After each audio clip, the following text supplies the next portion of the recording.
You're about to watch the exact thing I wish I knew when I first started. Because if you're running an OnlyFans agency right now and you're not making $100,000 a month, you're doing something wrong. And you're probably stuck in the same loop that I was stuck in. You're working all day. You're doing dumb tasks you know you shouldn't be doing. You're guessing what will help you scale. And you're hoping that the next reel or Reddit post is going to save your month.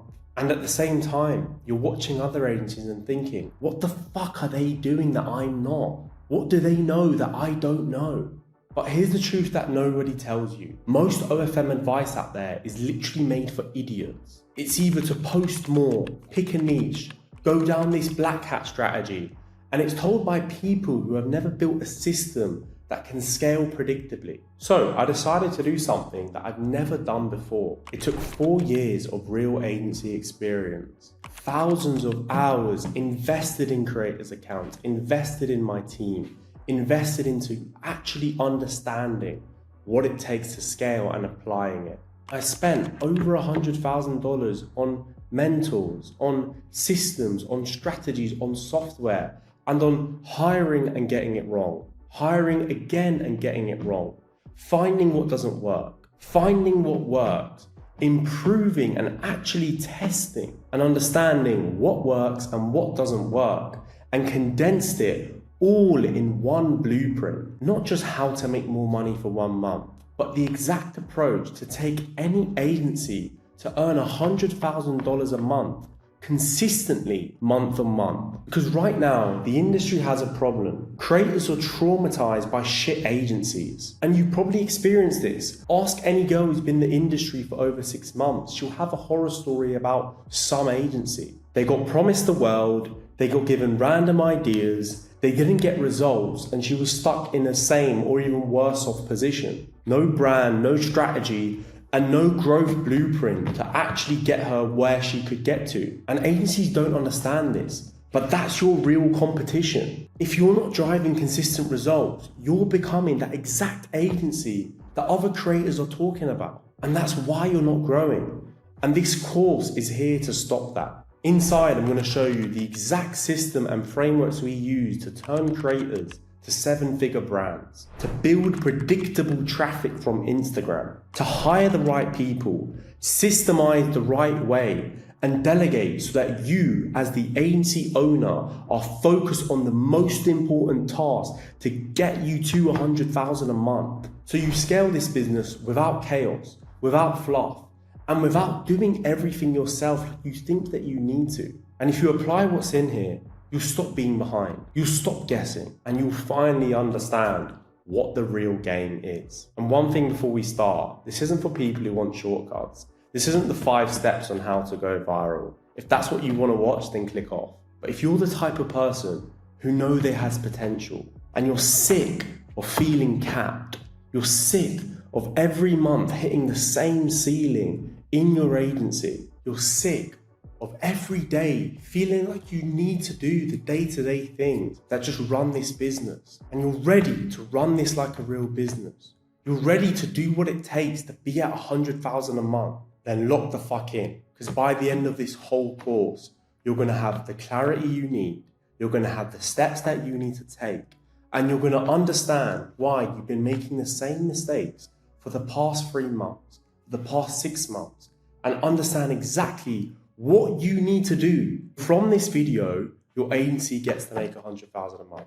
So enjoy the rest of this fucking video. So before we get into it, I'm going to give you the exact rundown of how things are going to be structured. So before we're going to go into the marketing system, you're going to learn first about my journey and where I went wrong. You're going to learn how your mindset is holding you back and the shift you need to make. Then you're going to learn the exact brand growth system, everything that comes into my exact marketing approach on how we take creators' brands to 6 figures. You're going to see the people that I have done it for, the agencies that I have scaled to 6 figures a month, the creators that I've scaled to 6 figures a month, my own journey in this business. Then you're going to learn where your focus needs to be as the agency owner. You're going to learn chatting and the things that you can apply to your sales team that are going to maximize their sales. You're going to learn client acquisition and exactly how to sign the best A-tier clients. You're going to understand hiring, and you're going to understand exactly what it takes to hire A players and hire the right people for the business. You're going to understand systems, Notion, and how you collect data, what data you need to collect, and exactly what you need to apply. And you're going to understand how you combine this all together and how you actually do what is necessary to take your agency to 100,000 a month. Everything's going to be timestamped, so you know exactly what goes into each section and you know exactly what you need to apply at the end of each module. Why me and where I went wrong? This is everything I wish I knew starting this business, and we're going to get straight into it. So, what is my actual origin story? So these are the key milestones. These pictures are funny enough from 2019, and this is at the height of reselling shoes. I started reselling now back in about 2016, 2017. These were when Yeezys were big, and this is a whole different era. This is now over 9, even 10 years ago as we're going into 2026. But this picture was an example where I was 16 at the time. These were Travis Scott's. These were going for about 1.5k per pair. These were off-white MCAs going for about 2k a pair. I had 10 of these and 15 of these. So on this, the Travises, there were about 22.5 grand worth of Travises, and then MCAs about 20 grand worth of MCAs. I kept one pair of each, as you see, with fucking pink laces. But that was my come up, basically. It was reselling shoes, and we used to have bots that would cook shoes and buy shoes at bulk. That's how I was able to get so many different pairs. And yeah, it was fucking sick. Like being 16 on that MCA day, I remember it was like last day of exams, and the bot was running in the morning of GCSE for those of you who are in the UK exams.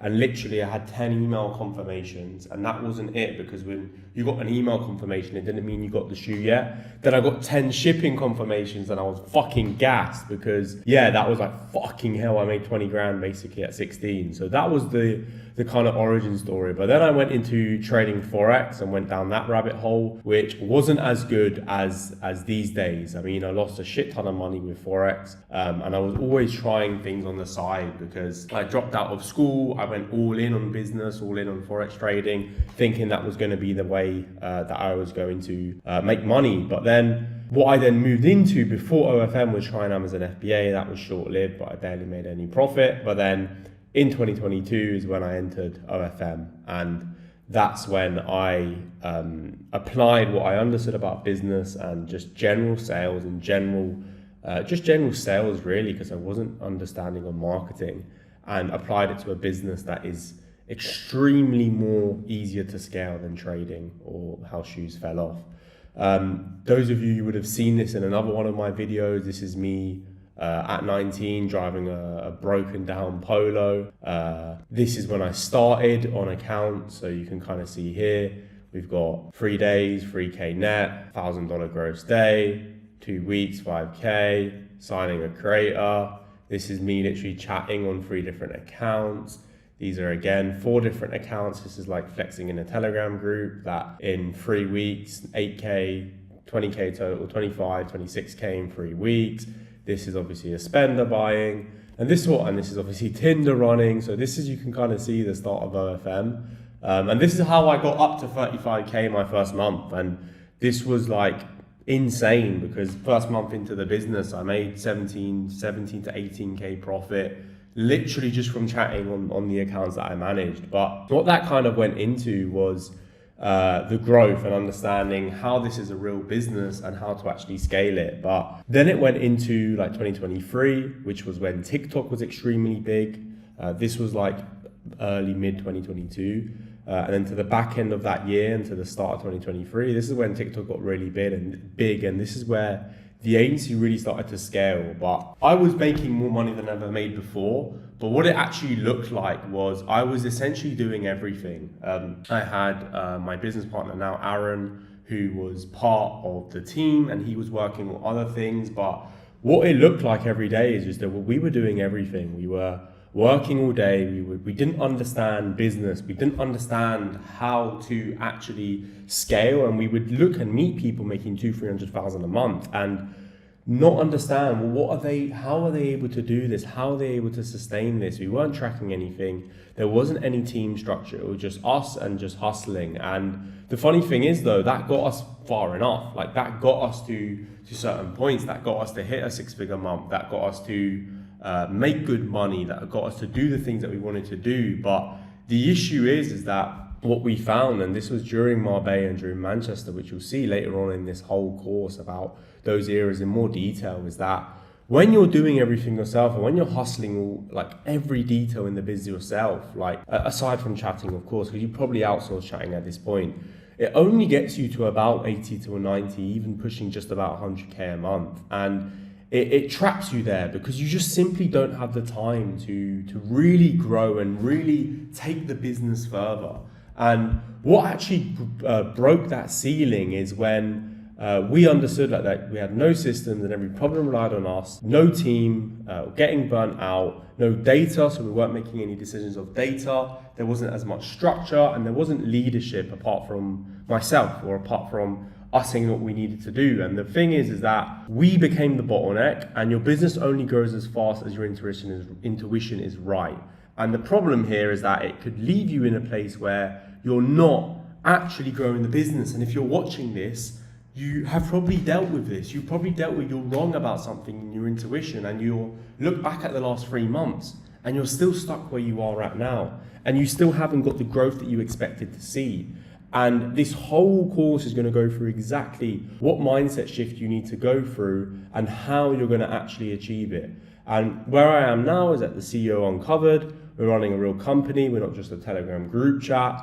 We have branding, creative growth, operations. We have teams. We have systems that add consistency to going viral every single week with our creators. And I'm not doing everything myself. And I'm building things that actually can work and grow and scale without me. And I actually run a business now that has layers, that has systems, that has leaders and has data and has teams. And that's why we're able to scale. And that's what you're going to learn in this whole course. And the promise of this is that, number one, I'm literally making this as if I was to listen to this 2 to 3 years ago. Because if I had this information, I would have applied this and grown way faster, made way less fucking mistakes, because no one tells you this in this industry. No one tells you how to actually run this business. They might give you a strategy, they might give you a traffic source, they might give you an angle or how to go viral, whatever the case may be, but they don't teach you the fundamentals that you need to learn to actually scale your agency. And this would have saved me 3 years of mistakes, burnout, and whatever that is. 3 years of mistakes and burnout. And if you apply everything in here, you skip the pain and go straight to being a fucking killer. And this is not just me saying this, and it's not just my result. What I wanted to show you is proof of other guys that I've actually applied this on, and other guys that have taken action on this information and on this knowledge and scaled their agents to 100K a month. So I have some of my own clients. As you can see here, a lot of this stuff is for my agency, where you can see journey of a creator from 1K followers to 300K followers, how viral we go on Twitter. You can also see Instagram success. You can see consistent virality. You can also see the journey of how that creator bought her house in cash, how she bought her dream car, and her current situation. You can see that for other creators that we literally have interviews on our website. Now you can actually see it with guys that I've worked with. So great example here is Oscar, who went from 0 to 1K to 2K to 5K per day with his agency in under 30 days. So this is when he actually signed the model. So got the DocuSign agreement. Then within the first week, got up to 1K a day. 5K days are next. Again, big up to me. Then 2K a day. Literally fresh model launch on a 60% split to the agency. And as you can see here, the kind of traffic, 150 paid subs a day, 117 paid subs a day, 295 paid fucking subs a day. That is what is possible when your focus is on the right thing. And then as you can see here, from 1K a day to 2K a day to 5K a day, literally 5K a day, having to hire staff, having to literally go in 5 fucking days from 0 to 5K a day. And that's what this business should be if you're focused on the right things.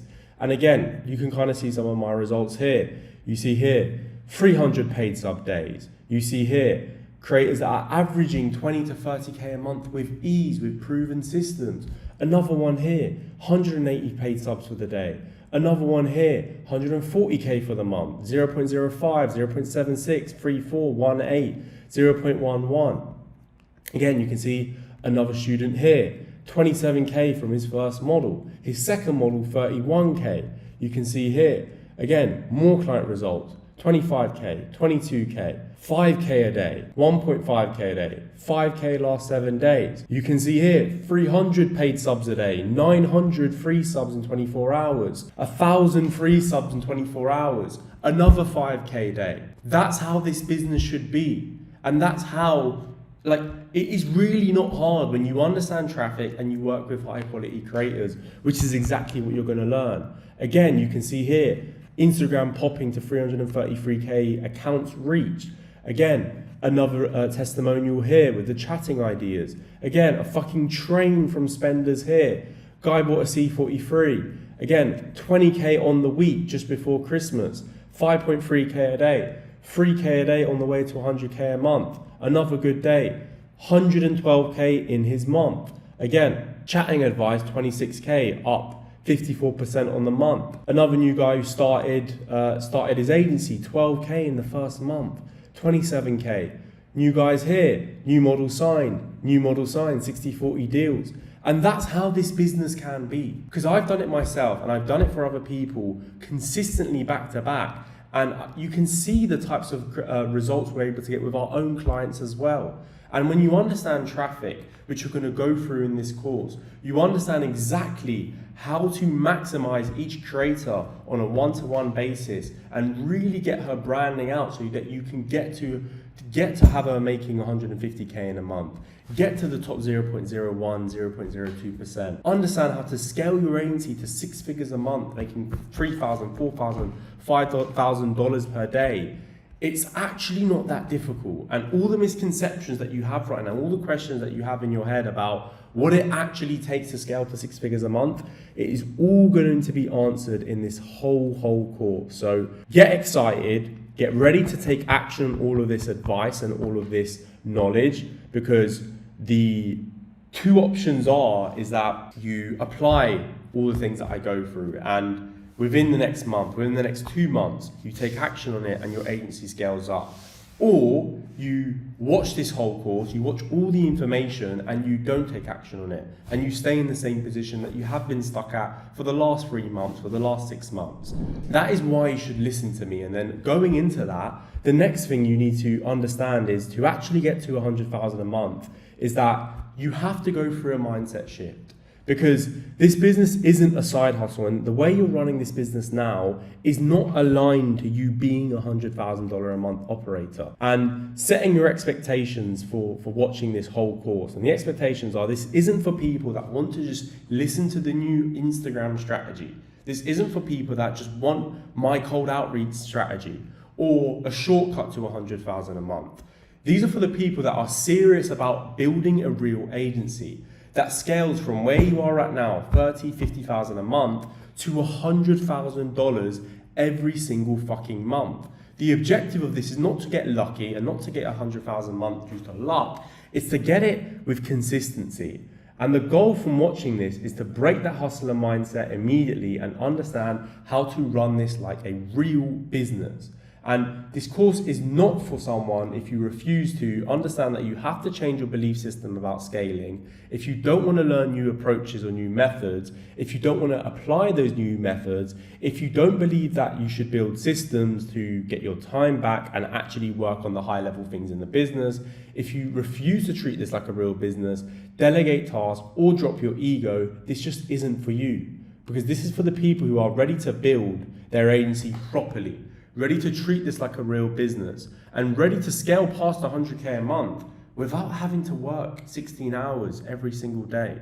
Imagine having to make more money than you've ever made before, working less, not getting burned out, not working tirelessly on low-level admin tasks, on things that you feel like you have to do, but simply because you don't have the knowledge and you don't understand how to apply real business principles to your agency. And this is, again, for you, if you want to take your creator to 10 to 30K a month, to 100K a month, if you want to become the best agency in your niche, and if you want to start thinking like a founder, not like a kid running this business. And if you're watching this and you're tired of hitting the same ceiling every month, and you're actually ready for major change that's going to get you to 100k a month, and you're tired of fucking saying you're going to get it, going into another year, not hitting 100k a month, going into another year, not hitting your goals, hitting your targets, then this is the video for you. Because if you're serious and you're ready to apply the things that I have learned through years of operating this business, through years of scaling my own creators, and through years of scaling my students and mentees creators and their agencies, you are going to make a fucking massive change. And these are the core beliefs that you need required to scale. So the belief number one is that if you can't systemize a business, you're cooked. Because everything breaks at above 50k a month if you just rely on your intuition. And that's not how businesses should run. It's not how businesses should run, where you're having to do these things that you don't want to do, but you feel like you have to do. And that comes down to, if you can't properly delegate, you will never scale. You end up spending your day hating OFM and wanting to quit because as a byproduct, you're doing every single day-to-day task there is. How many of you watching this are still having to manage chatters, manage posters, manage VAs that are messing up every single day, and you're spending your whole day trying to onboard or hire a better VA or try to get better at traffic or try to just about sign a better creator, and you're not able to do it consistently because your time is fluctuated around all these bullshit things that aren't actually aligned to the business growing. Again, the next belief is posting and hoping is not a strategy. Creators don't grow randomly. Everything is a system, and agencies don't grow randomly. Again, if you're watching this and feel like you just need time before your agency hits 100k a month, if that was the reality, you would already be at 100k a month. Because the reality is that when you're working on the right things and you're applying the right things with your traffic and the models that you work with, growth is exponential. And that's exactly what you're going to learn in the rest of this video. And the other belief is that CEOs or founders build machines. They don't have to run them. This is the strategy in terms of your scaling and how you actually are clear on your strategy. The people you hire and working with the right people, collecting data, your creative direction, your branding and your marketing. You work on high level problems and you have clear leadership. And you need to, by anything in this video, you need to act like you already make 100,000 a month. Because if you act from the frame of mind that you already make 100k a month, guess what? Doing the actions every day of someone that makes 100k a month is far, far easier. So if you have limiting beliefs, if you have any beliefs that are holding you back to believe that it's not possible, best believe it's very fucking possible. Best believe, if you think and act like you already do 100k a month, you would know your numbers with data. You would have meetings that are running on a frequent basis. You would hire the right people. You would build systems. You would use SOPs, and you would communicate clearly. You would have a clear creative direction in your marketing, and you wouldn't get emotional about the problems that you face with. And the person who scales to 100,000 a month in OFM is very different to the person that's stuck at 10 to 20,000 a month. The clarity you have at 100,000 a month on what you need to do is very fucking different when you're stuck doing all the day-to-day that you are now. And from watching this course, this is the person you are going to become. You are going to become a 100k a month agency operator that's actually going to scale their agency the right way. Because you're going to get the clarity, you're going to get the steps that you need to take, and you're going to get the action points on how you take those steps and how you implement all the information and knowledge that I have. And the final thing before we move on is, if you adopt these beliefs, this course will change your entire year, your entire earning potential. And if you ignore them, there's no tactic that's going to save you. Because if you apply these things and you shift your mindset and you understand that if you take this business serious, how fucking far you can scale this agency and how you can break these beliefs that right now and ceilings that right now are holding you back, you are gonna print fucking money like you never have before. So get excited. There's a shit ton more that I'm gonna go through, and be ready to shatter your current belief systems on what you think it takes to scale, because it's actually, and I truly mean this, it's actually so much easier than you think. It's just that you don't have the right information to apply. So enjoy the rest of this course because you're going to fucking love it.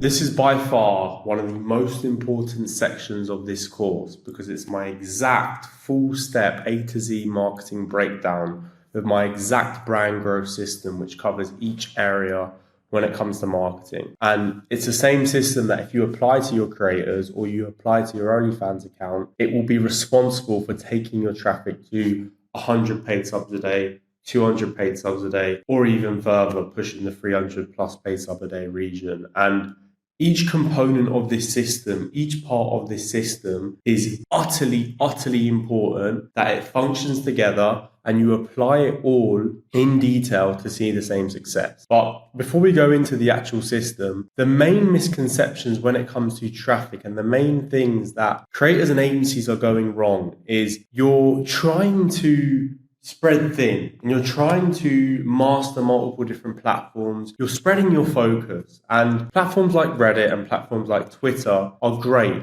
and they're great to really build a foundation. And the main problem which a lot of guys and even models that run their own Reddit and Twitter face is they over focus on trying to perfect it. When the issue is that what has a higher ceiling, Reddit or Instagram Reels? The answer is pretty simple. And if your focus is on just trying to get by with Reddit, or your focus is on Twitter or any other platform, the problem you fall in is you don't have enough time and focus and real clarity to attack Instagram the way it should be. And the objective is, before actually understanding the system, before knowing what it actually takes to get consistent virality on Instagram, like I have done with all of my clients, is really understanding. Later on in this course, you understand how to systemize, how to hire, how to delegate, how to build systems, how to have your backend, and how to have all these things set up so your Reddit can run without you having to worry about it. Your Twitter can run without you having to worry about it. And any source of other traffic can run without you having to spend time on it, so you can put all your time into Instagram. Because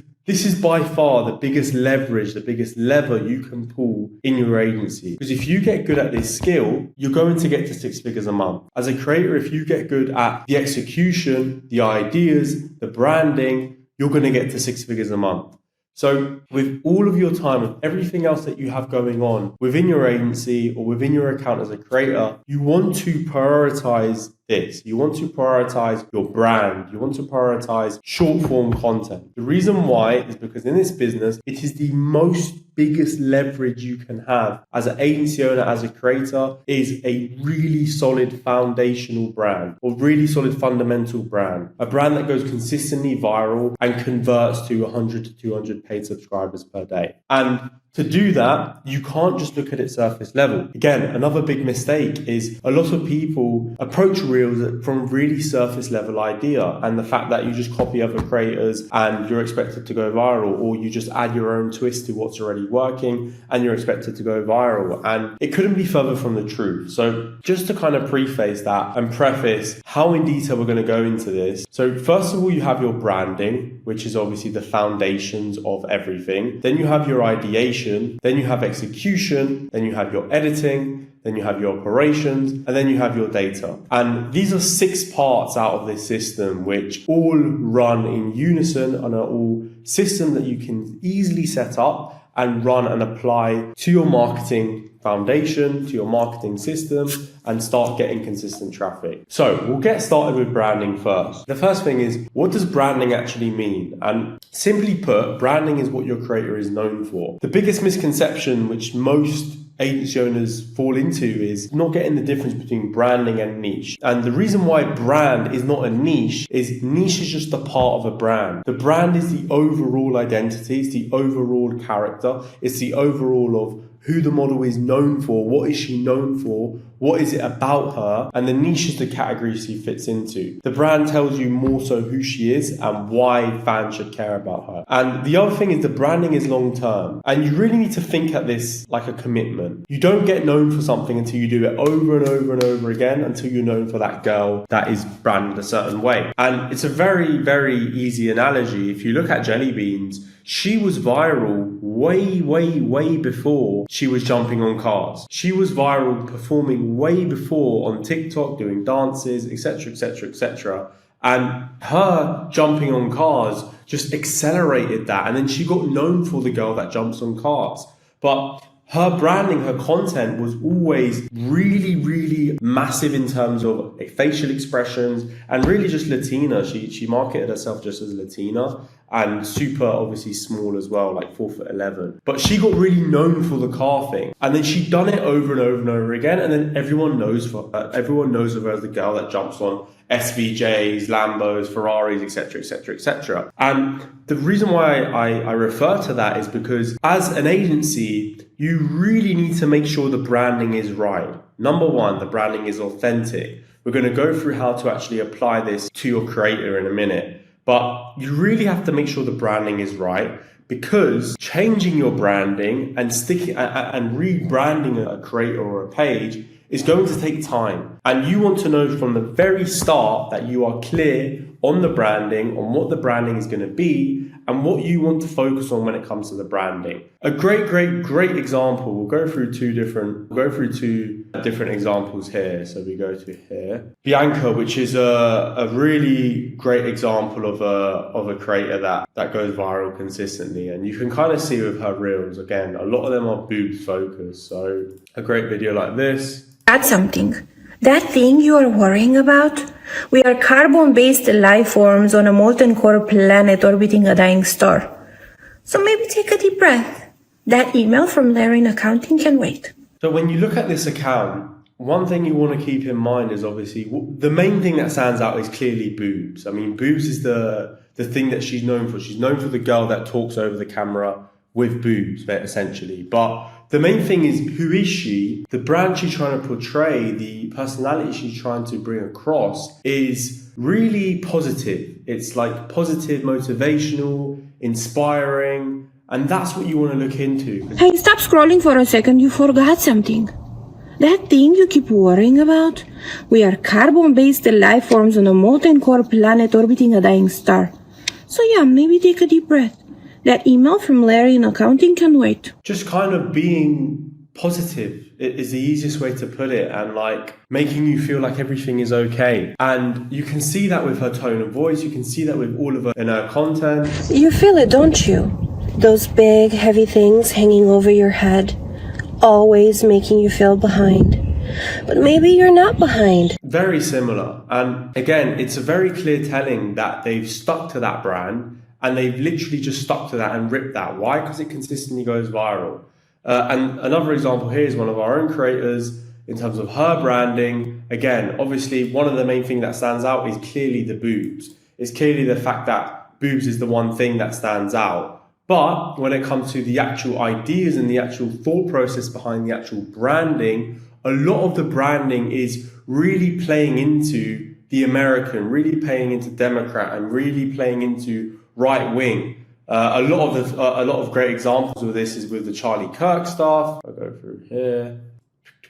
Here we go. Got about 600,000 views. Brilliant example. And we go through here, talking about non-binary and they, them. Again, brilliant example. Obviously, you can see the mirror, etc., etc. And again, two great examples of really knowing what to go into and really what to choose when it comes to the branding. And the main reason I go into this in a lot more detail, and you'll see how to really apply it, is, first of all, why does it actually matter? Because the one thing is, as a creator, the one thing that will set you apart is you. And your ability to bring out your personality and your character is what sets you apart from others. Again, we've got two more examples here. We'll show Nami and Cherry Cap. Again, two great examples of brands that are one of one, that are set apart. Check here. It's on your face. She legally owns you. Okay? That's what we call squatters' rights. She's ripping the same exact videos over and over again, but they're performing. And we go to here. No hashtags needed, baby. If you're seeing this, then you've been a really good boy. And a girl who looks like Rhea Ripley is going to come and crush your head in between her thighs like a watermelon. No. And it obviously really works with her because that is her. And that's what she's putting out there. The same goes with Nami Mommy. She prints as well. Be a divine feminine. But then I remember I gooned for fucking like 3 hours straight. Actual goon bot behavior. Sometimes I'd be shaving my beef and like I just think I'm gonna cut that shit clean off one day. Like, get a little sandwich. A man cry mid-pegging session because it hurts, so he just fucking low-key uses tears as lube. A man cry mid-pegging session because ridiculous things. But again, that them bringing out their personality, no one else can copy that. And that's authentic to them. And it's obviously put on for Instagram. It's obviously put on to go more viral. But the point here is that they set themselves out from the market. They're one of one in terms of their marketing, and they'll always be ahead of creators that just copy that. And what this actually goes into is more so within the mind of the subscriber. And you have to think about it as a marketer, an agency, or a model. Subscribers are scrolling on Reels all day. They see thousands of models that they like all the time. They use OnlyFans. They're probably sub to 10, 20, 30, even 50 other creators. And they're actively talking to those other creators. They're actually talking to models on Instagram DMs, on OnlyFans, on any kind of adult site. And why does that actually fucking matter? Well, in 2023, there were 4.1 million creators, a significant increase, which is about 900,000 increase from 2022, and a massive increase, obviously, from 2019, which is however many in terms of maths. But the main point I'm trying to make here is that the industry is constantly growing. There's more creators joining every day. There's more agencies joining every day. And in order to make $100,000 a month with your brand, and there's a reason why you clicked on this video, you have got to stand out. And if you have the ability to stand out, which we're going to go through here in terms of how you apply it to yourself, it's really not that difficult to have a brand that consistently goes viral, because you are known for you. You are not known for a trend that you follow. You are not known for this one thing that you've done once. You are not known for just copying the same thing over and over again. You're known for you. And if you're able to bring that out in your content and curate that, it doesn't have to be something authentic as well. It makes it easier if it is, but if it's something that you can create and something that you can essentially put on, it allows you to set yourself apart. And how to actually think about it is, when you relate back to how you set yourself apart, you have to put yourself in the mind of what is the subscriber journey. Because the standard OnlyFans subscriber, they won't just see your content for the first time and just subscribe. They won't just see your Instagram reel once and just subscribe to your OnlyFans account because that's all they need to do, that's all you need when it comes to convert a subscriber. You have to think about it. They'll see your reel for the first time. Then they'll be curious. They see your reel for the second time, for the third time. They'll have a look at your profile. They might follow your profile. They'll quickly follow it. What's this girl? What's the bio, the profile picture, the highlights? Is this a binge-worthy account? And if they say yes, they're going to consume more content. They're going to binge your whole account. They're going to watch more of your reels. They're going to watch your stories. They're going to watch your highlights. And with your overall profile, you really, and I can't stress this enough, you really need to think about when someone comes on this landing page, essentially, why would they subscribe? Where is the desire for more? Because once they've watched multiple reels, once they've watched all your content, do they want to see more? Do they want to see more of you? Do they want to talk to you? Do you create that authentic feel and experience to make them want to talk to you and want to click your OnlyFans and want to pay to subscribe? Because a lot of people, when it comes to their branding and when it comes to their content, they really just absolutely cook it with their creators and don't know how to brand correctly, but more so just go into a branding that isn't aligned to why would a subscriber actually subscribe. And I have a really clear example of this that later on down the line in the video, but you really have to analyze it as a landing page and even reverse engineer it to when you make buying decisions. Why do you actually buy the specific thing? What is it about the way it's set up, the way it's marketed, the way it's portrayed to you, the branding that makes you want to buy? Because if you apply that to your creators and you apply that to your marketing, you will have a much better picture of why your conversions are shit. I went through it in another video in terms of conversions versus views and why you want to focus on conversions over views. Because at the end of the day, you're doing all of this to make money. You're not doing this for vanity metrics. You're not doing this just to get views on Instagram Reels.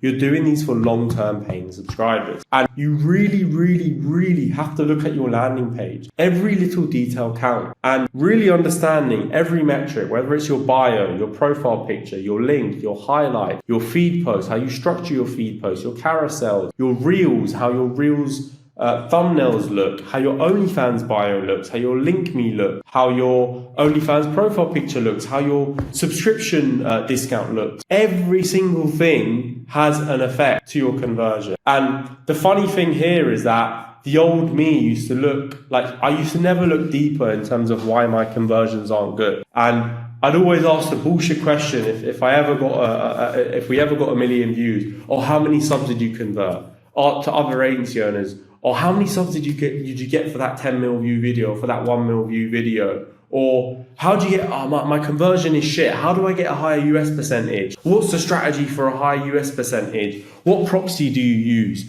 What's your posting strategy? What's your warm-up strategy? My US percent is 20%. It's fucked. Like, how do I get to 80%? I just can't convert right now. Or how do I hit 10K followers so my reels start to convert? Or what's the new niche to go down? And it's funny because these are all the questions that I used to ask other agency owners that were doing better or that were performing better. And I used to think this is the right thinking. This is what I needed to fix. A few years ago, back when I used to run reels on TikTok and think, shit, is this what I need to focus on? Is this what I need to do to get success? But you couldn't be further from the truth. And it always really boils down to you're not asking the right questions. Because if you understand the journey, you understand asking how many subs did you get for a 1 million view video is bullshit, because you're going to get way more subscribers from a 200k or a 300k video if your whole Instagram account is binge worthy, if there's reason for a guy to go on your Instagram, look at all your content, want to subscribe, your bio is clean, your call to action is clean, your profile on OnlyFans is clean,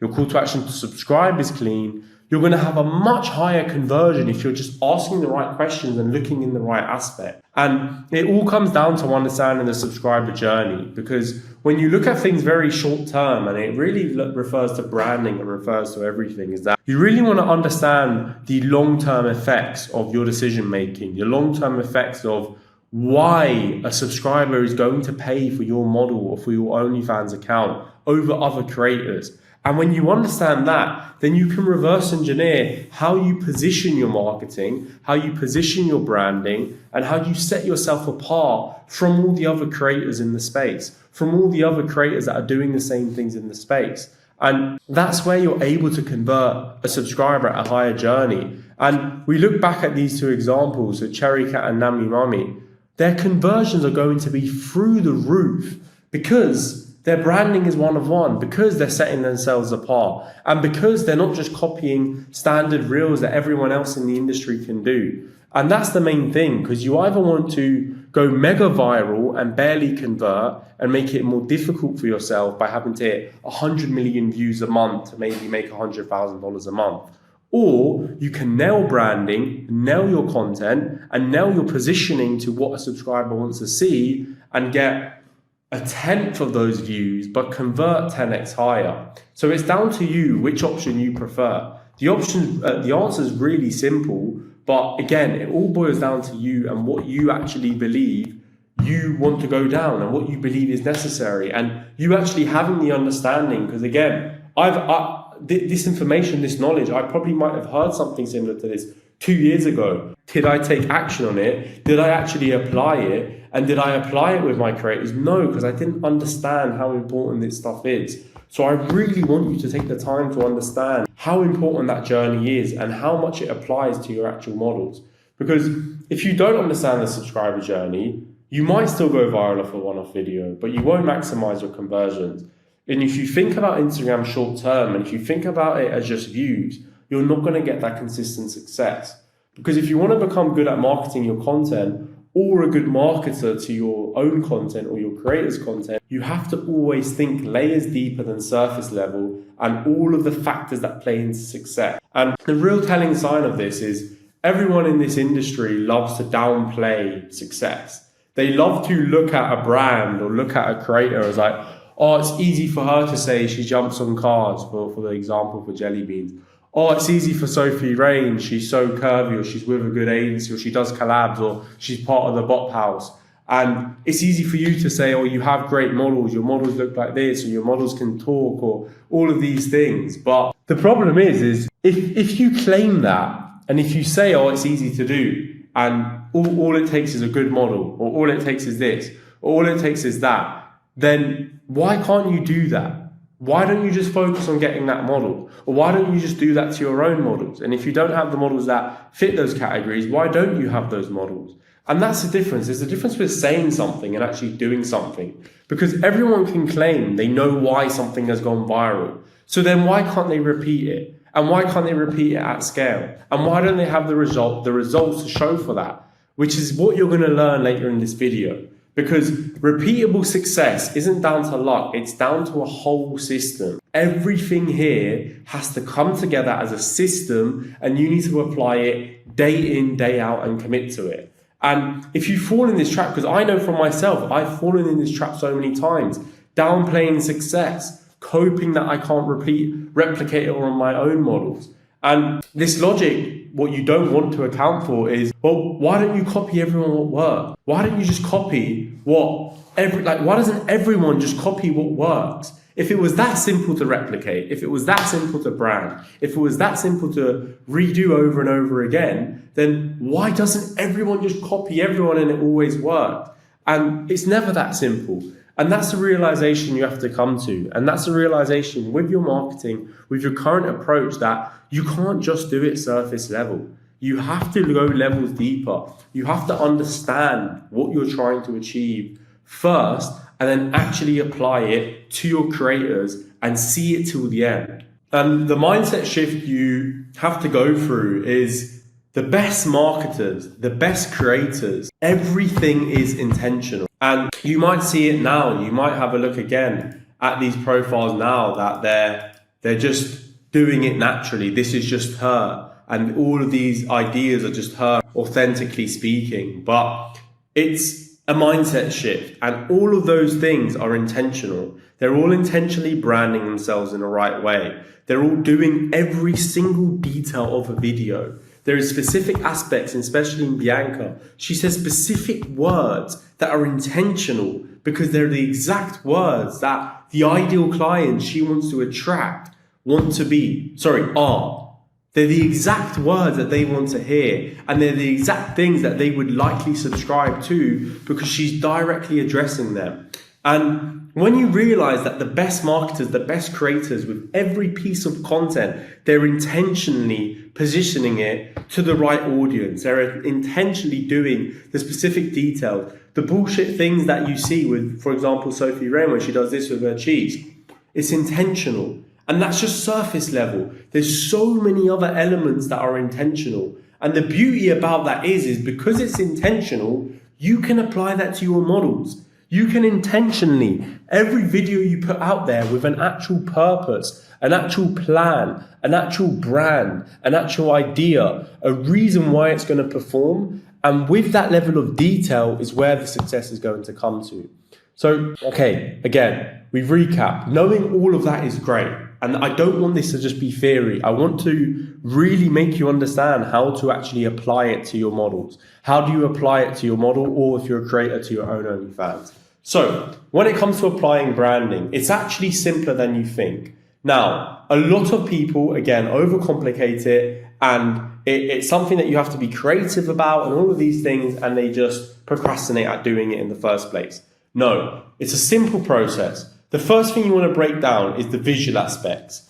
Features. Are there any specific features that you can market that stand out? Do they have a specific body part that you can market that stands out? Whether it's boobs, bum, another specific body part. Is it a facial feature? Is it something within her face? Does she look really young? Does she have something about her that looks either really pretty or really different?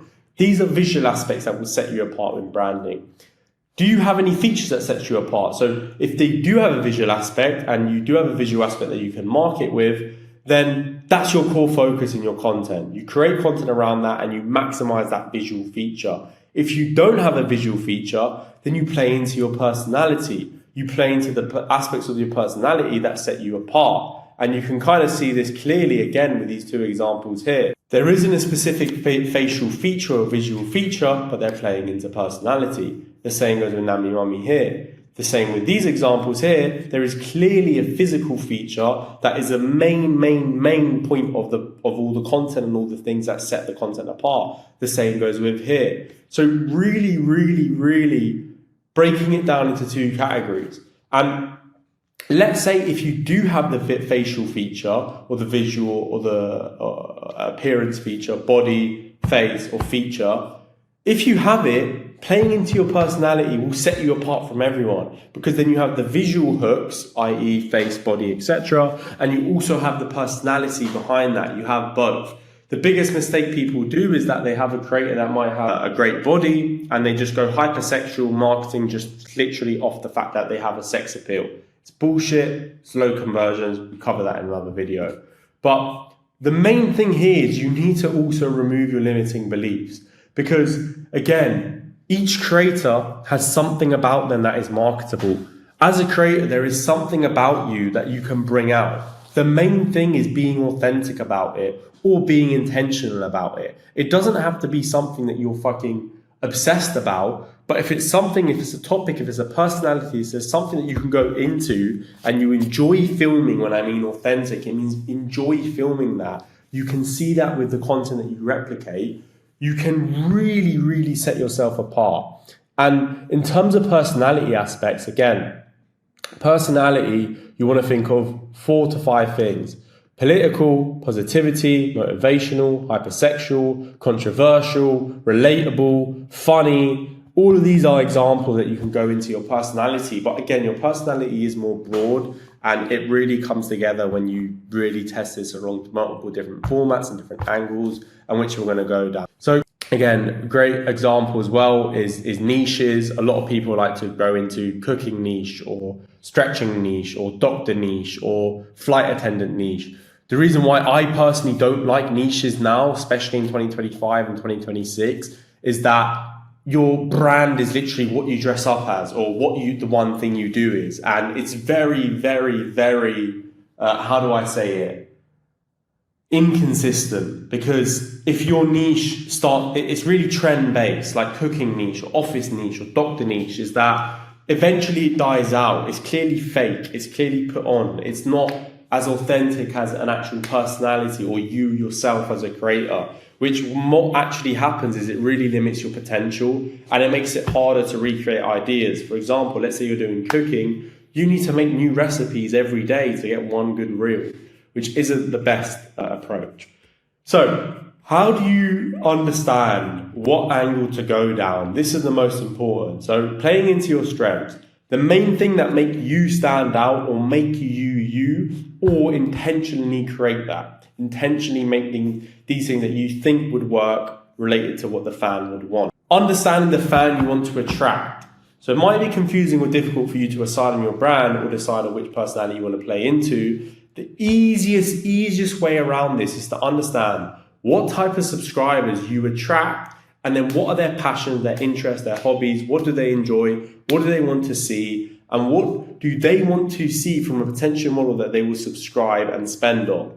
And this probably is one of the most important part of this video and the most important piece of information that you can apply to your creator or to your own brand, is how you play into what the subscriber wants. For example, if you're a creator who maybe girl next door, maybe 20 to 24 years old or 18 to 24 years old, and you're not playing into that element of your brand, you're not playing into what subscribers want to see, why subscribers want to choose you, you're not playing into your innocence, or vice versa. Let's say you're a MILF and you're not playing into the fact that you're a MILF. You're not targeting guys that are attracted to MILFs. Or let's say you're a gothic creator and you're not playing into what do gothic guys actually want to see? What are their hobbies, their interests, their passions? What do they enjoy watching? Why would they choose me over other gothic girls?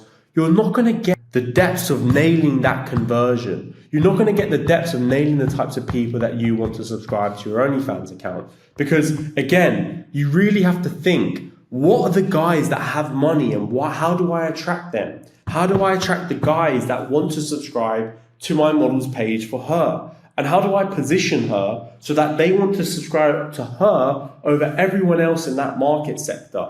And so many creators go wrong. And again, another aspect of this is attainability. I'd argue attainability beats a lot of things out the water when it comes to branding. And it's why, as a creator, the biggest limiting belief, and it also actually comes down to breaking all limiting beliefs, is as a creator, being the prettiest or being the best looking or wearing the most makeup actually harm your conversion. They actually make it more unlikely for a guy to subscribe and spend tens or hundreds of thousands even on your OnlyFans account, because you're less attainable and you're less realistic. And it really is a factor when it comes to fake boobs, fake bum, and fake elements of plastic surgery in a creator, where the conversion doesn't increase or it doesn't get better because of the fact that it becomes less attainable. And one of the main things as a creator is that you have to understand is you're attracting normal guys. It's not just old 50-year-old guys. A lot of the time it's normal guys that genuinely believe they have a chance with you, and understanding how to position it so that they truly believe that you're that authentic, that they believe they have a chance with you. They believe if they spend $1,000, $2,000, $3,000, $4,000, $5,000 on your OnlyFans profile, that they might actually get closer to you, is where you want to focus on. And this is an absolute this is the worst thing you could do. And I had to include it in the video because, yeah, it is the worst thing you could do for your brand. And again, to the untrained eye, this might be great. Consistent Console me, and then I'll leave without a trace. Come on, don't leave me, it can't be that. This, again, to the untrained eye, this might be absolutely amazing, this amount of virality. But again, just think about the journey. Think about why the fuck would the guys that you want to attract older 30 to 50-year-old subscribers that have more money, that work a better paying job. Why would you want to brand yourself that just puts them all off? It's so important because people subscribe over what they see. They convert off what they see. And if you cook your brand like that, you're fucked. Yes, she might make money. Yes, she might go viral. But again, think about it. What do you want to do? Do you want to hit $100,000 a month with ease, or do you want to make it difficult for yourself? And if you simply understand that, because a lot of creators go wrong when it comes to their branding, if you just understand how to position yourself, how to position your model's brand so that it attracts the exact type of qualified buyers that you want, it makes it easy to convert. And you have to look at your whole model's page and understand the why. Why would someone subscribe? Their customer journey. And you can get lucky with this as well. Some creators genuinely have insane, unique features that they can just get away with posting random reels of them just dancing or them just doing any kind of dance. And because they look so innocent, or they look so authentic, or they look so like they have such good facial expressions, they print 100,000, 300,000 a month simply by doing simple content. But the problem here is that replicatable? Can you repeat that? Is that consistent across all your creators, across your whole agency? Is that a system that's going to print month on month, year on year? No. Why? Because you're relying on one creator's looks. All creators don't fit that boat. And it used to be that easy. 3 years ago, most creators could print on TikTok. Now they can't. And you have to understand that as a business owner. You have to understand that you have to learn this skill. And the top creators nail this in each of their videos.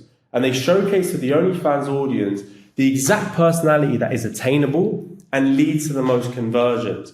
And if your objective is to grow past 100,000 a month and grow to the top 0.01% creators, you have to be intentional and apply it to your content. Your brand is what sets you apart. It's what allows fans to subscribe to you over the competition and actually spend more on you over every other creator. And just think about it as well. If you put it in two boats, a creator who has an authentic brand, who is putting her personality out there, who's going viral, versus a creator who is just doing standard TikToks or standard reels, dancing to a trend, who is more likely to subscribe?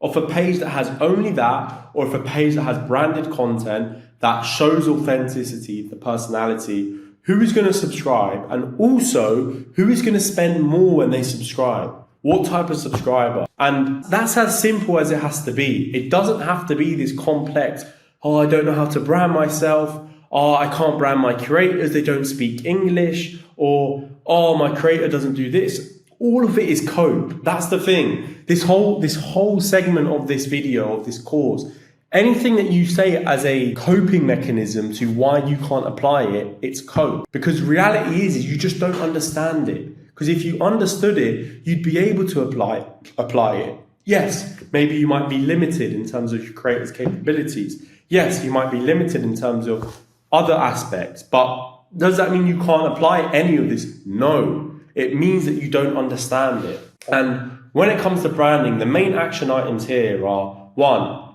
brainstorm for your own OnlyFans account or for your creator's OnlyFans account. Brainstorm and note down your features, your personality traits, the angles that you can go down in your branding. Brainstorm and note down what's the actual type of fan that you look like that you would attract, and what one do you want to attract? What's their passions, interests, hobbies, and what would they need to see from you as a marketer in order to convert and subscribe? And then create that brand, create that persona, intentionally play into that.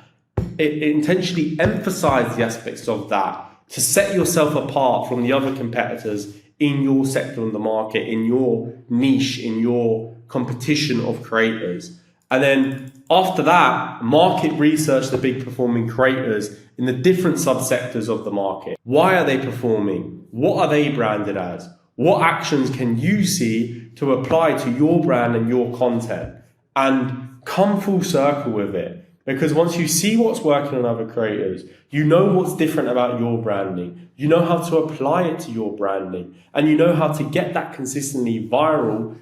The process genuinely becomes so much easier. And that really covers in a lot more detail and gives you a lot more clarity about branding. And there shouldn't be any kind of fear or any kind of things that hold you back to make this in your mind feel complicated, because it's genuinely not. And it's simply a case of, now that you understand this information, how do you go off and apply it? So to summarize, when it comes to branding, of all these action points, the main thing you want to focus into is really how you set yourself apart and link your branding to what the actual type of subscriber you want to attract. What do they want to see? It's really as simple as that, if I had to put it into one line.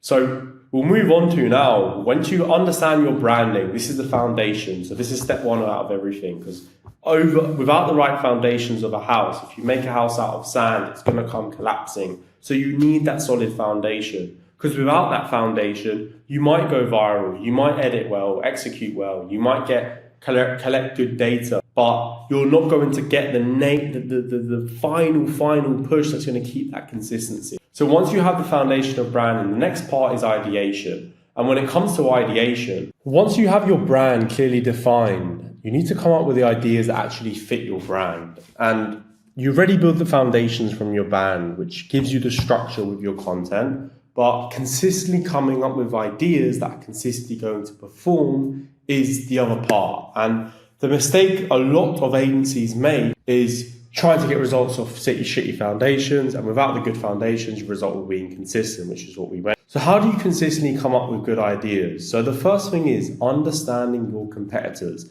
The easiest way you do this is cooking your For You page. Your For You page should show creators that are similar to the type of content that fits your brand. Again, how to cook your For You page is really simple. You search any big creator in your market sector, watch their reels fully, refresh Instagram, go to the reels page, skip any reel that isn't content that applies to your market sector. Anytime a video that applies come up, like it, watch it fully, don't engage with anything else, don't like or pause anything else, and do this for 5-10 minutes and you cook an account. Then once you've got that, you want to study what's working and why is that working. So what's working about the video? You want to look at 3 core things: the hook of the video, what actually makes you want to watch the video. Is it a visual hook, a motion hook? Is it an edit hook, a text hook? Is it something why is it keeping your attention? again, like I don't have it written down, but there's a statistic that if you don't get that attention within the first 0.3 seconds, then you're just going to scroll through. And again, think back to the mind of a doom scroller on Instagram that is literally scrolling on all day on Instagram, looking at other creators, looking at other Instagram reels. You have to hook their attention. And once you have the attention hooked, you have to retain that attention. So is that through hooking them? Maybe, let's say, a great example is like boob jiggle, retention with the boobs, and then a reward that has something to do with the idea of the video. Retaining them would be through the editing of the video, through the idea of the video. Why would they watch till the end? And what are the core components of the video that allow the subscriber to want to watch and see more? Really, really important aspect. And once you understand why something has worked and you strip back a video to the elements that keep your attention, it becomes significantly easier to replicate. And that's the main thing, because once you've got the hook nailed, once you've got the retention nailed, and the reward as well nailed, you can replicate that because you understand why. It's very difficult to replicate something or repeatedly do something if you don't know the why behind it. And once you know the why behind it, it becomes a lot easier because you can reverse engineer the success. So after you understand the hook, the retention, the reward, understanding what their branding is, what's good about their branding, what's bad about their branding, how can you apply their branding to your own branding, what can you strip, what can you take? And this is where obviously you would not just copy and paste fully. The next part is obviously the execution. So by far, one of the most key things, the facial expressions, the outfits, the lighting, the quality, the logistics, the background, the bedroom, the idea, what types of reels are they doing, the formats that they're doing. Really, really, really, really spend a lot of time on understanding how does that creator execute that better than mine? How are they executing this better and better and better than our reels? And what is difference between our execution and her execution? Because if you can understand that, and if you understand the differences in execution, again, you reverse engineer that. You apply it to your own model's content. You apply it to what works with your own model. And it makes it so much easier to replicate. And in order to come up with the best ideas, you must understand why things work with competitors. Of all the skills, this is one of the most important things that will set you apart. When it comes to analyzing the competition, the lens that you look at videos determines how much data you can extract from a video. And here, everyone claims they know what the top creators are doing and how easy it is. Well, then why can't they replicate it? If you know how easy it is to go viral, why can't you replicate it? And why can't you do it if you are doing it? Why can't you doing better? It's something within the lens that you view your own content and competitors' content. And that's what you need to understand. You've got so much more to learn. If you want to get things at a next level, if you want to get the foundation, the floor higher to that 6-figure level, your lens has to improve. Your outlook on content has to improve. Because the problem here is that when you look at other competitors' content, if we go here, if we look at this content here, we look at this content, we look at this content, we look at, let's say, Bianca, she clearly just has boobs and it's just that's what performs. Like, let me just copy that with mine. You know it's not going to work. You know when you just send your models content to replicate, it doesn't work. And it comes down to how you break it down. So when you look at your own model's content, and if you can't see anything that could be improved, you're in a sticky situation, because then how do you get to the next level? If you can't see anything that needs to be improved, and if you're just repeating the same things over and over again, why do you expect different results? And the further you get into marketing, you do realize how many layers deep there are to certain videos. Because the thing is with anything, it even applies to any business. It applies to paid ads, it applies to marketing, it applies to sales, it applies to everything, is that everything is out there. You can funnel hack an OnlyFans account and you can see the exact chatting strategy. You can go to the best performing creators and see the exact marketing strategy. You can message the best creators and see the exact strategy they do to sign clients. But does that mean you can replicate it? No. If it was that easy, everyone could do it. Okay, now, If it was that easy, everyone could do it. And I used to look back at other creators in the space and other accounts that were going insanely viral and try to apply it to my models. But it wasn't the fact that I was trying to apply it that was wrong. It's that I didn't understand it, and the lens I looked at their content was wrong.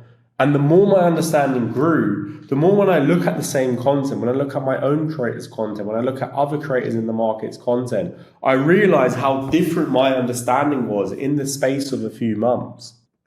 And once you understand that difference and you understand that journey, the more you sharpen this tool, the more you commit to really perfecting your eye for content, the more better that you're going to get at the skill. Because when you commit to that mastery, you learn a fundamental skill that will be able to be transferred in anything you do, and ensure that you don't just get a lucky 100k a month, but instead you make 100k per month all fucking year round. Because that's what I'm teaching here. I'm not doing this for you to get lucky and go viral. I'm not doing this so that you hit one video and get to 100k a month. I'm giving you the system and these fundamentals and these foundations so that you always hit 100k a month.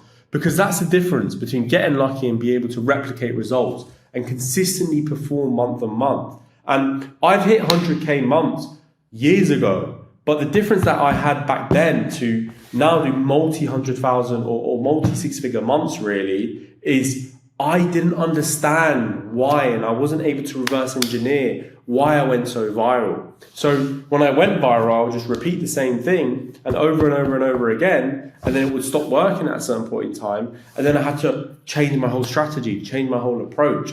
And that's what so many people fall into the trap to now, is that they don't understand that if they don't really know in detail and can track data and attach why did they go so viral, they aren't able to replicate it. And that's the difference between not getting lucky or getting lucky and actually having consistent results. And it's why I stress how important this is to your agency, how important this is to your own content, because you must take action if you want to succeed consistently. You must understand, because again, if you're not able to understand competitors well, how are you able to apply it to your own creators? How are you able to analyze your own creators? So it all comes from learning that skill first and then learning how to apply it to your own creators next. Now, then what this links to is actually collecting the links of the best performing videos. And when you go into a week, you want to come up with your plan for the week on what you want to film or what you want to execute. You want to aim for about 20 to 30 new good videos per week. And I'll go through what I mean by good in a minute. And one big misconception around this is the idea that you have to be unique and you have to come up with everything from scratch. And the reality is you don't have to be, and you can copy and paste the best videos provided you execute well. And you see this with some of the best creators. They simply copy and paste. They simply copy and paste and take it from other niches or other things that go viral, not necessarily within the OF sphere. And even within the OF sphere, you can get very far with simply just copying and pasting. Of course, the best don't copy and paste and they come up with their own ideas and formats. But if you want to get to 6 figures a month, you can actually do that with copy and pasting. And with these videos, again, we always link back to the branding. You always link back to, how do I target my ideal fan? How does each of these reels tie into my branding and why a guy will subscribe? And you must have full understanding of the top creators in your market sector to choose the best videos.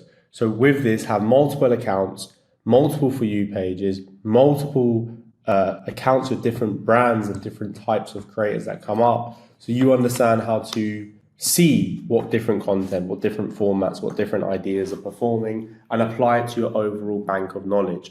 Because if your bank of knowledge isn't that big and if you only have 5 accounts to base off, it's not going to be likely that your ideas are the best. It's not going to be likely that you have all the right context to have the right ideas, to be able to perform the best with what you already know. So really having a big understanding of other creators in the space and what they're doing. The next thing is actually tracking your ideas. So I'm going to cover this more later in the video because it really more so applies to data. And the easiest thing you can do is week on week tracking, what did you think this idea was going to do out of 10? How many views do you estimate it's going to make? How do you think this video or this idea is going to perform? And what did it actually do? And at the end of this week, or every week, sorry, you want to review those ideas. How did they perform? What you thought would happen versus what actually happened. And you want to tighten that loop, so it's at the point where everything that you think is going to happen actually happens. It's very difficult to actually do that, but you want to train that mind so that you really are looking at things critically. Because honestly speaking, if your ideas are shit, your videos won't perform.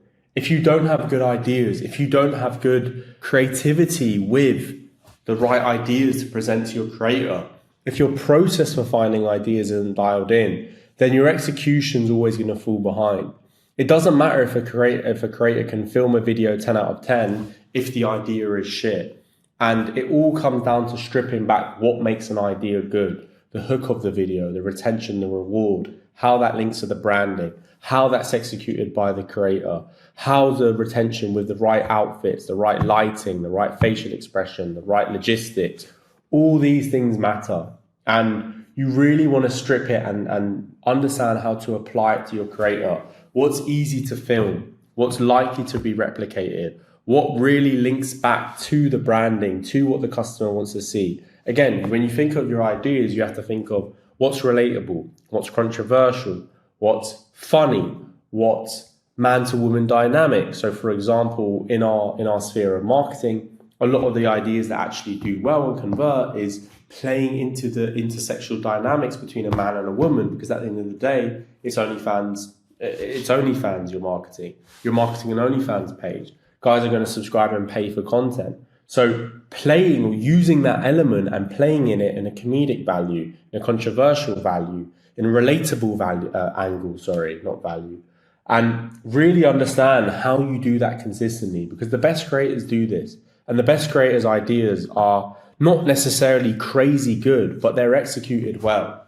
And execution is where we're going to come into in the next half of this section. But again, before we move on to execution, is really understanding what is a good idea, because it really has to always link to the ideal subscriber, to attainability, to the aspects that relate or are controversial or comedic or other factors as well. I've gone blank, but everything always links back to that. And the more you play into that, the better you play into that, the better your targeting is into that, the better your ideas are going to perform.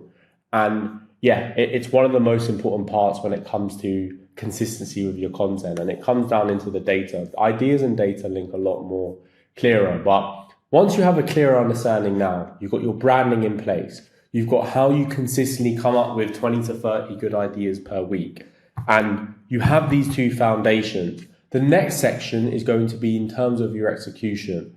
And arguably, you can have the branding, you can have the ideas right, but if you neglect this part, if you neglect execution with your creator, if you neglect actually making sure your creator films the reels at the highest standard, it doesn't matter about the first two. And arguably, this is the most important part you need to get right. Once you've got the direction with the branding, once you've got the base with the ideas that relate to the branding, you won't grow without the right execution. And as a creator, this is the one section of this whole video that you need to master. You have to master this skill. You have to master that one thing that will set you apart from everyone in your market sector. And working with the right team, the right agency, this should be the one thing that you focus on perfecting as the agency handles everything else. As a creator, this is the one thing that you can do that no one else can do. As an agency, our focus is to get this out of you and out of your content the best possible way, the easiest way, the most consistent way, the best way to replicate it so that you can consistently perform. And as an agency, you must provide the support and the guidance to help your creator nail execution in as short as possible time span. It's all well and good getting good at reels over a 6 month or a year time span, but we need to do this in 1 month, in 1 week, in 2 weeks. And being able to do that in 2 weeks or 1 month, it isn't going to be basic. It isn't going to be simple. It's going to take work, and it's going to take a system and a process. This is why with a creator agency, it's a partnership, and you need both parties to perform. If the agency doesn't have the right ideas, the right branding, the right guidance, there won't be success. And if the creator can't execute, doesn't have the right equipment, doesn't have the right ability, or doesn't get the right help from the agency, or doesn't apply and put in the work that's necessary with content, there also won't be success. So therefore, once you're clear on your brand, you're clear on your ideas, all your focus should be on how you execute these ideas to the best possible ability. So that kind of prefaces what the actual process will be. So I'll run through our process and why we've come to this process and why it's the easiest to do and how to replicate it. So our process with our clients is we do about 3 to 4 shoots per week. Each shoot's about 1 to 3 hours. 8 solid reels is the KPI per shoot, and our objective each shoot is quality. We have a whole system where clients book into a calendar at the start of the week on the marketing manager's calendar, and then the shoot's done live when the creator's filming in our WhatsApp chat. When you aim for quality, this is the main thing. So the biggest misconception I see is agencies focusing on quantity. You only focus on quantity when you've got proof of concept and quality. When you've got consistent virality, then you need quantity. When you don't have that, you need quality. I've seen so many guys just get 100 reels in a shoot with their model, and 89 of them are shit and 10 of them are maybe good. But realistically, because they're not focused on good, they're either luckily getting them good. And again, this is where you don't control the process. And your eye for what quality means here is essential.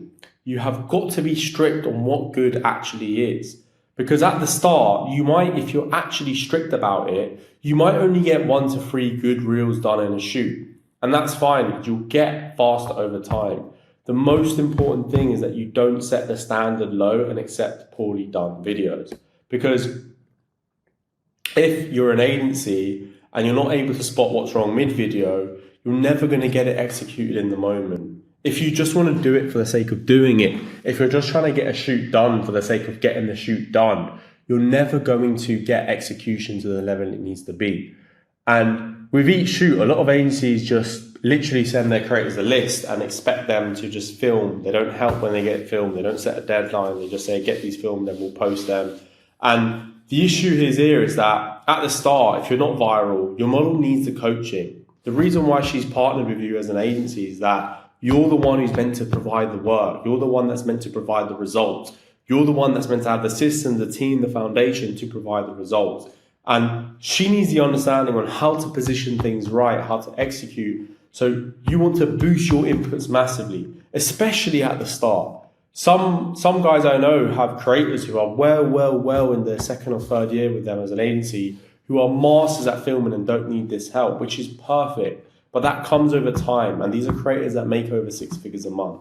Because if you're not at that point yet, you need to be intentional with everything you do. Intentional with every idea you put out there on Instagram, but mainly intentional with every part of that process, with every input that matters to that process to ensure success. Because again, ensuring success is your objective here. You want to cover all angles so that you know, guaranteed, this is going to perform. And if you know that this is going to perform, you know that this is going to be successful because you cover all inputs, because you track data on all inputs, you're going to get to 6 figures a month. So how the process actually looks is pre-shoot, we have videos prepared. We have a set KPI for the shoot. Before the shoot, there is set things that are set up so that the creator is ready, the marketer is ready. We're both focused going into the shoot. And during the shoot, it's a 1-by-1, so each video is sent in with comments and the link to replicate. If it's one off the top of without a video reference, then it's obviously just text. The creator will film the video, send back the first draft. You review the first draft, review everything about the video as you view competitors. Anything in that moment, you need to be crystal clear. Okay, this about the angle, the facial expression, the logistics, the idea execution, the retention, the hook, all these things. The way you analyze other content is the way you want to analyze your first draft from your creator, whatever she sends back to you. Because once you can review that clearly, you're going to easily be able to see, okay, this needs changing, this needs changing, this needs changing. The other side of this is don't be biased. The easiest thing to be here is that, oh, it looks great, this is going to perform. 9 times out of 10, that's bias. And when you get that video back, one by one, you want to focus on certain improvements. And again, you can tweak this relative to how much a creator can take on one by one, or how much she can't take on. So whether you want to slow it down or speed it up. But you want to nail one thing at a time. You don't want to overload. If a video comes back and it was really bad, you don't want to overload it. These are 20 things that need changing. The reality is if you do that, none of those things will change.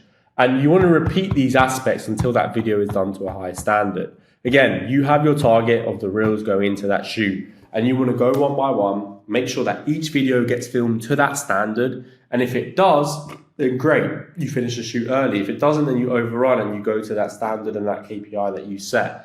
And you want to keep repeating it until you hit your target reels for the shoot. And with this, again, it links back to ideas. Some videos are easier and some videos are longer. It all depends on the idea, and it all depends on the creator, how good and fast she is at filming. A big mistake I see other agency owners make is they always give simple ideas because they can't be bothered to sit there and improve a more complex ideas, or vice versa. They try to give complex ideas and the creator doesn't film them. Again, that's not her issue. That's your issue with your system. You need to set things up so that you both work together to get those harder ideas executed at a good level.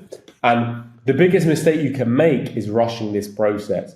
You need to make sure that the videos, the execution is done amazingly. And pre-editing, you don't just want to get videos for the sake of it. You want to be certain of the quality. And if you repeat this process 3 to 4 times per week, you get 20 to 30 reels per week, which gives you the ability to post 3 new original reels per day, which gives you 3 chances, 3 bullets to hit the jackpot, to hit the bullseye every single day, which means 3 bullets to go viral every single day. But again, when you look at your 30 pieces of reels, if you actually look at them, you're never going to get 30 that are going to be, every one of these is going to go viral. And if you did, you'd be absolutely printing. And we've had times where every video in a row is posted that's got over 1 million views, but it's more so to do with the momentum of the account from other pushing videos. Once you actually have that process nailed, and once you actually apply that process, the next thing, feedback, because doing that day in, day out and getting results or not getting results is well, but to actually analyze your reels and actually look at it, you really want to have feedback set up and check back in. So when it comes to feedback, at the end of each week, you want to track your overall model's performance and in terms of their execution. Just like you track your own ideas, you want to track on a shoot-by-shoot basis, on a week-by-week basis, how good your model's execute.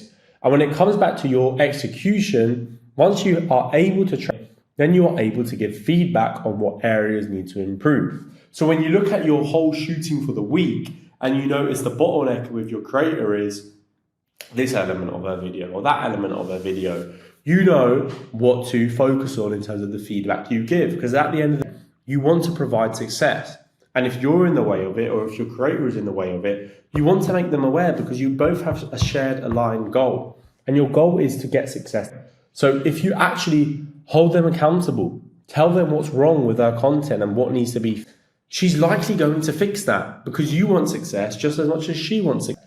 And when it comes to the tracking of execution, once you actually you have to track it in the first place, because if you're just saying things randomly, again, what are the chances that they're actually going to take action on and be actually stick to them for months and years to come? It's very unlikely. But when you have a system, when you notice common things that you see are wrong with the content, common things that need improving, it's much, much easier to give that feedback because it's based off data.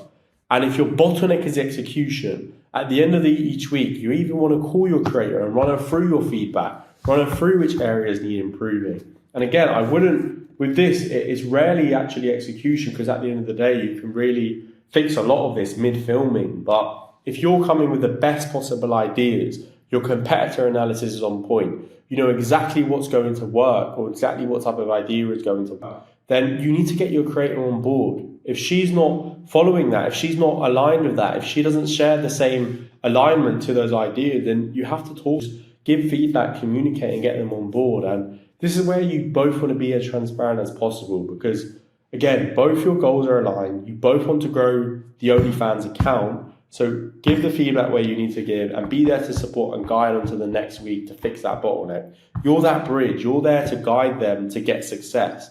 And if you're a creator and your agency isn't doing this, again, this is the feedback you want to give. Why is this not working? And work together.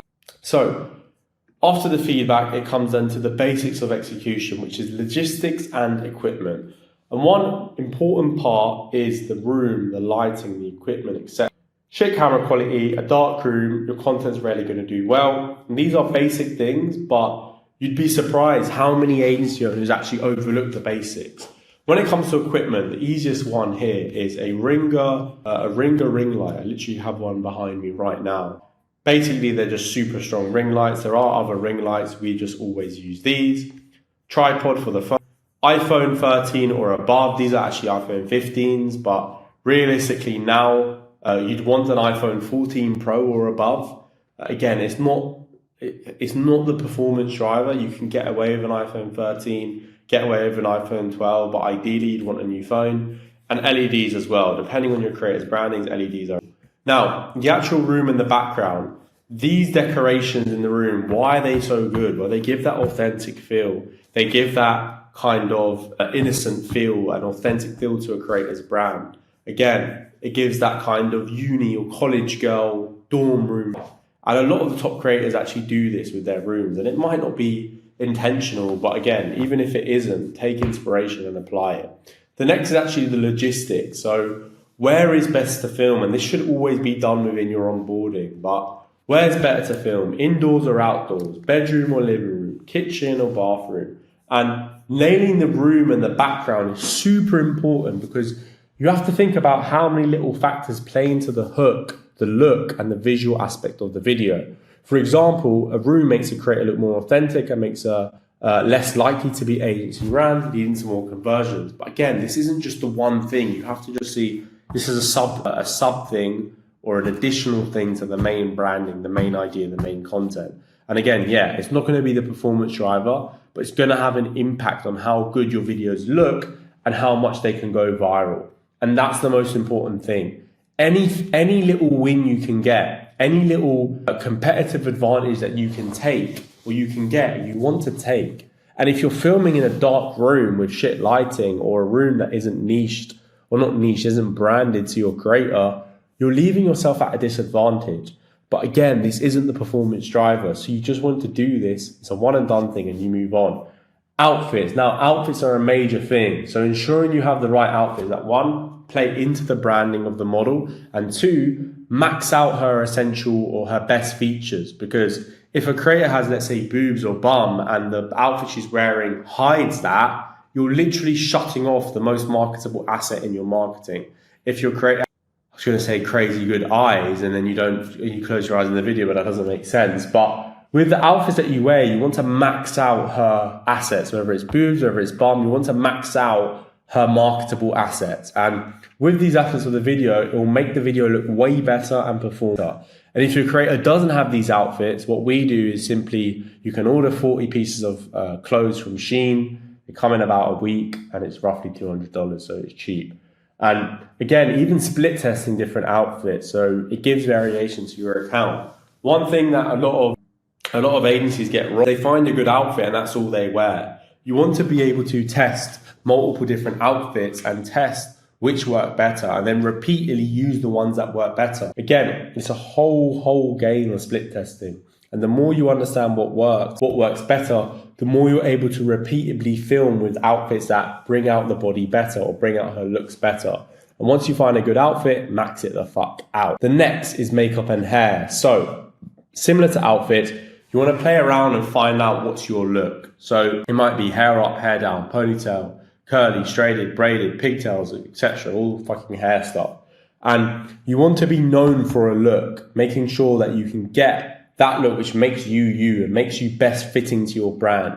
It's a testing phase and you kind of have to figure it out in terms of your own creator, what looks the best, whether it's with freckle filters, whether it's with pigtails, whether it's hair up, hair down, and how it links to your outfit, how it links to your branding. Makeup's a massive one too as well. It kind of links to the outfits and the hair and everything. It really, like, the biggest mistake is just overly applying makeup. Again, when we look back to the attainability factor, if you're overly caked with makeup, it's not going to make you as attainable, as authentic, and give as good of an experience to the subscriber. The majority of the people you're targeting are just normal guys. They don't want that overly make-up look, and it really removes a lot of your authenticity. And with makeup, you either want to be either really light, and what works well is like doing fake freckles and things that just make you look authentic, natural, and attainable. And again, like we covered earlier, your objective is to create the look to be as attainable as possible. That's what leads to the most conversions and the most subscribers spending the most on your OnlyFans account. And that's really when it comes to execution. When you look at execution on a whole, the main thing you really want to look at is doing this every single week and improving every single week. When you look at your overall execution results at the end of a week, you want to come at an end of a week and be, okay, where are we right now out of 10 in terms of execution this week than we were last week? And a lot of this stuff is data, which is where you're going to learn probably the most important things of how you operate a six-figure brand, a six-figure creator, and a six-figure agency is how you use data. But the easiest thing with execution is that over time, your graph should be like this. And you should be able to spot the bottlenecks, spot the flaws, spot what's wrong in the moment, in filming, with the execution now, and fix those things so that they don't come up later. And if you're able to do that, and if you're able to set the standard of what is good content, having that high standard, having your creators stick to that standard, improve to that standard, your execution is going to get to the point where it links to your ideas, it links to your branding, and all three coming together with the editing and alterations and data that come next, all three come together are going to allow it so you're way, way more likely to go viral. But you have to think of all aspects. Again, attention to detail within the room, within how that links to the ideas, within how that links to the branding, within how that links to the customer journey. Attention to the fucking details. So that really covers execution. The next section we're going to move on to is the actual editing. Now, your editing is your next part. And once you've got the execution, the ideas, the branding nailed, editing is going to be that final piece. And editing, your focus is retention. What about the video can you enhance to improve the retention? And as an agency, if you're at anywhere, again, 20 to 80K a month, if you're still editing yourself, you just need to learn the skill of hiring and delegating. And this is a delegatable task. You shouldn't be the one editing. You should have the system, the SOP, the process for editors to follow. So how editing should work, again, there's video ideas that need basic edits, and there's video ideas that need actual edits, that need clipping up, that need videos added to it, that need text added to it, etc., etc. And to be honest, like with this, if your editing is shit, you're going to miss the final piece that's going to go viral. You need to join clips together right that have retention in mind, caption on the screen, visual edits, motion edits. And if it doesn't add to the video, it's not done at a high quality, the video won't perform. Again, very rarely are videos just a one-take thing. They all need edits. And how you actually edit is going to determine how well the video performs. It's how we're able to have videos do 100 million views, 60 million views. It's because we focus on our editors just as much as everything else. So in terms of actually how to hire editors, the best two sites are OFM jobs and referrals. Referrals could be from your chatters, other VAs you have, other assistants you have, or OFM jobs if you just want to hire directly and you don't have any referrals. Now, training and onboarding. The biggest mistake people make with hiring is expecting new hires to understand exactly what you need with zero context, zero SOPs, zero shadowing. And this is what you want to focus on to ensure success. Because once you hire an editor, you want to be super clear on what exactly your expectations are, what's the exact process to follow, and what are the KPIs, requirements, the hours, the agreed pay, the agreed hours per week, the agreed days off. All of this stuff you need to be clear on. Again, I put into my own when we used to hire someone a few years back and not have these things laid out. And they're like, oh, well, what about this? Oh, yeah, just this. And there was never any clarity. And you want to understand what their KPIs are on their edits per hour, on edits being approved, and KPIs on edits per week. Because once you set clear KPIs, you set clear expectations, you have clear onboarding SOPs, you have clear shadowing with your onboarding, it's going to be a lot more higher chance that any hire you make is going to be successful. And when you set KPIs, you want to be clear on what the KPIs are, what the process is, how you achieve a good edited video, and how you delegate that to an editor. So if you've never edited a video before, you would simply edit a video exactly how you want to see it and film that, record that whole process from start to finish in Loom videos and iPhone screen recordings, whatever you edit on, and you would show that to anyone that you onboard as an editor. Now, which platforms do you use to edit? So Pretty Up is a great example. I'll go through that in a minute. CapCut is great for captions, clipping up, etc. IG Edits we use as well. Now, I'll show you this example when it comes to Pretty Up in this trans model and her content. But I'll let you wait. Let me just refresh the video so you can kind of see how it goes in. Again, that's not actually her waist. I've had someone actually think that's her waist and message me that. That's Pretty Up edited. Again, that's overdoing it, but you'd obviously use that to make it, tweak it till it looks more eye-catching, appealing, etc. Now, once you have an editor, you have an editing system, you know what platforms to use. Your focus on the editing is retention, is making sure that every single clip is fast, every single motion is fast, every edit you put on, the text is done right, it's edited clean. If it's a reaction video, there's a reaction clip, it's done smoothly. All these aspects to your editing matter. And once you have that, the next part of editing is actually incentivizing your team, because a viral video will bring your agency tens of thousands of revenue, and your editor should be incentivized to get as many viral videos per week. Again, when you build teams, and it's stuff that we'll go through later down in this video, you want to understand how you all share the same goal. You're all aligned on the same goal and on the same target. And when you have that clarity, you have that synchronicity on that target, on that goal, it makes it so much easier to hit it consistently. And if you're able to nail that with your editors, it makes it easier to go viral. And it's such a small thing that can have such a big impact if you get it right. Because once the basics, the fundamentals are handled by your editor, the best way is to get video performance incentives in place. One example for it is a small bonus if you hit your first 100K video with your editor, a bigger one on 1 million, a huge bonus on 10 million, and you want to have them aligned with your agency's target. Slowly, your acceptance rate per edited reel is going to increase, your baseline is going to increase, the performance is going to increase, the ability is going to increase, and the amount of viral videos you land is also going to increase. Going consistent viral is not about getting lucky, it's really just about building standards. If you build the right standards with your editing, with your filming, with your ideas, with your branding, it's going to be consistently more likely to perform. Literally as simple as that. And this comes down to your system with your editors. You want to have a weekly meeting where you're going to focus on reviewing the edits, reviewing the data, and going through the main improvements, making sure they have the highest chance of success with editing. And I'll go through meetings and everything again later on throughout this video. But the main thing here is where most people go wrong is they don't treat their editors, what happened there? They don't treat their editors or their team properly and professionally. They don't want them to hit their goals. They don't want them to hit their target. They don't know what their goals or their targets are in their personal and professional life. And they don't want to incentivize them because you're scared holding on to cash. You're scared holding on to an extra few hundred or $1,000. And also another side of that is you don't give them enough context. You don't spend time with them. You don't onboard them correctly and make sure that you are shadowing them. But first of all, they are shadowing you. And this is where things go wrong if you don't understand how to do these things correctly.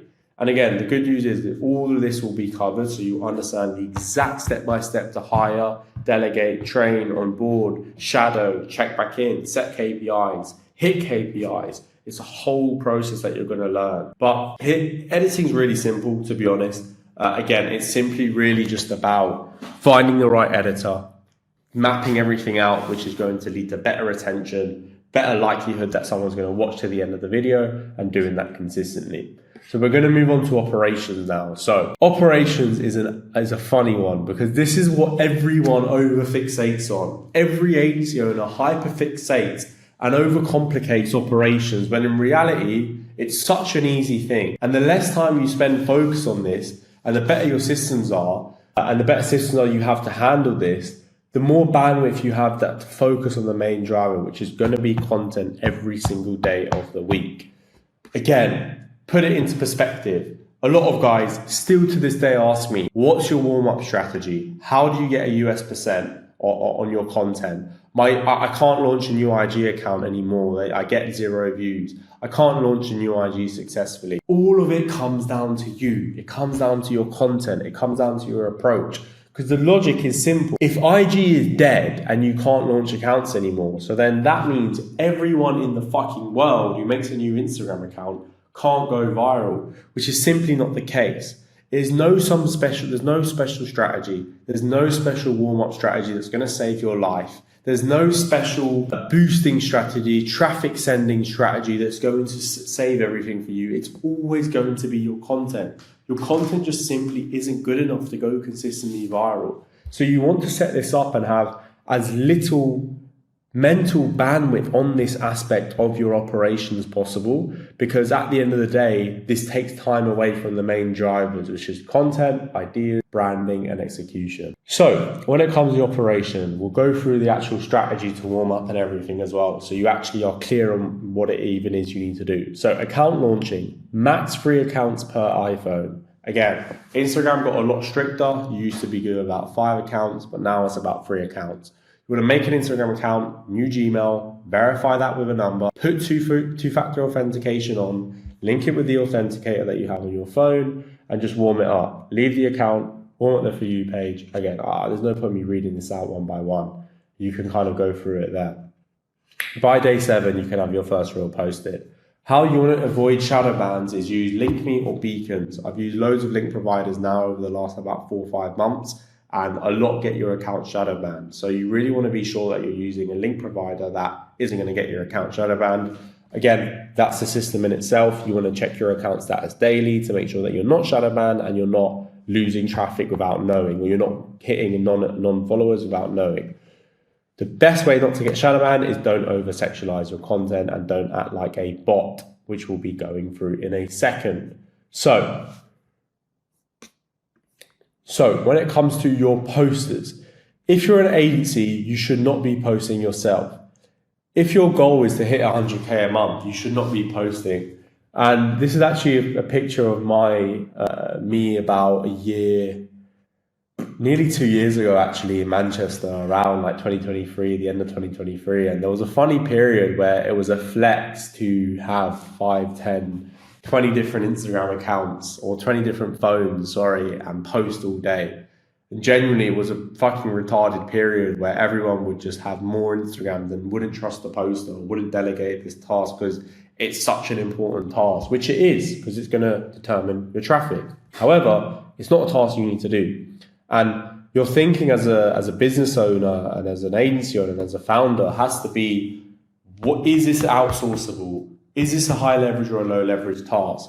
And posting is very simple. You can outsource it for $3 an hour, have it run without you, have a system, have a manager, so that you don't have to bother doing it all yourself.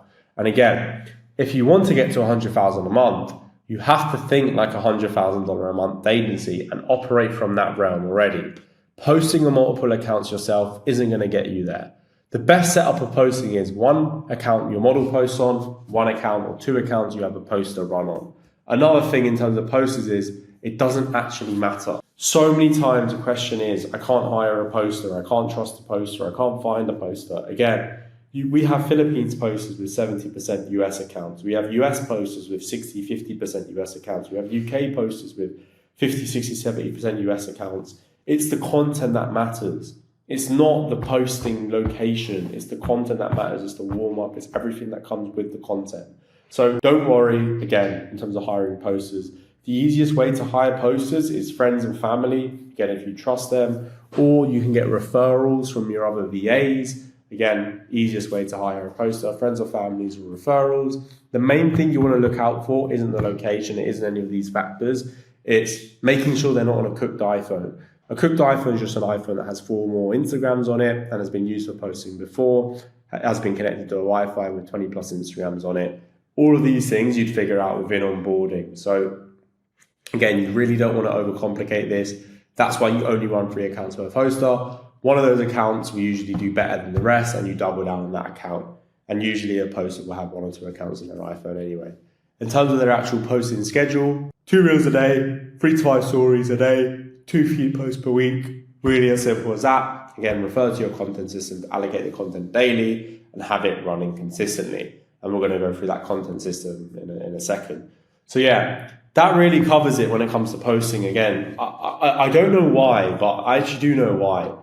These are the most frequently asked questions I get when it comes to Instagram. And it goes to show your thinking and why you're not at that 6-figure level. Because agency owners that are well above 6 figures per month, they're not asking these level questions. And your results, your agency's results are a reflection of you. And if you're asking the wrong questions, you're always going to get the wrong answer. So if these are the things you're still worried about and thinking about, you're looking in the wrong direction. You're trying to solve the wrong problem. Because this isn't ever a big issue. It's never the main problem you need to solve in your business. And it's never the main bottleneck that's going to stop you to getting to 6 figures a month. And if you believe it is, that's why you're not at 6 figures a month. Because your time, your focus, your attention, your effort is simply not on the right thing. And that's how business is. Because business isn't this thing where you just work harder and you get results. No, you have to choose the right problem to fix. You have to work on the right thing. You have to solve it till success. And you have to do it at a standard and a level that's going to mean it stays consistent and it stays successful. Because your approach is everything. Your ideas are everything. Your team is everything. Your systems are everything. And if you're allocating that time, money, effort on the wrong thing, you're never going to get the desired outcome. And it's a harsh reality that you do just have to come to as a business owner. As a founder, you do have to come to, you're not always going to get the diagnosis of the problem right. You're not always going to get what is the main thing that's slowing us down right. And you have to be real with yourself and know when to pivot and know when to split your focus. Because if your focus is still on operations, you're so far gone that you have to reframe what you actually need to put your time into.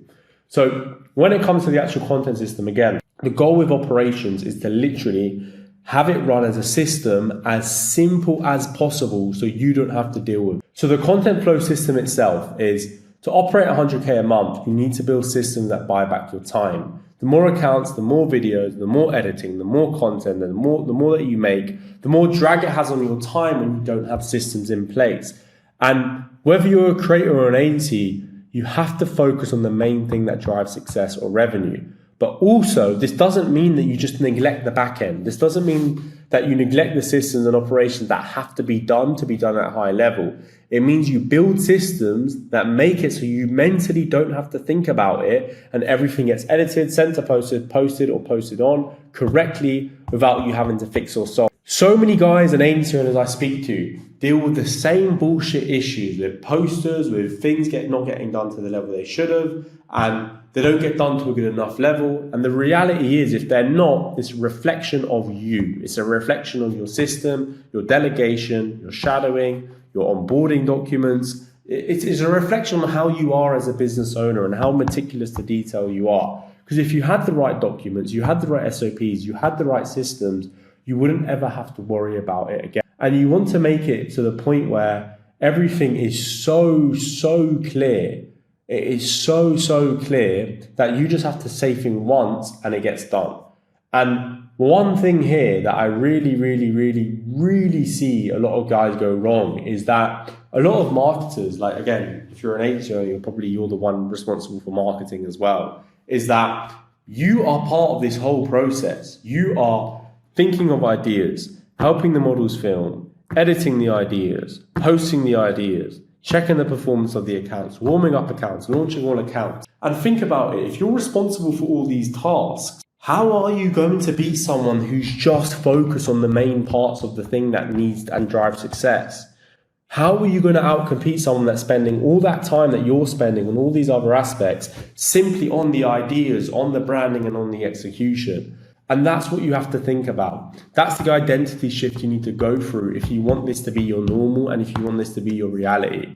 And the system you need to build out is essentially, this is how basic it should be. The model films, she uploads it as a file. The file gets forwarded to your editing team. At the start, you would have a Zoom or a Google Meet with your editor to review the files, review the plans, review the plan of action for each video, so she can build context or he can build context on what you actually want edited, how you want to edit it. And then the file gets sent back to you to review it and review the edit. You either approve it, you either don't approve it. If you don't approve it, you send it back with the revised improvements. If you approve it, that goes into a Google Drive from the editor to the poster to post. Your Google Drive will have multiple folders, will give you editors the ability to repurpose, reuse, and just re-edit content again as you build up more content if your model doesn't have new content or when you have performing videos. And you want to rename it clearly so the poster knows exactly what to post and what video it is. Rename the video once it's posted, post the post, submit an EOD, submitting proof of what was posted. Again, you want to make sure that the poster has actually posted correctly. That comes down to your EOD, comes down to your check back-ins. It's very simple. And this is basic stuff and works for a few accounts and a few posting. And you can get more complex as you scale. But the simply thing you want to do here is you just want to be involved in the most important things.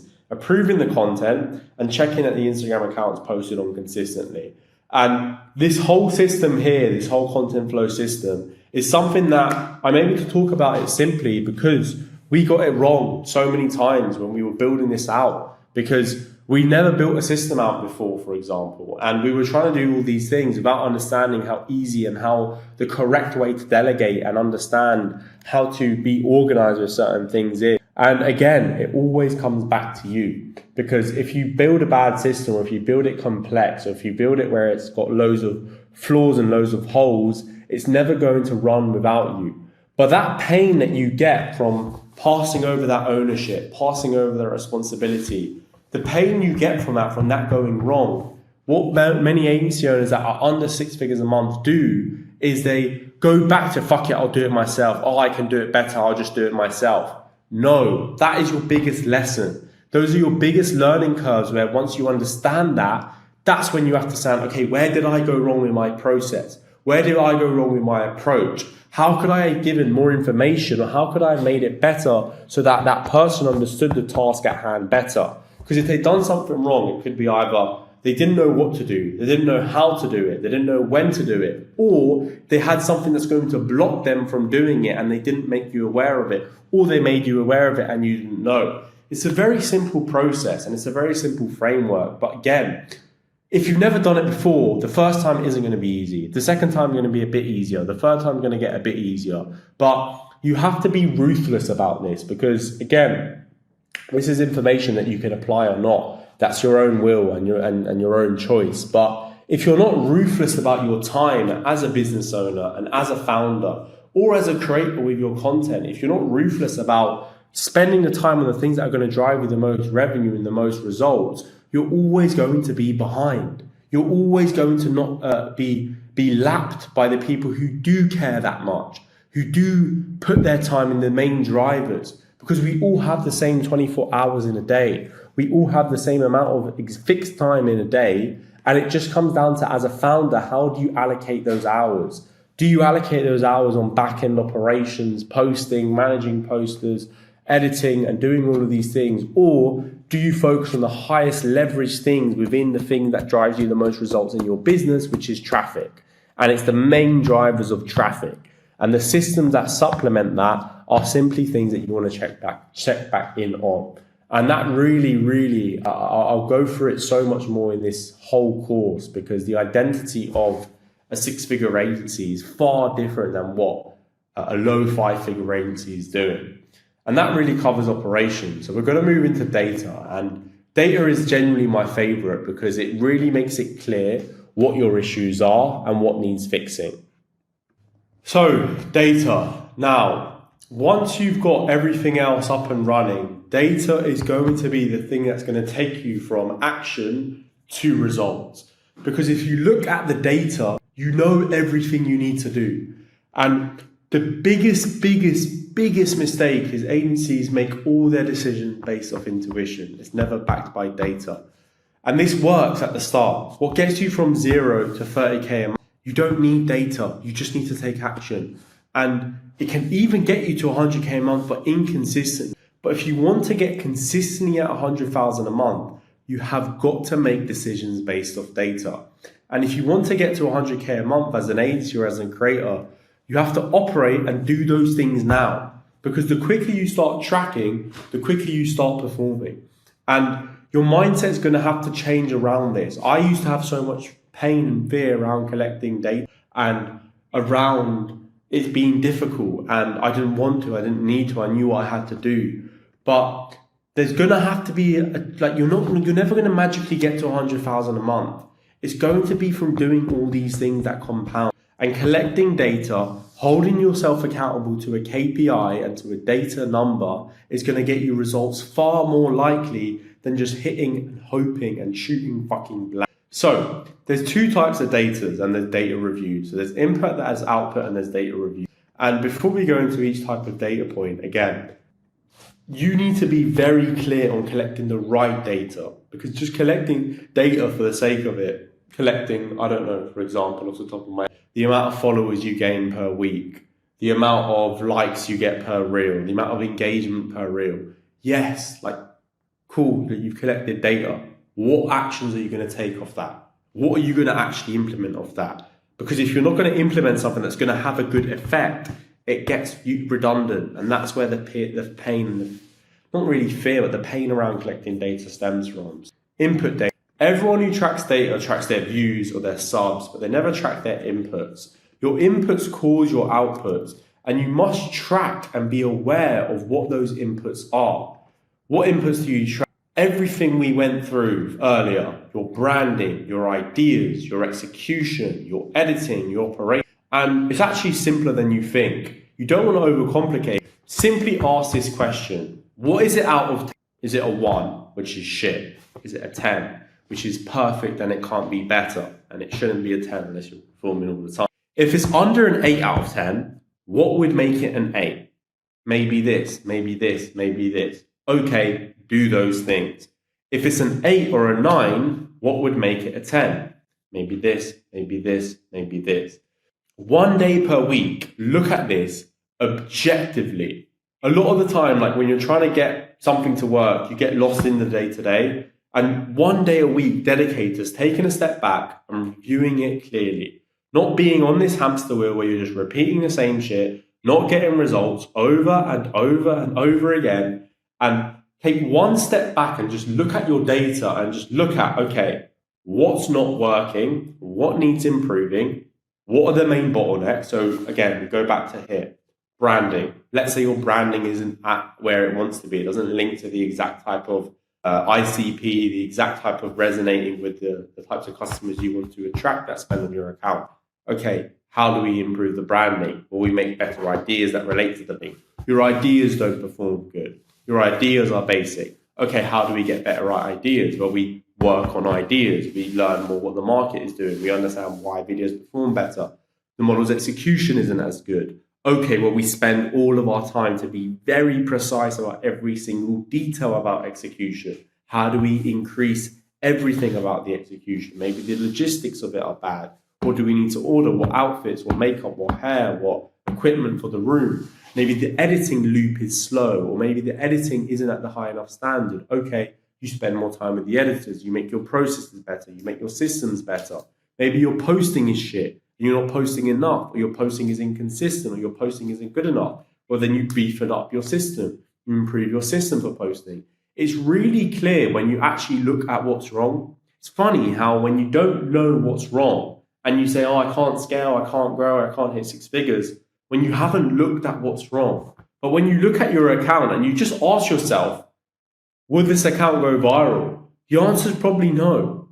And if you just look at your account, but so many guys fail to look at their account and ask me, or again, ask themselves, oh, why am I not at 6 figures a month? But you haven't actually looked at your account and just looked at, oh, my account looks shit. My reels look like shit. My hooks are shit. My retention is shit. My filming is shit. It's very clear when you actually look at your account. And once you're aware of the weakest parts and the weakest areas, you then need to prioritize solving them. Ruthlessly solve what you're bad at and don't just delay it. Don't focus on what you're good at. Focus on what's wrong. Because when you repeat this until each of your inputs are 8, 9, and 10 out of 10, you're going to start getting consistently viral. The biggest side note here, and I can't stress this enough, is don't be biased. You have to be able to learn how to objectively look at your reels, Objectively look at your models reels, objectively look at your ideas, objectively look at your edits, objectively look at your branding, and say how good it actually is. And if you can't, you're never going to get to the heights that you need to. And this is where getting external influence, getting external opinions will help. But at the end of the day, you're going to always make the decision that you feel is right. And if you feel is right that, oh, there's no issue, it looks good, it's just going to randomly perform, guess what? You're making that decision. You have control over that. So you need to be so sure and so aware that you're not high on your own supply. You're not being delusional about how good your content is, because if you are, you're not going to see the results you want to see. And linking that input data to the output data is the next part, because once you link that input data, you want to then link it to the output. So what's your traffic per day? What's the average views on your account? What's the average views per day to conversions? How many followers do you gain per day, per week? And your account, your accuracy between what your inputs are for the week and what your outputs are going to be super important. Because if you can learn and train, and it is something that you train and it's something that you understand to get better at, where you can basically predict with every single video that goes out that you're going to go viral. You can build that muscle to the point where intentionally, you know, if you put this video out, it's going to fucking perform.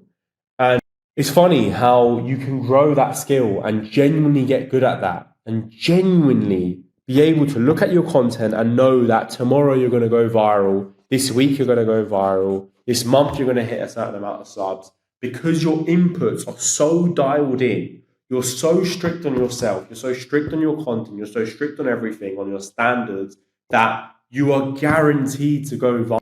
Because when you link that to your output, when you link that to what's performed, you can make decisions based off data. When you look at your output data, when you look at your new subs daily, your average views, your VTFR is another one. When you look at these numbers, you can start making decisions. And when you make decisions off data, you can start being more right. Because, for example, if you know that when your average views per day is 300,000 views, but on a day that you get more subscribers with the same amount of views, it's because you posted a video that was more likely for people to convert. I don't know, it could be more personality focused. It could be showcasing the model more authentically. You know to double down on that. Why? Because data makes that decision for you. But that comes down to you and how you track it and the decisions you make off it. Because if you just track it for the sake of tracking it, it's not going to help. If you track the wrong data, it's not going to help. But if you track it, the right pieces of data, you make the decisions based off data, you check back in on that data, you are going to force your way to success. It's literally that simple. And it's one of the biggest factors that holds back agencies that are making 30,000 a month or 50,000 a month, is that they don't know how to track data. And in my own agency, we have a whole system around this, which is fully automated, because I'm not going to sit there and collect the data one by one. Why would I do that? Is that the highest leverage task I should be doing? No. So our system is fully automated, which tracks the data for us in order for us to make the decisions that we need to make without taking up all of our time. And that's where it comes into in business. It comes into why you're stuck at these levels. It's down to your systems. It's down to you as a founder and as an operator. Because when you track the right data, you make the right input data decisions, right output data decisions on what to do more of and what to do less. Guess what? You are so much more likely to land a viral video. It's night and day how much easier it is for you to land a viral video. And when it comes to data review, so you want to dedicate 1 day per week for this. 1 day where you objectively look at all your data and make the decisions. If you don't know your numbers, how can you expect to make the right decision? And again, it comes into the biggest bottleneck all the time. One thing at a time. Focus on one thing at a time. And when you look at your content, when you look at your accounts, if you don't find anything major to fix, that's when you need to look. Cool. Is your traffic at KPI? If the answer is yes, easy. Actually, we'll go for a no first. If the answer is no, so look deeper why it's not at KPI. What needs changing about your approach? Why is performance not matching up to your input? Do not fucking cope.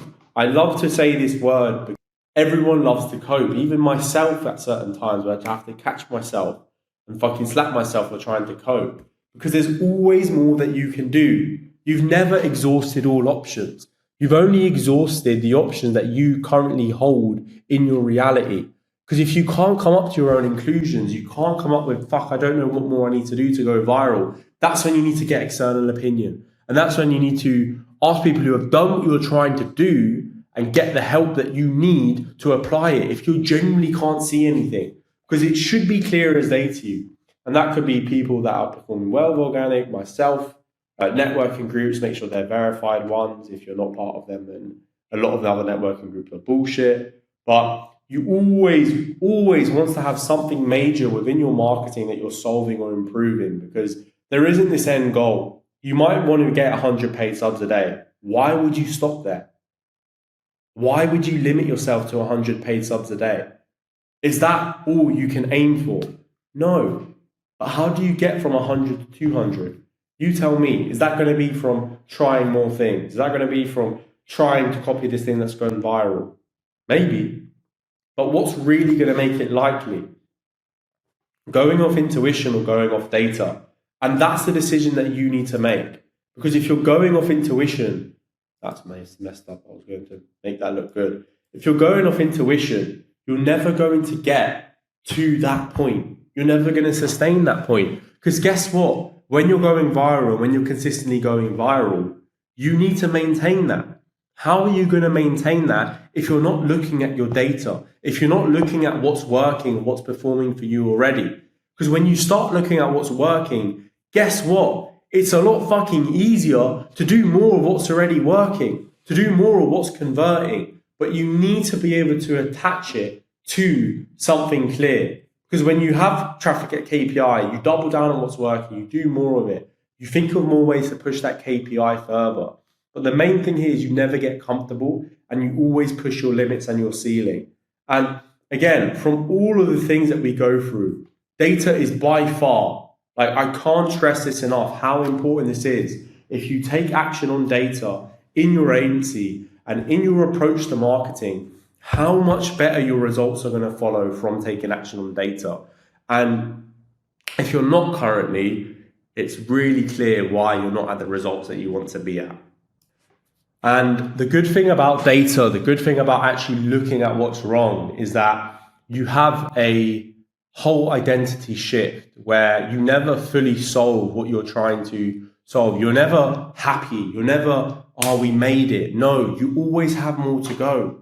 Because the reality is, with what you're learning right now, 100K a month is just the foundation. You want to grow on that. You want to get further. You want to push to 200K, to 300K, to 500K plus a month. And that's going to come from getting the foundations in first. And this whole system is so pivotal to having consistency with your marketing. Because at the end of the day, if you don't apply, if you're not this meticulous, if you're not this detailed, if you're not this thorough with every single element and aspect of content, how are you going to compete? How are you going to go consistently viral? How are you going to beat people that are doing this for years and months longer than you have done it yourself? And it's a very, very, like when I understood this fully, and not to say that I fully understand this, because we're constantly growing, we're constantly pushing the barriers with our creators, because we don't settle for what we're already at now. We always want more. Even at 100 subs a day, 200 paid a day, 100 paid, 300 paid, there's always more that you can grow consistently. But without the data, without the operations to build back that leverage, the time for you to focus on the ideas, what's going to work, what's going to perform, without the editing team, without execution with your creators on point, without your ideas on point, without your branding being nailed, you're just going to make it harder and harder and harder for you to get to 100K a month. And it all comes together. It all comes together. And when you look at a lot of people online who get so fixated on one element of marketing or one element of what you need to do now to get success, the biggest pain point I had, the biggest caveat I had with that is that it's never one thing. You have to bring it all together. And that's why I've laid it out all together. So you understand how to attract the type of subscribers you want, how to link to being attainable, how to apply branding to your own content as a creator or your model's content as an agency, how to come up with those ideas, how to execute them consistently week on week, how to get an editing team with them, how to get the operations so you're not wasting your time, and how to make data-driven decisions. And again, your bottleneck at this level as an agency will always be you need more traffic, because if you could get the skill overnight to deliver triple or 5 times the subscribers you're delivering on a daily basis to your model's account right now, your results would reflect that. So with this system, with this understanding, again, you have to go back to this as much as possible to really apply each aspect of it. There's a lot of information, and just trying to take it all on at once is going to be a car crash. So one by one, focus on the main bottlenecks, focus on applying the main things that are the issues in your system, in your approach right now, and slowly move on to each one and each one and each one until you're successful, until you see the results. As long as you're checking in on your data, as long as you're doing your weekly reviews, over time, you're going to get success, and you're going to start going consistently viral, and it's going to transform your agency's success, your model success, and overall your life success. And if you've got up to this point in the whole course and you're a model actually watching this video, the next part of most of this course is going to apply specifically to agencies. So if you're a creator watching this, feel free to implement everything I went through and apply it to your own content. Or you can check out our website, uncoveredmanagement.com, when you can apply to work with us and implement what's worked for our clients onto your account as well. Because all of these things here, although I'm mainly referring to agencies, they can all be applied to your own OnlyFans account as a creator. You can do this all yourself and focus on the branding, execution, ideation, and editing. You don't have to worry about operations and data. You can look at your own accounts yourself and make the decisions there. Because genuinely, this is the information to actually set yourself apart to be a 100K a month brand. And again, change your trajectory on OnlyFans for the future. And genuinely, again, if you do apply this, you're going to exponentially grow. If you put all your focus on this, if you actually apply this as a creator or as an agency, you're genuinely going to grow.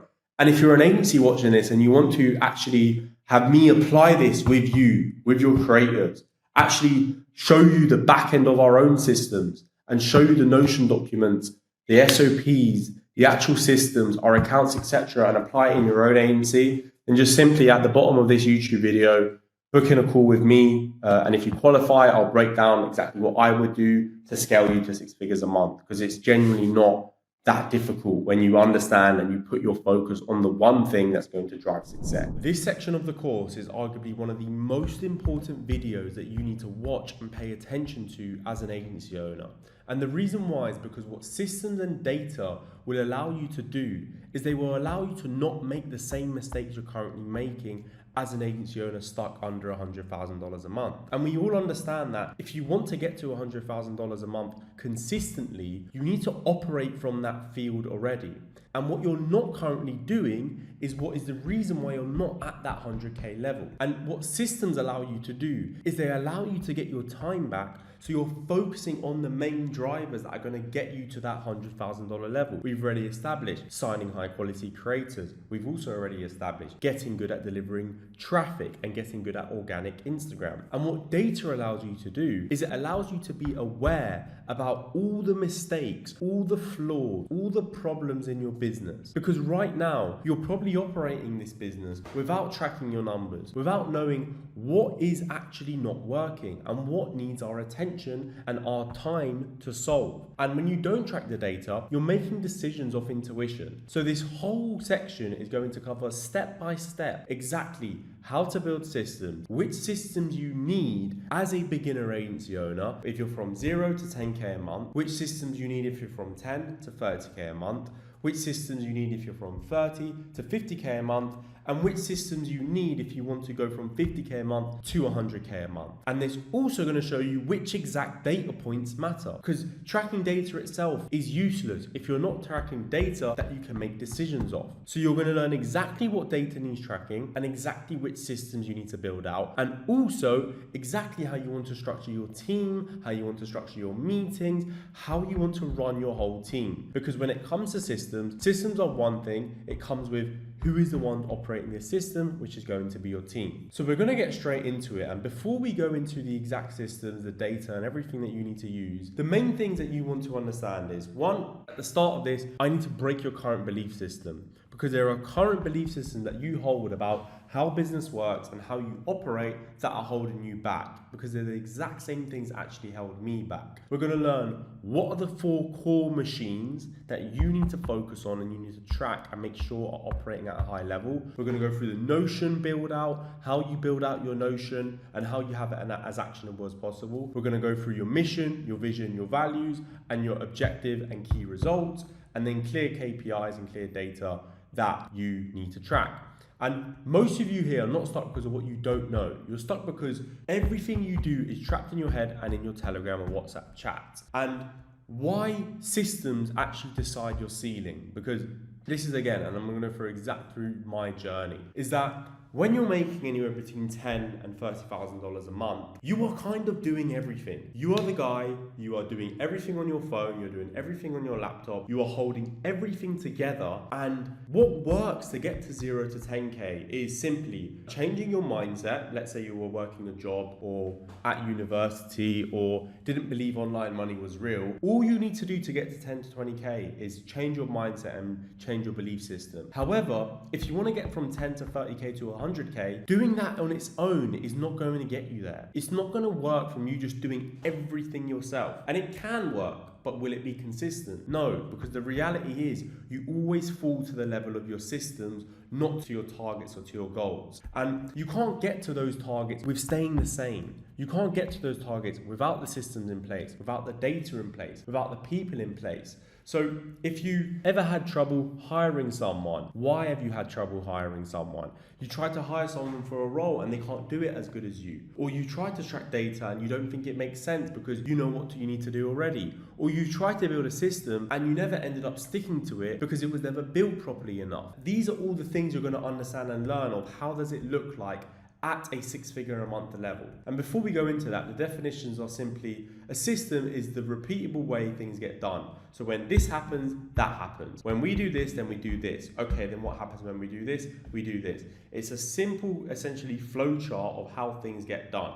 Operations is the discipline of making sure that those systems are followed. That's with your people, the processes, the SOPs, and the enforcement. And data allows you to track. So it tells you if it's good, if it's bad, and why, based on a certain KPI, which is a key performance indicator, which is essentially another word for a target.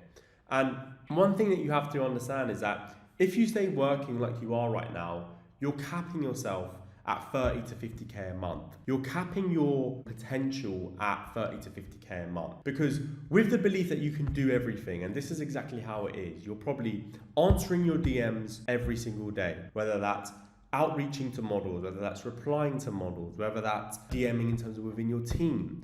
You're obviously the one closing your models. You're potentially talking still to your whales and you haven't offloaded that to the chatters, or your chatters are talking to your whales but they're not doing a good enough job. You're fixing issues with payouts, with invoicing, with models and all of these other things. You're probably, if you have editors, you're managing editors, but realistically, you're probably editing yourself, and you're reassuring your models that okay, just wait till this video goes viral, or just wait till this happens and we're going to make money, or we're going to scale. And you're still probably the one that's going out to find new chatters, hiring new chatters, doing all of the little day-to-day things that just have to get done. So in your day, you're probably working, you might be still posting on Instagram as well. We'll go into that later, but you're probably working 12 hours, 14 hours, 15, 16 hours a day, and you feel like you're working so hard. But the problem is that there's no KPIs, there's no tracking, there's no dashboard. You're not reviewing things on a weekly basis. There's nothing delegated with someone that clearly has ownership over it, and your revenue is probably inconsistent. Although you might be making some money, you're probably fluctuating up and down. You might have a $50,000 month, but then it comes back down crashing to $20,000. You might hit a $20,000 month, then it comes back down crashing to $10,000. And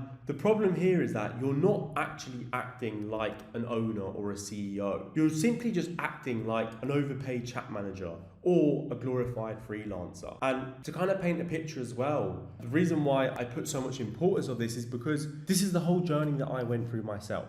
When I started this business, I didn't know these things. I didn't know how to operate systems, how to hire people, how to actually scale a company rather than just do things myself and treat this like a side business or just treat this like a hustle. And I just went off what I thought was right. And the problem in OFM is that everyone else does the same. Everyone else is in Telegram groups which tell you XYZ thing to do, but don't actually tell you the most important, valuable things that you need to do to actually operate this business like a real company, and how to install teams, systems, data to actually allow you to scale to 6 figures a month and scale to over 7 figures a year. And my journey, this was now well over 2 years ago now in Marbella, in Spain, where essentially things were going great. We were absolutely printing. This was during TikTok, during 2023 TikTok era, where everything was absolutely flying. We were doing 200 paid sub days, 300 paid sub days. We even had a creator off the back end of like July, August back then doing about 600 to 700 paid subs a day. And this was great, but the issue is that every single day we were working all fucking day. We were either managing the chatters in the chat team. You can see, obviously, there was loads of good sales going on. We see 100, 100, 100, 100. We see one model's account doing about $40,000 a month with like an 8x ratio.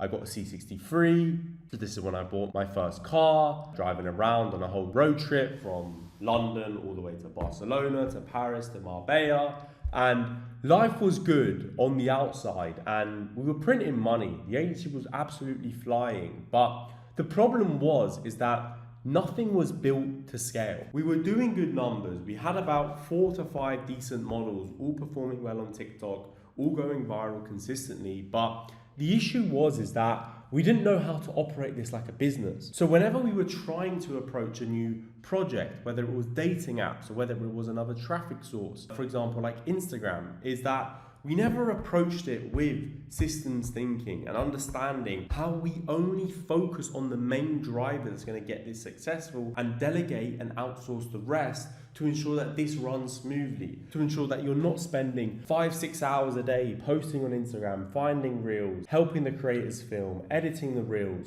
and doing all of these tasks that they might be important and they might actually make you significant fucking money, but they're not tasks that you absolutely need to do yourself. And what it actually looks like is that you're not actually operating like a business. You're just getting things done yourself. You're just doing tasks, moving on to the next one. There's no structure, there's no routine. And it's very, very up and down. And the problem is that when problems arise or when things don't perform as well, you don't have the infrastructure or the systems to easily get things back running, to easily go viral consistently. And it only ends up being short-lived. And that's where a lot of agency owners face, is where they're doing the right things. They might have gone viral once. Your Instagram might have performed once. Reddit might be performing. But it feels like this uphill battle. It feels like this grind. It feels that it's so difficult to just get 50 paid subs on the day, get 100 paid subs a day, get a creator to 50k a month, or get a creator to 100k a month. But the other side of it is actually that it's so much easier than you think. And you can actually get to that working less time, doing less mundane bullshit tasks that you don't have to do, that make you hate the business, and actually focus on the things that you enjoy doing, you're good at, and are parts of your zone of genius where only you can do it better than everyone else in your company. And once you apply these things is where you actually get the freedom and you actually are able to operate this like a real business and scale to 6 figures a month. Because it's not whatever you believe right now, and we're going to go through the actual belief system, but whatever you believe right now is going to get you to $100,000 a month. I promise you, without the right team, without the right systems, and without the right approach and the long-term thinking, and focusing on the main driver that is going to guarantee you results, which is signing high-quality creators and driving organic traffic at a high level, you're not going to maintain $100,000 a month. It's as simple as that. You might hit it. You might hit it 1 month off Black Hat or off Reddit. But we both know the fucking pain of Reddit bans, of fucking dating app bans, of all of these bullshit things that you're still dealing with every fucking day. So that was kind of the Marbella era. And then the Manchester grind era was very, very similar, where I managed to buy my other dream car, which was a McLaren 720S. I actually got that wrapped with my private plate, but I didn't get the picture in the Miro. And again, another account doing about $80,000 a month. That was during the start of 2024. And again, you can kind of see posting on phone, that era where everyone used to run their own Reels accounts, posting on their phones all day themselves, feeling that they can't delegate that to a poster because they can't trust the poster or no one's going to post. And that's all shattering that belief system. And what it actually felt like is, again, there wasn't any team. If I stopped working on the business for 2 days or for a weekend, everything would crash. There was no tracking. There was no clear systems in place that guaranteed we get things to a target or hit a goal. And that meant there was no consistency, there was no structure, and there was no predictability. We would have a smashing month and then drop down the other month and then have another smashing month. And it was very inconsistent, where we would get and hit targets, but we couldn't sustain them every single month. And what actually kind of clicked on me is realizing that, one, I could run this business by, or not even realizing that, is I could try to do everything myself, hate the business, and optimize things just to make 100% margins. And all you end up doing is you end up doing the mundane task. Because if you're scared to hire, if you're scared to hire someone to take over tasks that you don't enjoy doing because you don't want to pay $600 for a VA or $800 for a VA or $2,000 for a VA, all you're going to end up doing is all the tasks that you hate. Because on the other side of that is that you can run this business by doing half the work and making double the cash just by being better at business. You can do the things that you enjoy, the things that you're great at, and because you spend more time on the things that matter, your agency is going to make 2x the money. You don't have to worry about the mundane tasks. You don't have to do the shit that you don't enjoy doing, and you don't have to worry about that stuff if you have the right team members and the right systems in place. But where that comes into is being better at business. Because making systems, delegating things to team members, hiring the right team members, all comes at being better at business. It's something that isn't just specific to OFM, it's something that's specific to everything. If you're able to delegate, you're able to hire, you're able to systemize your workload, and you're able to offload that into someone who can do that as good as you, if not better than you, you free up all that time to focus on the things that you're the best at that grow the actual business. And the decision I had to make was, I'm going to build systems, hire A players, build teams, buy my time back, and focus on the things that I'm best at and I enjoy most in the business. And the main thing here is that your brain is the bottleneck. Your brain can hold a certain amount of information and realistically only do about 3 to 5 hours deep work a day.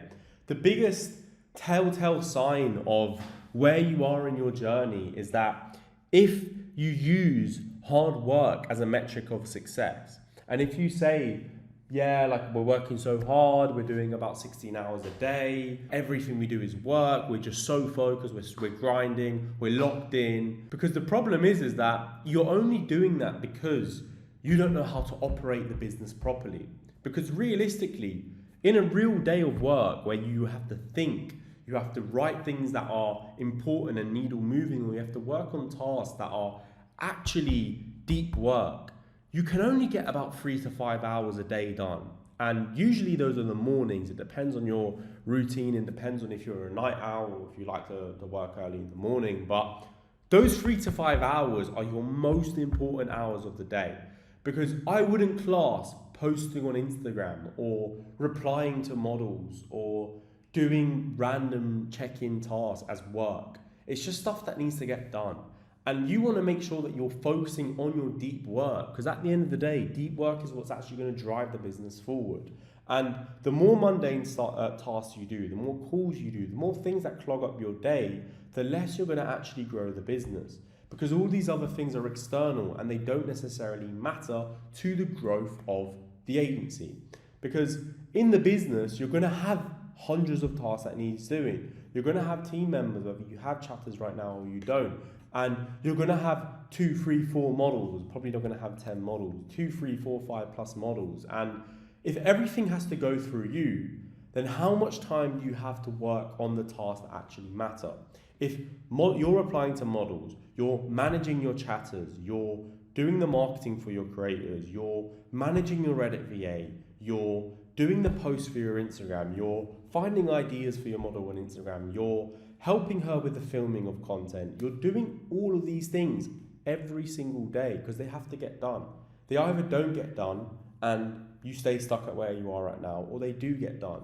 And if you're doing all these things, you're dragged in all these little directions, how much time do you actually have to work on things that are going to exponentially grow the business? And you might say to me, Luca, why wouldn't I post? If I post and it goes viral, I make X amount on the OnlyFans account, I blow up the model on OnlyFans and we print. Okay, that's fine. But do you need to be the one posting? Or is it the fact that you don't want to offload that or delegate that to someone because you don't trust them or you don't understand how to? Because a lot of things that you believe that you need to do, you actually don't. And that's where we're going to go into. This is what has to happen. Replacing your current belief system. Your old belief right now is that if you work harder and you do more things right, you're going to make more money. And the problem with that is that you need to shift that. You need to reframe that belief system into your new belief, which is that your job is to build a machine and put the right people inside there. And you're paid to think, design and decide and not do every low-level task forever. I mean, what did you start this business actually for? Did you start this business to work 20 hours a day or to work 16 hours a day and stay locked in every day? No. You started online money for freedom. You wanted the dream life that you always wanted to set out and live. And you have to commit to that first dream that you had. And the problem is people get into this trap. And again, it goes from 10 to 50,000 a month, give or take, where you're doing everything yourself. And you forget that the main thing was really, absolutely replacing that belief system and reframing your mind on actually understanding that you don't have to do everything yourself. And you can actually grow this business without doing the low-level tasks. Because the biggest thing I can say on this is that the reason why you don't want to offload important tasks and the reason why that you want to do all the highest important parts of the business is because you haven't got the skill of hiring down and nailed yet. You haven't hired the right people. You haven't understood how to actually onboard the right people, and you haven't understood of how you actually delegate your information and allow people to soak that in and do those things for you and systematize your thinking, the main things that matter in the business. And because you don't have that skill, because you don't understand how to do it, you then use the experience-based beliefs that no one can do it like you, and you still have to do it yourself. Because when you try delegate something, it doesn't get done the same level as you. And the problem here is that if you stay in this trap, you're never going to fall out. You're never going to get out of this, and you're always going to be stuck doing the high level things.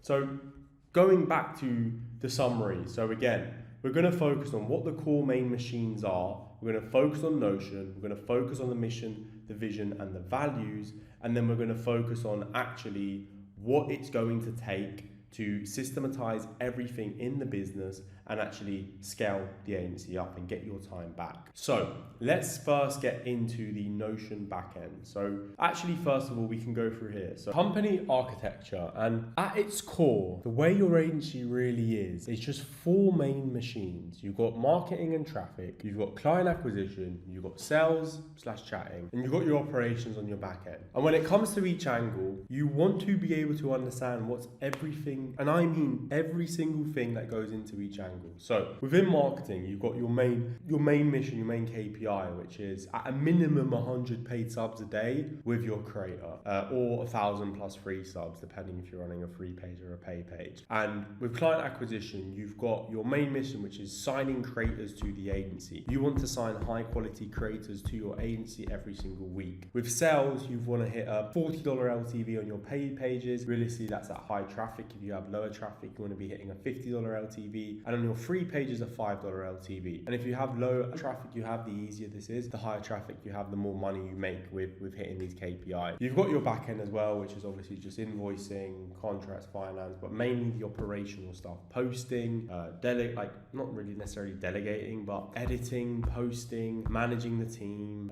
everything that comes into the back end, and making sure that everything runs and the machine runs. And within any of these targets, you've obviously got what is the best way you're going to get to that target. How are you going to hit 100 paid subs? How are you going to sign creators? How are you going to get to $50 LTV? And how are you going to run the operations? And obviously to do that in terms of on the marketing side of things, the focus has got to be Instagram growth. And to do that on the client acquisition side of things, it's got to be through either it's outbound referrals, which is absolutely great, and we'll go into that later in this video, or later in the course, sorry. You've got paid ads, and you've got inbound as well from making content. Now, in the sales side of things, it's having a full fan journey. It's being able to develop your whales and milk your whales. And then in the operations, it's the little things. It's like posting. It's just making sure things run smooth, and it's really just building systems. But when it comes to each of these angles, essentially, you want to really, really work on how you actually build systems around the things that fucking matter. Because at the start,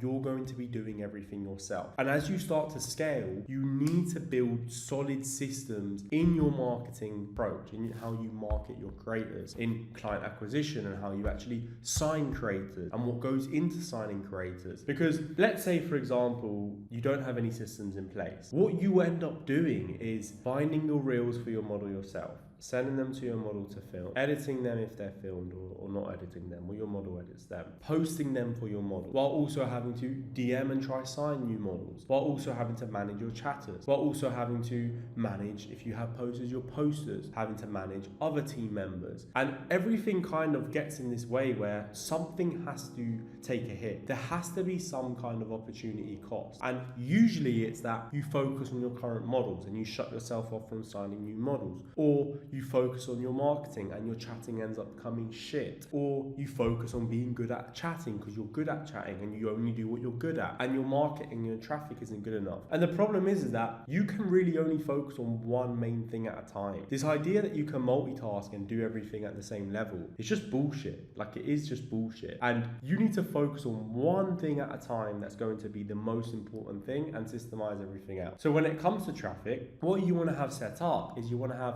other platforms that deliver traffic easily through a system without your mental attention. So that could be Reddit, for example. Instead of you having to manage your Reddit VAs, you have a Reddit manager in place that she manages the Reddit VAs, she collects data, she has ownership, she makes decisions, and she reports that back to you, and you check in on that. Let's say it's, for example, Twitter, the exact same approach. You have a manager in place, you have Twitter posters in place, and you just collect the data and the reports on what the traffic is and what the performance is with that system. Obviously, I'm going it from the top down right now. I'm not going into the intricate details of what the actual system looks like, which will go into a lot further. But you essentially want to have these other platforms set up so that you can focus on Instagram. And we'll go into Instagram further when it comes to the actual approach. But you want to have these things set up so that they're not taking up your day and taking up your time. And that comes from actually building the system out. And what it actually looks like to build the system out is you need to be very crystal clear on when you do this, this happens, and then this happens, and if this doesn't happen, then this happens, and exactly what that piece of information or what that standard operating procedure is, the person responsible to do it. So a great example is when it comes to Reddit. In Reddit right now, if you have a Reddit poster or you have a Reddit VA who does do it for you or doesn't do it for you, whatever your situation is, when it comes to any new hire or any person that you're taking on board to take over something that you might be doing yourself, you need need to be crystal clear on what it actually is they're doing, and every single thing that you can think about. So when it comes to, for example, delegating Reddit or delegating Twitter,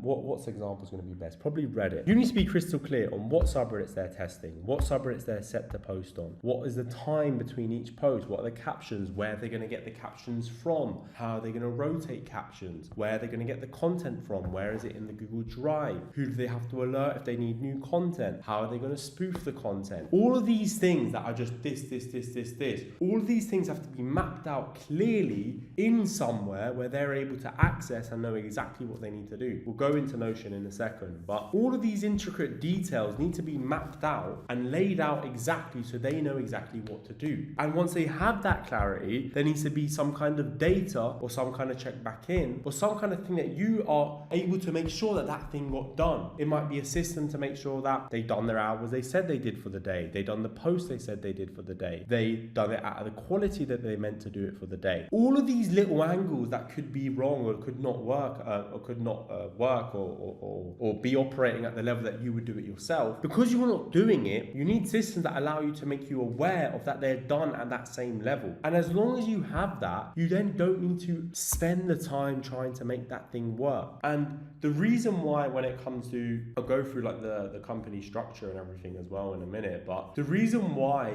you want to build this out is because it frees up your mental effort from having to try get something working that just simply isn't going to massively transform the agency. For example, if you're focusing on Reddit and you're focusing on Twitter and those are the platforms that bring you the most results, well, the answer is that that's great, fine. And all you need to do is get those things off your hands or off your plate by delegating it properly, systemizing it correctly, having clear SOPs, documenting the whole process, demonstrating it to the person you delegate to. Let's say it's a VA. The simple approach is this. So you've got document, demonstrate, and duplicate. So the first thing you're going to do is document the process. You're going to document exactly what it is that you need to do. How you do that is an SOP. Pretty simple. An SOP is essentially a standard operating procedure. It's exactly what are the steps that they need to take to do this one thing. So that's your SOP. Once you've got that SOP, you want to demonstrate it live on a call or on Loom. You want to demonstrate it either on a call or on a Loom video. Again, you want this to be basically that person's gospel so that they know exactly what it takes, what they need to do, the level they need to do it, and you can emphasize that and explain that in a video or in a Loom video. If you're going to do a call, you need to use Fathom. So Fathom is another software which has AI notes which allows you to record the call, and they have AI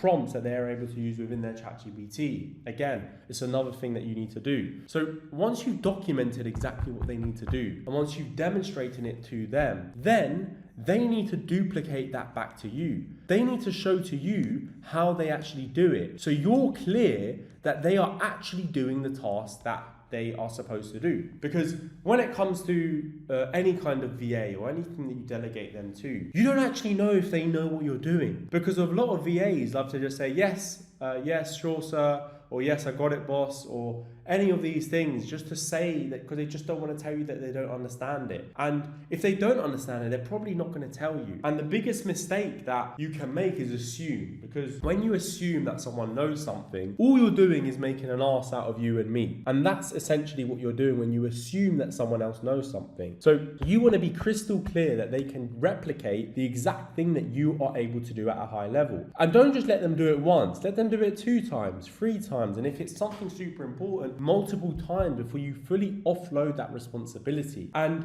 yes, this might feel a bit more longer than what you currently do now. If you just tell them this is what you do, just do it, and it never works out. But think about it. If your approach to delegating information isn't thorough, hasn't got context built up for the person you're delegating it to or the person you're offloading it to, and they don't fully understand what it needs to be done at what level it needs to be done, then what is the chances it's going to be successful? Probably low. And that's what you need to understand. When it comes to delegating information, when it comes to systematizing your business, when it comes to offloading the task that is holding your time back, your approach has to be so thorough and has to cover all angles.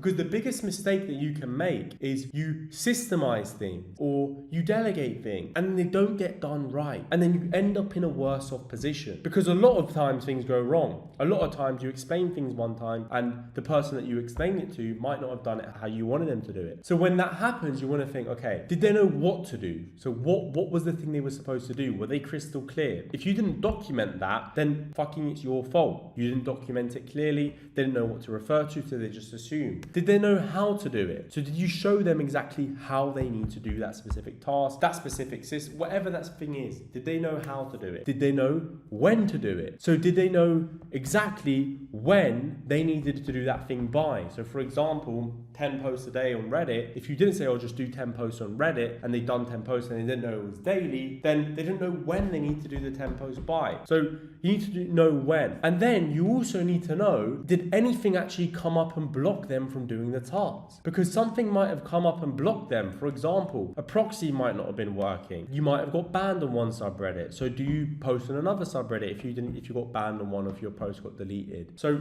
knowing any blockers or anything that actually stopped them, did anything stop them from being able to do that task? These are the things and the question you want to ask if something hasn't got done. But all that comes back to is all come down to your approach. Because if your approach is thorough and if your approach is clear, you never have to deal with these bullshit issues that most people have to deal with. Because if you have a thorough approach with delegating information, documenting it, demonstrating it, making sure that employee duplicates it and shows you how to do it and they understand it, you can start systemizing one by one each different platform and each different thing that you don't want done in your business. And it really is that simple. You don't have to overcomplicate actually your processes, your SOPs. And one of the biggest lessons I could say is that what scales is actually simplicity. And you might have this misconception that big agencies have really complex systems and really complex approaches to how you scale and how you actually grow an OnlyFans agency. But the reality is that simplicity is what scales. The more simple your systems are, the more chance they are able to be scaled horizontally and work at scale. The more complex things are, the more difficult they are at scale. And that's why the guys that do Black Hat are always up and down, because their shit is so fucking complex. So it's impossible to maintain that ability. Yes, there's the one-off guys that do 200-300k a month with Black Hat, but if they were able to, if Black Hat was as simple as organic marketing is once you understand it, everyone would fucking scale Black Hat. There's a reason why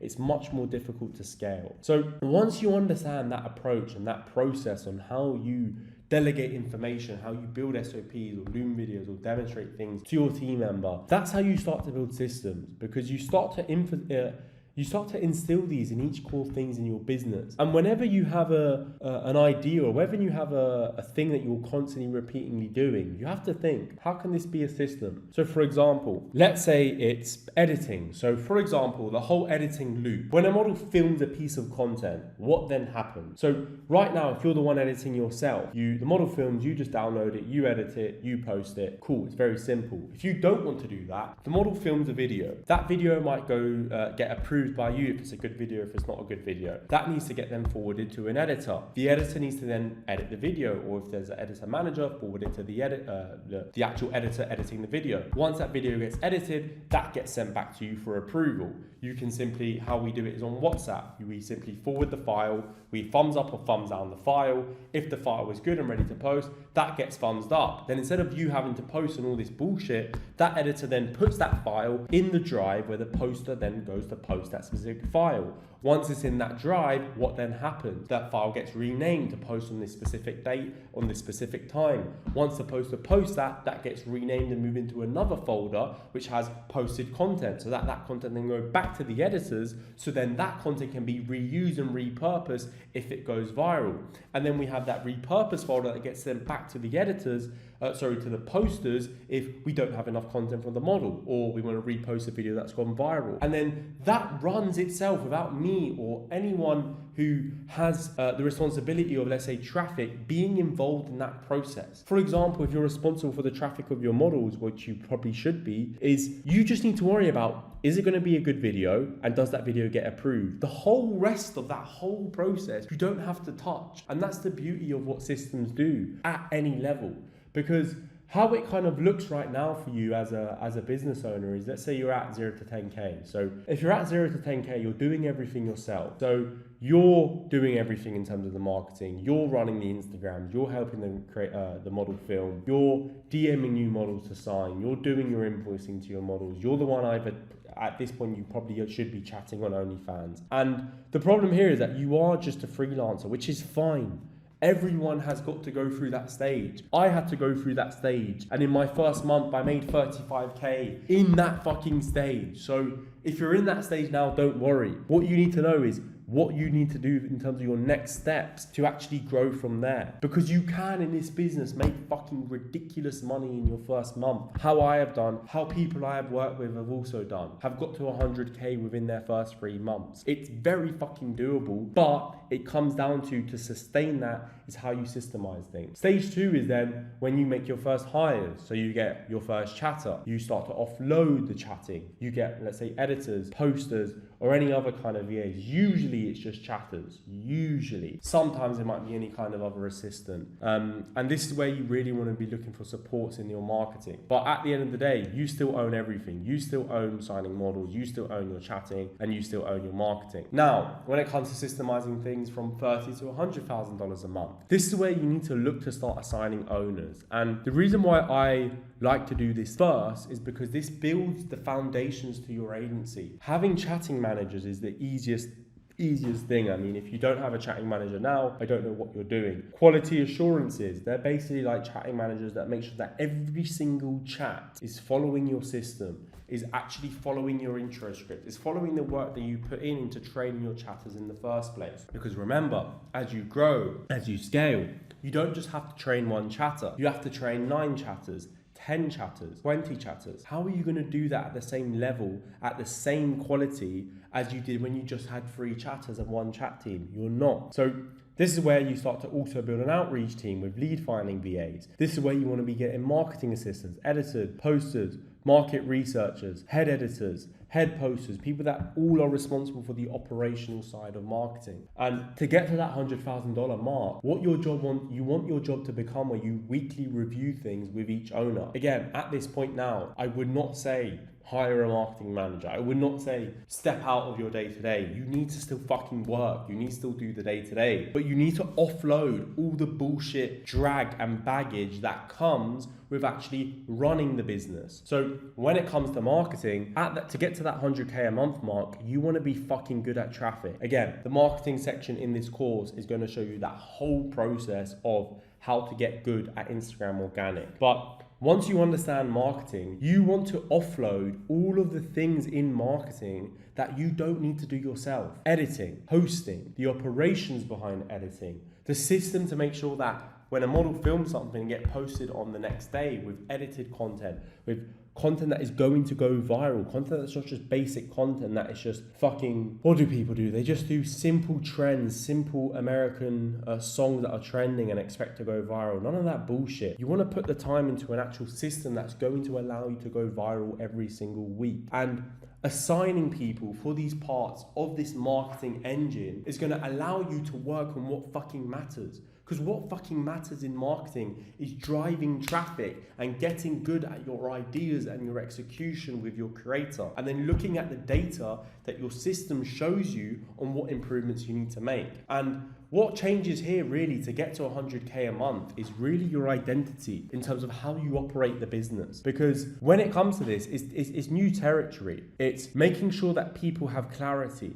It's making sure that people have ownership over things that you don't need to focus on. For example, let's say it's Reddit. If you want to offload Reddit and not have to deal with it and put your all into getting good at Instagram, someone needs to be responsible for what you do with Reddit. You're going to have someone actually shadow you and shadow your whole approach to be able to offload these things. And the bigger the thing you need to offload is, the more shadowing, the more detailed your approach needs to be, and the less jumping and skipping and skimming through things you want to do, because you want to be thorough with everything. And when it comes to once you've got to that 100k level, getting to that 200, that 300, that 400k level is starting to hire A players, starting to hire chiefs of staff, which we're going to go through later on in this video, starting to hire managers and operators and people that are more responsible for teams rather than yourself. When you're there, you want to make sure you're stepping out of the back end and chatting. You're making sure you're stepping out of firefighting and dealing with problems all day, and you're focused on the things that matter: brand and your model's content, signing top level models, hiring A players to the team and growing the team, and coaching your team and making sure they're absolute fucking killers that are ready to scale. And at the start, again, you don't have to worry about these things. It's as you grow.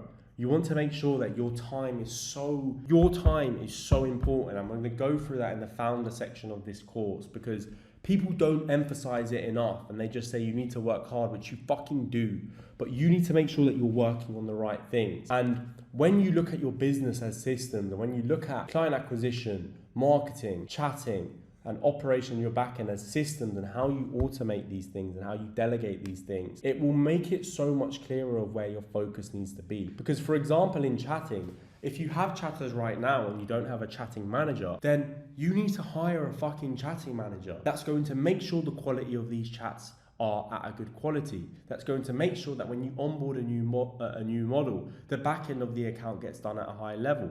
You want to make sure that the posting is done at a good level. Mass messages are sent on a consistent basis. Pay-per-view mass messages are sent. Your whales, you have a whole system behind your whales, and you have a whole nurture system that your chatters are following and actually sticking to.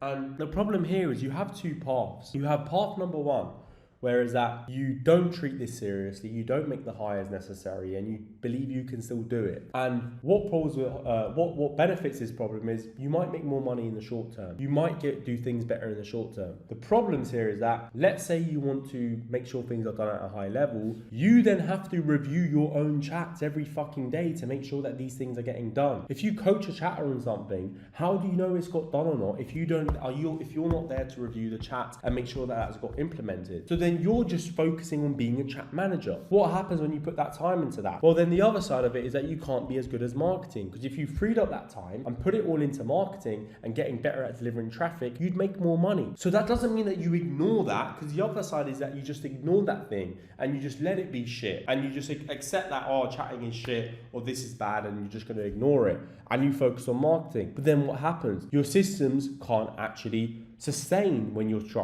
scaling. Let's say you go viral on Instagram, your chatting absolutely crumbles.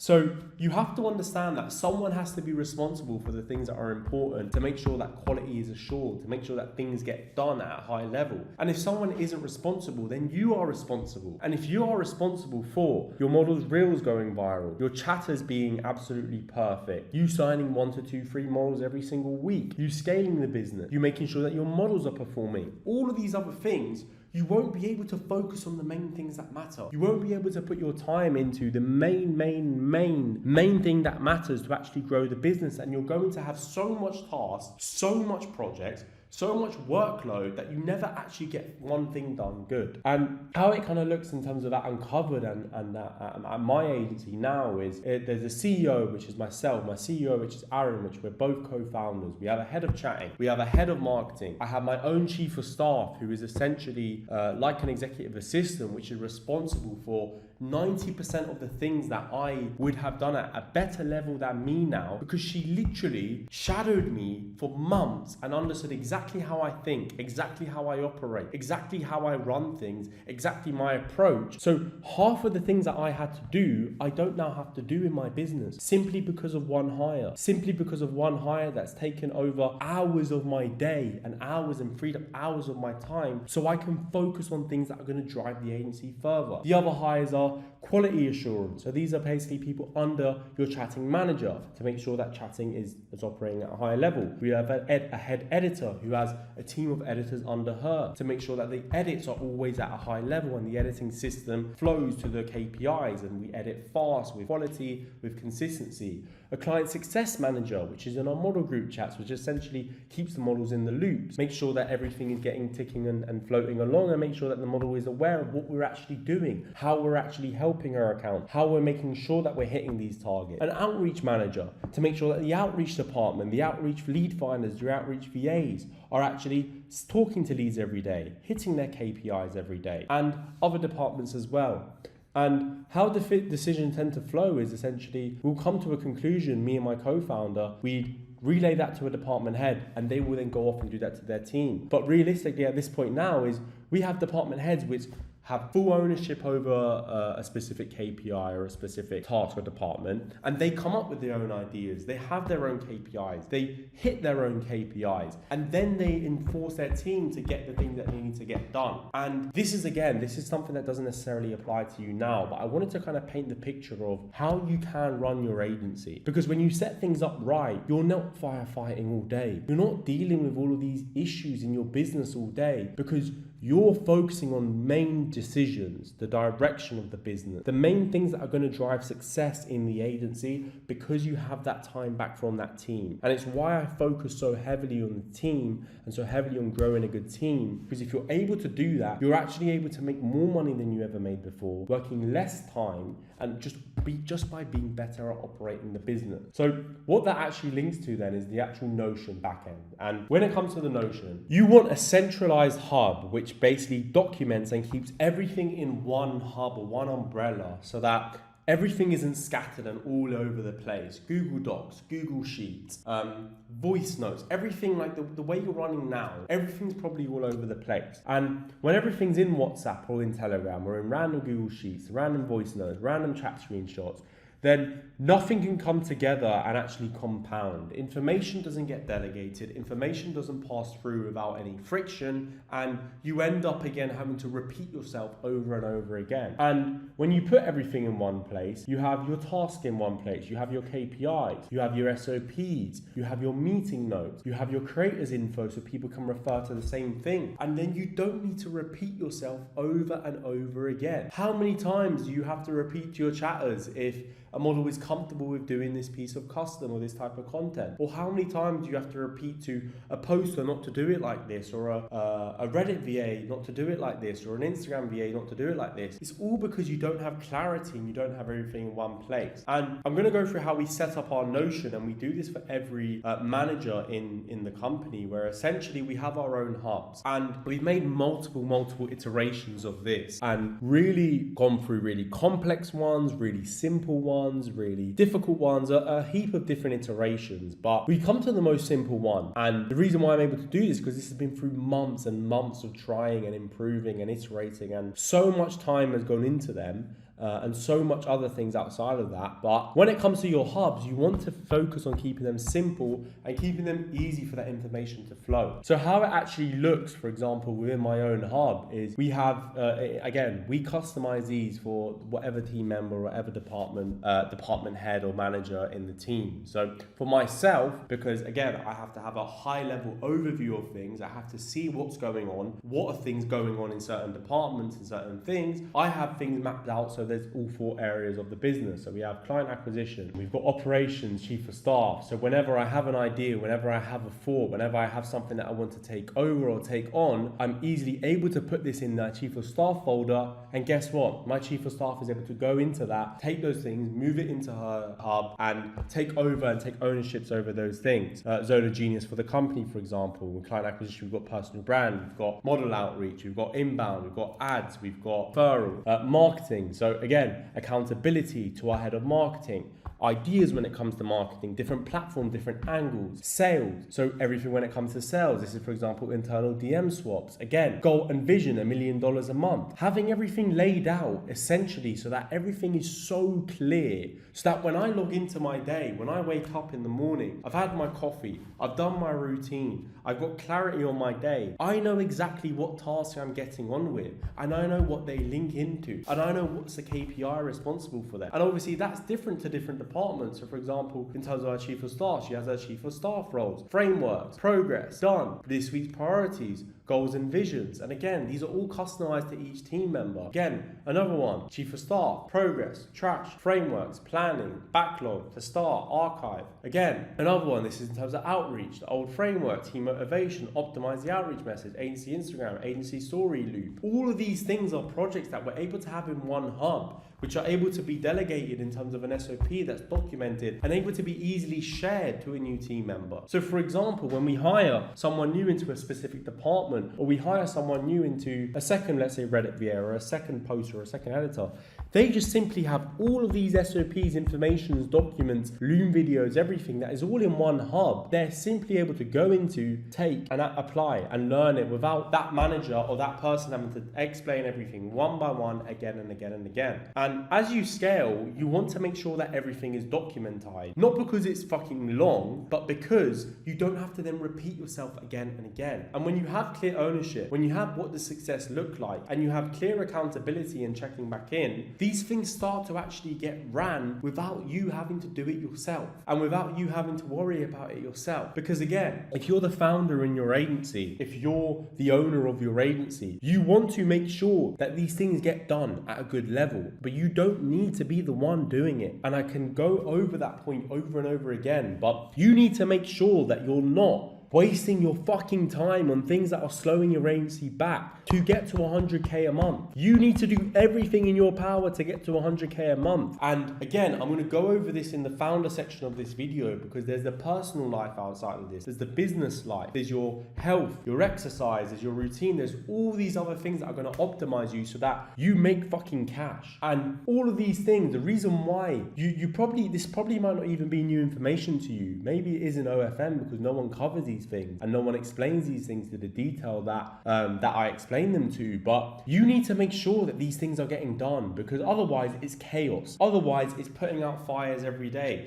It's dealing with a chatter. How many times have you had to cover for a chatter because they're ill or they're sick or their Wi-Fi cut out? How many times have you had to cover for a chatter or got one of your other chatters to work 16 hours or 12 hours or however long just to cover that shift? Because I know you've done it multiple fucking times. I've had to do it simply because I didn't know what it actually takes to systemize things, what protocols to have in place when things don't work out. And it's a process, it's something you have to commit to. But the other side of it is your business can run without you having to work all day, every day. And the beauty of this is that when you get this time back, it actually gives you the time to think. And once you have time to think and scheme on plays that are going to make you 6 figures, fuck 6 figures, they're going to make you 7 figures. That's when you have that energy again, that same energy that you got when you started this business in the first place. When you first started making money, the energy you had to do everything was up here because it was all new to you. You knew if you got this thing done, you're going to move to the next level. You're going to make X amount of money. And the problem you fall into is that your belief system holding you back, thinking that you have to still do all these things, thinking that all of these things are still things that you have to do and have ownership over. And you start to do mundane things every day. You start to operate this business like a side hustle, not even a side hustle. I hate using that, but not like a real business. And you start to forget that energy you had at the start. And once you realize that, and once you realize how that energy you can get back once you offload those low leverage tasks, once you learn how to delegate things, how to systemize things, and how to get your time back, and how to focus on the things that matter, you're gonna start to fucking love the business again. And that's the main thing, because when you do the things that you're good at, when you do the things that you know matter, and you know, and when I say no, I really emphasize on not just assume. You know that a task or a project or a thing is getting done at a level that you would do it yourself, or arguably better than you would do it, because that person is fully focused 8 hours of that day on that specific task. Then you can finally have the freedom to think and operate clearly. And as the founder, that's where you need to be. So building out this notion and actually what it actually looks like is very simple. It's very basic, and if you want access to it, you can just DM me on Instagram, Notion, and I can send you the actual Notion template to use to actually build this out in your own agency. That kind of covers why you need a back end of Notion to have everything in one hub. Now, what does that next link into? Well, it links into your company mission. And why I'm going through the company mission is because you want to have a very crystal clear mission. And why does a mission even matter? So you can operate this without a mission. You can not keep your team in the loop and all of these things. And if your team doesn't know what the mission is, they don't know why this company exists, where it's going, and how you play the game, what your values are, then they just act on comfort. There's no clear standard set in the company, and they just do the bare minimum. They're making random decisions, and they don't take pride in their work. And again, this comes from you. This comes from how important is this fucking goal to you. Because if making 100,000 a month doesn't matter that much to you, guess what? It won't matter that much to your team, and you're never gonna fucking hit it. But if it matters that much to you, then making sure your team are bought in and committed to getting that target and that result as a team is absolutely essential, because everyone plays a part into this. And as the founder, you have to instill this in your team. You have got to push your team and ensure that they raise the standard, because it all comes from you.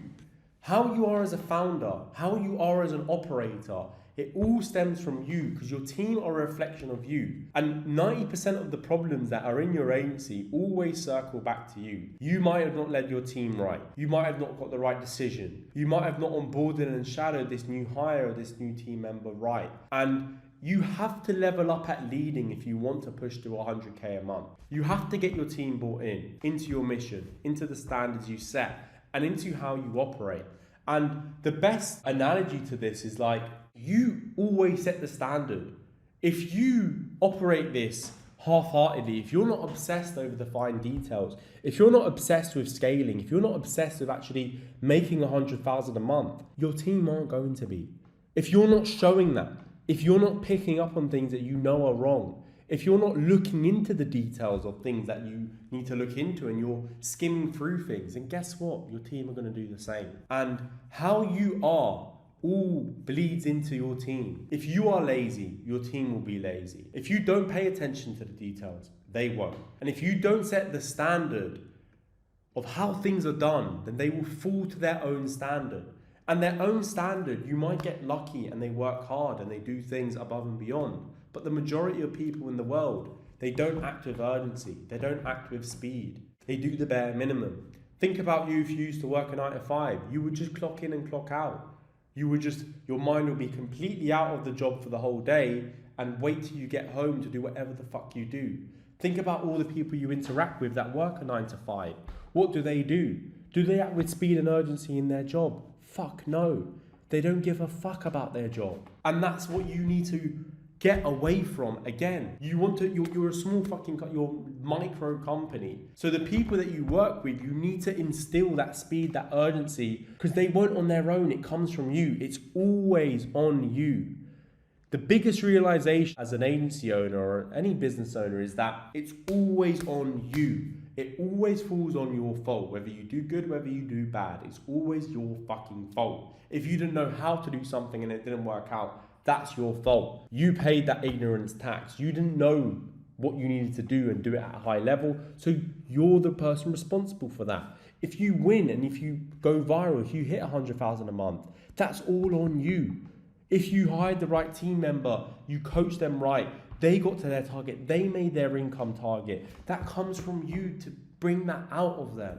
And it always falls back to you. So the simple template here is actually setting what your mission is, setting what your values of your agency are and what your vision is.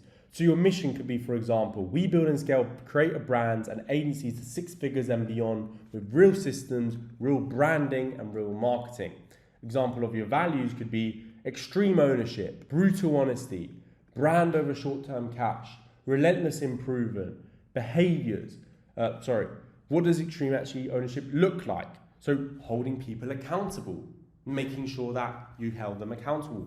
Brutal honesty, something we're so big about is feedback. Feedback to a certain other team member, feedback to ourselves.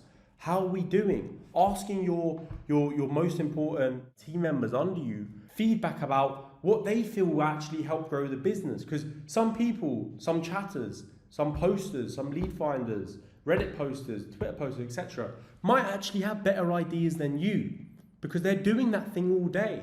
But do you have a system that opens the floor to give them the right feedback to you so then you can change your whole system or change your SOP or change your strategy and adapt and test and improvise? No, you're not willing to accept feedback. If a chatter says something is wrong, you don't look into it. If someone says something is wrong, you don't look into it. You have to be willing to accept feedback and not have any ego. And relentless improvement, making sure that you're actually relentlessly iterating on the things that you're actually doing. And your vision can be something long term. It can be something for the next year, the next 3 years, the next 5 years. So becoming the top one in the space, something within your own niche, something within your own market sector, something that you specialize in. And having this really mapped out and really clear so that in a meeting or in a call, you're able to lay that mission out, lay the vision out, lay the values out, and make sure everyone is acting to that mission, that vision, and that value. Because it makes it more real. Again, you're running this business probably online. You've probably never met your employees, you've never spoken to them face to face. You don't even probably know much about them. So the more real you make this and the more effort you put into getting buy-in and making sure that everyone is focused on the same task and same objective, the more higher chance you're going to have to succeed. The other one is quarterly objectives. So this is objectives and key results. It's another way to go through it. But essentially, your objective, you want to get the direction right and you want to have a clear direction. So it might be growing the agency to 100K a month while reducing chaos. You want to have a clear objective for the quarter, which that again gets then broken down into key results. So you can actually be quantitative. So you can actually look at a key data point, a KPI, a target, a goal, whatever it is to actually look at that data. So key result number 1, close 4 A-tier models that have the 100K a month potential. Key result number 2, a KPI dashboard for your existing models to track their performance, track their results. Another one could be onboarding a chatting manager to get your time back to focus on making sure that you hit that goal, or a marketing VA. Another one could be reduce that time chatting and offload that to a chatting manager. And one thing you have to do is actually start thinking long term, because if you want to get to 100K a month, you want to think, how do you get to $1 million+ a year? How do you get to $1.2 million a year? And break that down into what that looks like for the quarter, then break that down what that looks like for the month, for the week, and for the day as a daily non-negotiable. Because at the start, I was the biggest proponent of this, of like, you just simply care about how much do you make a month? What did you make a month? And you only look at the next month ahead. You only look at what is the next thing we need to do? What is the next thing that we need to work on? And the problem here is you don't look for the long term. You don't try build things that grow long term. And the biggest kind of example of this is people that still prioritize Reddit or dating apps or Twitter over Instagram. Because the problem is that all of these sites and platforms are short term. The reason why they're short term is because you don't build a brand, you don't build an asset, you don't build something that's going to get you paid every single week and bring you traffic every single week consistently, because you can easily get banned on Reddit, you can easily get banned on Twitter, and you can easily get banned in any dating app account. And you might have a good month and you might hit whatever target you have set out for the next month. But you know deep down you ain't going to sustain that revenue with dating apps. You know deep down you're going to get banned on Reddit from some bullshit thing. So focusing on the long term, being logical with that decision to go all in on organic is the only logical decision. Because you end up being inconsistent every month if you don't make that decision. And if you don't understand the bigger picture, how that links into the month, you're going to stay stuck up and down. Because in order to make 100K a month consistently, not just one good month, you have to operate from that realm already. You can't hit a target, a goal, if you don't operate from that realm already, if you don't operate at that standard already. And 100K a month standard looks like systems, it looks like teams, it looks like being good at driving traffic, it looks like working with good creators, it looks like having an actual skill and being able to scale that skill.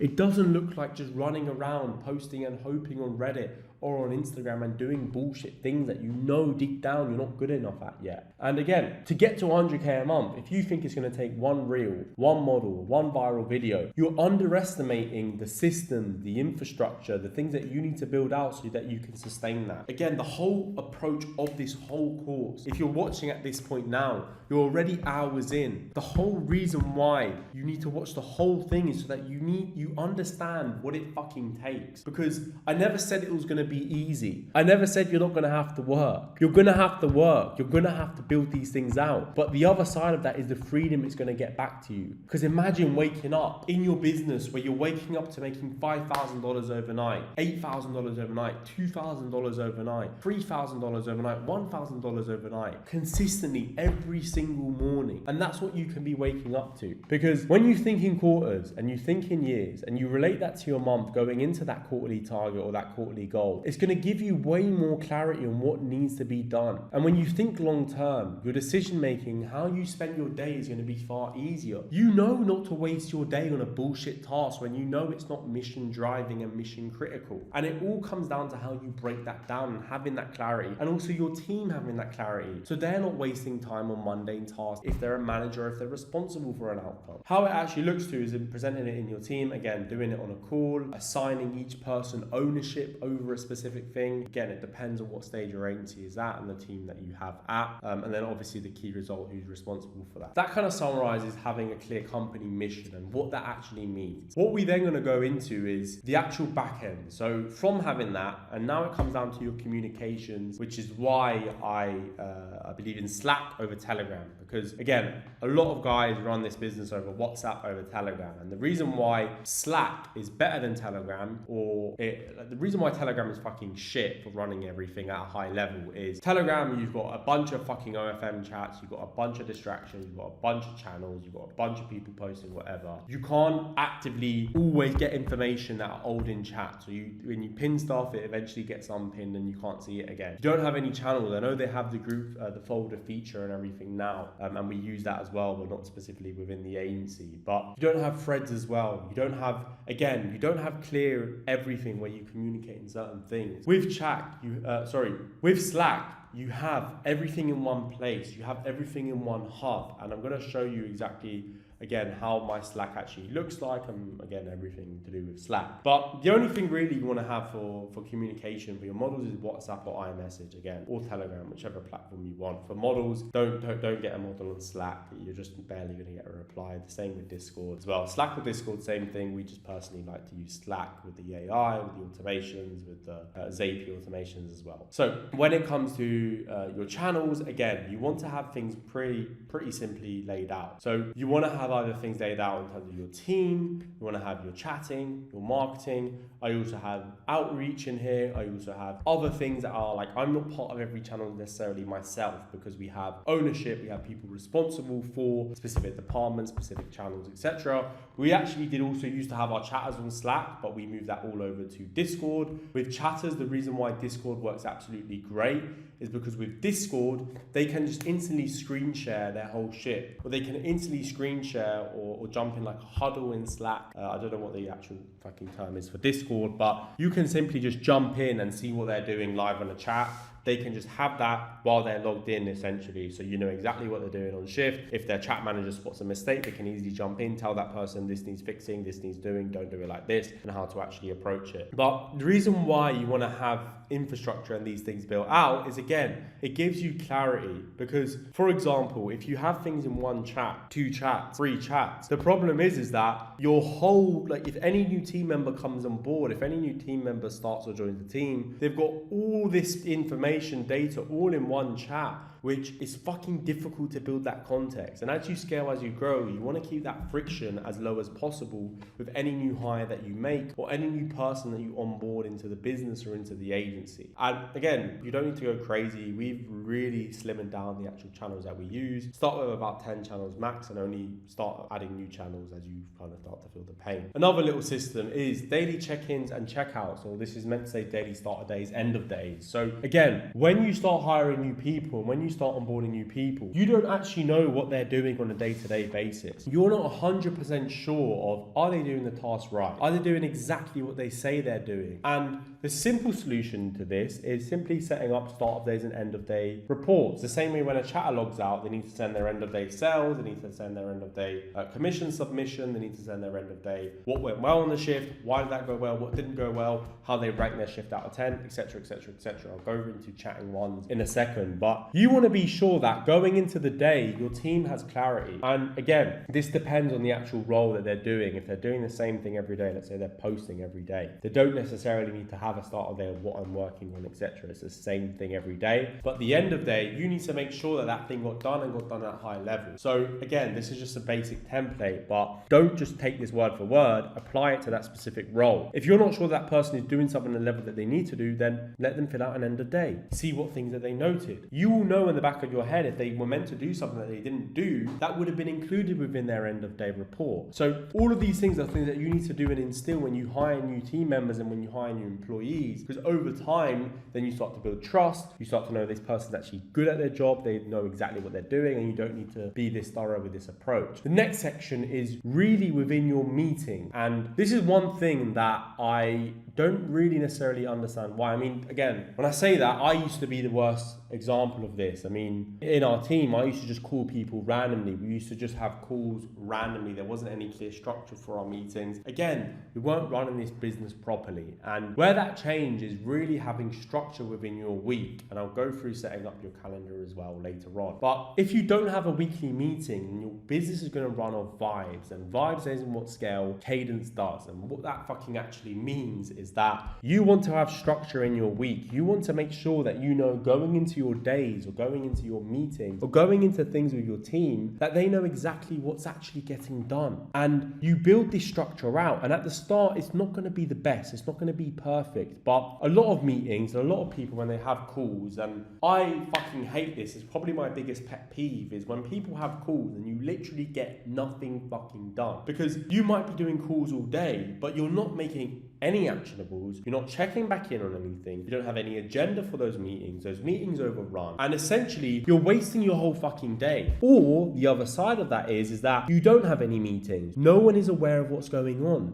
you don't show face, you're not constantly building the relationship with your team, and you're not constantly talking to your team, and you don't have that structure, and then when things go wrong, they don't know exactly what to do. Because a lot of the time, again, this is not necessarily what meetings are for, but a lot of the time when you discuss things, when you get feedback from people, when you get feedback from your team, you're able to improve how you are as a business, how you are as a company, and how you operate. So the way a meeting kind of should run is, number one, it needs to have an agenda. Someone needs to have ownership of that meeting. So when you set a meeting, for example, if we just zoom in here, we might have a company-wide meeting, we might have a campaign review, we might have a team call, we might have a data call, we might have a data analysis call, we might have a data review, we might have a direction review, a financial audit. Again, each meeting has to have a clear agenda. The reason why is because if it doesn't have a clear agenda, you're going to keep overrunning, you're going to go through massive amounts of bullshit, amounts of things that you don't need to go, and you want to keep it actionable. So the best way in terms of starting your week is just looking at your fucking numbers. What's the revenue per creator? What's your marketing statistic? What's your client acquisition numbers? Who is responsible for these things? Obviously, if it's you yourself, these are the things that you need to be, again, keeping your team aware of. For example, when it comes to the operations side of your marketing, if you've got VAs, if you've got people in charge of getting the posting done or getting the editing done, you want to make sure that within your meeting you're looking at what went well last week, what didn't go well, and what's our focus going into this week. So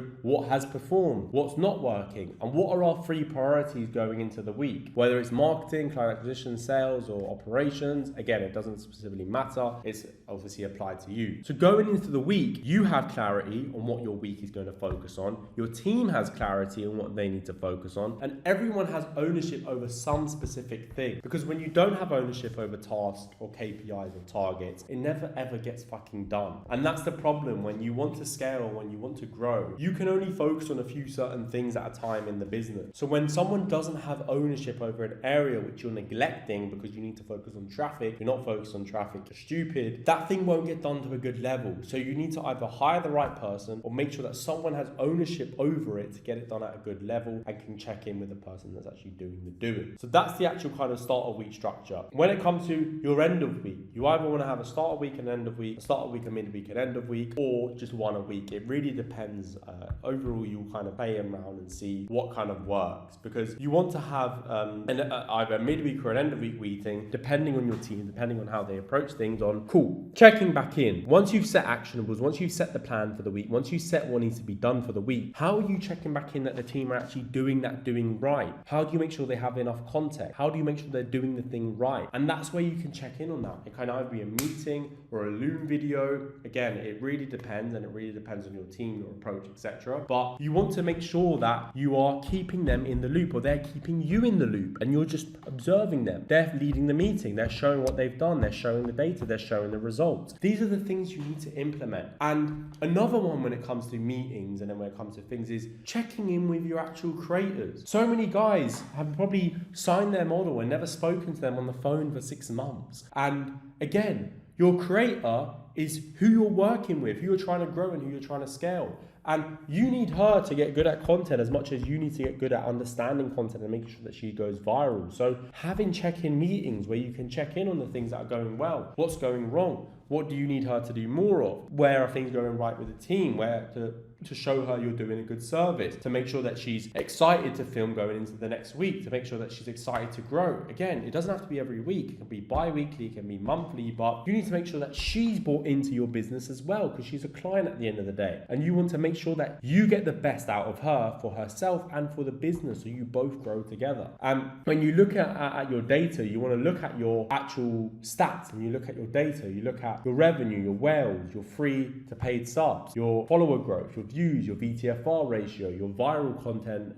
format, your content. Has your creators delivered enough? Are they using the vault correctly? Not necessarily using the vault correctly. Have you got enough content in the vault? Do you need more content? Your plan for next week. What new things you're going to roll out in your marketing? So having a lot of clarity over exactly what the things you're looking at, what the things you're trying to solve are. Because if you don't know your biggest business bottleneck, no one is going to know. But not even that. If you don't know your biggest bottleneck in the business, you're never going to solve it. So you need to be able to look at that on a consistent basis. And then for monthly meetings, this is where you add your progress. This is where you recap the month. What went well, what went wrong. Your revenue per creator. Your models that you lost. Why did you lose them? Your team, who's performing, who's not, who needs more coaching. Again, these are all things that you need to review as a business owner. And where that comes into, again, I'm going to go through so much more in the founder section of this video, is actually using a calendar. And I always had the biggest, not necessarily fear, the idea that when you use a calendar, you have no creativity, you don't have any, you're like a robot and you don't have the freedom to do what you want. But the actual other side of that is that you wake up going into every day knowing exactly what you need to do, and you are able to structure things. You're not able to spend time on the things that don't take over, that you shouldn't be spending your time on. But most importantly, you're able to look back in your week and actually review that thing, review what you got done, review, did that thing get done at a high level? Did I spend my time right this week and make improvements next week? Going into the week, you need to make sure, did you actually get the things that you wanted to get done?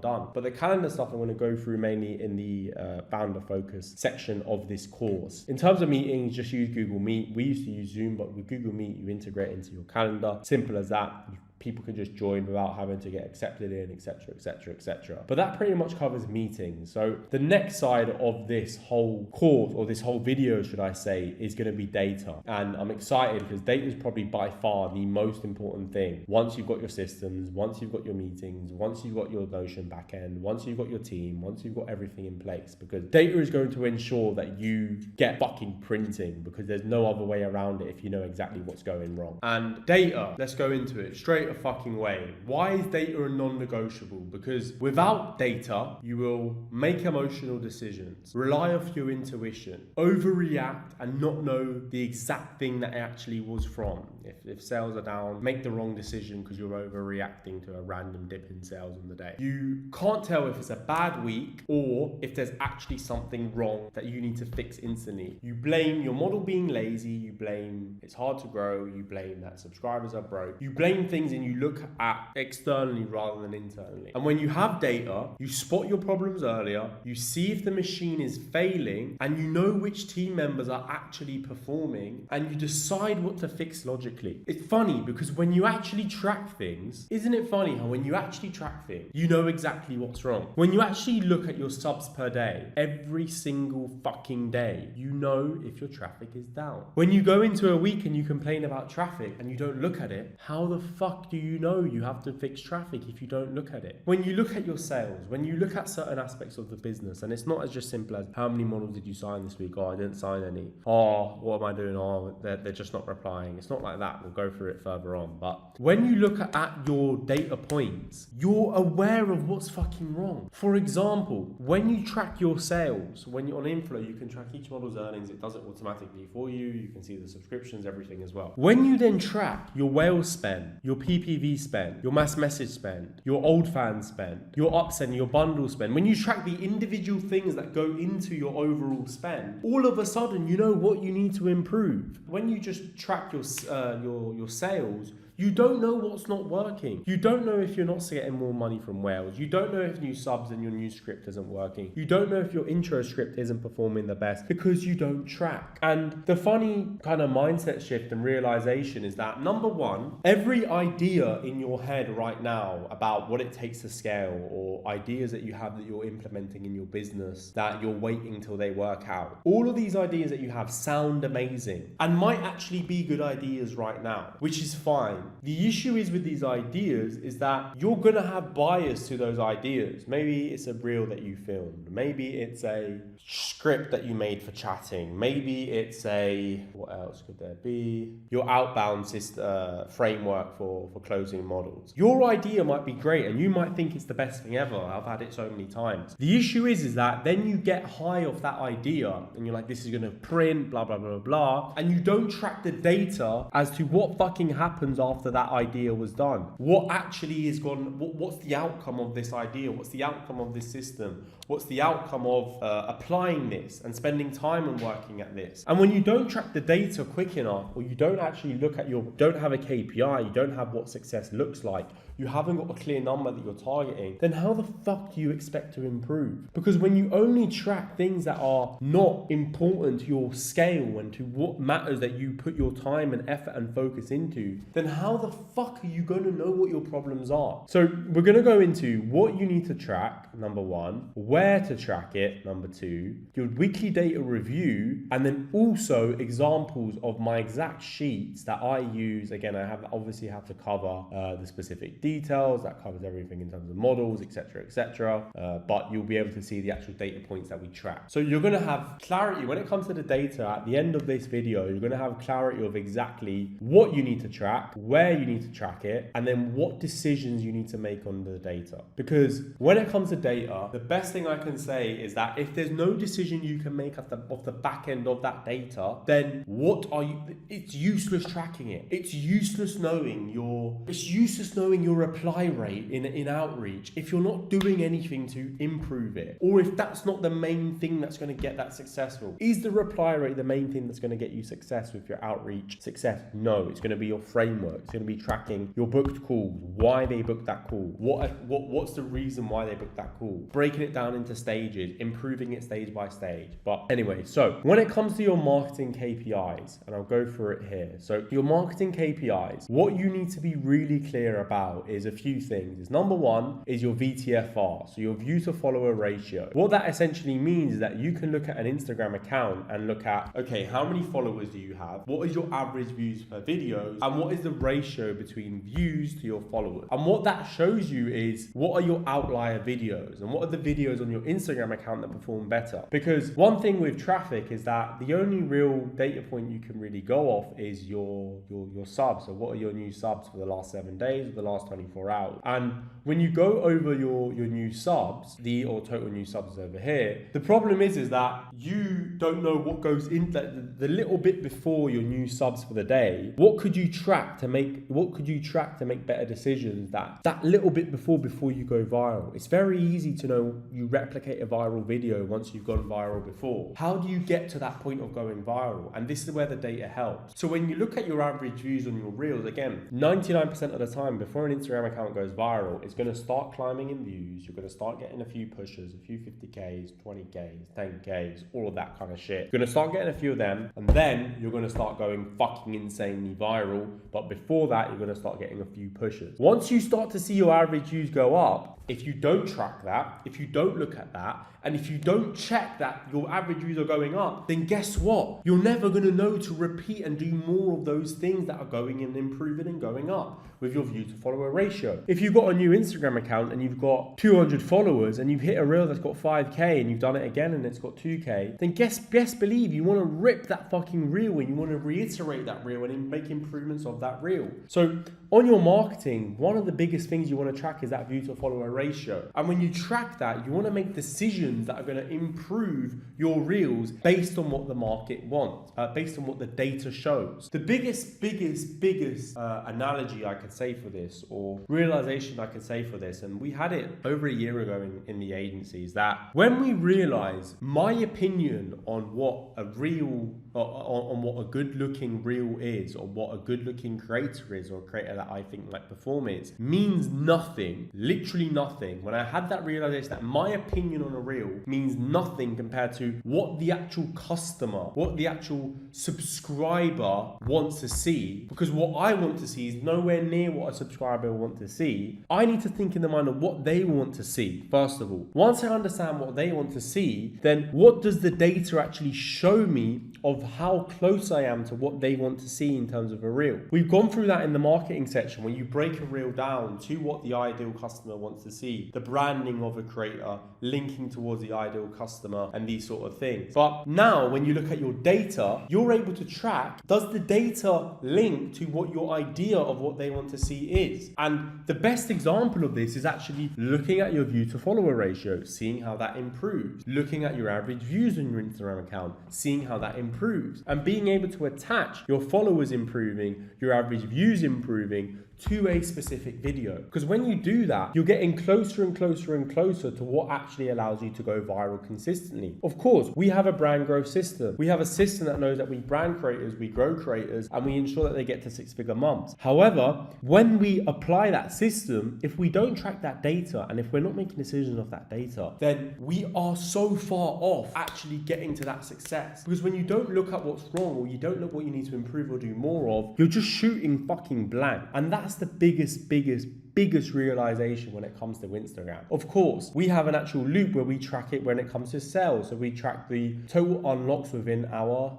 welcome message and within our opening message in the OnlyFans account. So we see the quality of the traffic. We see how we can improve the unlock message, because that links to the branding, that links to the Instagram, that links to the overall brand and the overall identity of the creator. And again, these are simple things, but what I'm going to go through is how you then track that. This also applies to Reddit. This also applies to Twitter. What's your impressions for the day? How much inputs have gone into those impressions? What needs to be improved? How many subreddits are you testing? What are you tracking? These are the things you want to make sure about when it comes to your marketing and when it comes to your tracking.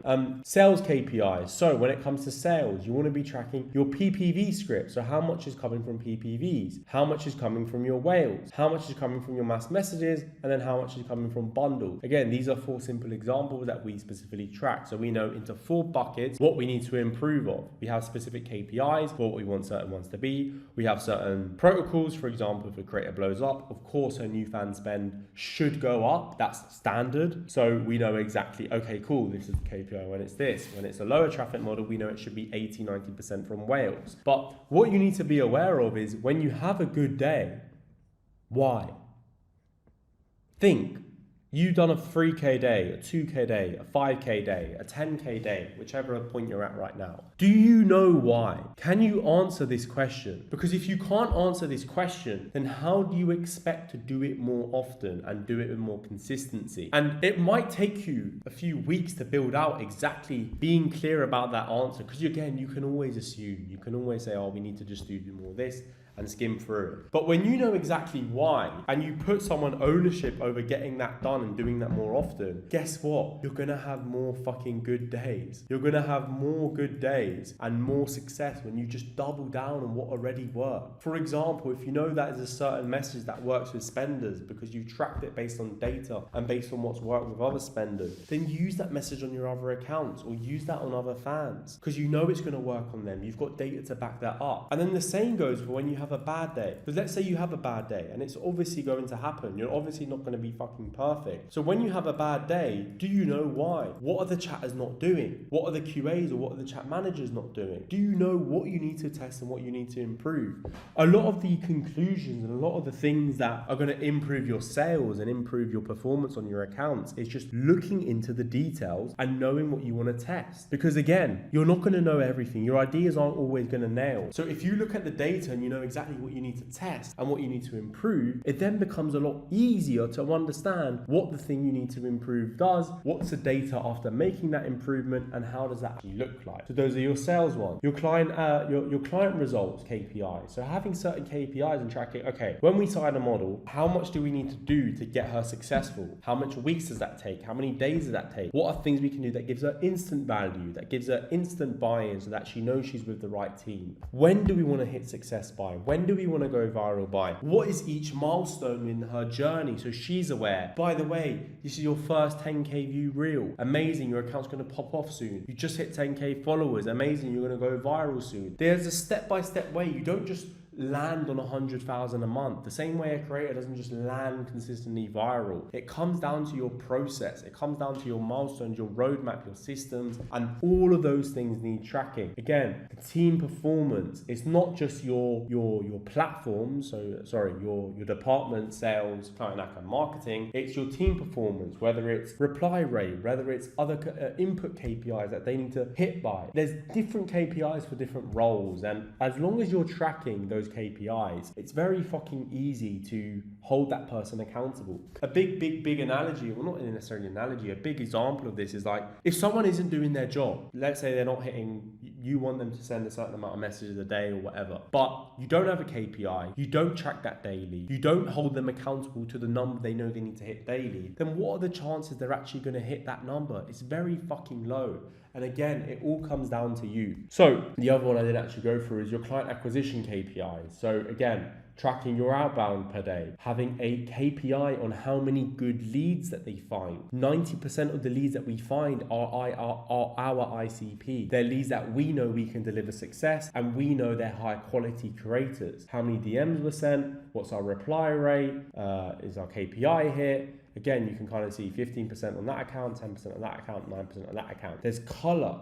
So we can see what's down, what's under, so we can make decisions based off red and green and orange. Simple stuff. And again, when it comes to your sales, you've got your model, you've obviously got your revenue, your PPV revenue, your PPV percentage, your well spend percent. All of these things are all things that you can track and use as data points to make decisions on. How will you actually track them? So set up a Google Sheet. And again, and if you're starting out, you can literally do this on Inflow. Inflow will show you this. You can just screenshot Inflow if you don't want to build it out yourself. Second thing is having daily IG metrics per creator. So again, tracking these things daily for your Instagram. And again, if you want to be at 100k a month, you shouldn't be doing this yourself. You should be applying the lessons about hiring, about delegating. You shouldn't be doing and collecting this data directly yourself. You should have someone responsible for this and you ensure that it's done at a high level and a high standard. The next thing is your chat team daily performance. Again, this is what your team collect. You review, you make decisions off this. Airtable and Notion. This is another form. Again, if you're more advanced, you can use Airtable, you can use Notion. I think Google Sheets are sick. We actually integrate Google Sheets with Zapier and with Gemini. So these are AI tools. Again, to be honest, I should actually release a whole AI section of this course on how you maximize ChatGPT in your agency, how you maximize it for certain things. There's something that it's good at and there's some things that it's really shit at. But utilizing AI at certain points in the business is essential. Making decisions off data, reviewing data, analyzing data. Gemini is sick for. Zapier for automation notifications when things are inputted, linking that to your Telegram channel, your Slack channel. Again, pinging updates, summarizing data with the right context. It's the way you want to automate things with AI. The next thing is your actual data review. And arguably,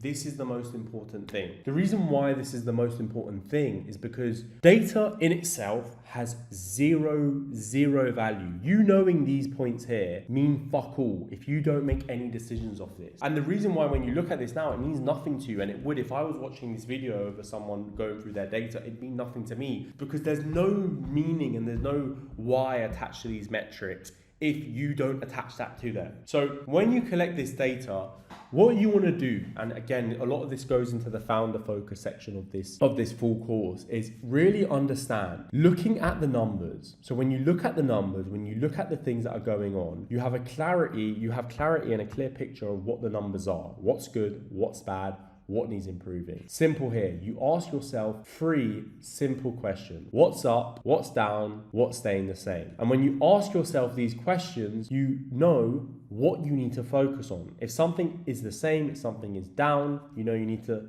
test different approaches, different strategies, improve the system, improve the team. If something is up, you know you need to double down. You double down on what's already working. It's the most simple thing ever. When something's working, you've gotten step 1 right. Step 2 is to max that shit out till it doesn't work anymore. So then you assign the cause by a machine. So if this is a marketing issue, is this a sales issue? Is this a client act issue? Is this an ops issue? And then you decide what are the actions you need to take. Is it a new test? You need to test a new approach, a new hire, a new system, or is it a conversation with a team member or a client? Again, when you break down your problems, it's actually so easy what's wrong, and it's so easy to understand what's wrong. But you need to spend the time to actually break your problems down. And what data allows you to do is to not be ignorant, because the biggest mistake I made is I knew what problems I had in the business, but I didn't track them. So when I didn't track them, I relied on intuition to remember, I need to remember and go and do this thing again. And the problem that leads to is that you're not consistent and you overlook things that actually need to be focused and need to be handled and need to be done. And again, when you do that and you do that consistently, think about the amount of time, think about the amount of decisions, the amount of things that are going on under your nose or under your neck without you knowing exactly what the plan to improve it is, the exact KPI, setting a KPI to it, and the exact understanding of is that going to be improved when you check back in. Because once you decide it, you need an owner and a deadline. You own this and it has to be done once you check in for on that day. So when I say ownership and a deadline, I mean, let's say Instagram is down in traffic and you need to get traffic up, and there's issues with the posting system in the operations, with filming enough content, whatever there might be. You need to set who's responsible for that. It could be yourself. And when's the deadline to get this done by? A lot of tasks are deadline on the same day, on the next day. Some things are more weekly, monthly, quarterly, depending on how big the project is. And on that deadline, you simply want to put an automation in your calendar where it reminds you, check in on X, Y, Z thing. Are we at KPI? Yes, no, yes, why,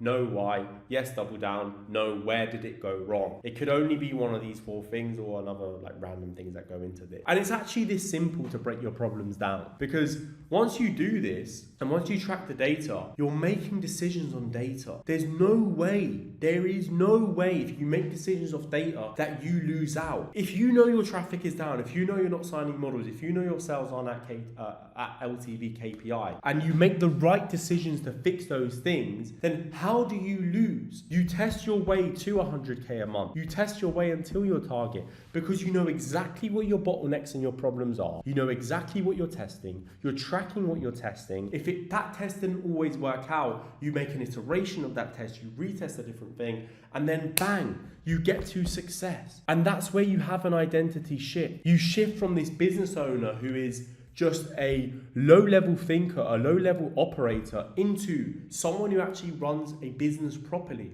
into someone who understands that they make decisions based off data. They understand that they track their decisions. They understand they hold people accountable. They hold themselves accountable. And you go into a whole identity shift which shapes how you act and it shapes your growth in your business. Because if you're lackluster, if you're doing things without clear data in mind, and if you're just going about your business as if it's not serious, if it doesn't matter, as if these things doesn't matter or don't matter, you're never gonna get to the heights you want to get to. Because how can you win? How can you win when there's people out there, there's businesses and agencies out there, your exact competition, that are collecting data that you didn't even know you needed to collect, are making decisions and looking at things in such detail that you can't compete? How can you go consistently viral if you don't even know these things exist? And it always comes down to the lens that you view things in. Because if you view your lens on OFM, on business, on systems, on traffic, on all of these things as a whole, as this really low level approach, and you just need to go viral, and you just need to do this, you just need to do text on screen, you just need to do dating apps, Reddit, all this bullshit, and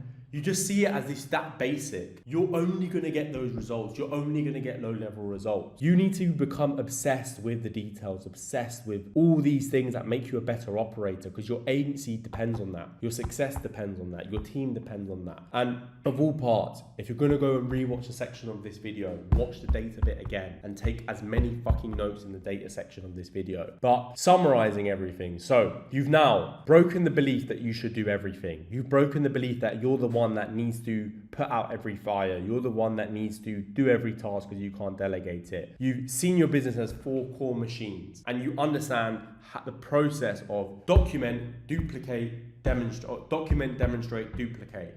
The exact process where you document something, you make an SOP, you make a Loom video, you demonstrate it to a team member, they duplicate it back to you, and then they go on and do it. You understand setting a company mission and then a key objective for the quarter with key results directly to the team. You've got your blueprint now for Notion and building a back-end system in Notion, and you build a KPI and you collect data and make decisions like a CEO would. After watching this, you should have exact clarity on what you need to do as an agency owner, and the identity shift you should make from where you are now to where you know you need to be should be clear as day on why you're not at 100,000 a month as an agency owner. So again, go over the sections in this video. Hello everyone, and welcome to the first edition of the Uncovered podcast. So very first podcast, of course, had to get a very, very special guest, the co-founder of Uncovered, Mr. Aran Freegard. That's me. I think this is the first time people have actually seen my face. Yeah, since we began. Hard launch, basically. Yeah, I've been behind the scenes, you could say, running everything, or the back end, for coming up to 4 years now. Yeah, I think we started around 4 and a bit years ago, around then. So it's been a journey. I mean, you've kind of been the face for now, but we decided it's probably time people see the other side to that, as we obviously cover different bases in our own right. So that's something we'll go into today in terms of how we actually work together. Sick. So the first question is, where do you think most business partnerships fail? One thing that I have seen is it's all about where do they actually start from. And I think a lot of business partnerships start from a really close friendship. Yeah. But they get along really well and they decide, look, mate, let's go into this. We can make it work, etc., etc. Problem with that is if you're too similar, you are therefore covering the same basis. Yeah. And I think one thing that is to our advantage is we knew each other before. For people that don't know, we went to the same college, knew similar schools. But when we actually decided to get into business together, it was from a interest in business rather than similarities in our friendship and in our personalities. And that's really benefited us now, because it means that in the business side of things, as we are so different in our own right, it allows us to cover the basis that we need to. Mm-hmm. And I think that's a major problem in business partnerships, is they're too similar, which means you're covering the same areas and there's a lot of things that you aren't getting the outlook that you need from those areas. Yeah, it's one of the kind of things that I speak to a lot of other guys about, is that if you're business partner with your best friend, the chances are both of you have the same good traits, the same bad traits, you like the same things, you do the same things, so you're basically a copy of each other. Yeah. And the reason why, because in our space, as well, loads of other business partnerships mess up. They're just, one person is pulling the weight, one person is just coasting by. And I think it really does stem from, like you said, we weren't kind of close. We just knew each other, but we weren't close friends. Yeah. We both had different upbringings, different pasts, different childhoods. And then when you bring that together, it's great because you focus on the things that you're good at, I focus on the things that I'm good at. Yeah. And when we come together, it makes way more sense than us both kind of doing the same thing. I don't think I never actually asked you this, but can you remember a time that, for example, as we say, we knew each other, but where you could see yourself actually getting into business with me or seeing a future? Because I've got a story, but I can go into that after. Yeah, I think it kind of stems back from like the trading days, like, because obviously before OFM, I was more like into trading. Yeah. Which didn't end up good, unfortunately. But Live and you learn. yeah, like I always, when I was like 15, 16, I always wanted to bring other people with me. I thought like if I knew something, I could like bring my friends, like help them. And I tried that with 5, 6 other people. All of them didn't pull through. All of them maybe stuck at it for a month, 2 months, 3 months, and then gave up, went back to like working a normal job.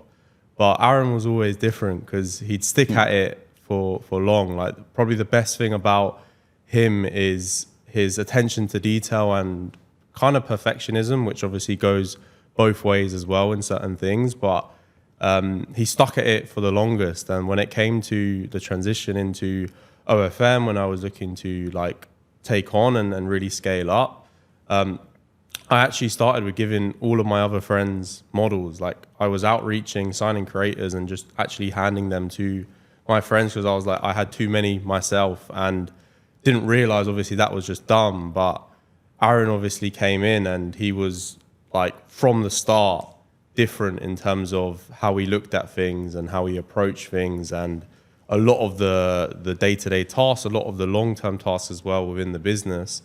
It made loads of sense actually like partnering up with him and him taking over a lot of those things so we could both focus on what's really going to push the agency forward. Yeah, I think you touched on that nicely. One of our major differences that helps us so much is my attention to detail, perfectionism, which, as you very well say, I think before I've able to adapt and learn from it a lot, but before I could tunnel vision too much into the too finer details, which wouldn't help me. Whereas you are much more on the macro scale, the bigger picture. And that's where we work very nicely is you can get the overall direction right. You can understand the bigger picture and know the direction we need to be going in. Then you can pass it over to me and make sure that the finer details are being looked into, the team members are working in the right areas, and also keeping me in check, making sure that if I am working on something specific, you've got it covered with the overall direction. And that is exactly why our partnership is working so well, why we've got to the stage we're at now. Because if we were too focused on minor details, both of us, bigger picture's lost. If we're both bigger picture, we don't see the minor details that need to be looked into. So in that sense, our dynamic is very good. Yeah. I mean, where do you feel like, is that the dynamic you feel most business partnerships should have? So one is more like visionary, one is more back end, or what do you feel like Definitely. the best dynamic is? I think that's where the label CEO and COO comes in. That's normally the partnership. Yeah. CEO is the direction. It's making sure the bigger picture is there. COO is operations. It's the back end, and that's exactly where I situate. Making sure that I couldn't count how many systems we have running within our business, but I've got a pulse over pretty much every single one that I need to, and the details within those systems, making sure that they are running as perfectly as possible. And that's the enjoyment I actually get, whereas that would probably kill you. If every day you get to look into the finer details, you'd find it tedious. For me, I get so much enjoyment seeing a problem, a minor problem or a major problem, condensing it down into its minor details and then fixing them like that. So 100%, I think that is the perfect dynamic. And whether it was luck or whether we vision this to happen, it's exactly what we've fallen into. Yeah, nice. And with like partnerships, where do you feel most guys go wrong? Let's say they have that. Where do they go wrong with like the time that they're putting into, specifically in our business? Like, where would you think? Great question. I think it comes down to holding each other accountable, I think, is a major thing. We struggled in the beginning because I don't know if it was fear or awkwardness, but actually being able to come to your business partner and say, you are doing this wrong, or you need to improve in this area, and coming from a constructive standpoint rather than a, what are you doing? Why are you getting this wrong? Like, yes, we can have arguments, but we always take it on and try and learn from them. Yeah. And I think accountability is a huge thing in partnerships that we definitely have now. Like, you'll very happily tell me where I'm going wrong. I'll very happily tell you. So I would, in other partnerships I've seen, it almost, again, I think it might come down to that friendship standpoint we spoke about earlier. They almost don't want to upset the other person. And in business, you have to take emotions out of it. It's what's actually going to drive success. And sometimes the toughest conversations are the best ones to have. And we cover that. Yeah, it's a good point, because at certain points, there's weeks where there's like tough conversation every single day. Yeah. And I know as well from other people where like they have animosity or some kind of feeling towards the way like their partner does something, and they just bottle it in, and they don't like instantly say it, instantly call it out. And yeah, the more you bottle that up, the more disconnect you get. Yeah. Because at the end of the day, like I think as well, it applies to most businesses, is that you could just be a one-man show. Like everyone could do it themselves, but if you think long term and if you understand the value of a team, which we'll go through later on, doing it with the right people where you both have your priorities on the right things, your focus and your talents as well, what you're better at, it's a whole different game long term, because it sets you up for more success and super important. It was a major learning curve for me. For no one's going to know necessarily who I am as a person, but I'm a bit of a people pleaser, or I was. I wanted to keep everyone happy. And that was my main thing. How could I approach a problem but make sure that everyone was happy and there was no animosity? And it was a major learning curve that sometimes you get the most out of people when you show that raw emotion, when you have that tough conversation and you can truly say, this is how it's made me feel. You messing up here or time and time again, this is what it's making me feel and this is why I want to fix it. Rather than before, I'd come with the approach of, right, let's work through this together. And granted, that is fine at times. But if it's a constant iteration of problems that they aren't able to, they're not achieving in the way that they need to, having that tough conversation is the best approach. And it's something I've had to learn. You're a bit better at it than me. So at the stage I'm at now, I'm very happy with. Sick. And where do you think then, like in terms of our business with OFM, where do you think most agency owners are going wrong when it comes to like their approach to scaling their agency? Easy. It's the exact same trap we fell into before of you only have a certain amount of hours in the day. Okay? Whether you want to work 8 hours or 16 hours, you still have a finite number. And one thing we very much learnt the hard way is putting that time into the most pivotal drivers in the business. There was times before, we're talking a couple of years ago, when we were starting to scale.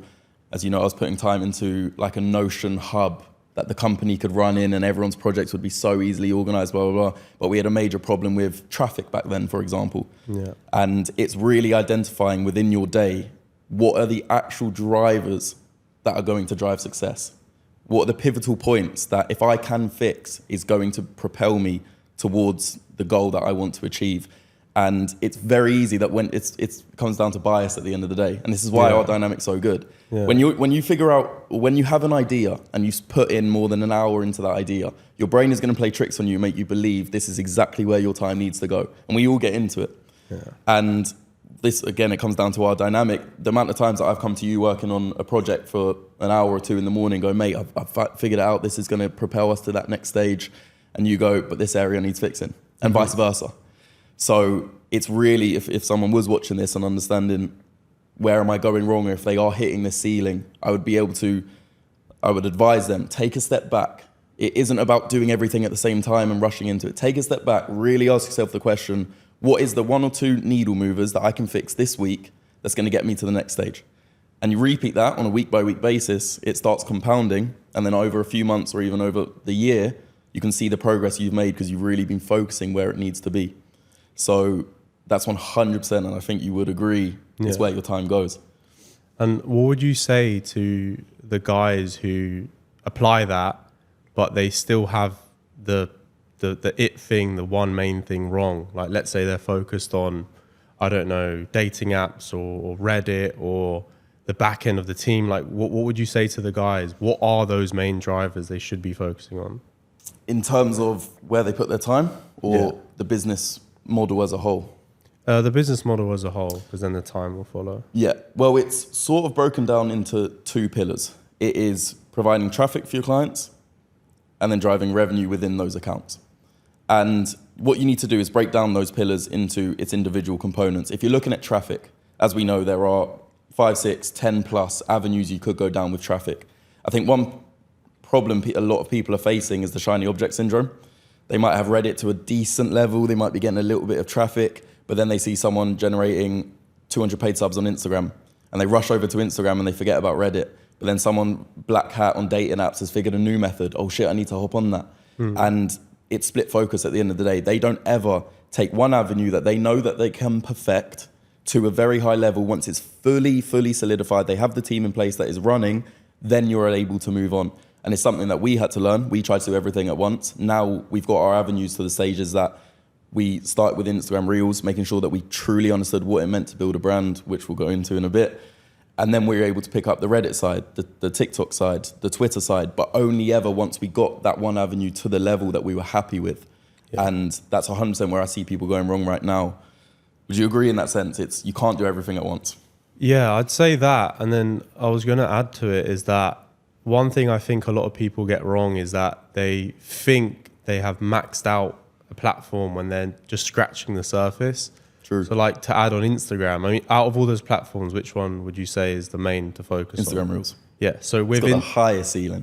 Exactly. So with Instagram, a lot of people that do Instagram, they might get 100 free subs a day or 200-300 free subs a day. And like Instagram is hard now. Instagram is difficult. So what would you say, obviously, because you know how much we've built out the Instagram team, the department, etc. How much actually goes into consistent 200-300 paid sub days on Instagram versus how much we thought we knew back 2 years ago? I'll tell you, I'll cover the back end and then I'll let you take over the front end of the direction and the ideas. The back end it was extremely complicated. It still is, but I feel like everything is very level now. We know where people stand. It comes down to, we obviously, within our marketing team, give each creator a designated marketer with their designated marketing team. Within the marketing team, it comes down to having your designated editors, your designated posters. And I think the editors and the marketing is such a huge point that people struggle with because every creator is different. And it's not to say that there are only a few creators that can perform. Genuinely, any creator can perform on Instagram Reels, but it's understanding what is your true brand. And I'll let you cover that in a second. Because once you identify that and the team that I therefore assign to this creator, they need to learn who you are. They need to learn what are you trying to portray, who you are as a character, what is your brand. So in terms of the back end, once the content gets made, gets handed over to the editing team, who over time learn who you are, learn what edits you perform with. Once it's handed over to the editing team, it then obviously is passed back over to the posters. And then the data side is a whole nother thing, which again, when you say scratching the surface, people think it's a matter of subjective opinion. I think this reel looks good, posting it and then leaving it there and then just doing that rinse and repeat. We've taken it much further through many learning curves, and now we look at the actual data, the numbers, the VTFR, for example, which people might not even have ever heard of before, view to follower ratio, which allows us to know if our content is performing relative to the account size. And I could go on about data all day in terms of how deep you can actually go with that. Yeah. And it touches on your point, people will scratch the surface and not even realize that part exists. So the back end is huge, but then passing it over, before the back end is the front end. Before you feed the machine, how are you actually getting that material in the beginning to then pass it over to me into the machine? Yeah, so I mean, the front end of marketing, I mean, the beauty is in most industries, you can see what all of your competitors are doing. So it's all out there, but it really then boils down to the lens that you view it, because we've looked at certain accounts a year ago, however long ago, and like, oh, they're doing this, and thought like we knew what they were doing. But when you look back at it now, you look at it with a whole different lens. And the kind of realization you have to come to is that obviously you're the bottleneck. If you can't see the intangibles, if you can't see the things that you can apply to your clients, to their pages, to their brand, then it comes down to you. Because at the end of the day, you decide what gets filmed, you decide with the creator, obviously the direction of her brand, and you are responsible for how it performs as an agency. And the biggest thing that people get wrong is just not really looking deeper and just looking at things surface level and just doing it for the sake of it. So like, we're doing Instagram, it's not really performing. I don't know what to do. I've tried everything. Like, no, you haven't. You haven't really spent the time, reviewed it every single week, like done a review on your inputs, on what what do you still not understand? Because if you did know everything, and if you knew how to approach things, the results would show for that. And that's the biggest disconnect. If you're like happy with your inputs, but you're not happy with your results, then you have to have a hard look at yourself. Yeah. And the other big thing is like the realization there's never this like mountain that you get to the top of. It's always a journey. Let's say you're averaging, like some of our pages, 200 paid sub days. Okay, then how do we push to 300? Okay, how do we push to 400? Because you know the back end of the chatting, how much you maximize an extra 100 paid subs a day is around like 80 to 100,000 extra a month in the account. Yeah. It's just about how do we maintain that and push to the next level. And it's not always like just do more or just do this or just do that. And that's where the time and the focus on really mastering marketing, really mastering Instagram. I mean, we structured things different to a lot of other people. We understood the importance of it. Obviously hired Finlay as director of marketing, and he has his full attention on marketing. And with that, one question I wanted to ask on that is, like, I know a lot of guys who do marketing, but they also do the posting, they also do the editing, they also do every part of that process. Why would we hire editors? Why would we hire posters? And why wouldn't our marketer, you could say, do everything himself? Great question. It's a very easy one to answer. If, for example, the situation we see a lot of other agencies in of having their lead marketer to cover all of the bases, splits focus. And it's really about, again, answering yourself the question, where is the most growth going to come from? What is the most pivotal thing within that department? And at the end of the day, it is the branding of the creator. Now, the branding of the creator is not easy. And if he is splitting any part of his day into editing himself or posting himself or managing the team in any areas that he doesn't need to, it's therefore taking his time away from the brand of the creators that he works with, which is going to make the virality that we're able to achieve so much harder to achieve. And again, it's a very simple answer of getting the most important people in your company to not split their focus and truly be on a week-by-week basis, able to look into the biggest drivers that is going to cause success, is the most important thing that you can do. And where Finlay is situated, I mean, he works tirelessly at times because he is so passionate and focused on what it means to build a brand. How can I make sure that the creators I work with have a social media presence? Because I think it's time we can go into what we mean by brand. If you don't build a brand, you are in the rat race amongst the thousands of creators on social media. If you can't differentiate yourself between the thousands of creators, you won't ever be able to perform. And it's something that we have learned over time, how we can actually drive success in our creators. And it comes down to the branding, which I'll pass over to you. What is a brand? Yeah, I mean, a brand is kind of two parts. One is what you're known for, like what's the thing that sets you apart.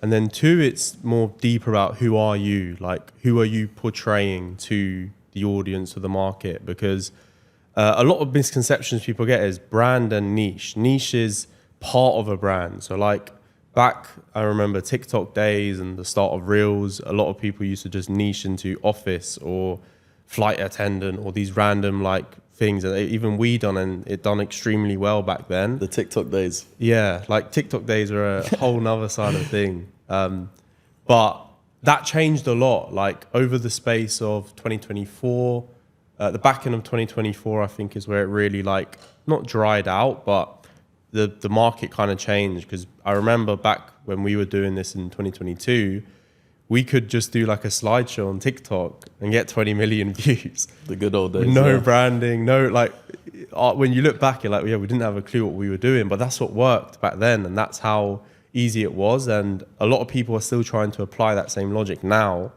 And that's where they're obviously failing. But when it comes to the brand, it depends a lot. It's a very case by case basis. So like each creator is going to be different to another creator. And the easiest way to kind of come up with it is really just talk, like within your onboarding, when you onboard a client, like figure out, okay, what are the things that we can go down? What are the assets? What are the traits? What are the hobbies, etc., that they have available to them logistically as well, where obviously they can film, and really spend the time on curating that intentionally, because the way we approach literally every single reel is with intention. There's never like, oh, well, let's just get one out there for the sake of it. No, it's everything is under a campaign. Everything is under a brand. Everything is under a longer term direction or a longer term picture. And because we're so intentional with that, it's as a byproduct, the performance obviously reflects that. And yeah, go on. I just want to touch on that problem that I see so many agencies fall into is their lack of adaptability with clients.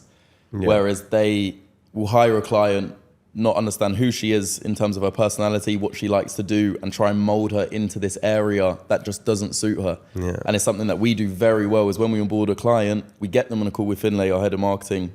No matter, before we pass them on to another marketer, we make sure Finlay truly understands who this client is themselves, and then the brand can start to develop. And granted, branding doesn't happen overnight. You do learn the client over time, but it's making sure that in that initial decision, you are in the right direction. And it's where a lot of agencies are going wrong, is fitting them into this box and then expecting them to perform. Yeah. And it's like trying to mold the whole character that they've developed over their whole life into something else, which doesn't make any sense. And therefore, that's why our clients probably get the success that they do, is because we allow them to be themselves and then just add in the knowledge we have on branding and on virality to then provide results. Yeah, I think the other part as well is that the adaptability, like you said, not just within the client, but within what performs. Because with marketing, it's not just like you've done it once. You have to consistently, every single day, perform, and you start from zero every day.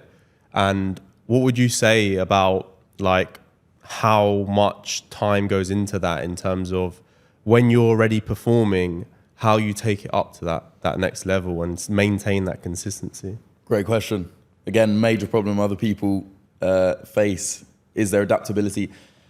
Because, I mean, we were talking about TikTok, for example. Instagram Reels right now, and I can't see it changing for a while, but it might eventually, has the highest leverage. It has the biggest ceiling on success.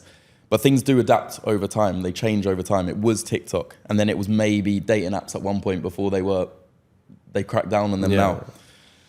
So with Instagram Reels, it's really making sure that, again, I feel like we're repeating ourselves on the branding side, but it's making sure that the brand for each client is thought of and it is adapted over time. Trends change. The model might change physically. Yeah. The model her preferences might change. And it's being able to make sure that the marketer that you're working with is in constant communication. We have calls set up with all of our clients, just not necessarily, it can be a general call to just see how they are. Things might have changed. And I think that's something that provides us with so much success and other agencies don't, is because they might get a little bit of success in a certain brand or a certain niche, and not being able to consistently look into the future of where can this brand go? How are times changing on social media? I mean, we have employees that generally sit there all day recognizing what are the new trends, what are other brands out there, and then matching it up to our models. Because our models obviously differ in terms of looks, in terms of account size, and this all takes this is a matter of fact when thinking about their brand. So we've hired specifically for people to almost look into the future.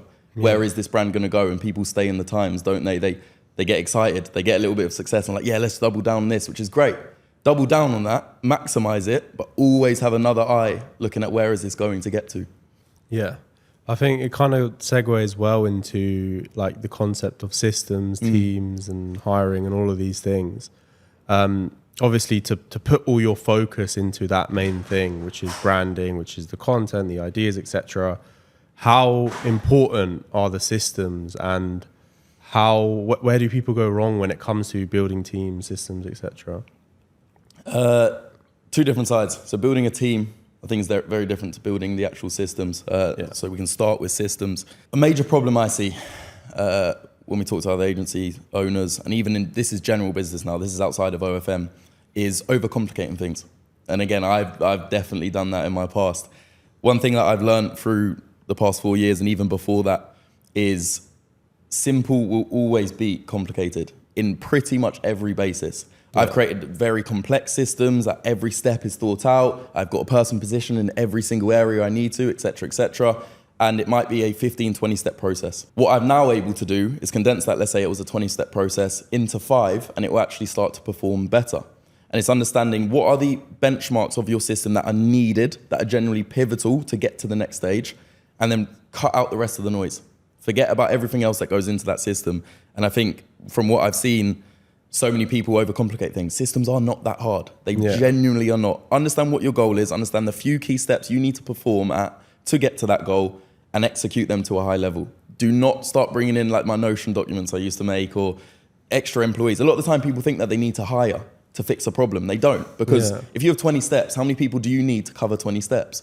If you condense that down to 5, how many people do you need to cover the 5? Yeah. And I think this is over-hiring could be a problem for a lot of people, thinking they need those individuals when they really don't. Yeah, I think it comes both ways because, again, with systems and all of these things in business, they were a new concept to us a few years back, same way they are to people now. And when we look back at how we first approached it with Miro boards, with fancy little diagrams, and we look at now compared to then, it's really funny because the concept of it is, it sounds great. It's almost like an ego boost. Yeah. When you build this lovely Miro board that has all of your processes in, and then you look at it for a few days and then no one ever looks at it again. Yeah. That's why I feel with systems, I think, like you said about people over-hiring, the other side as well is like a lot of people are still stuck doing every part of that thing. True. But like we talked about in marketing, it's like within any department, like whether it's client acquisition, marketing, and sales, is you just want to be involved in the main needle moving parts, the main drivers of it, the main direction of it, the main thing that's going to determine will this work, and then all of the other touch points are handled by someone.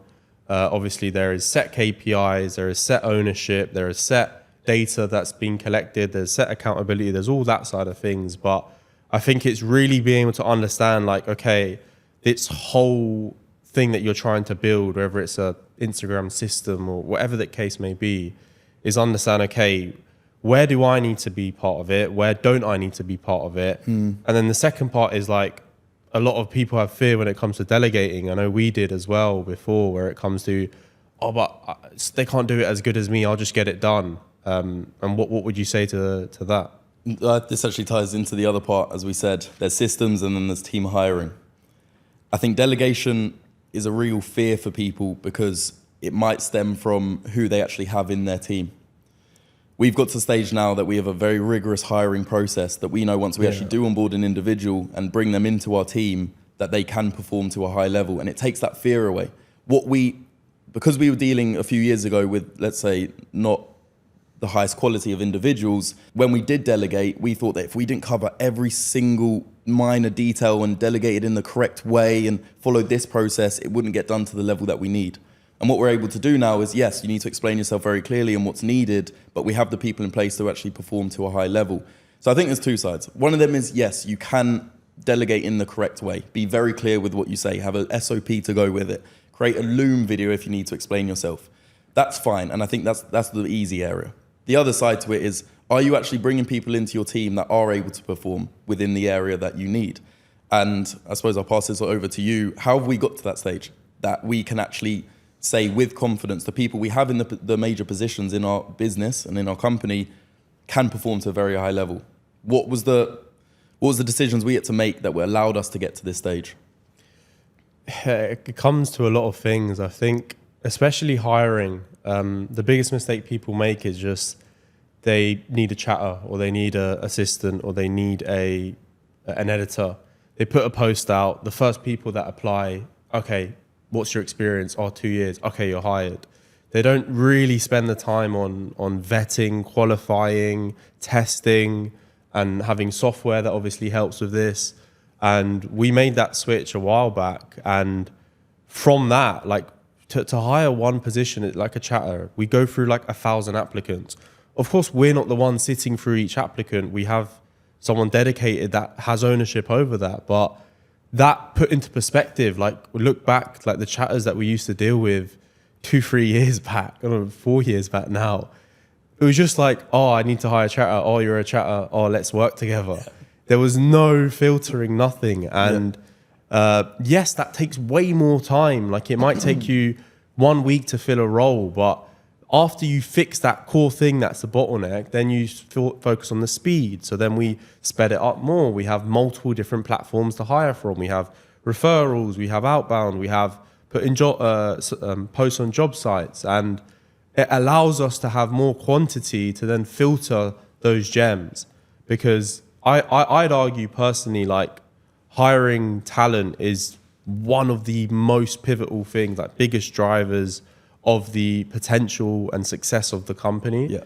And I think one thing I would say is, like, with hiring, especially like people that have more important positions in the company, you really, like, it always comes down to how you are as a leader and how you lead. What are the targets that you have? What is the vision for the company? What's the mission? What are you really trying to build? Because it's, again, it's easy to just, like, our team, like, we prioritize our team really over everything. And the reason why we're so obsessed with them, we want them to hit every goal, every target they set, is because we're not here to, like, just do it half-assed or do it like how a lot of other agencies approach this, not like a real business. We have a whole mission and we have a whole long-term vision that includes everyone's in the team's own vision, vision in terms of their life, their own goals, their own targets. And I think with hiring, like, if you, like you said, the question about, like, getting talented people, it comes down to you at the end of the day. Like, if you can't attract the right people, if you don't know where they are, how to find them, how to give them a good offer, why they should work with you. Like, we've poached so many talented people from other fields that are ex-chief of staffs to CEOs, ex-managers of 200-300 people. And we know, like, the minute you get the right person, we know it's like, you recognize it immediately. Because you don't have, like, when you say about delegating, you don't have to, okay, do it like this. Okay, this is this for this. And you don't, like, there's a level of competence and a level of understanding where you just can trust that person. Obviously, once you have delegated the tasks and the things, you're like, okay, this person's, it frees up all your time. And some people never, like, before we done that, we didn't know that was possible. We didn't know what that was like. But once you've done that and you've done that once, repeating that becomes easier and easier. Whilst we're on hiring, a major discussion point is the timing of your hires. And again, I feel like all we're talking about right now is the mistakes we've made in the past and how it's got us to this stage. And I think this is really important. When's the turning point between understanding, okay, I need to hire someone to get to that next stage? And can you do it too early or can you do it too late? Yeah, I think you can do both, because definitely too late. Like, again, when you only know you need to hire someone when you realize it's a problem. And that's where most people fall into. The other side is too early, but if you're hiring too early, usually it's because you have the foresight of how this will then be in the next 3 months, 6 months, and you're preparing for that. So too early and too late, it's very difficult to always be right. I would say with hiring, the main thing really to make it more successful is within onboarding and within the process, how thorough, how in detail the onboarding process is. Because let's say you're hiring someone and it's too late, there's a problem that needs fixing or whatever the case may be, and you just throw them in the deep end and you just say, fix it, or like, I'll just check in, or why is sales still bad, or why is traffic still bad, or why have we not got any more clients? It doesn't work like that. And that always comes down to, again, to yourself and your process, your approach, your onboarding. That's exactly what I was trying to get at. People, and we have made this mistake, hire to fix their problems. They think hiring externally is going to solve their problems. Bringing someone in and going, right, that's what you need to solve, go off and do it. And expecting it to get done, especially to the level that you want it to get done at. It doesn't happen like that. Yeah. And I think that's where I was talking about the timing of a hire. You should always understand truly what your problem is first. Not necessarily you need to get it absolutely fixed and running, but at least understand the situation you have at hand. We've hired before thinking the problem was in this area, and then very quickly realized it was actually over here, and that individual we hired relative to that problem wasn't the right individual. Yeah. And I think that's a major problem people will face when scaling.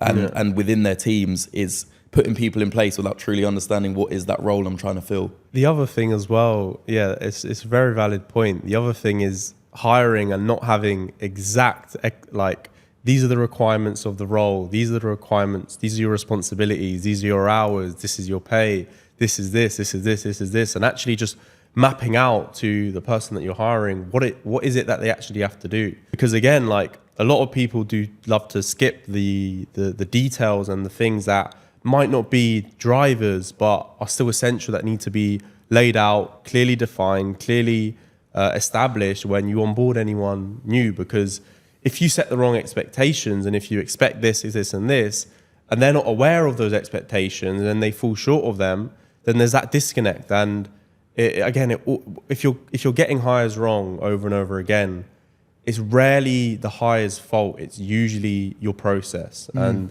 I think that's what it ties into, is really looking at it clearly. Because a lot of people, we had loads of pain with it. Loads of people still have pain when it comes to hiring for certain roles, and they don't believe it's possible. They don't believe it's possible to build out teams and not just have chatters and just you doing the marketing and signing clients. But that pain comes from your approach. It comes from how in detail are you, how good is your onboarding, how good is your filtering, and that's the point. It always comes back to you, and that's the reality you need to face. Do you reckon a lot of people struggle with that, to understand as a founder, it is your responsibility for absolutely everything that goes wrong?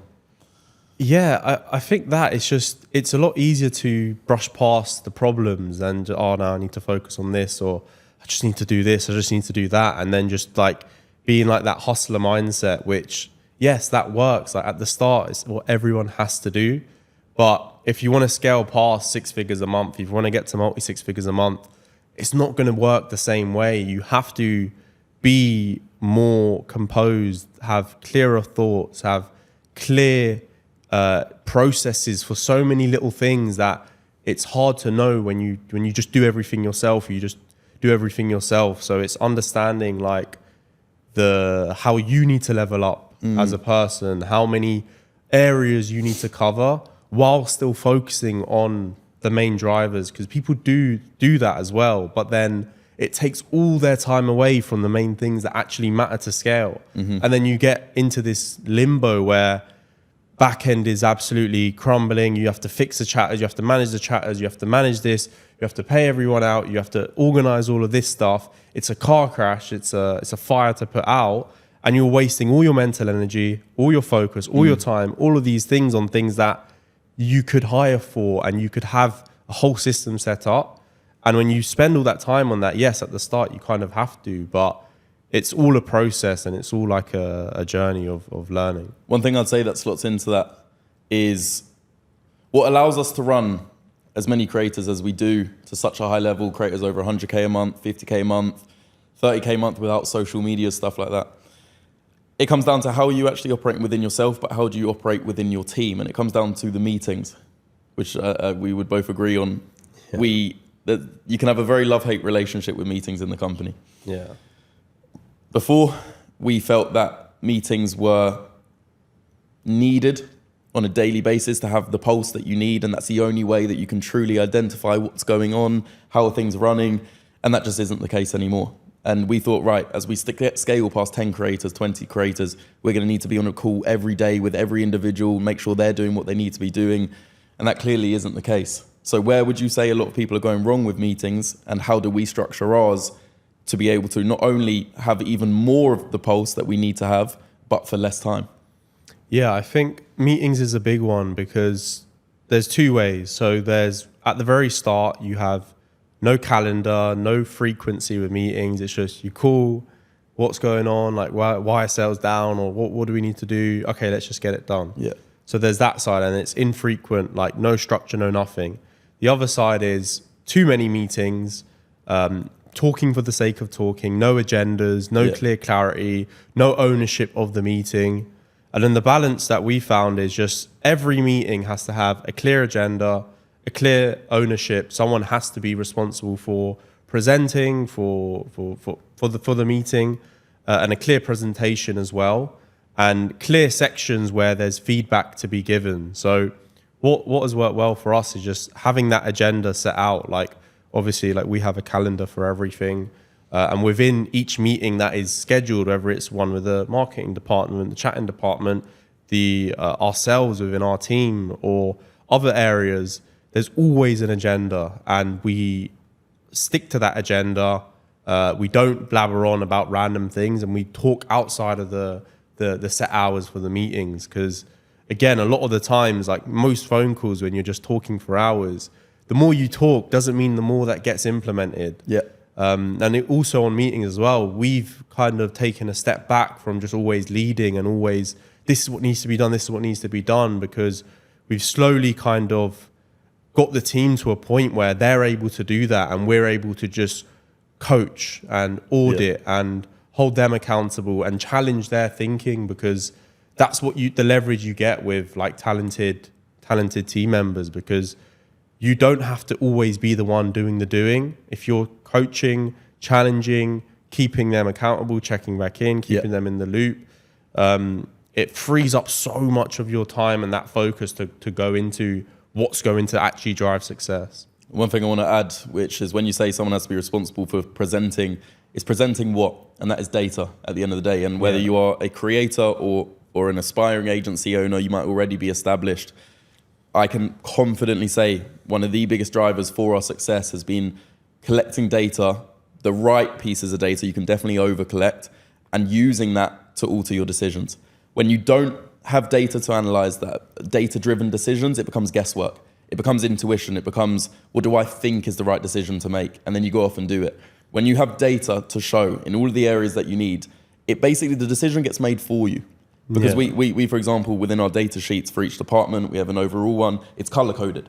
And it's color-coded to the KPI and to the goal that we want. So when we input our data, it will basically come up as red if it isn't where it needs to be. And then that's exactly where our focus is, because we know we're collecting the most important pieces of data. So any red that we see, it has a major effect on success. So again, this is why this isn't even a selling point. If you are a creator watching, you physically cannot make the content that you need, chat yourself, set up the scripts, and collect the data that's actually needed for your success all yourself. And if you're an agency owner, if you aren't collecting data in the right areas, your decisions that you're making on a weekly and a daily basis is guesswork at the end of the day. And we can definitely confidently say data is the reason week on week we are growing. Because we know, and even if we make the wrong decision, we have data to identify if it was the wrong decision or not. Otherwise, before you'd make a decision and have no way of knowing did that work or didn't that work, which is you're wasting so much time at the end of the day. Yeah, I mean, it's funny you say. I think it kind of ties into like the whole reason we're telling everyone this and sharing all this insight is because we talk to creators every single day. We have phone calls every single day, and every single call there is always something bad to say about another agency, about how they approach things. And to me, like at this point now, it's the industry, the way it is just there's so much people not treating this serious and not actually delivering a quality service. And all the things that we go into and all the things that we try to share insight and value on is so that agencies can actually provide a better service. It's so creators can actually partner with better agencies, whether it's us or whether it's other agencies, and actually hit their targets, hit their dreams, and hit the things that they've partnered with the agency in the first place to do. Because a lot of people still running this business, not treating it seriously and not doing the things that a business has to be done. And data is a great point, because so many are still doing decisions just off intuition. Let's just try this. It might work. It might this. There's always like, it's very telling when someone has very vague words where they're like, oh, let's just try this. It might be good, or this, or this, or this, versus this is where we are at now. This is the target. This is everything that we're going to test to get to that target. This is when we're going to check in on it, and an actual process behind it, because it comes down to data. And as a creator, you want confidence in the clarity that your agency actually provides. You want to know that the decisions they're making on the back end for your success are in the right direction. And it's a real problem, as you say, it is guesswork.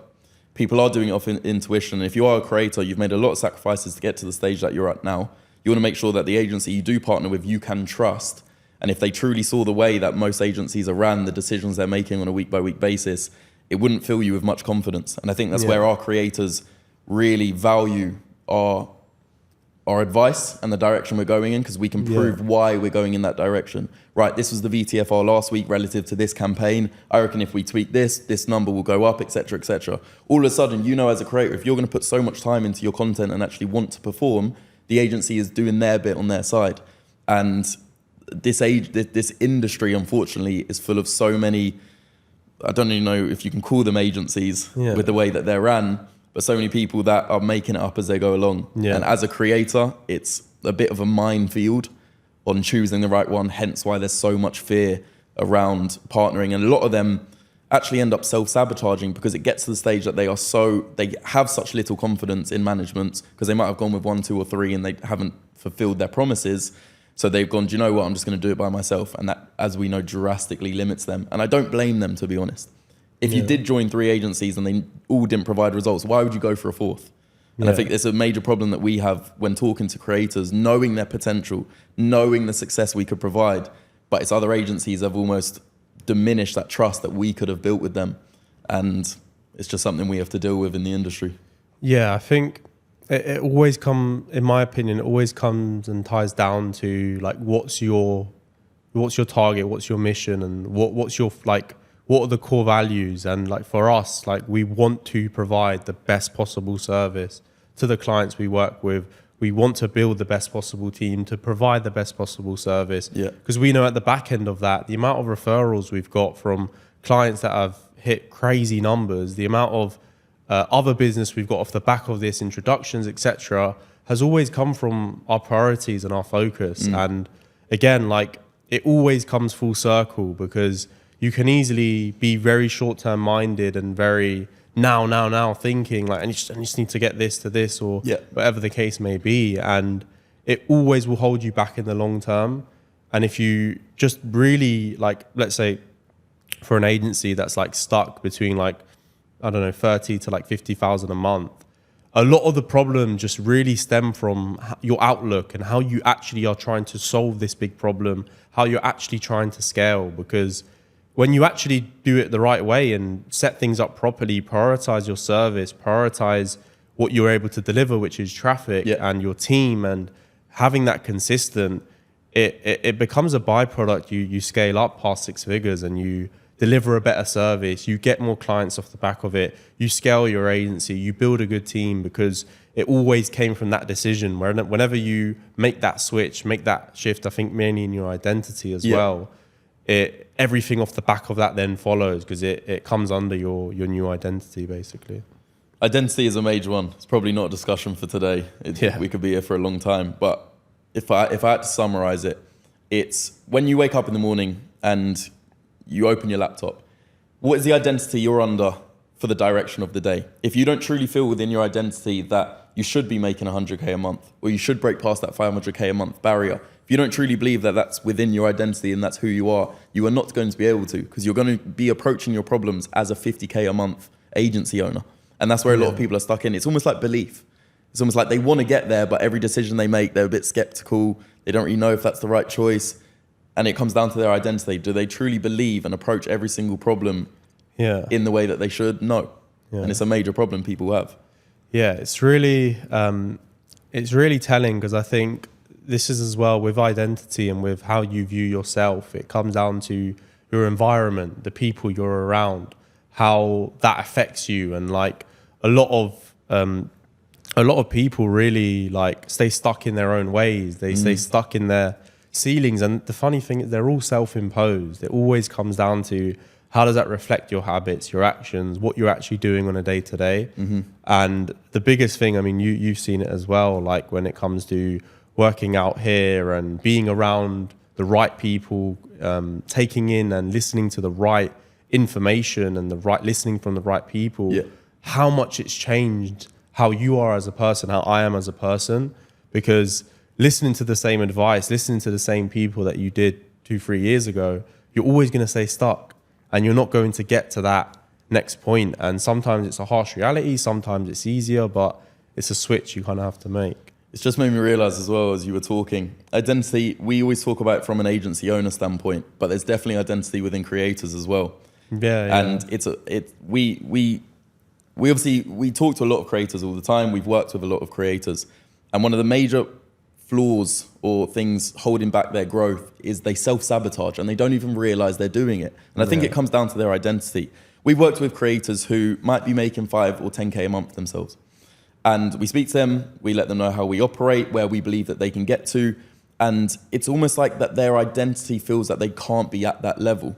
And the other side to that is we have creators like Marissa, for example, who makes over 150K a month. Except when she came in, I remember when we were on the call with her, we said she would make X amount. We were like, look, you'll make 100K a month. We were so confident in ourselves. And she was making 4K at the time, 3K. And I remember her saying, she's like, oh yeah, that would be nice. But there wasn't it wasn't like there was a fear. It was like she was just accepting of the fact that she could. Lo and behold, you fast forward, she has got further than we actually believed or what she wanted to get. And whilst we're on the topic of identity, do you feel like that is holding back a lot of creators? Like they might be watching this now going, I'm making 10K a month, why would I need to make more? Or I don't feel like I could make more. And why that limiting belief is so wrong. Yeah, it's something that we actually go through again within onboarding, because arguably like the same way we are with our team and like how we coach and treat the team is the same way with our clients. Like we understand that to get to where they need to get to, they need to be bought in. Like it's a two-way street. They need to believe in themselves. We obviously believe in our systems, our approach, because they're tested, they've been done consistently across multiple clients, and we take a lot of like ownership and actually coaching them and making them understand like you don't have to be like the prettiest or like all these misconceptions of what you need to be in terms of to make 6 figures as a brand. You don't need to be all these things. And if you're authentic, if you're dedicated, if you are consistent with your filming, if you take on the feedback, if you can see that vision, that roadmap that we set out from week one, it's all achievable, because it's always a two-way street. And you see it with the bigger brands, the bigger creators in the space. It's always intentional, and it's always that partnership of a team that gets you, and you are also dedicated for that too. And once you have that partnership and the teams are able to help you, not just within your filming, within everything outside of that, like we help our creators outside of it with company setup, taxes, all of these other things that we just help make it as easy as possible for them. But really making them understand like this is possible with the right team. It's a big thing. It's maybe one of the most frustrating things about this business is when you're talking to a creator, you could genuinely put your life on the line that you would be able to get her the results that she doesn't know she could achieve. And the limiting beliefs and within her identity prevents her from doing that. I mean, I can't count how many times I've spoken to a creator who might not have even launched yet, or maybe launched and she's reaching a certain point that she's happy with and she's comfortable. And I wish I could just shake them and go, I'm telling, like what I'm saying is true. You need to understand this. And we can't quite get through to them. And it's so frustrating because, again, I think it comes down to the industry we're in. Trust is so low. And how are they ever able to break out of that with the horror stories you hear from other agencies? So I don't actually blame them. It's just something that is so frustrating to hear on a daily basis. Yeah, I think it goes both ways. I think also agencies as well, like people hit a certain income threshold. Maybe it's 10,000, 15, 20,000 personal income a month, and they just get comfortable and they think that's it. And for some that is the case. They might be at the ceiling in other fields, but in our field, like you're really scratching the surface, especially as a creator, especially as an agency. And it comes down to not getting comfortable at that point and seeing yourself higher and setting your targets higher and doing what it takes to actually get to that point. Because if you're happy with where you are right now, it's going to be difficult for you to get to that next point because you're content, you're comfortable, etc. But if you see yourself as a 6-figure brand, if you see yourself as a 6-figure agency, you're going to do the things it takes to get to that point. You're not going to be comfortable or happy with where you are right now, and you're going to make the changes, make the adjustments to get to that point. Yeah. I've realized we've focused a lot on the negative, so I just want to quickly flip it quickly. In terms of you, and I can go next, why why are you in the position you're in? Why did you create an agency? What actually drives you to want to perform? Because we hold ourselves to a very high standard. We might be doing very well for ourselves right now, but it's never enough. We might sit in the win for maybe 10 minutes and it's like, right, what do we need to do next? So where do you feel like that fulfillment comes from within your current position, within the agency, and I suppose why you're in the position you are in now? I think it really stems from like wanting to make a difference, because obviously making money is just making money, but actually building a name for yourself, making a difference, giving more value to the marketplace, actually like benefit, like the amount of people's lives that we've changed, that we've worked with, creators, team members, etc. It's a nice feeling, and as a business, your value is on how many people's lives you can impact, how much value can you build for either your systems, your team, the people that you work with. So it's really about like making a difference. And again, like there's so many negatives to how people run in this industry, and actually being able to make a difference and make an impact on every end, like whether it's creators, team members, ourselves, etc. Family is another big thing. It all comes together about your own like target, your own vision of yourself, and why you're even doing this in the first place. I think your why is a big thing. Because revenue and earnings are very important to you in the beginning when you want to start making money. And as soon as you do actually make that money, you realize how unimportant it is. And there needs to be a bigger why, what's actually going to drive you. And we share this within our business, is the fulfillment we get from, as you say, changing not only our creators' lives, but our team members' lives. We have people who have come in from a role, who have grown their way through the business. We've seen their development. Financially, they're obviously earning very well, but you actually see the confidence in them and their development as a person. And that as a fulfillment is amazing, but also in creators. We've had Marissa, who we mentioned earlier, bought herself her first house at 20, was she, or 19? Yeah, 20. She bought herself her first house, her dream car. We've had another creator move into her first apartment. So that as a business, like, yes, it's very nice to hit your goals, but the fulfillment that we get from providing the service we know that we can, knowing how many agencies out there aren't able to do that, maybe it's a bit of pride, maybe it might be a bit of an ego thing, it doesn't matter, because that's what drives us to that next level. That's what gives us that happiness, and why we'll probably be around for a long time, because it is addicting. Even if we get 5 creators to buy a house, the 6th will be just as special. And I think that's where we might differ. A lot of people's other drivers might be a little bit more selfish. It's how can I maximize the earnings out of this creator? And don't get me wrong, we're not a charity. We're not martyrs that we're doing this just for the goodwill.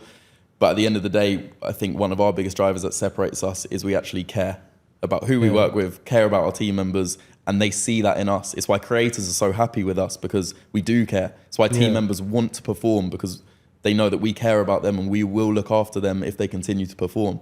And it's just a nice touching point that I think if you are an agency owner looking out there, you need to ask yourself the question of, why would someone want to work with me? Do you actually care about the business model you're in? And if you don't, people will be able to see through that, and they might need to question whether they're in the right industry. Yeah, and it kind of ties into the creators that we work with, the agencies that we work with, the team members that we work with. Like, because we have this belief system, we only work with other agencies that are this serious as well, and this serious about growing. The ones who aren't, they're not in it for the right thing, and they're not in it to really scale, because we know how much we can impact the right agency with their own creators, or the right creator with her own brand, her own content, or the right team member as well. So we work with the people who share that belief and share that obsession to scale, to grow, to deliver a good service. And that's why, like with other people in the space that don't treat this serious, it's not like it doesn't align with our belief, it doesn't align with our values, and it's why we prioritize. And we say no to a lot of creators, a lot of other agencies that aren't aligned with that, because we're so obsessed with doing every little detail right and doing it at a high standard across the board. And it's testament to the people we work with now, the people that we've helped, and it all comes full circle. And it's a two-way street, isn't it? We know the value we provide. We know how hard we want to work for the creators we work for and for the agencies. And as soon as we know that that energy and that effort isn't going to be reciprocated, it isn't therefore worth our time.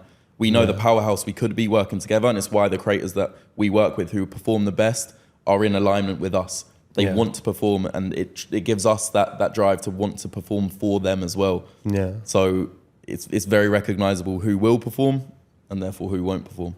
Yeah, I think it kind of segues into like the final points of the podcast. I think what's we'll do it two different ways. So what's the biggest like action point or piece of advice you could give to agency owners, and then after we'll do creators. What's the best piece of advice? What stage are they at? Is it just in general? So yeah, think of an agency that's maybe stuck between like $20,000 to $80,000 in terms of revenue a month. What's the biggest piece of advice you could give to them to get to that six-figure level? I'm going to sort of repeat myself from earlier, but I'll try and say it in a different way. It's making sure and understanding where within your current business are the blockers that are preventing you from getting to the next level. And I will use the Notion document as another example. When we were at a revenue ceiling, I believed if I created this document on Notion, it was basically to make sure everyone in the company had their projects outlined, I could check them, etc., thinking that was going to get us to the next level. Granted, there is definitely a time that might be worth it. For example, now, with the way we outline our projects. But back then, I was unable to take a step back and ask myself the question, what is truly going to drive success within our company right now? We weren't providing traffic consistently as we do now. We didn't have the right team members in place than we do now. So it didn't matter how good this Notion document looked if I didn't have the right team members and I couldn't provide results. So it was changing my identity, changing the way my perspective on the business, and making sure every single day, if I could fix one thing that week, ask yourself that, what am I going to fix this week that I can confidently say and I know is going to provide results in the next week? And as I say, do that on a week-by-week basis and it will start to compound. So I think the trap, if we are talking to agencies making 20, even under 100K a month, it would really ask yourself the question of, am I putting my time into the right things? Or is it just excess noise? Am I being biased on my own time? Because it's very easy. If they don't have someone challenging them as well, I would probably look to whether it's a team member, make sure there is external viewing. Otherwise, you will fall into the trap of tunnel vision, biased on your own decisions, and you'll waste as much time as we did all them years back. Yeah. And then for a creator, what's the biggest piece of advice you could give for a creator that wants to take their brand to six figures? It is understanding help's needed. It is understanding that to actually get to the levels that our creators are at, 100K a month plus, I think is the benchmark we want to get to with all our creators. To actually be able to get there, it is physically impossible. It's actually like, it's impossible to get to that stage without a team. There are too many external factors and internal factors that play a part in hitting that mark. It comes down to everything from once you film that reel and you've spent all the time making it look as good as possible, how do you edit that reel? It then needs to get uploaded. It then needs to be viewed to make sure that you're collecting the right data on that piece of content. Let's say you've got all of that covered. It then goes over to the chatting department. How do you make sure that the people in your accounts are looked after? It comes down to fan experience. It comes down to chatters 24-hour service. Some fans are going to be all over the world and only online at certain times. There is genuinely, I could probably keep going and count 15, 20 reasons or factors into what it actually takes to be an 100K a month creator. And for models out there that feel like they couldn't hit 100K, you can. There isn't a model out there or a client out there that can't. It comes down to what is their belief system and actually understanding that it might be an ego thing. Drop the ego and go, do you know what? I want to get to that stage. I know I can't do it alone. And therefore looking out, and whether it be us, it generally doesn't concern me. We have very high quality creators that come in quite consistently. Yeah. So whether you don't choose us, just make sure the agency you do choose are probably operating in the way that we are, because at the end of the day, they can perform. And it's about their belief system. Yeah, I think on the creators, it's really the mindset. Like, if you have the right mindset on this is where I want to be at, and you filter the teams, you vet the agency you work with. So you're working with a team that's done it before, can clearly show you. You can clearly speak to their clients and say, oh, how has it been working with this agency? If you have that and the right mindset of like, oh, I want to get to this point, all the intricacies you don't really need to worry that much about if that team handles it. So whether you hire your own team, which is one side of it, or an agency does that for you, you just have to have the right mindset and the rest kind of follows. It isn't a really complicated thing. It's not a grueling thing. It's just really, if you focus on the right mindset, this is where you want to get to. you work with a team that will actually can get you to that because they've done it before. It's actually really simple to scale up. My last piece of advice before we wrap up goes to creators. And look, if you are looking for a management, the one telltale sign, and I know there's a lot of fear and I almost want to help you make the right decision on who you work with, it is with the results that are shown, make sure there is social proof backed up. And there is, for example, we have interviews on our website that you can go ahead and watch with the creators we work with. That is social proof because that is not fakeable. Do not take a screenshot for gospel. It's a fake screen recording. Do not take a screen recording as gospel. It's 2025, nearly 2026. It's very easy to do that. Make sure their agencies you do look into have the social proof. You can head over to Marissa's Instagram, head over to Nikki's or Bluebear's Instagram. We've got 1 million followers, 300k followers, for example. So people claiming 100k months, make sure that where is that traffic coming from? Yeah. Make sure that it is. It's not an anon creator that you've never heard of or you've never seen their reels before. That's my one piece of advice. If you have watched this podcast, you are therefore looking for a management, whether it be us, look out for that. It's very easy to get faked out nowadays. So be careful. Amazing. I think that brings it to a nice ending. I mean, again, I hope if you're an agency watching, this was good value and there's a lot of actionable points you can apply to your agency to deliver a better service. And if you're a creator, again, a load of things that you can also apply to your brand and how you really set yourself apart. But apart from that, Aran, it was lovely having this talk. We'll definitely do one again. I've enjoyed it, definitely. In terms of your Instagram, where can people find your IG or any of your socials? Yeah, so I've been a bit anon up until this point. As you know, I've been in the back end, but we'll definitely link my Instagram down below. I'm going to start posting a bit more consistently. My content will be more focused around the operational side. So how do you actually run a successful back end of a company? How do you handle over 100 employees and all the systems that go with it? So it will be linked below. It's freeguard_. Might change now. I'm actually going to start posting, so don't take that for gospel. So yeah, head on over there. I'll start posting consistently and hopefully I can provide you with value to help you to perform, whether you are a creator or are an agency owner. Perfect. And if you're an agency watching and you want any more value or a lot of the stuff that we talked about in more detail, my Instagram will be linked below. It's LucaFXV. And if you're a creator, you can check out our agency page, our agency Instagram, which is Uncovered Management on everything. And yeah, apart from that, I hope you enjoyed this podcast. I hope it was valuable. And I'll catch you all in the next podcast. The next part of the course is hiring. And I believe hiring is one of the most important skills once you understand the process and once you understand the actual skill of hiring to implement in your agency. Because once you've got the systems and once you've got a team, making sure you have the right people operating those systems and making sure your time is truly bought back so you focus on the things that matter to get to 100,000 a month is essential. So what you're going to learn in this video is how to hire A players, the actual filtering process and shadowing process and onboarding process when you're hiring team members, and mainly removing your limiting beliefs when it comes to hiring. Because you're going to learn with a thorough process, with a simple step-by-step framework, you're going to learn that hiring talented people isn't hard, onboarding them isn't hard, and making them own things in the business that are going to transform the agency is actually a very simple process. So first of all, what's the actual purpose? So first of all is breaking the belief system of no one can do it as well as you. That's a belief system you're going to break, and I'm going to show you step by step how. Why hiring is the ultimate unlock to scale past 20 to 40k a month. How you're going to find, filter and onboard and manage A player hires, learning the full onboarding process and cycle of a hire, building the internal conviction to stop doing everything yourself and stop doing what you're currently still stuck at, and the exact systems that make a team perform high levels without you, and how you can run an agency that runs and scales without you doing the day-to-day. This removes the two biggest ceilings in agencies. One is hiring the wrong people, and we're going to go through how you avoid that. The ceiling number two is not managing the right people, because if you hire the wrong people and you don't manage them right, it's a car crash. So let's go into your current situation. So what is the pain that you're currently feeling?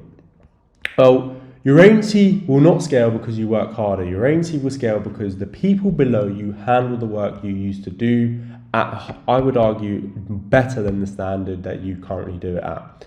So what you're going to learn is how to identify B players versus A players, when to hire, who to hire, how to hire and onboard, how to train, how to create a talent dense team, how to scale the agency to 100k and then to 300k per month, and extreme ownership, shadowing, and the psychology behind hiring.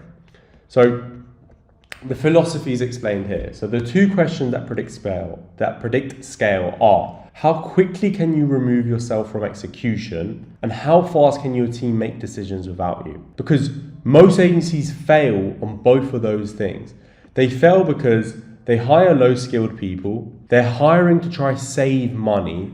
So you're hiring the cheapest VAs out there, the worst VAs out there. They don't know how to test talent. So you don't know how to test and filter talent. You don't know how to onboard that talent. And you don't know how to transfer the judgment, so transfer decisions onto other people. And you don't understand the psychology behind hiring an A player. And if you get hiring wrong, it's one of the main things that if you get it wrong in the business, your creators are going to leave because your chatters aren't good enough, or your systems aren't good enough, or they're not getting good enough service. Your brain will become the bottleneck. And what I mean by that is you have to manage and handle all these things because you can't trust the team in place that you've hired to do a specific job, and you end up covering for them, you end up doing it for them in the end because they didn't do it right. Your decision making becomes the chokehold and arguably the bottleneck because you can't make decisions all the fucking time on every little minute thing. You need to spend that time and spend that focus on the decisions that matter. You won't be able to handle your creators, so you won't be able to actually scale. For example, let's say you want to onboard 5, 6, 7, 8 models in the next month. You won't be able to handle it if you don't have the team in place. You'll get burned out and you'll end up really hating the business. Usually you end up hating the business when you're stuck doing all the day-to-day things, when you don't get good at hiring and you don't work with the right people that truly buy your time back. And the worst thing that happens is that your growth stops. The agency doesn't actually grow. And what we're going to learn today is exactly how you permanently fix. Once you understand that, let's go down to the lessons to end the module with. So I genuinely would argue that this module alone is worth over $10,000 even. Fuck $5,000, because if you get this right, you're going to grow so fast that you can't actually believe it. So what are the lessons? Is that your business grows at the speed of your worst hire. If you have C players, they're going to drag down the overall standard of the team. They're going to drag down the performance of the team and drag down the performance of you, your business partner, your A players, your team. So you need to get rid of people that are dragging down the performance of the team. One A player replaces 5 VAs. Talent density allows you to scale. You want a lean team of absolute killers that have ownership over outcomes, not just tasks. Incentives based on their KPIs. Shadowing is mandatory.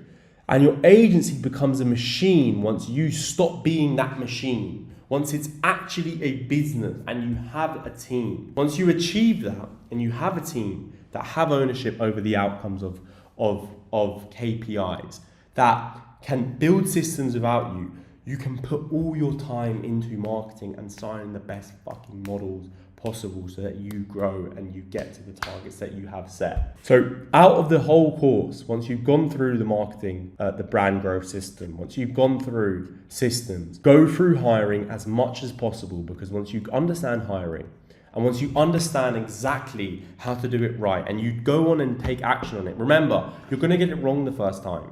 You're going to get it wrong maybe the second time. So be meticulous with your approach. That's when you're going to start to see the benefit of a good hire makes, and that's when you're going to start to see the growth in your agency. So I hope you enjoyed this section, and I hope you take action on all the things that I went through. And I might have gone over things too quickly, so make sure you go through it again, take notes on the specific things, and take action on these specific things so that you get it right the first time. And what we're going to learn today is exactly how you permanently fix that. That's exactly what we're going to cover in this module. So how you fix that pain and fix where you're failing with hiring now permanently. So first of all, what you need to understand is what is the difference between a B player and an A player, so you understand really what you're looking for. So B players are reactive. They get overwhelmed easily. They do the minimum effort. They focus on just the task. They don't look to ever improve the process or improve the system. They're cheap and they cost you long term because they don't remove the mental bandwidth that it takes to get that thing working. They struggle with being vague. So they struggle with saying they've done a certain amount of things with nothing to show for it because they're vague.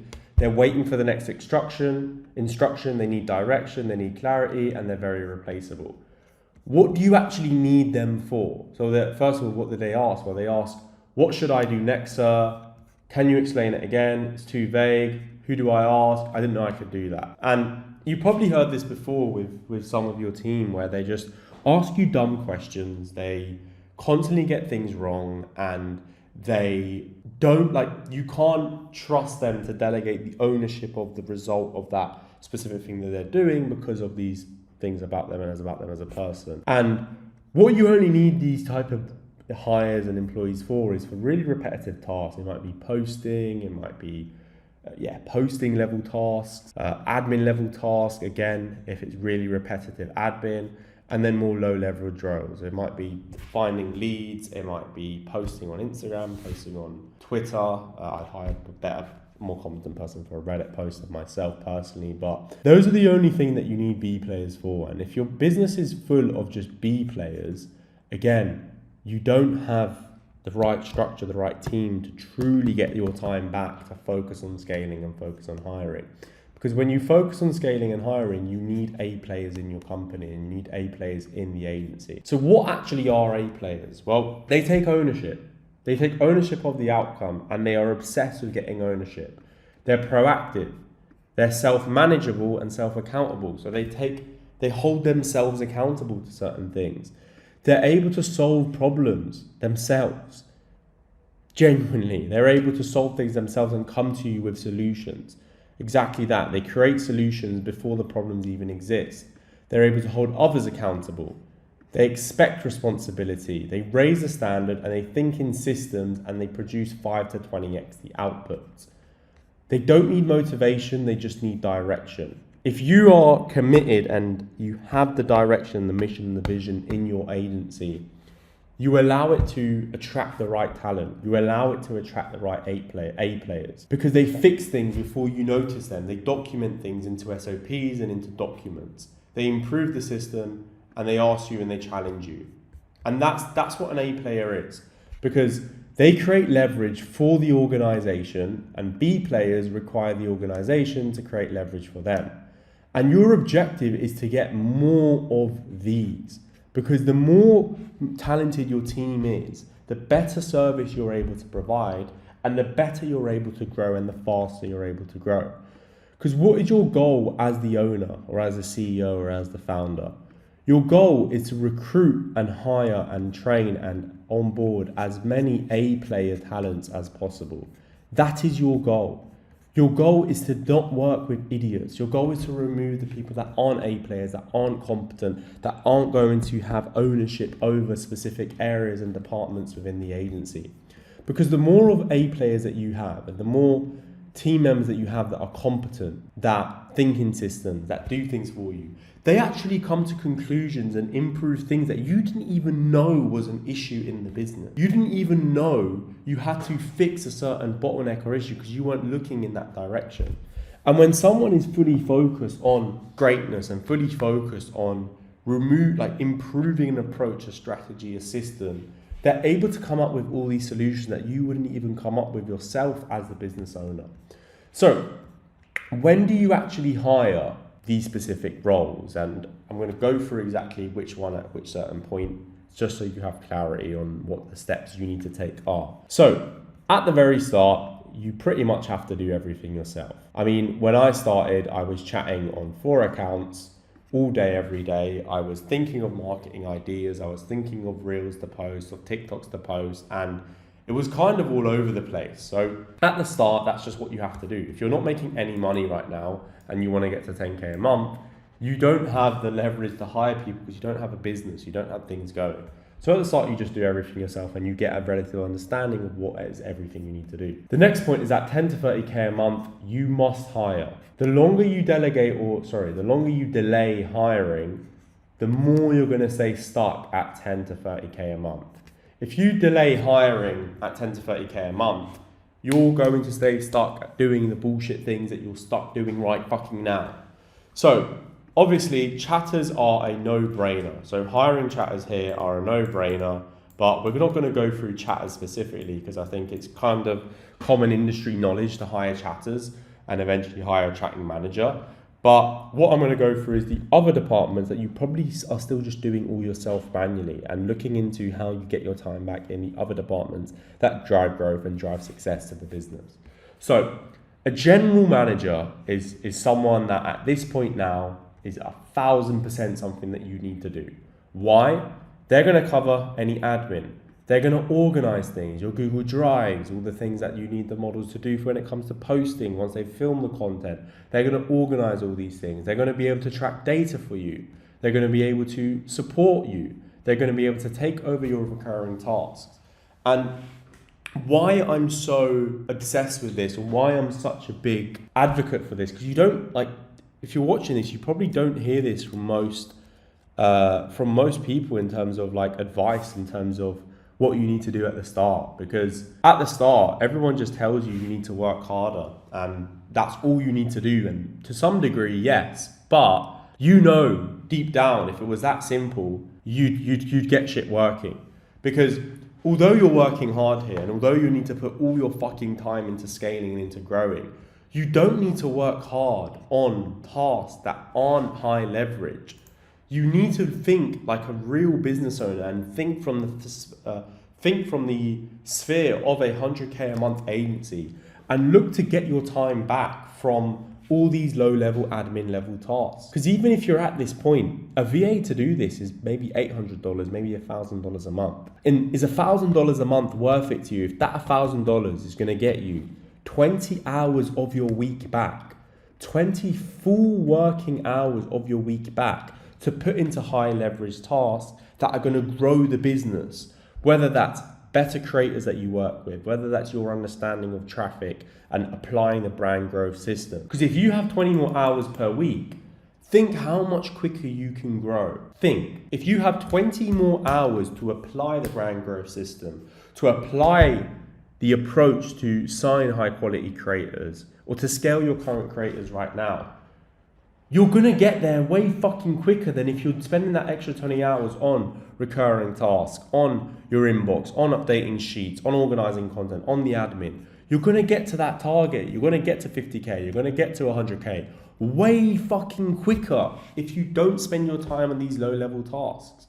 And this also links into like outside of business. If you're at 10 to 30K a month, you're still cooking yourself. You're still cleaning yourself. You're still wasting time, like doing things outside of work that aren't related to you scaling. You're wasting your fucking time in the day when you could be doing it on high leverage things. And you need to be obsessed about your time. You need to be obsessed about the time that you put into things, because if you put your time into the right things, you're going to grow, and it's simply that, it's as easy as that equation.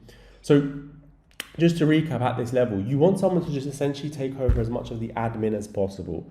So any kind of admin task that is repetitive, that is not, like a lot of these admin level tasks, they don't drive you, they don't bring you any purpose, they don't bring much necessarily growth. And so all of these you want to offload to a general manager, VA, an admin assistant, that kind of thing. And I'll go through how you do that later on.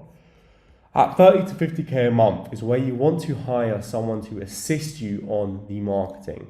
Because when it comes to the marketing and when it comes to that 20 hours, you want to focus on the most pivotal parts of your marketing system that are going to drive the most amount of success. And what I mean by that is you want to spend your time on the touch points that matter in the marketing system so that you can focus on improving and getting better at those specific things. And the other side of the system is handled by a manager, by an assistant, so that the posters, the operations, the admin, the loop between posting and model is all handled and you don't have to touch. So what does the marketing assistant actually do? So you've already got a general manager, so you've already got a VA to handle admin. Now you want to add someone on the marketing side of things. So they might be researching top performing creators and sending you a report on what reels are going viral, on what reels have a higher average views. They might be, I wouldn't say they create ideas, I think they should assist your process of creating ideas. getting the time back so you can create ideas with clarity, so you can have your time in the morning to have a 3-hour block of really thinking and really getting good at creating ideas with your creators' content. Because your ideation is going to, your ideation is going to be the differentiating factor once you've got your brand, once you've got your execution nailed on what ideas you come up with that actually get success. They're going to be able to help you on your content verticals. Again, once you get a clearer picture on what the angle you're going to take this model down, they're able to go off, find other creators in those verticals, in those market sectors, send you more data, more accounts to analyze so that you're able to have a better decision and better conclusion. They're going to be able to collect data for you and analyzing what's going viral. What are certain things? Is the average account user up on this account? Why on this video? Why? Can we do more of that? They're going to be able to handle all the fucking posters. They can handle all the posting, all the operations, all the Google Drive, everything when it comes to anything from anything apart from the main parts of the marketing system. The main parts is the direction, the ideas, the execution with the model, and those 3 things: the posting, the operations, the editing, all of these things. Again, I wouldn't say they handle necessarily the editing. You might have an editor for that, but they'll handle the editor. They'll be able to pass off and approve things without your approval once they build the context, and basically get as much time so that you can focus on every single video that your creator puts out there to be the highest possible content, highest possible quality, so the highest possible chance that it performs and goes viral. When you make organic content, you really want to think that each piece of content that you put out there has got to be intentional. And when I say intentional, what I mean is you have to intentionally target a specific type of subscriber and intentionally have a reason why exactly this video could be the one that goes viral. Because every post that you make is a bullet that goes out there that could land and hit bullseye and get 1 million views. Or it's a blank. And you want that to be intentional. And to get intentional, you need all the bullshit things that are outside of posting or outside of marketing so that you focus on just the actual marketing. Because, for example, let's say you're the one having to edit the content. Let's say you're the one having to post the content. Let's say you're the one having to come up with the ideas, help the model film, do the intricate edits, do the posting or manage the posters. There's all these other touch points and all this baggage and all this admin that clogs up things so that you just like, let's just get a post out. Or you're not going to spend the most amount of time editing it till perfectly. Or you're going to rush the posting. Or you're going to rush the posters. There's so many things that can go wrong when you don't focus on the things that matter. And if you're doing all these other things, think about it. You can't spend as much time on ideation, research, on coming up with the viral formats, the verticals, the branding and the campaigns, because you're spending all this time on the admin. And that's the next hire you make. Once you've got someone to take over your admin, then you want to do that on the marketing side of things as well, just to really get your time back when it comes to that. The next one is what is, to me, the most important hire you can make in your business. And it was for me, and it still is for me, because the amount of leverage you get and the amount of time you get by hiring an actual A-player chief of staff is insane.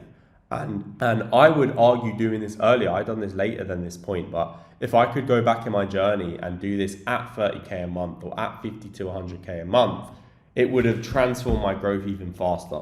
And what's that actual hire that you need to make? Well, your first A player, so a chief of staff, is going to be able to run the operations for you, manage people and departments, implement systems.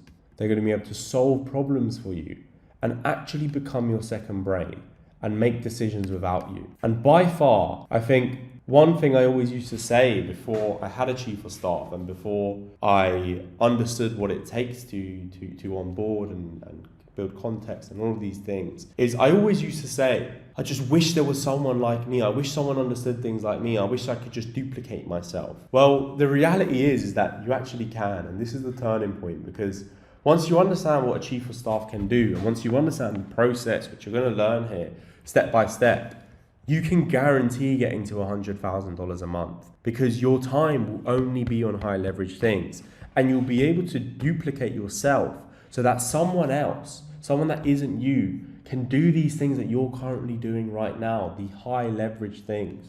They'll be able to manage certain team members. They'll be able to run operations that you don't want to do because there's more important things. They'll be able to tweak your systems, improve the systems, and they'll remove you from your day-to-day operations and doing the bullshit that you currently don't enjoy doing. They'll turn the chaos into order, and they'll turn the task into systems, and they'll turn ideas into execution. They will be that person that actually significantly, once you've already got your 20 hours back here, they'll be that person that get your other 20 hours back on important things so that you can focus on even more important things. And that's how business goes.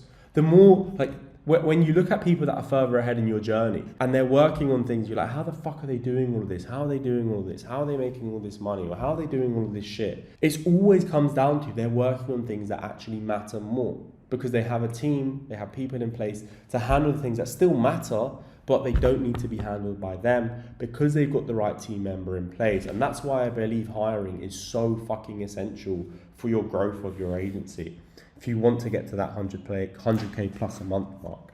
The next part is at 100 to 300K a month. So this is where you want to actually departmentalize your agency and really look to have people in place of department heads and heads of departments. So this could be a COO. So that's what your chief of staff could essentially turn into. A marketing manager potentially, but I would say you still handle your marketing for a very long time. Head of chatting, marketing assistant team, QAs for chatting, owners for KPIs, and editor team, outreach team, all the other teams also go from there.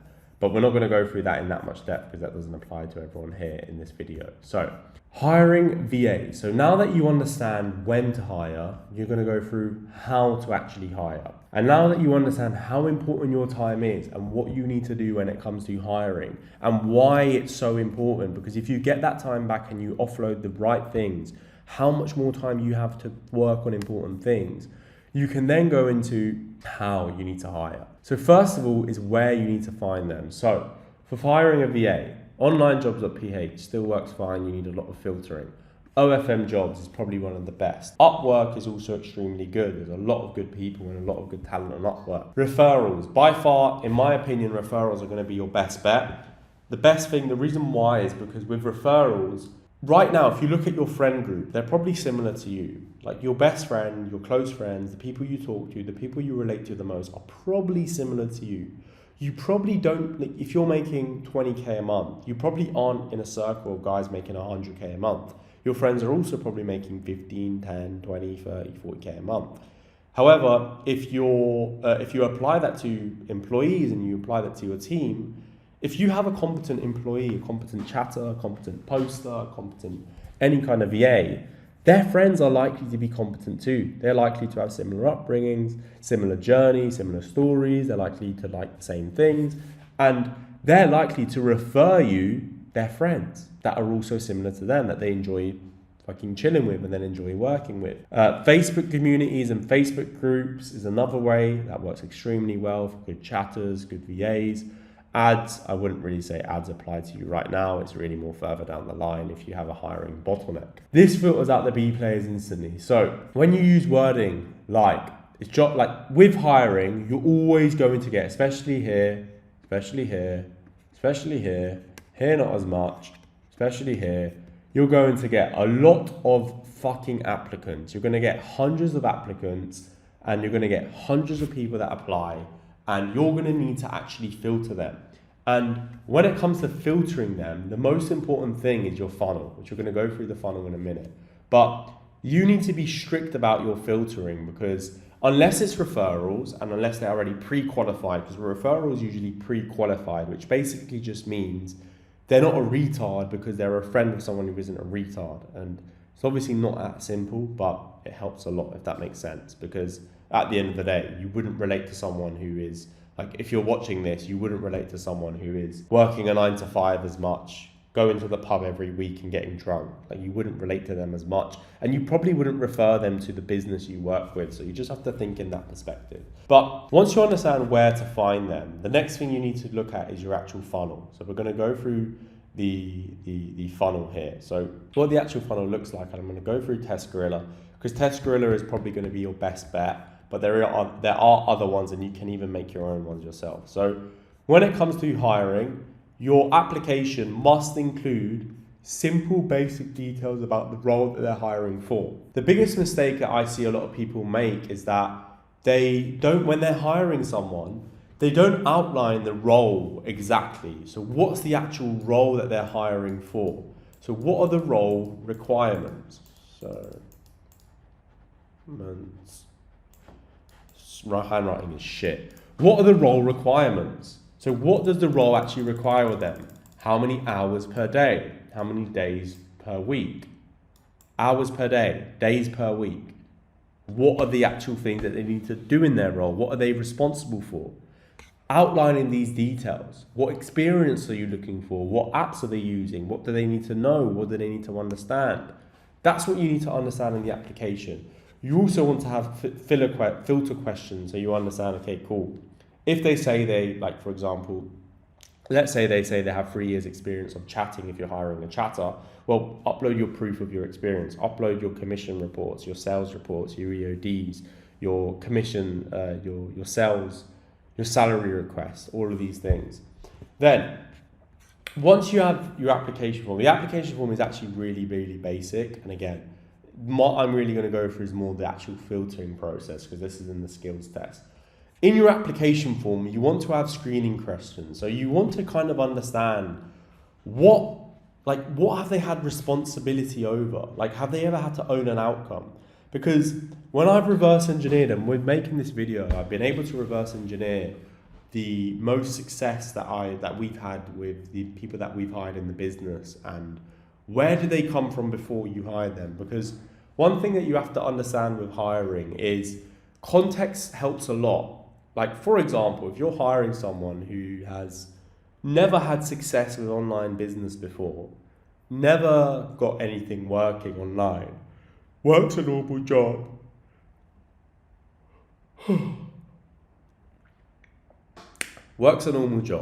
and gets drunk if they try to make something work online and they've never made it work online, then why would it work with you? They probably have traits and character traits and lack of skills that actually hold them back.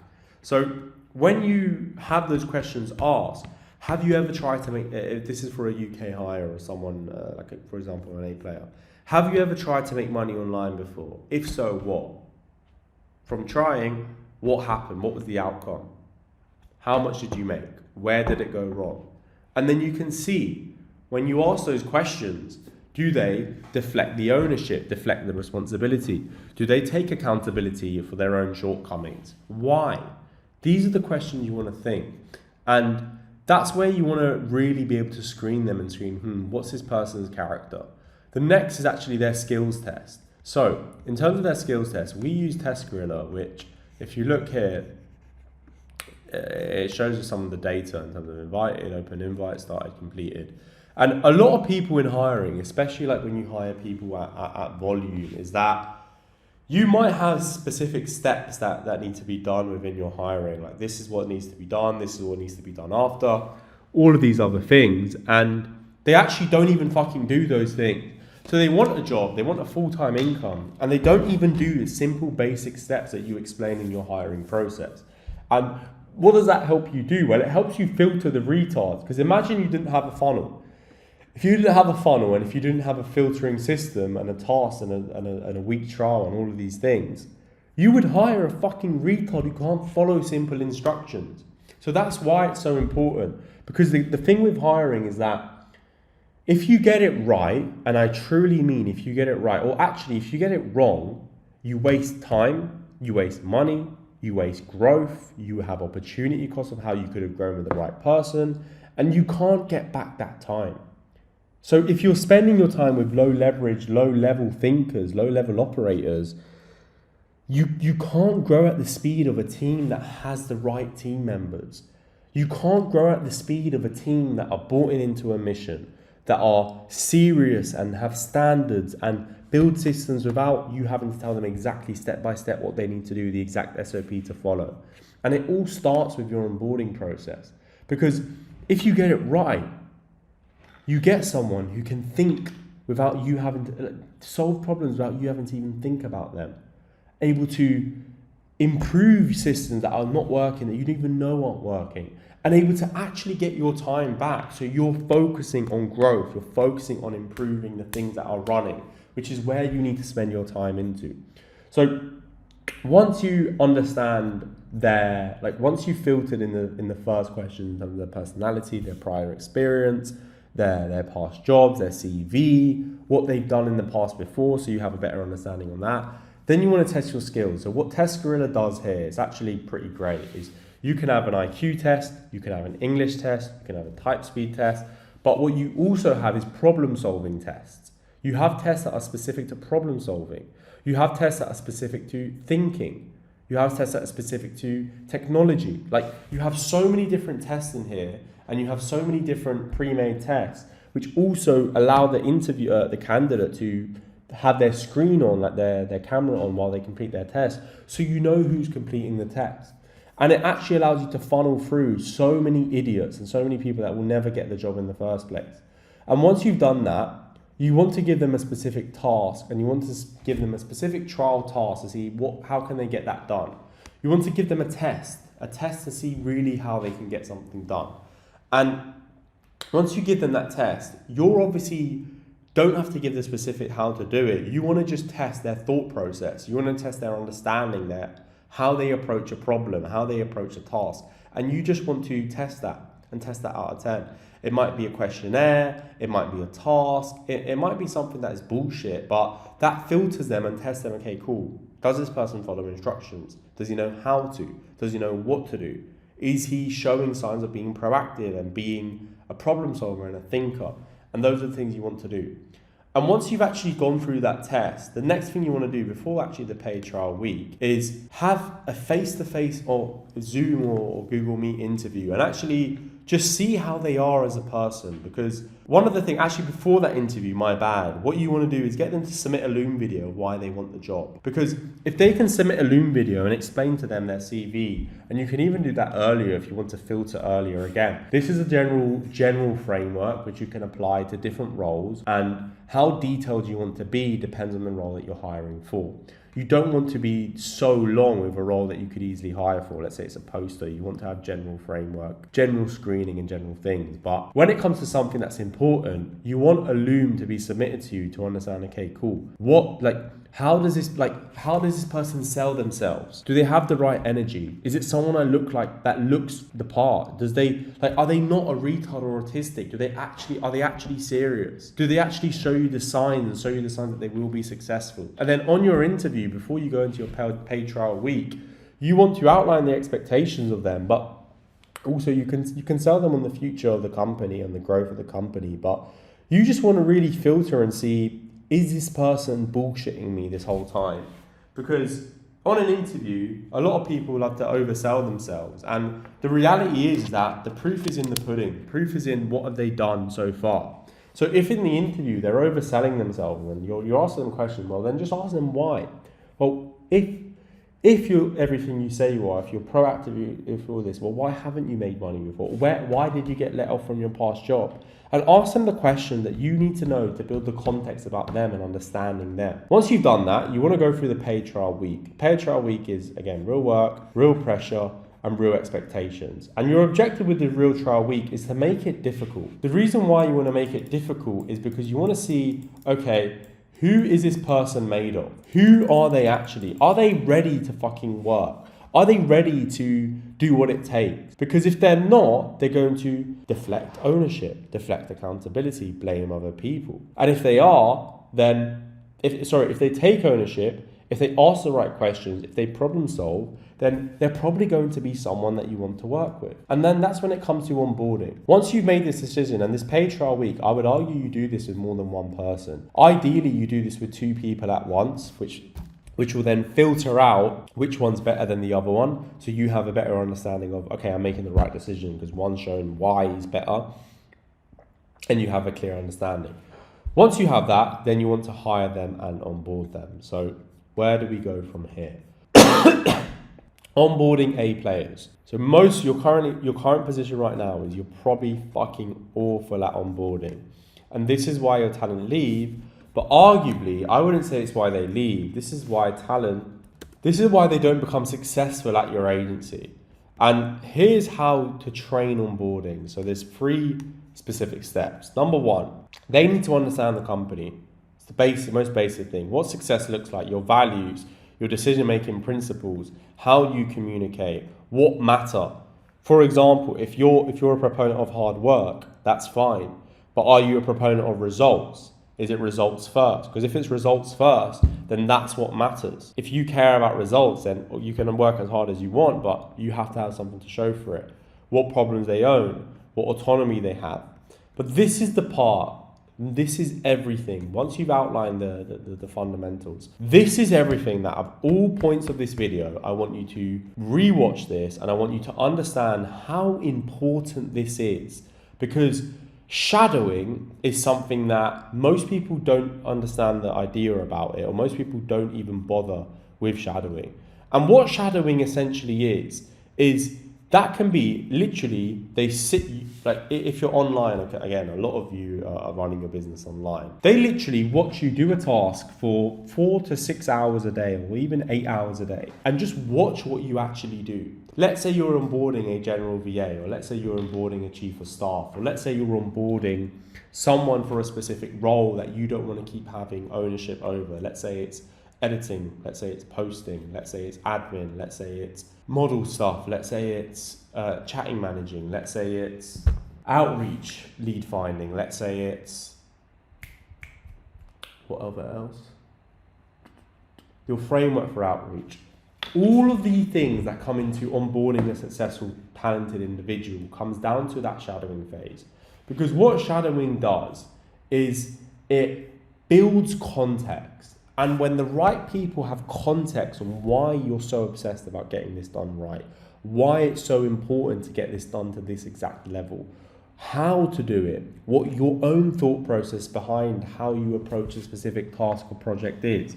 Once they're able to sit there for 4 hours, 5 hours, every single day and just watch you do that task, they understand how you make decisions, they understand how you approach it, they understand your problem solving, they understand how you communicate, your standards and your decision making. And they just understand you because they build the context of how you are over weeks of shadowing.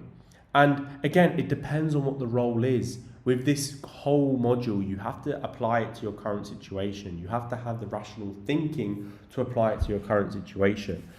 Shadowing could be even simpler. Making a whole Loom video and breaking it down. Making a whole Loom video so that it breaks down exactly what they need to do. And for example, you can just approach the simple process, which is document, and I've gone through this in the systems part of this course, is document, duplicate, and document, demonstrate, and duplicate. So you document the SOP, you demonstrate it to them in a Loom video, they duplicate that back to you, and then they go off and repeat that. And then the last part is you check back in. I cannot write for shit. The last part is you check back in. So that's a simple other form of shadowing. But this is for high leverage, high important tasks. These are for tasks that are stuff that actually matter to revenue. Because if you've had pain and if you had issues with delegating tasks that actually matter to the growth of the business, if you've had pain when it comes to hiring the right people because you still have to market and do everything yourself, you still have to edit yourself, post yourself, you still have to find the ideas yourself, it's because they haven't got the context with shadowing your approach. You haven't been able to delegate that down simply. Examples of shadowing is not just letting them be on a Zoom all day with you, is having them join your internal calls, having them join your discussions with your business partner, your discussions with a certain team member, having them watch how you talk to the creators, having them watch what you actually do and build context and notes on that, having them see how you analyze content. So when a creator sends content back in for Instagram, how do you analyze it? Where do you look at things go wrong? Have them watch how you break down your strategy. Have them watch how you build out your systems. If you want people to take over these things that are important to you, then they have to build the context necessary. That's why when you ask your VA or when you ask your team member for, hey, can you get this done to this level, blah, blah, blah, and they don't get it done good enough, it's because they don't understand exactly what good enough is.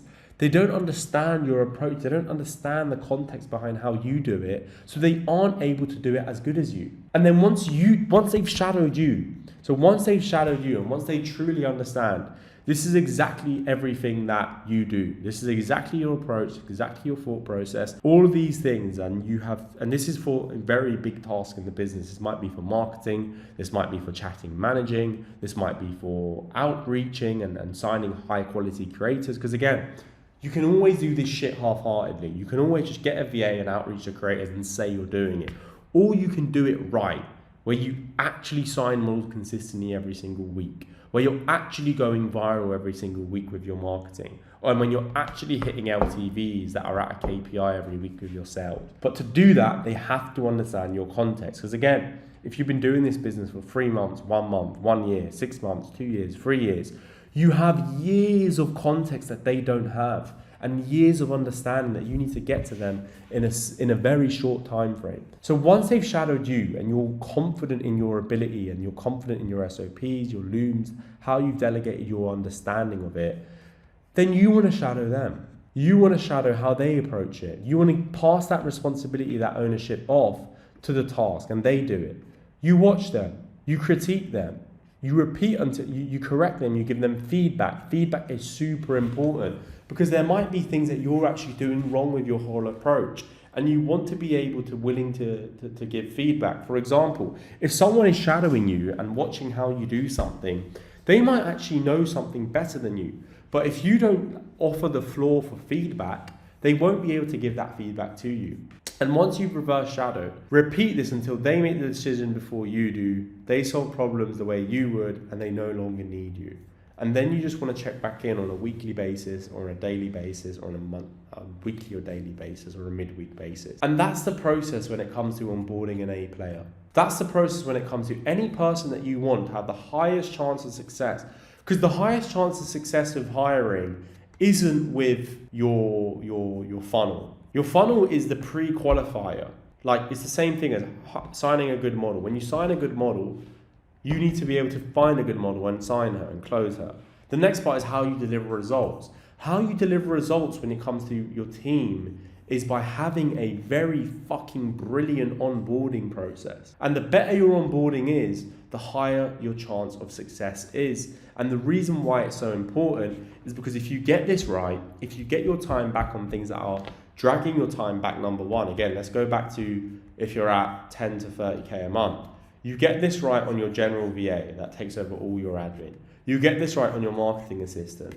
And then if you get this right on your chief of staff, think about the amount of focus you have on the things that matter, the amount of time that you buy back. You don't have to do any of these little tasks that are dragging your energy and sucking your energy and slowing the growth of the business down, simply because you learn the skill of onboarding.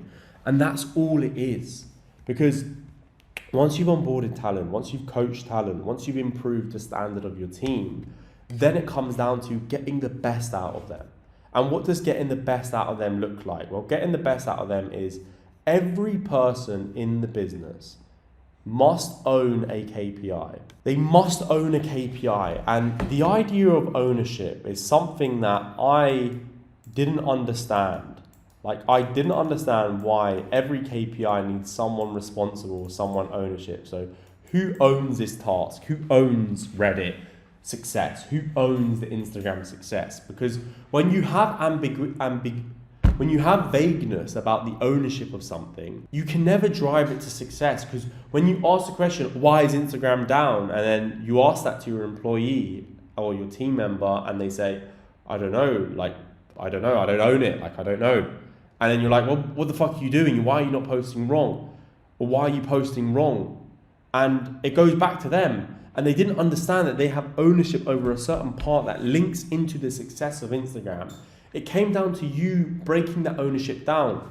Because if you break down how important posting is and what the ownership of posting is for a specific element of the Instagram system and why that's so important and how they're responsible for it, then they have to get it done right, because then they have a KPI linked to that.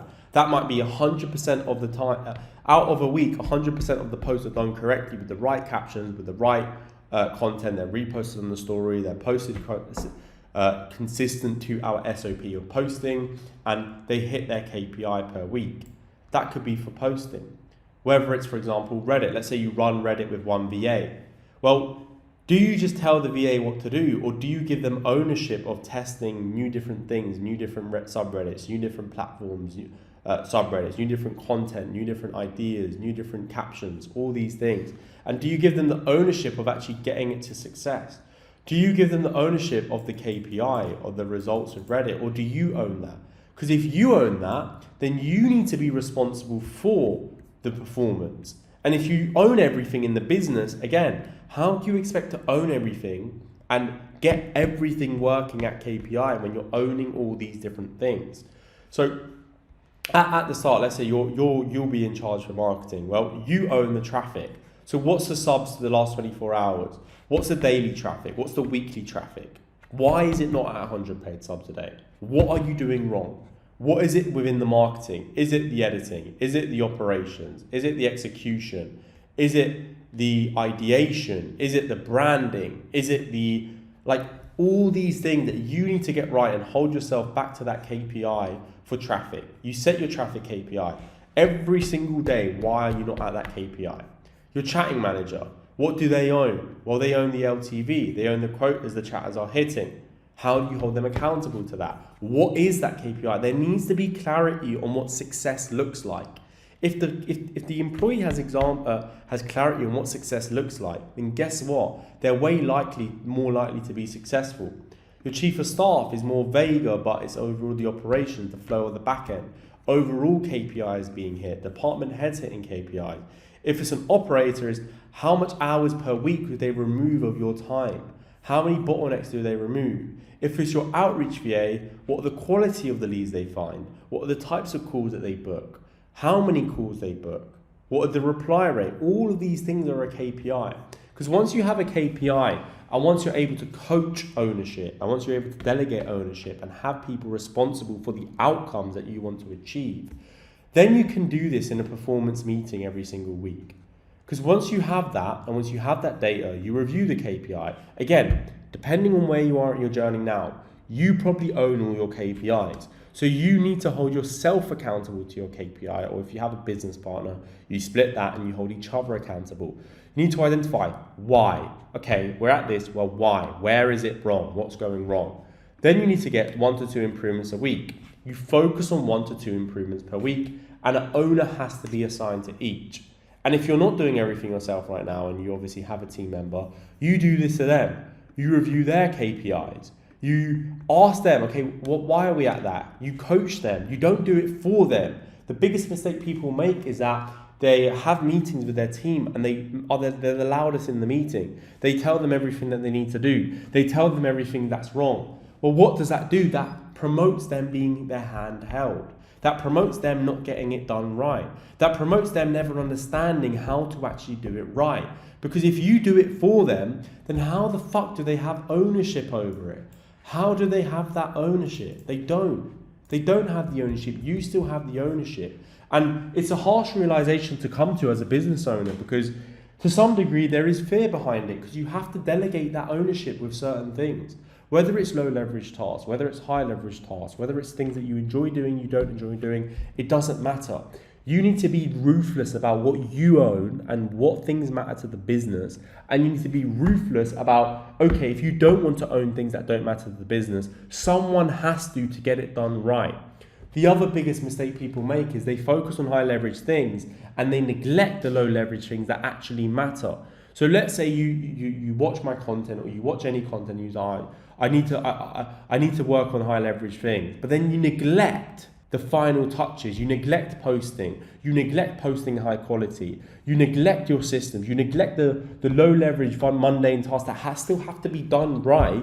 your system, your editing flow, the speed to edits, the speed to posting. You neglect these things, you're focused on the content, you're focused on the model. Well, you can't get the success that you want to get if you neglect the low leverage tasks. Someone needs to be responsible for them. Someone needs to own them to get them done at a high leverage, or a high level, to allow your high leverage thoughts, thinks, ideas to be executed at a high level. It always comes down to this. For example, if you want amazing chatting and you don't want to focus on watching chats all day, you need someone that's going to watch chats all day and make sure that they are doing it at the highest level possible. It's simple. It's very fucking simple. That's why you hire a chatting manager. That's why you hire chatting managers. That's why you add team members so that things get done right. Again, and once you do this performance weekly and once you review these things weekly, you can get things working. You can get an employee to perform. You can get them to hit a target. You can get them to hit their own goals. Because the other side of this is actually attracting A players, which is your dream, your company's vision, your company's mission has got to be big enough to fit their dream in that too. If you want to work with the right people, you need to know their goals. You need to spend the time on actually understanding them. Because one big misconception, the other biggest mistake agency owners make is that they don't know who they're working with. They don't actually know their employees. And if you don't know the team you're working with, how do you expect them to perform for you and for the business? Like, how do you expect your chatters to go in, day in, day out, and smash the sales every single day if you don't care about them, if you don't care about their growth, if you don't care about them hitting their targets, if you're not able to use that and hold them accountable to those targets and that standard and that identity that amazing chatter does? What's the identity of a good chatter? Identity of a good salesperson? They automatically follow up. They always get the sale. They relationship build. They prioritize aftercare. They script sell. They upsell aggressively when they know the time is right.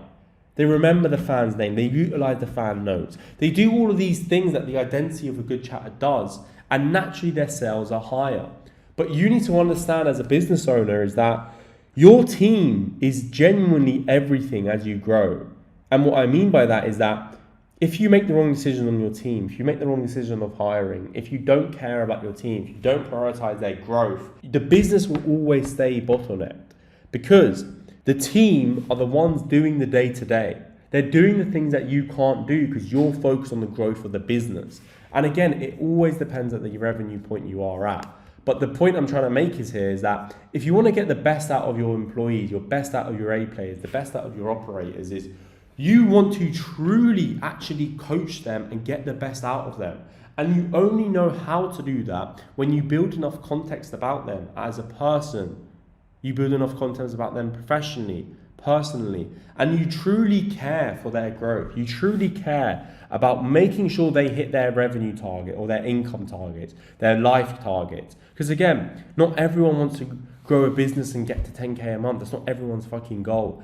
Other people have other goals, but you need to understand what's their goals. Because if you know their goals, if you know how they are, if you know what to get the best out of them, you're able to get the best out of them and you're able to make sure that they perform, they're happy, they're in an environment that they enjoy turning up to work every day. They want to go above and beyond for you. They want to have ownership over that KPI. They feel shame if they're under that KPI. But it's funny because all of this links back to one person, because it all links back to everything, all the mistakes in your business. Guess who it links back to? Just have a guess. Before I write it out, have a guess. It links back to you. You have to get it right. You have to care about these things that right now you might not care about. You have to get hiring right if you want to grow. Because if you don't get it right, and if you don't work with the right people, the right chatters, the right marketing assistants, the right assistants in the agency and operating and general managers, the right team members, the agency will always never grow because you're so worried about things that you can have people handle for you, so you focus on the growth. And the decisions that you make determine that. If you make the wrong decision on a hire, if you have a wrong onboarding approach, if you don't understand what that person truly wants to get the best out of them, you made that fucking mistake. It all comes down on you. And the reason why I'm like this, and the reason why I'm radically transparent, and I hold anyone in my team, anyone that I work with, anyone that I coach, anyone radically transparent, because with the belief system that you control everything, you can get yourself out of any situation and you can transform your whole life, because you're the reason why. You're the reason why when it fails, and you're the reason why when it works. And if you can hold yourself to that standard and hold yourself accountable to that, you will make the right decisions to work with the right team members. You will make the right decisions to pay them the right way. You will make the right decisions to get success of your team. And when you do that, the other side of this, because imagine you wake up, you don't wake up to a car crash every day. You don't wake up to chatters not logging in. You don't wake up to having to cover for your chatters. You don't wake up to having to get your chatters to cover 16 hours because one chatter's off for the day. You don't wake up to all of these problems that you're waking up to right now simply because you got it right.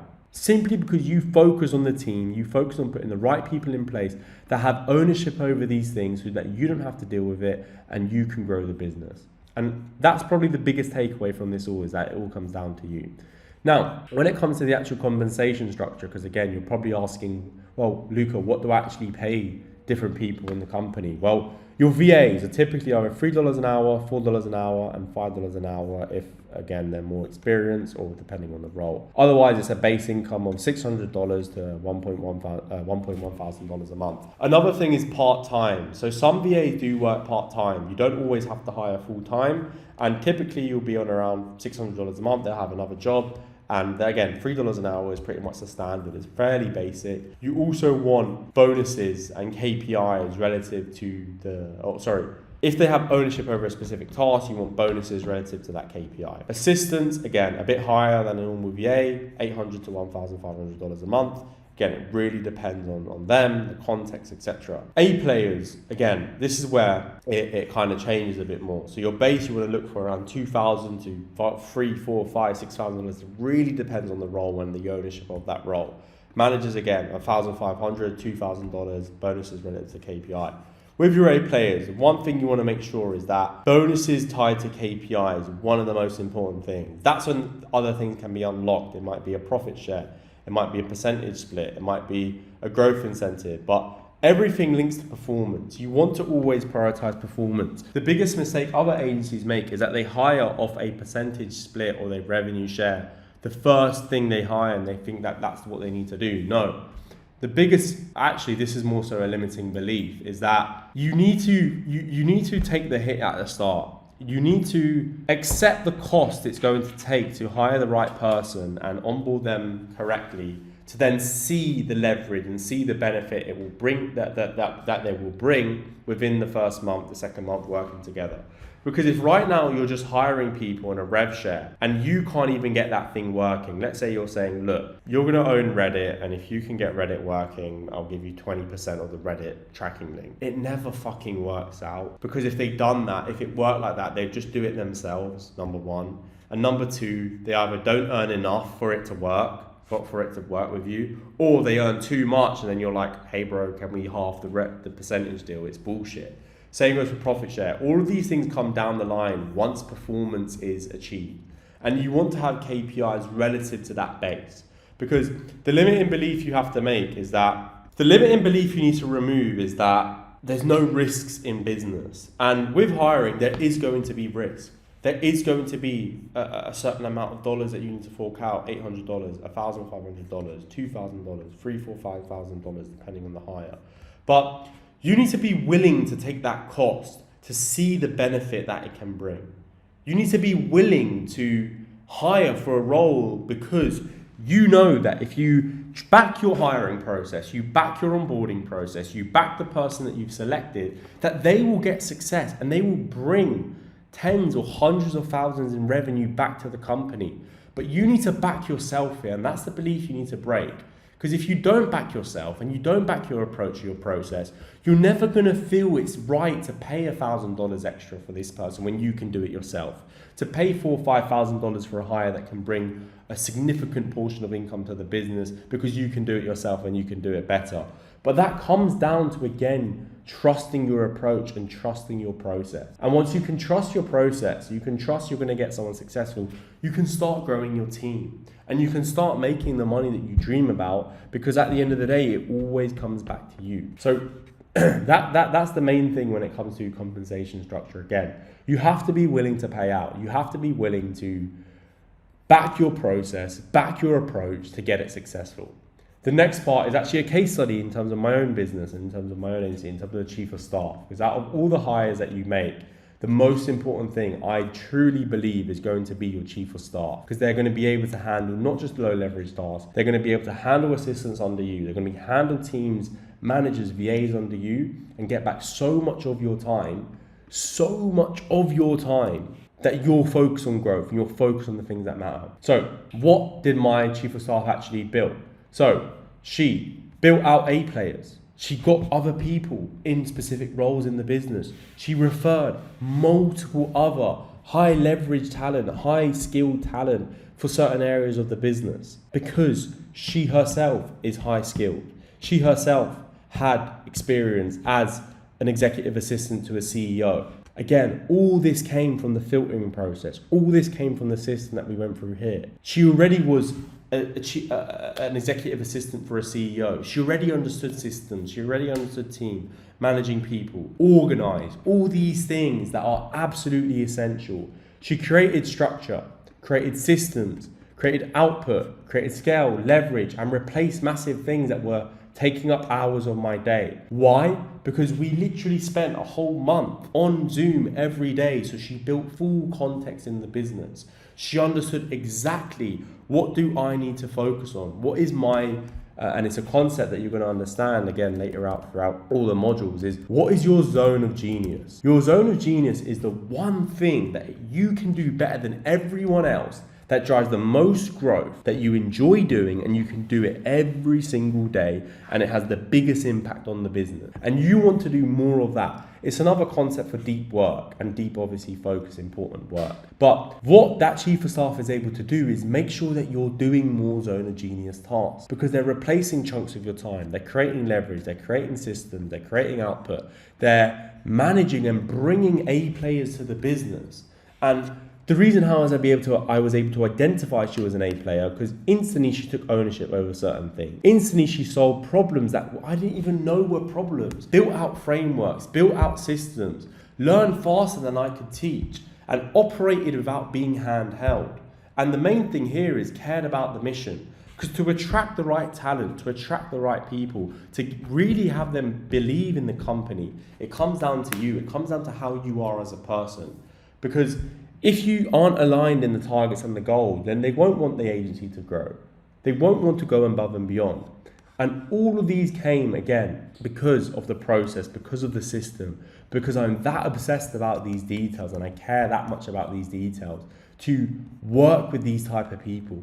And it's the exact same things that you can do in the business now. If you take action from these things that I go through and you change your approach and you prioritize these things, you're going to start scaling with operators. You're going to start building a team that can think, that can operate, that can do things without you having to do them yourselves. And you don't have to manage a team of VAs. You don't have to have ownership over everything yourself. And you can have a team that can actually get shit done for you, so you can get more shit done that's going to grow the business in the zone of genius. And it's really funny looking back, because again, all of these things, all the pain you feel now, I used to go through myself. I used to go through it myself, and I didn't think I could hire everyone.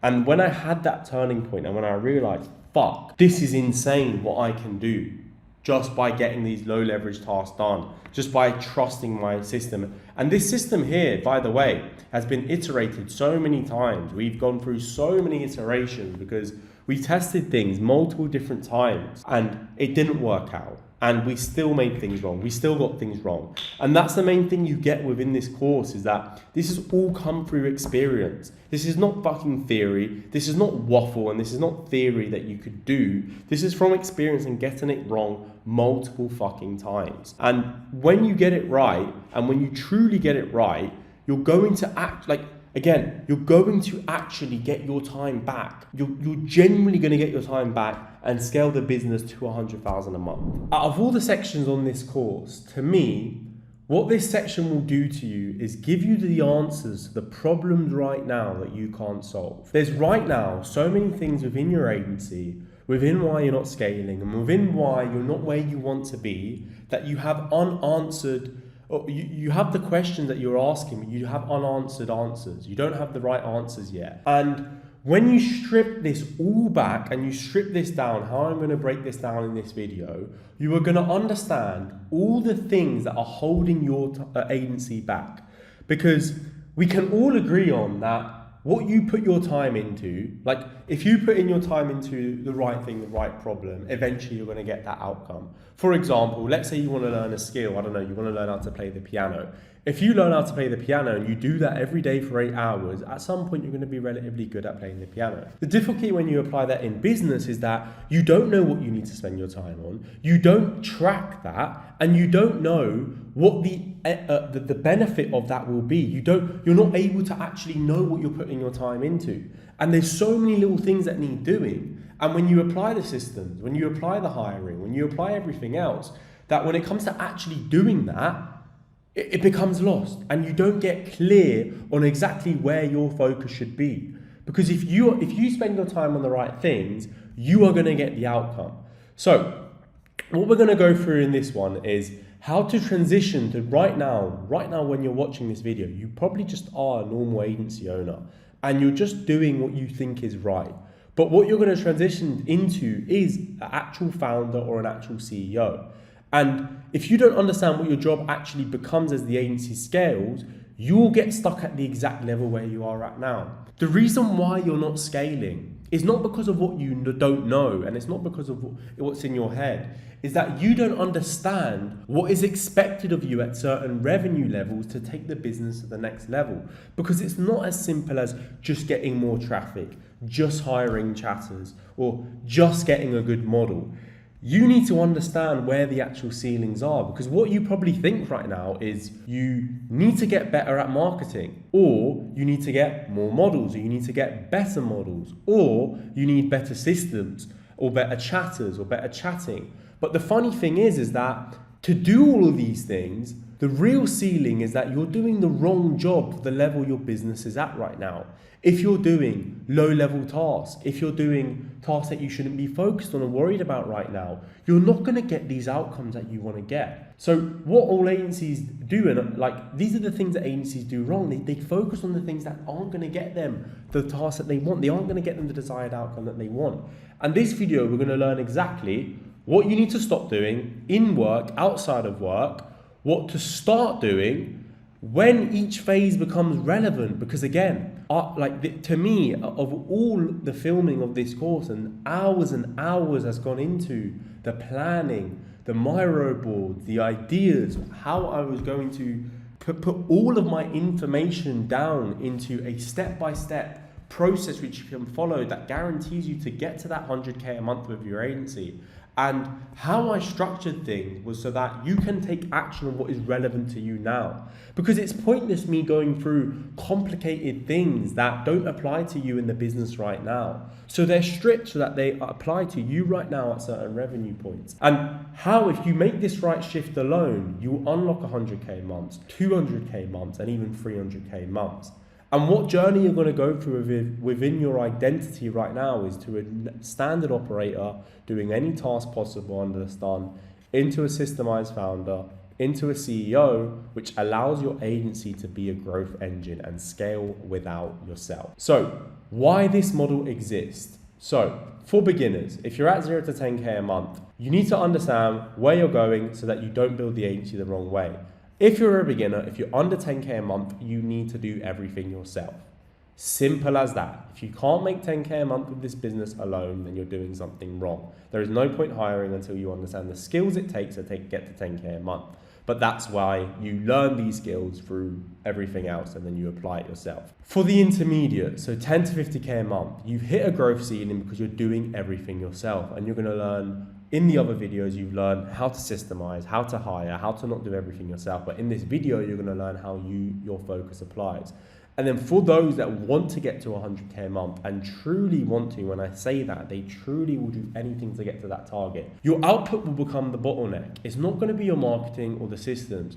You can't physically spend 16 hours a day on the tasks that need to get done at the level they need to get done at and get the output you need to get to 100K. You can do this by working the hardest you've ever worked in your life. You can scale your time to the point where you have zero free time, but that is not the most efficient way to get to 100K. And instead of every other bullshit advice you learn from everyone in the OFM space, because let's be honest, no one wants to break things down to this degree.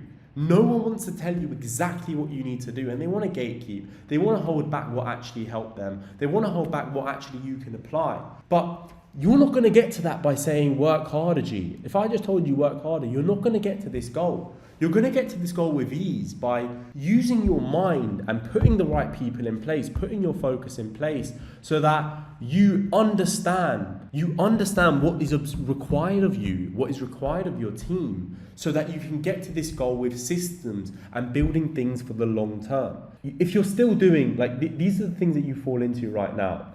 You're still stuck in the day-to-day. You don't want to give up control. And if you think working more equals scaling, you've not transitioned into the identity that you need to be at as a CEO and as someone who is responsible for a $1 million a year business, because you're still doing $10 an hour tasks and you haven't outsourced things as you should because you don't know how to. And this is where agencies plateau, even when they're growing creators. And this is the main point I want to make in this video, is that I know so many guys making 50K, 20K, 40K, 80K, even 100K a month, but they're plateauing. They're not continuing to grow. And the reason why is because they're still doing the day-to-day. They're still doing the things that aren't actually aligned to growing and fucking ruthless growth. And the reason why I say everything how it is, why I tell you exactly what you need to do, is because I know exactly where I went wrong and where other people I know are gone wrong in their journey, and what you need to eliminate to make sure that you're focusing on growth. Because the thing is with growth and the thing is with this business is that it's not that you need to do this one day and that's it. It's not that you just need to watch this whole course and then bang, you're good. No, you need to commit to it every single fucking day. You need to commit to the identity that requires of you to be at 100,000 a month. And if you're under that, there's no excuse right now for you in this business in 2025, in 2026, with how easy it is to scale creators, with how easy it is to market. There is no excuse right now for you to be under 100K a month other than yourself, other than your own cope, your own belief system, your own identity of that you're not worthy of being at 100K a month, and your own lack of good systems, good team, good model, good approach, good marketing, good chatting, good client acquisition, the list under the sun. It all comes down to you, because that you're the reason your agency is plateauing. So what a founder must stop doing. So these are the things you must stop doing. At 0 to 10K a month, you still do everything. Again, you're a complete beginner. You just need to get to 10K a month. So just apply this when you get to 10K a month, because you should not get stuck at 10K a month with this business. Now, at 10 to 30K a month, the easiest thing you've done right now is definitely hire chatters. If you haven't hired chatters, and make sure that the chatters that you hired are a 24-hour team. So 24 hours, 8 hours at a time, chatting team. Now, these are the things where you start to not being able to do. So content organizing. So organizing your content. You're probably still uploading things to the Drive manually. You're probably still uploading to the Vault manually. You're probably still collecting content from your creators manually. That's something you need to remove. Ask yourself, if you're having to do something like upload content to the Vault, why? Why are you doing that? And just, is that too difficult to delegate? Is that too difficult to have someone in place to handle these basic tasks? That's a $3 an hour task. And is your time worth $3 an hour? Ask yourself. When you look at your time, is that worth your time? Because if it's not, why are you doing it? Creator support. So again, not making sure that you're sending every single message in your group. You have a team that is able to answer your creators' questions, that is able to send her the content she needs to do, that is able to help on assisting on managing the creator. Posting. If you're still posting, what the fuck are you doing? Why, again, ask yourself, why are you posting your reels? Why are you posting on Reddit? Why are you posting on the feed? Are you the best poster? Can you not trust anyone to do a basic task that takes 2 minutes per day that you can pay $1 for, $5 to do consistently every day? Just think. DMs, again, outbound DMs. You have a team that's outbound sending them DMs for you, and you're able to review it and review the data. Invoicing, so invoicing your creators. You have someone that can assist you on invoicing. Updating in spreadsheets and collecting data. Why are you the one? You don't need to be the one collecting the data. You can hire for that. That's the beauty about this. You need to just be involved in the most important things, which is the decision making and the systems and the thinking and the operating. Micromanaging VAs. You can have managers in place to manage your posters, to manage your chatters, to manage your outreach VAs, to manage your lead finders, to manage your editors. You can have managers in place, and you don't need to worry about onboarding a new chatter. You don't. You don't need to worry about hiring everyone manually yourself. You can hire for that. Any admin tasks, onboarding as well goes into micromanaging. Admin tasks, stuff that just doesn't need to be done by you. Because when you spend all your time doing all of these things, and don't get me wrong, at some point these things have to get done. So don't get me wrong, these things have to get done. And if you don't have someone to do this for, it's fine. Because these things do have to get done. But you have to understand, if you don't start removing these one by one, you're going to stall. And the reason why I'm even telling you this in the first place, because you might not believe me. You really might not believe me. And you might think that I'm thinking too far ahead and it doesn't apply to you. Your agency is different, and it's just literally 5 minutes. Like, at the end of the day, it's 5 minutes. Like, I can just do it myself. Why would I pay someone? It's 5 minutes. And I'm just here to tell you that that's completely fine to think that. That's completely fine to believe that. Because I believe that all myself. I used to watch these videos, and I used to watch people that told me, like, word for word told me this. And I would literally sit and say, yeah, I don't know what he's even on about. Like, why the fuck would I just give my best accounts to an Instagram poster because they literally are responsible for all my traffic? Imagine they don't post for 1 day. I used to, think about it. In your brain, you're always going to have confirmation bias to what you're comfortable with and what your normal is right now. If something is outside of your normal, your brain is going to come with reasons why that thing or why that person and why that idea or why that piece of advice is wrong, because it's uncomfortable, and it's uncomfortable to realize that this is not your job. But what you have to remember is that that's the exact belief system that held my own journey, my own progress back, that held me back. And once I realized the actual thinking that requires of 100,000 a month agency, I was able to instantly remove the identity of holding on to these things and understand that if I want to actually take this business seriously, if I want to get where I want to get to, this is the wrong thinking. It's not about that you could do it yourself. It's about the mental baggage that will hold you back. It's about the fact that you're going to stall. It's about the fact that you have a certain amount of decisions and time in the day to work on deep work and to work on tasks that are going to move the business. And when you clog it with admin, when you clog it with stuff that doesn't need to be done by you, you start to get slower. The growth starts to plateau and you start to not hit these targets. And Again, it even applies when you're at 50k a month. You've hit a growth ceiling because you're doing everything yourself. It's a simple belief system, and the one piece of advice I can say throughout the rest of this part of this video is understand I'm speaking from, if I listened to this word for word 2 years ago, the amount of progress I would have made would have been insane, because this is the exact thing you need to understand. Even if it's early, even if you think it doesn't apply to you right now. Because the quicker you understand this, and every task you remove is one level up in your revenue.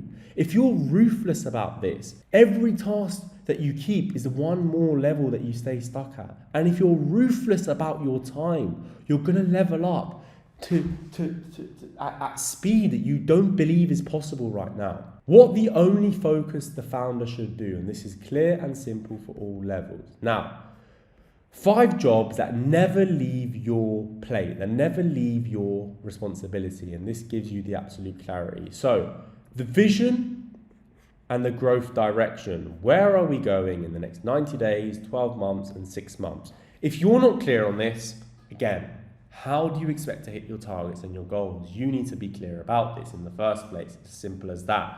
Hiring talent. So at the start, you just hire low-level VAs. If you want to hire competent talent, you need to understand who you need to hire, where to get them, how to get them, and set that all up to hire operators, managers, creative team members, and your chief of staff. And then also working and signing talented creators.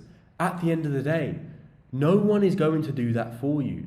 That will always come down to you. And you understand, if you're able to sign multiple talented creators to the agency and you consistently sign them, making this target that right now you're not at, and right now everything that comes with making 100k a month you want that lifestyle, you want everything that comes with making $100,000 a month, comes on the other side of consistently signing talented creators, consistently driving good traffic, consistently improving your service delivery. That target all comes on the other side of that, and that's something that you can't just outsource. You can't just you can't just expect these things to just get fixed for you. You're gonna have to make sure that that gets done. And that's where your focus should go. Then it also comes into the growth of your creators, understanding their growth and understanding how you're able to maximize your creators. At beginners, you don't know what works and you experiment. In the middle, you build creators' identities. You might make 10k a month with a creator. You might make 20. You might make 30. You might make 40. But at advanced, you understand every creator you take on, how do you get them to 100,000 a month? How do you take one creator or multiple creators to 100,000 a month? What's the branding, the ideation, the system, different traffic sources? These are the things you need to focus on. And these are the things that you need to think and improve. Your marketing, you don't want to outsource as well. Your traffic engine, so Instagram. Your results with Instagram. The reason why I go through Instagram with so much importance is because the ceiling is literally above the fucking screen. The ceiling is $1 million, more than $1 million a month on one creator. If you have the right creator, the right branding, the right views, the right traffic. So why wouldn't you commit as much hours in your day to getting insanely good at traffic so that you guarantee make 100k a month? Why wouldn't you do that? Why wouldn't you be ruthless about how good your creators can execute the content? Why wouldn't you consistently improve your process to come up with ideas? Why wouldn't you consistently audit your data and make reviews and decisions based off data? Why wouldn't you if it's going to make you so much in return? These are the things that you need to do. And we go back to all of these things here. Imagine at the start, if you're at the beginning of your journey, you don't have the time to review your marketing system. You don't have the time to improve all of these things when all of your time is going into admin. It's going into micromanaging VAs. It's going into making sure your invoices are sent and paid. It goes into posting, supporting, organizing your drives and your content. You don't now have the time to focus on getting better at the thing that makes you the most money. It's so mind-blowing, but again, it's all within your belief system, and it's all here to be shattered in this video so that you can go out of this video a new man and a new business owner that's obsessed with growth. And then it really comes down to your leadership. The standards that you set in your own work, in your team's work, the clarity your team have, the culture, the removing of the bottlenecks and the decision that you make. And the other one is the urgency that you grow at, the urgency that this 100k a month target becomes a reality, and your team understand that. All comes down to you. And all of these things with your team go into your sales team, which guess what? Allows them to operate at 100k a month, allows them to make 1k every single shift. It all comes down to you as a leader. And all of these are the things that your time should go into. the best type of talent for your team and your creators, the best type of traffic, improving your delivery of traffic, and leading your team. And the easiest way to this is having a calendar.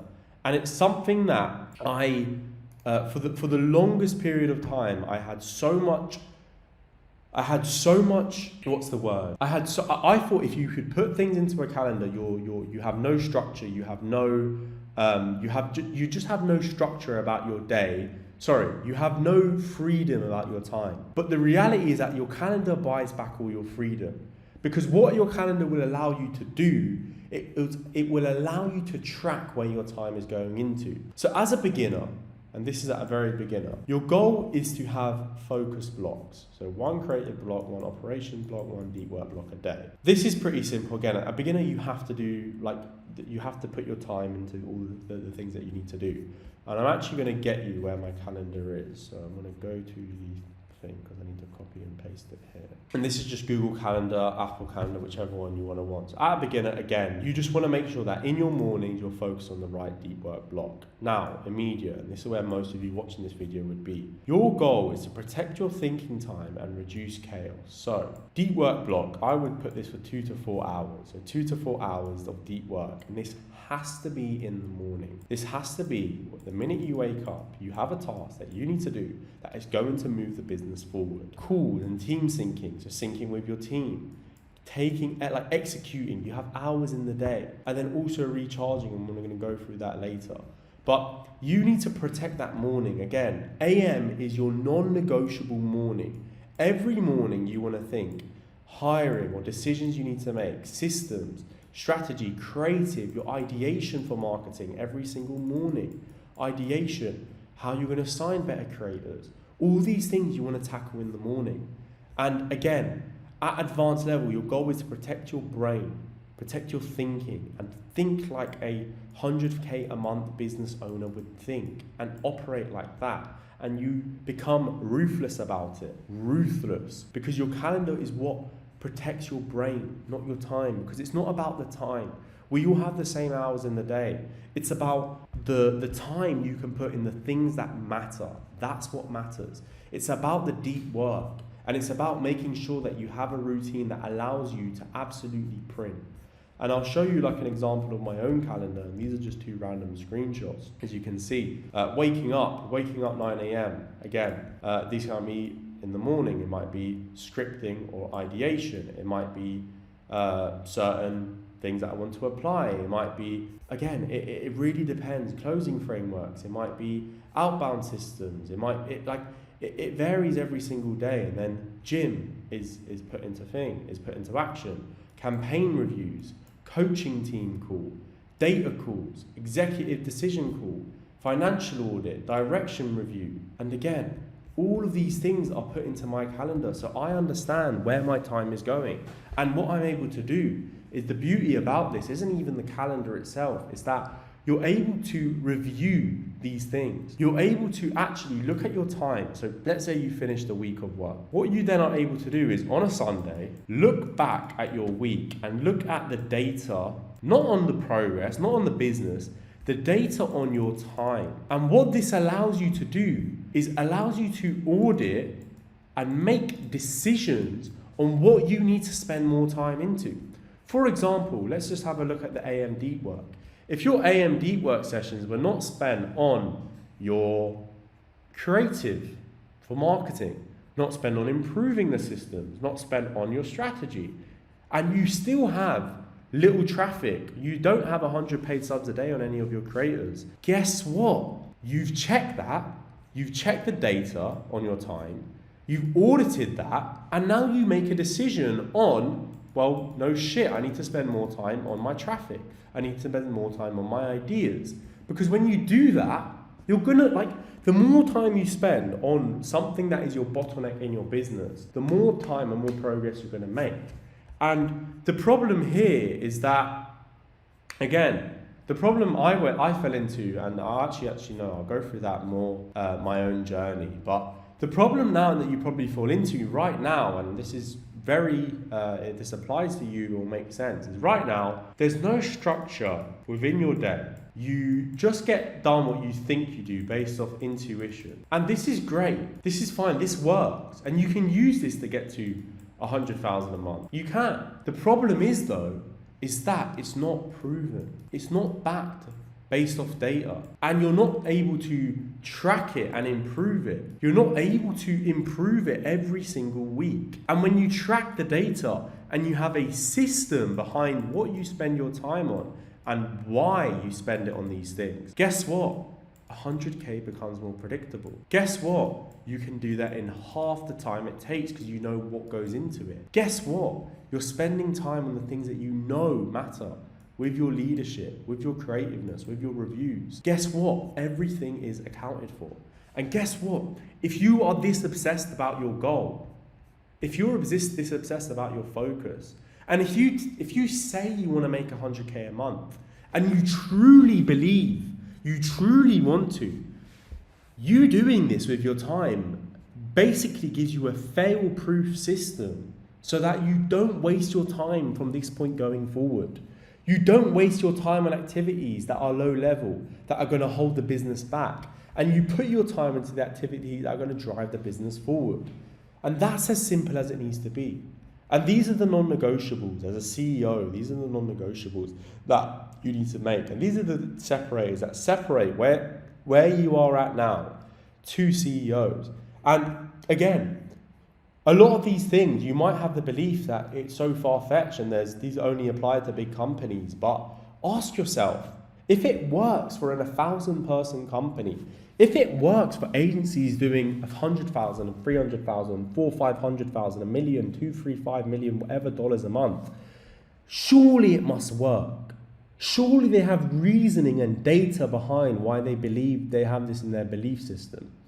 So, your non-negotiable is every single day, you must get deep work done. And I'll be honest, there are days where you can't get it done. There's days where you're just off the ball. There are days where you just can't think clearly enough. And this is where your whole routine is going to allow you to have more consistency with your deep work. And I remember my own journey, and I'll go through it later because it's really going to be funny to look back. But again, if you're not getting deep work done, and if you're not able to look back at the progress that deep work has made, you're not doing enough. And you're not going to grow further.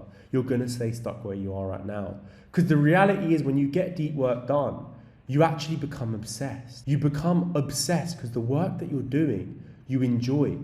The work you're doing is in, guess what? It's in your zone of genius.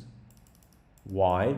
Because you're not stuck doing the day-to-day bullshit. You're not stuck doing admin. You're not stuck doing low-level tasks. You're stuck doing... Think about it. If I was to ask you, for the next 4 hours, if you were to put your phone in another room, if you were to do this one task for the next week, for the next 2 weeks, for the next 3 weeks, could you sit for the next 4 hours every single morning on doing this task if you had a guarantee that that task would make you $100,000 a month? What would your answer be? Obviously, it's obvious what your answer would be. And if you knew that, think how easy it is to work. You're doing what you enjoy. Why? Because you know the importance that task has. It's in your zone of genius. It's something that's so driving that only you can do. And this is what you need to think about for your company. You need to think like this. Exercise, again, I suppose if you're watching this video, you probably already go to the gym. If you don't go to the gym and you're a fat piece of shit, fix yourself, basically. Like the exercise, the clarity it's going to bring you, the routine it's going to give you, guess what? It's going to allow you to get more deep work done and push the business forward. Structured sleep, this isn't as important, but again, it's why you see my calendar in Dubai, because I'm 4 hours ahead from UK and a lot of the team is based in UK time zone. You can see that waking up is at 9 a.m. Why? Because that's 5 a.m. in the UK and I'm sleeping at around 2 a.m. Again, the notion that you have to wake up early is bullshit. It's bullshit. It's just bullshit advice that you're fed to believe and fed to listen to. But you get good sleep, not necessarily structured sleep, but at least 6 to 7 hours a day. Why? Because think about it. With good sleep, you think better. You operate better.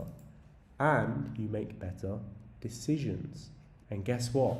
That allows you to get to your goal of 100,000 a month. It's literally as basic as that. No reactive task. Again, when you have structure, when you know what your time is into, you're not putting out fires all the time. You're not like doing things that you don't need to do because you have people in place. You have a chief of staff that handles a lot of the communication, that handles a lot of teams. You have a clean calendar. You have weekly goals and targets. And you're able to consistently do the things that get you closer to your goals. Because right now, if your habits are chaotic, your agency becomes chaotic. And again, like, don't get me wrong, you can absolutely scale with chaos. You can absolutely make 100K a month. And you can absolutely go viral without this structure, without your calendar, without all of these things, without all these things that I say. You can do it. But are you going to maintain that consistency? Are you going to fall back down to the level of your systems? Because we all understand we can set a goal, but we always fall down to the level of our systems. And guess what? As you grow in business, you're going to have new problems. You're going to have new things you have to deal with. And when you get to 100,000, guess what? Do you stop there? Are you a pussy and do you stop at 100K a month? No. You get to 150, you get to 200, 250, 300, so on and so forth. So you've now got new goals, new targets, new hurdles, new mountains you need to climb, and you always fall down to the level of your systems. So if you want to get past 100K and you want to make consistent money, your habits have to be aligned, they have to be structured. You have to not have chaos because it allows you to work more, it allows you to focus more, and it allows you to get more progress in the business done. Consistency, and that's your goal here. And this is a simple framework to buy back your time. So this is from beginners to immediate to advanced, because a lot of this will be new concepts and a lot of these will be new things that you probably don't know about. The first thing I could say is read a book called by Dan Martell called Buy Back Your Time, because this will be a good read if you're watching this video. But if you're a beginner, again, you can remove obvious busy work that you don't need to do. If you're intermediate, your delegate list becomes your roadmap, and if you're advanced, your job becomes thinking and leading. The reason why big companies grow at speeds and rates that you can't fathom, and companies that do, even here, do $100 million in revenue a day, or $1 million a day, or 10 million a day, whatever the number is because they think they operate at so far levels because of the leadership, because of the thinking, because of the people. It's a combined effort that allows insane growth. And you can apply that to your business now, because your business is a reflection of you. It's a reflection of your standards, your habits, your approach, etc. So you control that. So you can improve that. And this is where your ruthlessness with that time comes into play. So what do you need to eliminate? You need to eliminate admin, low-level tasks, and busy work that isn't needle moving. If it doesn't grow revenue or doesn't strengthen the system, it dies. You don't need to do these things. If you can't link a task back to revenue, back to something that grows the business, just eliminate it. You don't even need to delegate it. Now, what do you delegate? So you delegate organizing your content, your drives, your group chats, all of these things. SOPs. You can write an SOP and delegate it for someone to actually do it. And over a certain period of time, you can have your team actually make SOPs and you review their SOPs. And guess what? You've unlocked hours of your day that you were spent doing that. Your Notion, making sure that that's kept up to date. You don't need to do that. Onboarding chatters without you having to do that, with you just having the final interview to make sure that they're making the right decision. Tracking data, collecting data. You've seen in the data section of this video how important data is. Do you need to then sit there for 20 hours a week and collect it? Why would you? Why would you do that? But guess what? You can pay those 20 hours, times that by $3. You can pay $60 per week to collect all the data that you need to make the decisions that are going to grow the agency to 100K, and do that for $60 a week. Think how much of high leverage that is. Again, chatting manager, stuff that the chatting manager can do with the chatters and admin level stuff within the chatting. Managing VAs, that's where you get your managers in place. Posting, delegate that. Organizing things with creators, the coordination. And then that, when you've delegated that, when you brought your time back, and when you've got your focus as a CEO on the things that you need to do, how do you elevate and grow? Because these are the things that actually grow the business. The strategy, the hires that you can make, that are going to get more time back, that are going to get more results in a certain thing. The creative direction, the brand building of your creators, the decision making, planning. I wouldn't say 24 months ahead, but planning 12 months ahead, 3 months ahead, 6 months ahead. Improving at the two things that make you the most money possible, which is high quality creators and more traffic. Think if you had an extra 4 hours per day, 4 hours times 7, how much is that? 35, 28 hours per week. If you had an extra 28 hours per week to get better at traffic, to then go on to making 100 paid subs a day, 100 paid subs a day on a what? $40 LTV. You're making $4,000 a day on one model, or if you average it in your whole agency, simply because you're better at traffic, because you have the time, because you've bought your time back. That's all you need to do. And that's what the people that have scaled to 100,000 with ease have done. And that's why you're stuck, because they've done that consciously by taking action on this information. That's as simple as it needs to be. And I'll go through my own story when it all kind of clicked for me, because I feel like it will resonate with you. And again, you've seen at other sections of this course, you've seen how I was the one doing everything. And you've seen my transition in my approach. And you've seen now with all this information, again, this is off millions of dollars generated. This is of hours and weeks of mistakes.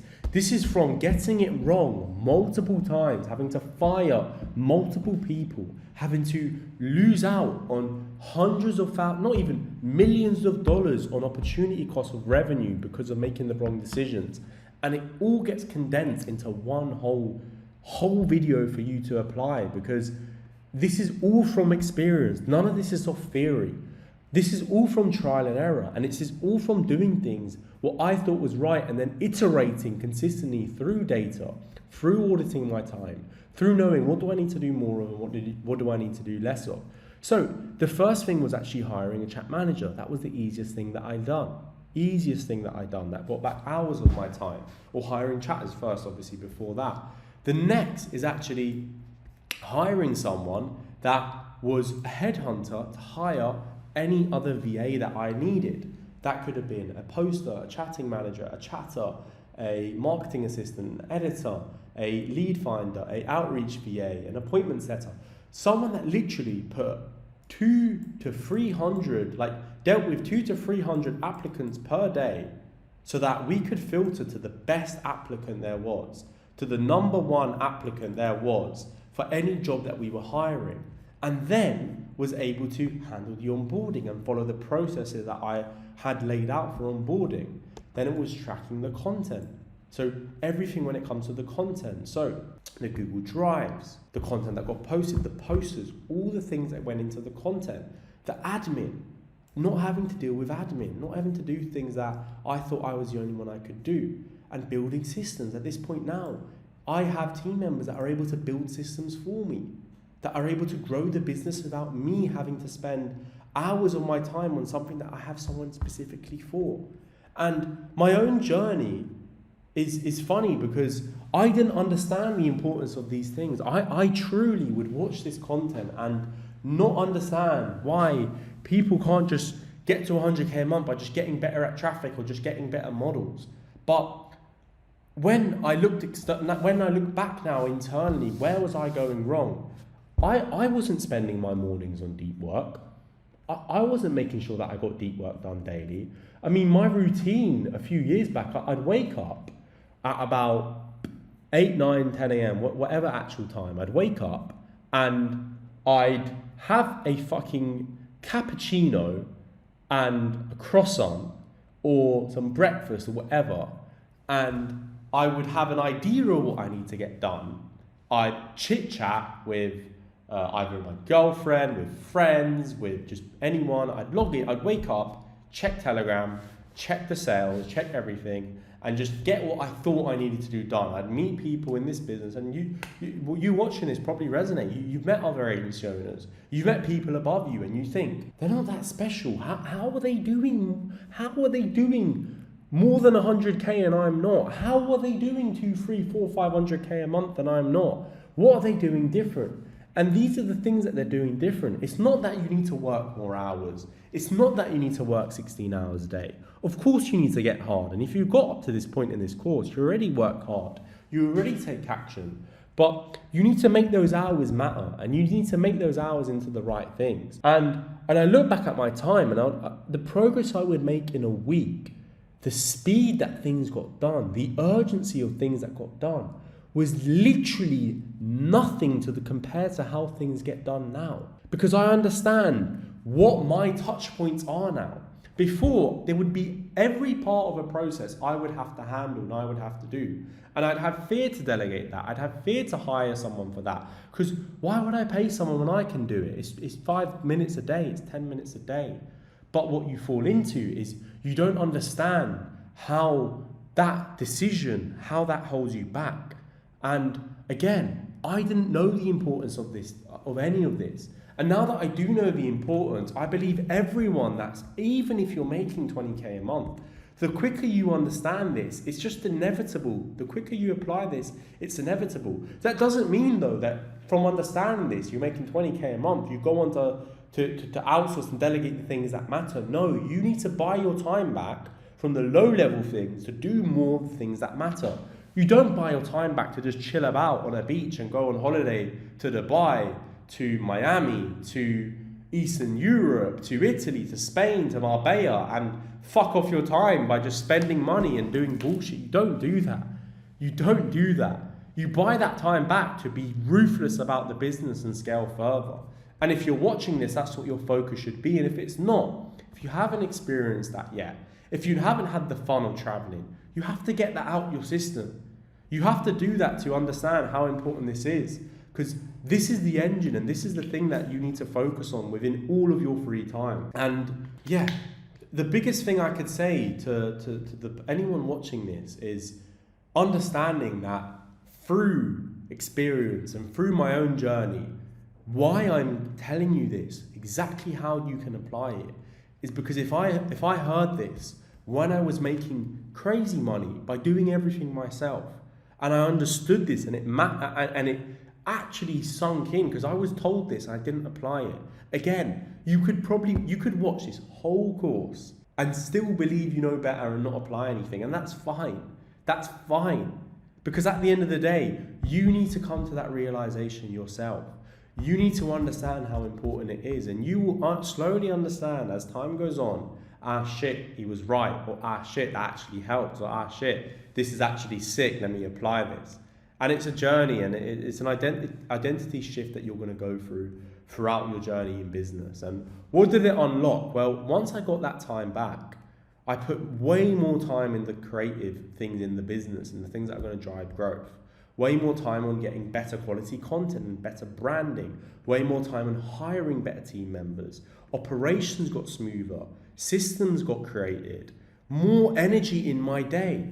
I might work even less, but I have more energy. Ability to grow the coaching. Ability to help other people to apply the things that I know. And the ability to scale further. Everything comes full circle. Everything comes full circle. And when you get that time back, you're able to impact more people. You're able to impact more people's journeys, more employees, more models, whether it's other agencies, whether it's other models. I'm able to delegate this information into people so that you can apply this yourself. And the funny thing is that, where is the thing I want to go to in terms of your life? Yeah. The best thing with this and the best thing within your focus is a chief of staff. I've gone through it in the hiring. But when you're consistently doing 30k, 50k a month, the chief of staff becomes the biggest multiplier of your output. because they run your operations once they build the context. They protect your time. They handle 80% of communication. They manage VAs. They solve bottlenecks for you. They filter the noise.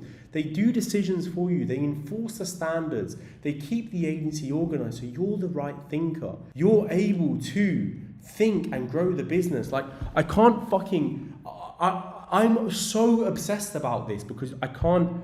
This is the one thing that if you think about, if all your time is going into something that you're so certain is going to grow the business, and something that comes up that isn't that, you have the skill to delegate that, to remove that responsibility from yourself onto someone that you trust that would do that exactly like you. Think about, you're doubling your output in a week. You're doubling your time. You're doubling the output that you can... You're doubling your own output. You're replicating yourself. You're duplicating yourself. And this is why when you add talent to a business, it becomes overpowered. It's like fucking... if any of you played FIFA back in the day, it's like a team of the year card. It's like having a fucking legend team or a team of the season team or all these other things on Ultimate Team that you unlock so much more growth. You're just faster, better. You work with better models. You have more traffic. You move at a rate that you can't fathom at 30k a month. And all of this comes on the other side of you making that commitment. It all comes on the other side and you bootstrapping the business and you really taking ownership over exactly what's going to drive growth in the business. It always comes back down to you. You need to make that decision. How bad do you want it? How bad? Like, what are you willing to sacrifice? How much time are you willing to put in? Are you willing to make decisions and track data? Because if you're not, you're just not going to get to this target and this goal like you think you are.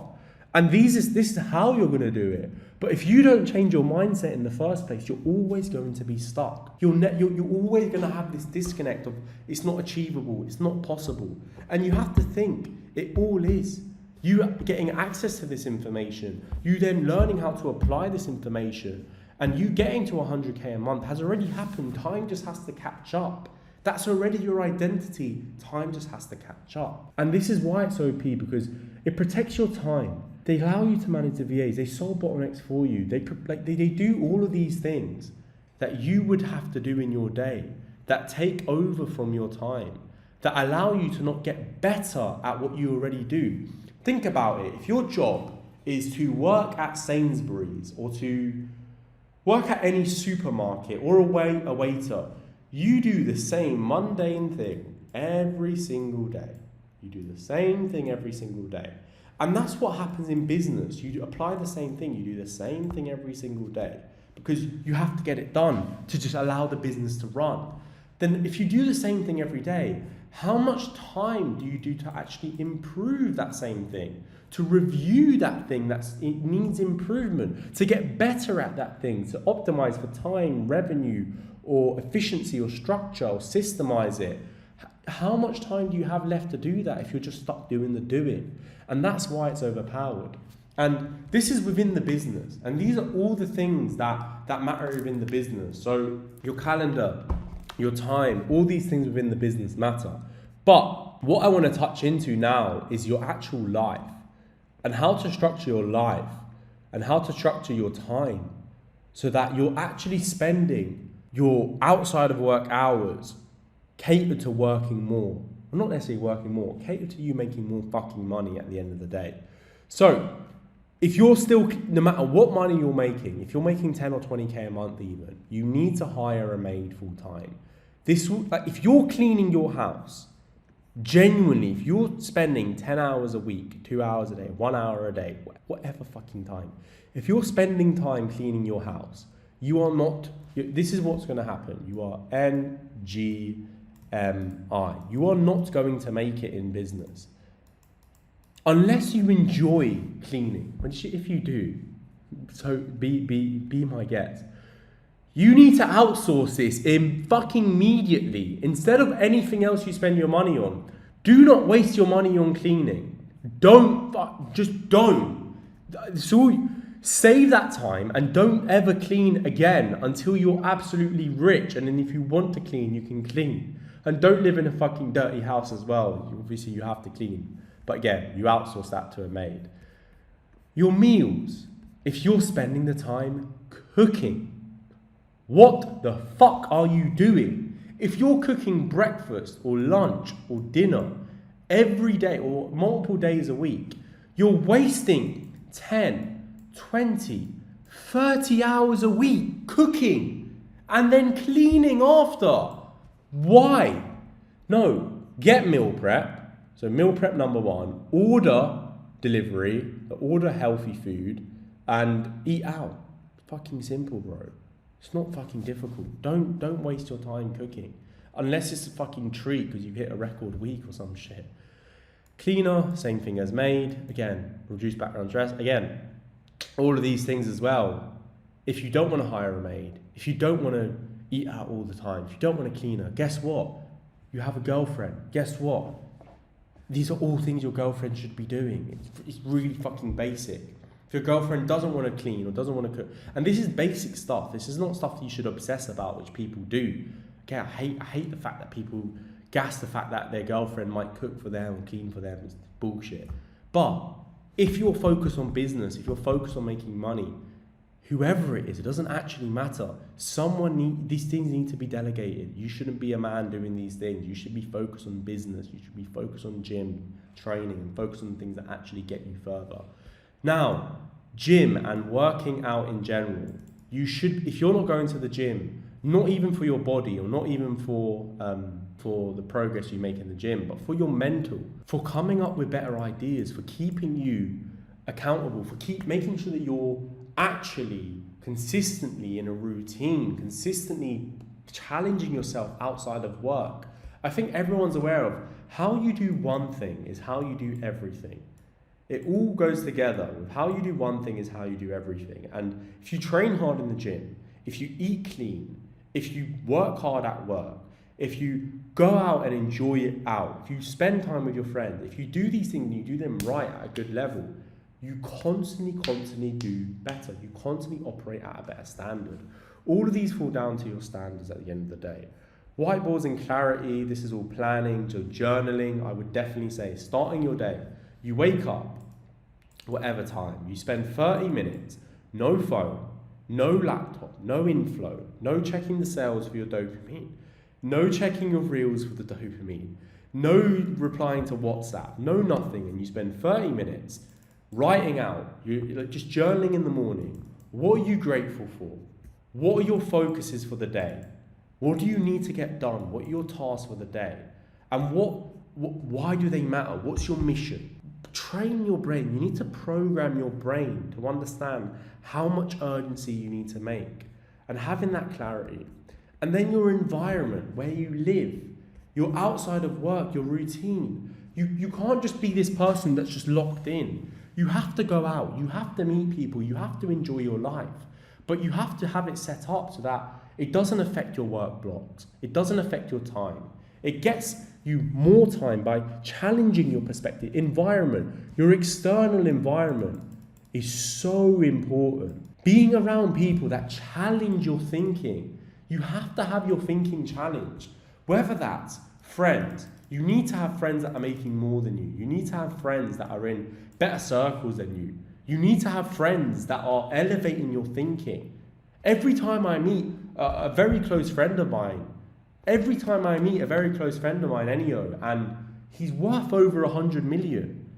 And every time I meet him, I always understand, fuck, I've got more to go. Fuck, I've got more to get done. Fuck, I've got more to implement. Fuck, I'm thinking too small. And it pushes you further every time. And if you're stuck in the UK, Eastern Europe, if you're stuck in an environment where you're the top, you're at the top, no one can challenge you, you've got what you want, you're comfortable, you're still friends with your day ones, your close friends, you're just simply not going to get to 100k a month with ease. You're just not. You have to sacrifice time with your family, time with your friends, to put your frame of mind in the right environment that is obsessed with growth and success. You have to sacrifice. You have to push. You have to be obsessed with it. And your external environment is going to challenge you. And this doesn't have to be friends, people around you. It could also be challenging with opinions. This might be through watching podcasts, through watching this own YouTube video. It's challenging your thinking through a coach or through a mentor that challenges your approach and gets you to your goal quicker. It doesn't matter what it is, but you need your thinking challenged because you have to be tested every day. You have to put your all in every day in your time. All of these things allow you to get your time back to focus on growth. It's why it's so important. It's why if you don't put importance on it and you still do this bullshit, you don't care enough. You don't want it bad enough. And this is how you need to set your life up. And then with culture, with cadence, with leadership layers, it ties back into the systems. You have check-ins with your creators, because you know if you check in with your creator, if you tell her good news, if you keep her in the loop about everything, guess what? She's going to want to film more. She's going to want to improve her content, which is going to want to help her account grow and help the business grow. Meetings with your team, your Monday meeting, your Friday meeting, your Wednesday sync. The leadership layers, yourself as the owner, your chief of staff, your team leads or your middle managers, and then your chatters, your lead finders, your posters, your editors. All of these things, it's all, like once you build these layers, your agency will become a fucking machine. And once you understand how important your focus is as the founder, your agency will grow faster than you can fucking imagine. Because if you watch this section right now, and there's one thing that you're not doing, guess what? That one thing might unlock 10 hours a week, 20 hours a week, because all these things drag a certain amount of time per week and it all compounds. And the final message about this, and the final message that you can take from this is, you stop scaling when you stay the agency owner, the low-level agency owner, and you start scaling when you become the thinking of a CEO, you become a high-level operator. Your valuable assets, your brain, your energy, your clarity, and when you follow these, scaling to 100K, 200K, 300K a month isn't luck. It isn't one good month. It isn't two good months. It's fucking inevitable. It's inevitable hitting these targets because you track your time and you make decisions off that time and you're obsessed and ruthless about that time and you only put your time in the things that grow you. And this is why you need that balance. This is why I don't preach working 16 hours a day, because if I said that, I'd be retarded. Because once you have that balance, guess what? You have more clarity. You're able to think better. You're able to make better decisions and you're able to grow the company faster. And that's why you see these guys go gym every day. You see CEOs have certain routines. You see people that do things that you don't understand. Why do they push themselves? For example, I go for a 10K run every week. I go for a 20K run every month. Why? Because it pushes me. It pushes me. It allows me to have thoughts while I'm running. It allows me to tap into things that I didn't know I could achieve. And it gives me momentum so that I apply it in the business. And this is why it all comes full circle.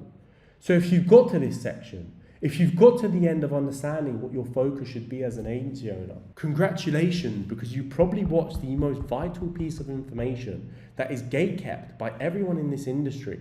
And the reason why I'm giving this information to you is because you applying this will allow you to get better at the skills that drive you more revenue and drive you more results, which will allow you to impact your model's lives better, your team lives better, and of course your life better. And that is my objective, because this information is actually all out there, and you actually could just one by one learn it and apply it.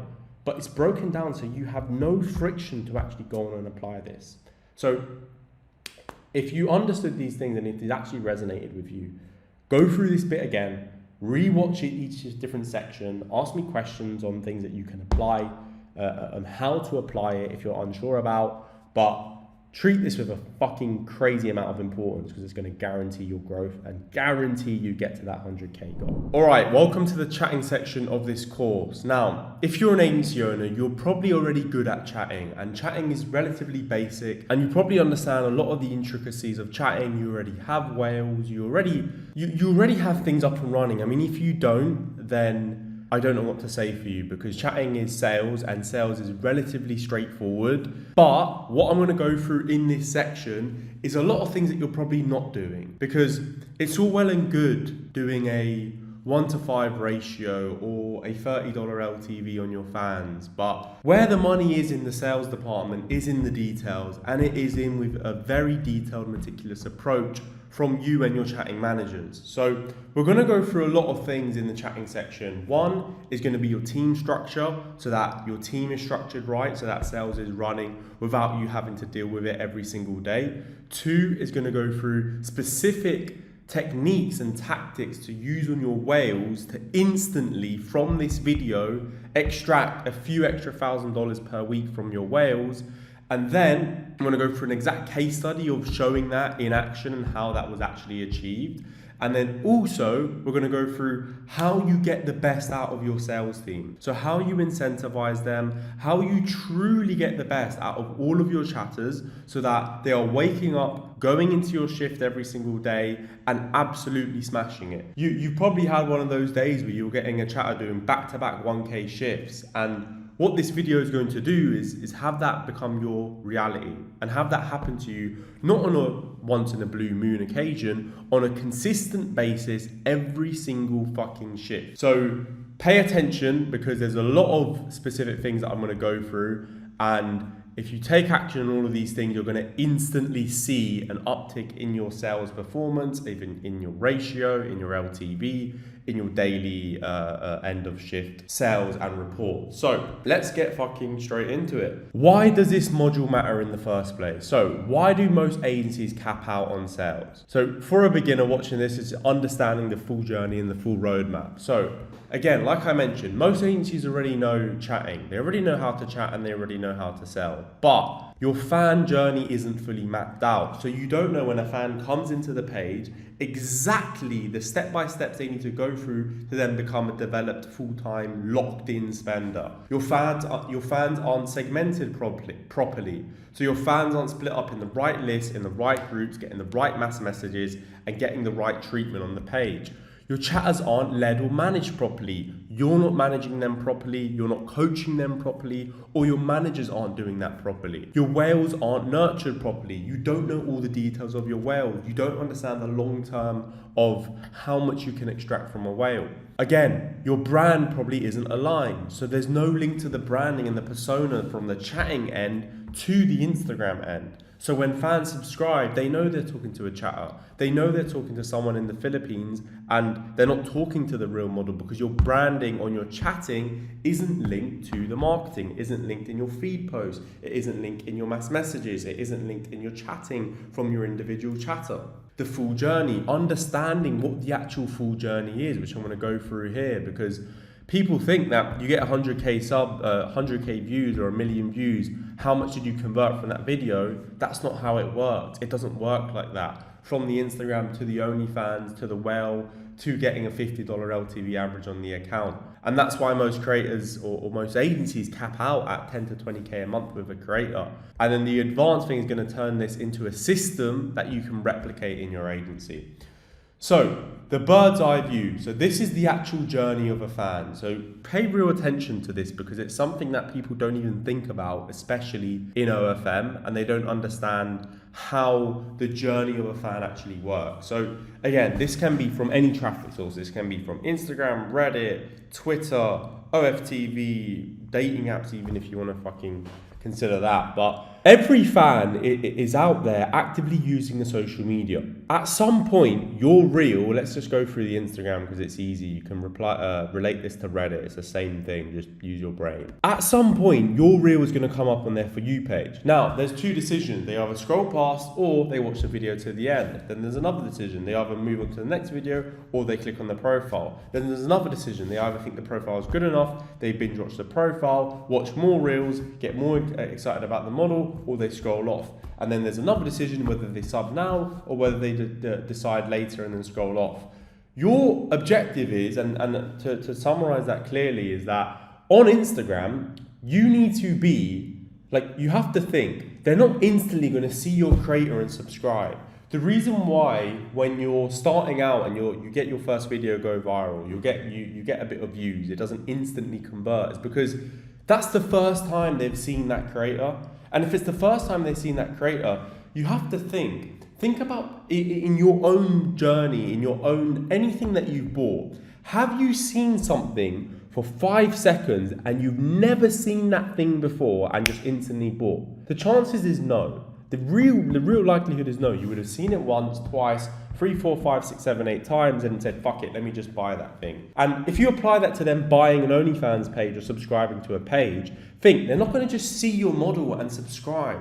They're going to see your model once, cool. They're going to see her again, cool. They're going to see her another time, cool. Then they're like, who the fuck is this girl? Let me check her profile. They're going to have curiosity. They're going to check your profile. That's why your Instagram, and we went through that in the Instagram section, how important your profile is to look. Because when you look at your profile, it's a landing page that pre-qualifies them, predetermines are they going to subscribe. So when they look at your profile, do they see something that they want to see more of? Are they curious? Are they curious? Oh, does she have an OnlyFans? Oh shit, she does have an OnlyFans. Oh shit, it's free. Oh shit, it's $3. Fuck it, let me subscribe. But you have to think as a marketer here, because this is not instant. So when they see your reel for the first time, they're not instantly going to say, fuck it, let me give this girl 10K. No, it doesn't work like that. It's a whole journey. And within your marketing, you need to reverse engineer this. So you understand what piece of content goes out and how that links to the customer or the fan journey. How that is a call to action. What stories do you post? What feed posts do you post? What reels do you post that help convert your traffic? And you have to think about it far, far more advanced. Not just like, oh, I'm just going to do this reel and try to go viral. That's why people get confused where they go viral and it doesn't convert, because they haven't understood the whole fan journey.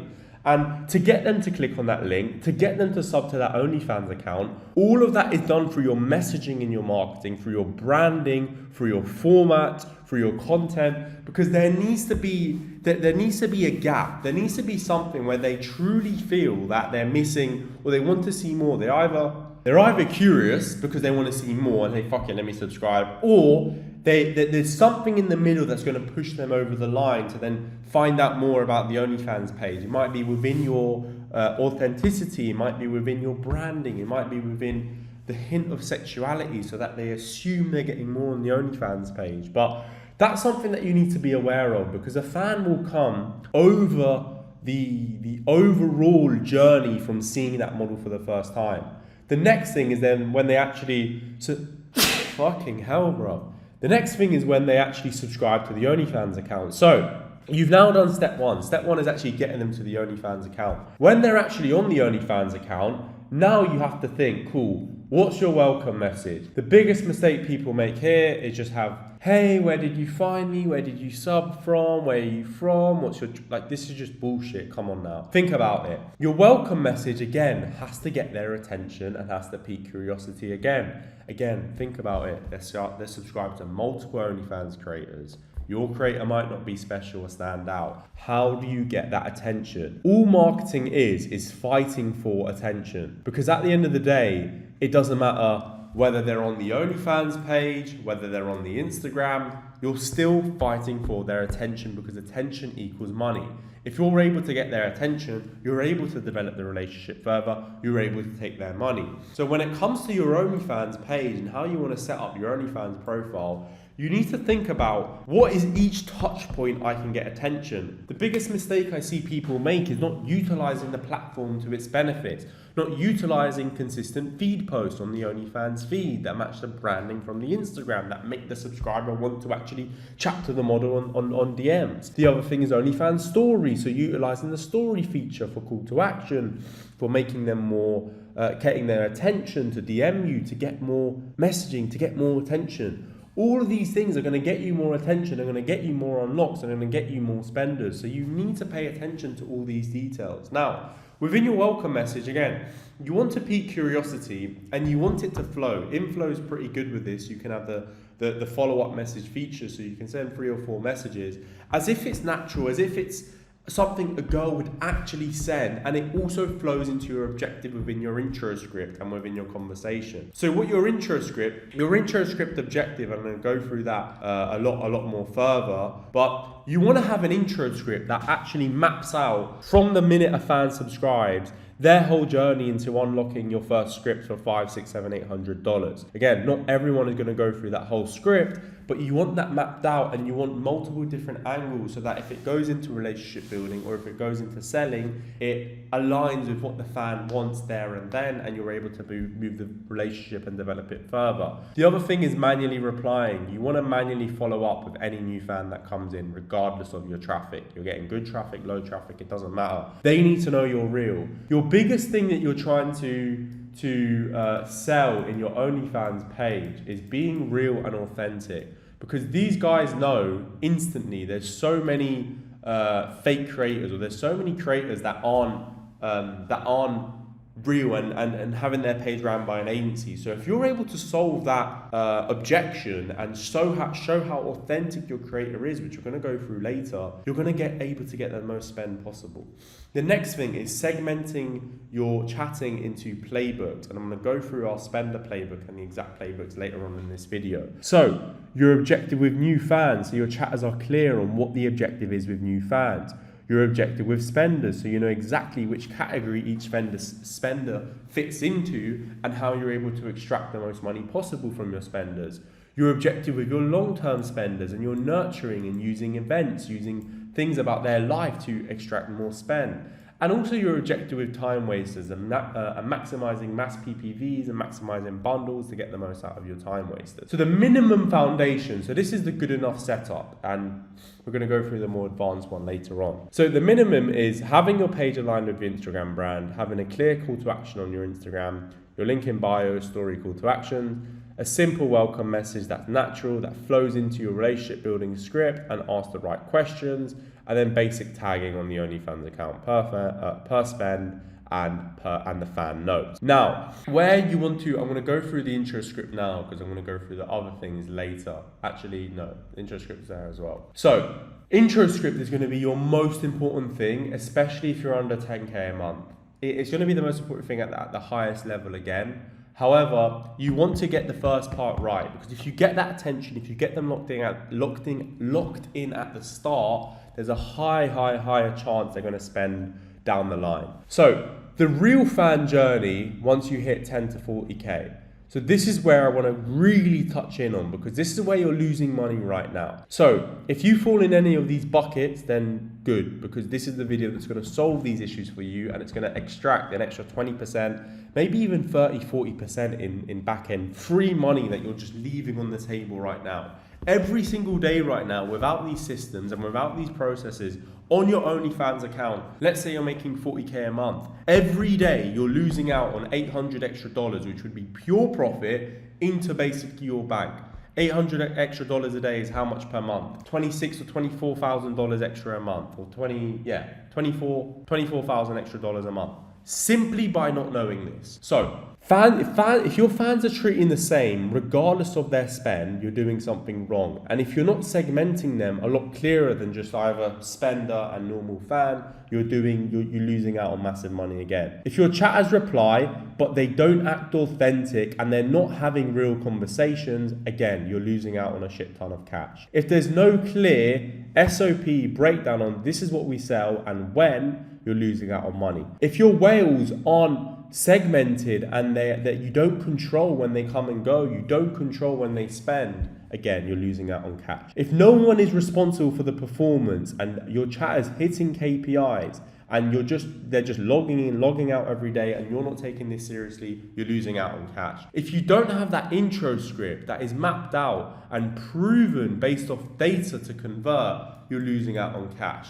The beautiful thing about all of this is that all of this you can track. You've got your messages dashboard on inflow, you've got your chatters dashboard, you've got your data for your scripts, and you can track your unlock percentage, you can track how much dollars you made, you can track your ascension percentage, you can track your chatters unlock percentage. And if you're watching this, you probably haven't even delved into that, and you probably haven't even taken the time to improve those specific things.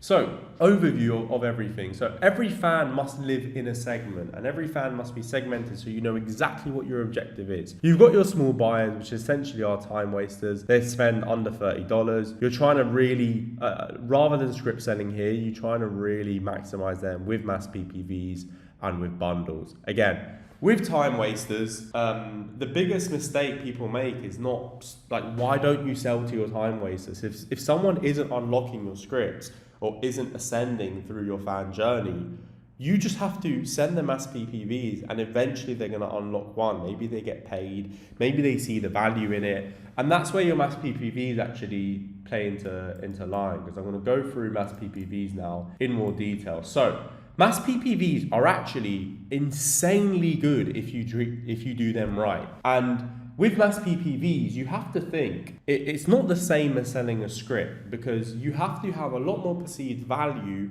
because there's not that personalized one-to-one approach. Again, with script, they're obviously one-to-one, so you're able to get away with shittier captions, higher prices, and selling for more, because there's that one-to-one, there's that personal approach.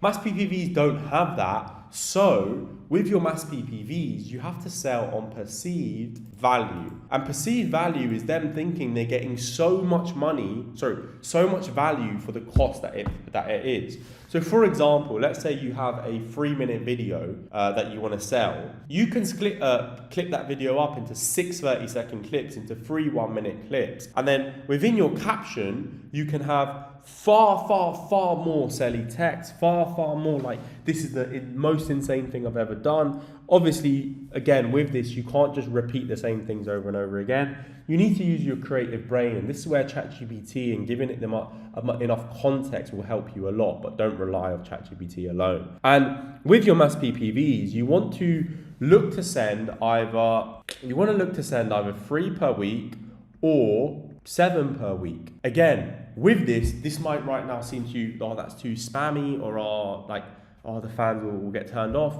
No. The reason no is because you segment your fans. So guess what? You exclude any single fan that's either in an active chat, or is actively unlocking your intro script, or is actively unlocking content and actively spending. You exclude them from your mass PPV. So what this does is that it's extracting the money from your small buyers, from your big buyers who are consistently unlocking mass PPVs or buying bundles and aren't consistently spending like your whales are. And that all comes from your list.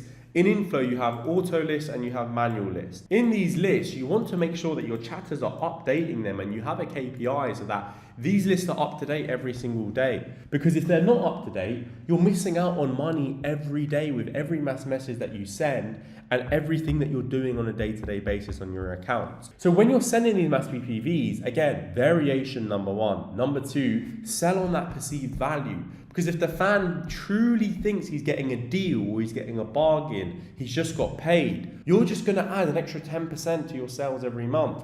Your agency's doing 50k, you're adding an extra 5k minimum, arguably 20% with good mass PPVs. But not only that, if they unlock that piece of content and then they like that piece of content, your chatter upsells to them. So mass PPVs are fucking brilliant, and too many people sleep on them and don't send enough of them. They send 1 a week, 1 a month, 1 every 2 weeks. It's not enough.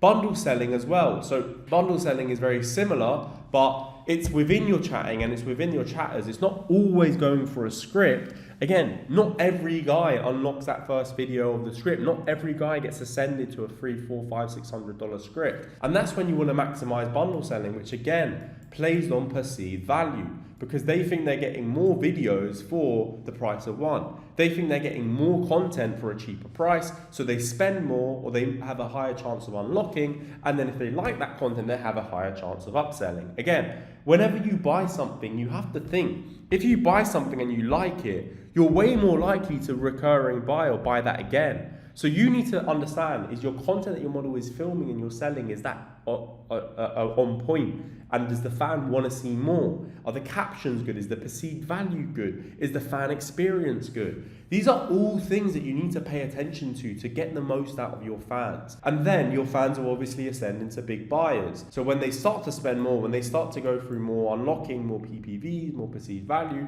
then they start to turn into big buyers.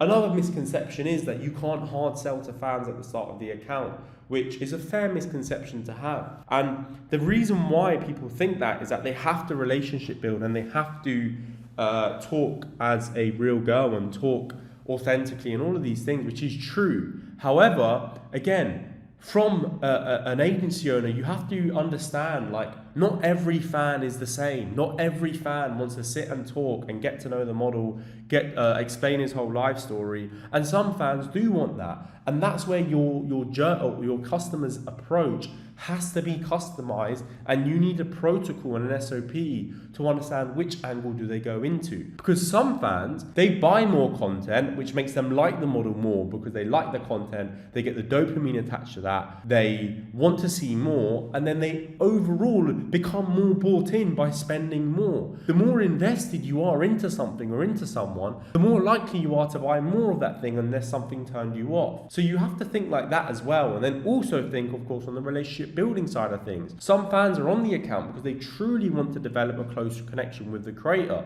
So your chatter has to understand that and has to prioritize that with your aftercare, before you're selling, within your day-to-day conversation, within being real and being authentic. All of these things you have to take account for allows your small buyers to go into big buyers, your big buyers to go into spenders, your spenders going into big spenders, because you're thinking and accounting for these specific details that have a big factor to play in the performance of that fan spending, in the performance of the account. And then your big buyers, again, your objective is to get that $150 spend, so your more consistent spend. And once your fans are actually spending $100 or $150, $200, then you really want to play into the relationship. You really want to lock their attention in so that you can enable future spend. If you're able to get that attention and you're able to push them into spending $500 on your creator, guess what? You can maintain and develop that relationship into a full locked-in whale. I'm going to go through the exact spender playbook that used for this case study here, which allowed us to make that amount of money, and I don't want to spoil it now. So that's the view, and you want to have these as auto lists on inflow. You want to make sure that these lists are up to date. You want to make sure that you're actively manually reviewing these lists, or your chat managers are actively manually reviewing these lists, so that every fan is in these lists are taken account of, held accountable, whether it's where they need to be done today, related to where they are in a playbook, and you have this clearly mapped out. Now, think about it. So what happens immediately after they subscribe? So you've got your intro message, you've got your intro script, you've got your tagging. So we're going to go through more in terms of your intro script. Now, your objective with your intro script is to transition into selling or into relationship building. And the reason why is because you want to understand, one, what the fan is on the page for, and you want to have that within your preloaded messages. So if you're currently if your chatters are currently manually free flowing to your new fans, you're retarded. Like, simply put, the minute a fan subscribes, you want to have a script which you test based off data which tells you what is the most likelihood they unlock that final PPV? What is the most likelihood they unlock the whole intro script? Because you're tracking the data. And that's done on inflow auto scripts. You can literally go on the auto scripts and literally input your script, and it will give you data to make these decisions off. And now, once you have that intro script, you want that to transition smoothly, because some fans want to unlock instantly from subbing to the account. Again, you have to think, a lot of these guys are subbing to the account because they want to unlock content, because they want to see more. So do you shut that off and say, no, we need to get to know each other first? Or do you play into that and be smart about it, add a little twist to it so that you're doing selling, but you're still relationship building? This is how you have to think. And if they're not showing the signs of wanting to buy, then you relationship build. You get to know them. You get to know about why they subscribed. You get, oh, what is it about me? Like, what type of content? You want to really figure out why. Because when you figure out why, and they actually see you're authentic, you care, and also you want to make sure that you're authentic here, because if you're not, they're gonna not want to know more, and they're gonna realize this is a scam, or this is an agency or a chatter. Once you do that, you want to then figure out the main details. So you want to figure out their name, their job, what their hobbies are, like their backstory, relationship, their past, all these things that you can use as ammo. And then you want to use the fan notes on inflow. So fan notes is everything that you want to input this on. And these are all things your chatters should be doing. Tagging, making sure that they're part of the right list, they're part of the right group. Auto list can allow you to tag on inflow with the segmenting them by spend, segmenting them by new subscriber, and then manual lists as well. Manual lists are going to allow you to segment them even more detailed, so that you have your active chats when mass messages go out, and then you also have where they're at depending on your spender playbooks, etc. So that's really as simple as it is. Now, these are where, this is probably the most important section, because I'm going to go through the spender playbook. Before that, I'm going to go through how you turn more fans into spenders. Again, you have to think about this with multiple different angles. You need to, one, be as authentic as possible. How do you be authentic? It's by being natural. The problem with OnlyFans chatters is that their objective is to get sales and get commission. Because the more sales they make, the more cons they make. So you need to make sure that you don't just have a KPI for this, and you have a KPI of authenticity and being real.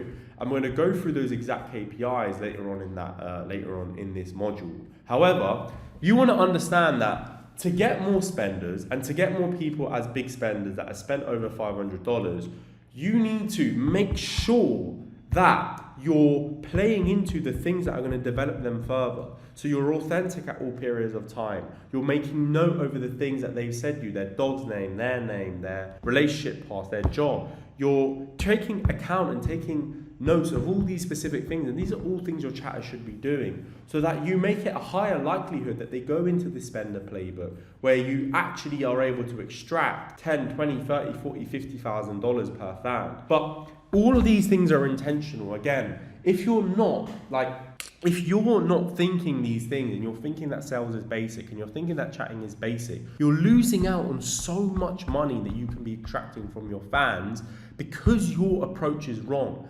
And there's so many things that you can be doing with your chatters. So you can be so meticulous with so many specific details to extract as much possible per fan. And that comes from your mass messages. We'll go through actually normal mass messages again.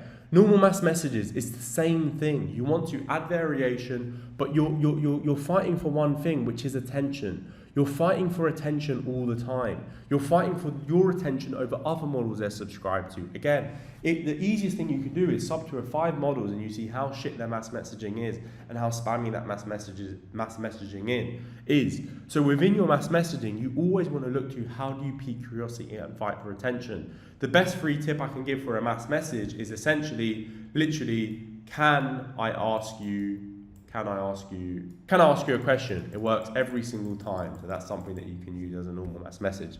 And you want to think of iterations on that. And you don't want to spam the same thing. Again, slowly you get attention fatigue by just using the same message or the same variation of the same message, and it doesn't work as good. You want to constantly think of new ones. But your objective is to make sure that you can map out every fan to go from a small buyer, so from $30 all the way to $500. And you want to make sure that each touch point of that, because again, you don't just randomly sub, and like some guys do, but you want to make it a more higher chance and more likelihood for a more consistent amount of fans to do that. So then you're able to achieve a $50 plus LTV on a paid page, or on a free page, a $5 to $10 free page LTV. Now, let's go into the actual spender playbook. So where most of your revenue will come from is from your spenders. And I think a lot of people understand this, but I don't think a lot of people take action on, okay, cool, how do we make this even further?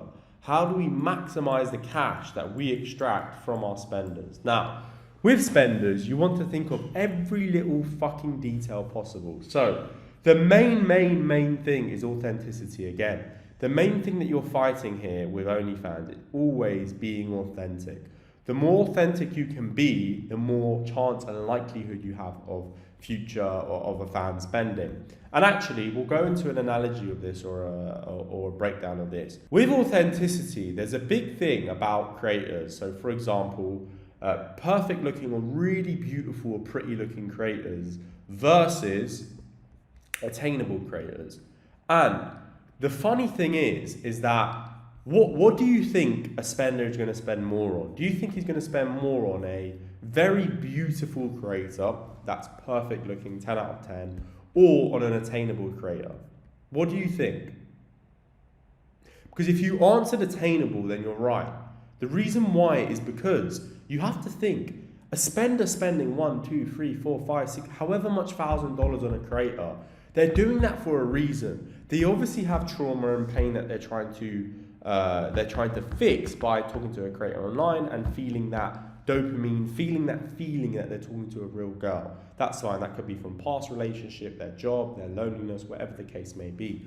But what are they more likely to do that on? Are they more likely to do that on a girl that they think they have a chance with, or on a girl who it's too far-fetched, there's no way she actually treats me serious? And that's the advantage you have as a more smaller agency. You have that advantage because if you're not working with the most pretty creators, and in most cases most people aren't, you're able to play into that attainability factor.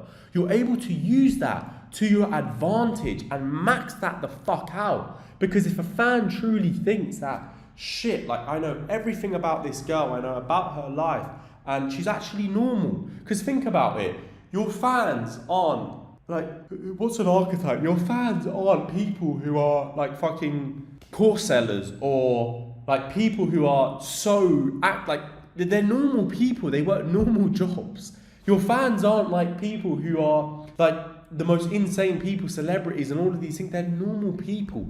And guess what? In the world, like, think about it. Your friends, if you're right now an agency owner, your friends are probably agency owners. If you're right now, I don't think you'll be a celebrity watching this video. A lot of your friends will be your normal friends, but then also be other celebrities. Like the biggest, the most like easiest quote is like, you're the sum of the 5 people you hang around with. So if you're a normal person, your friends are going to probably be normal.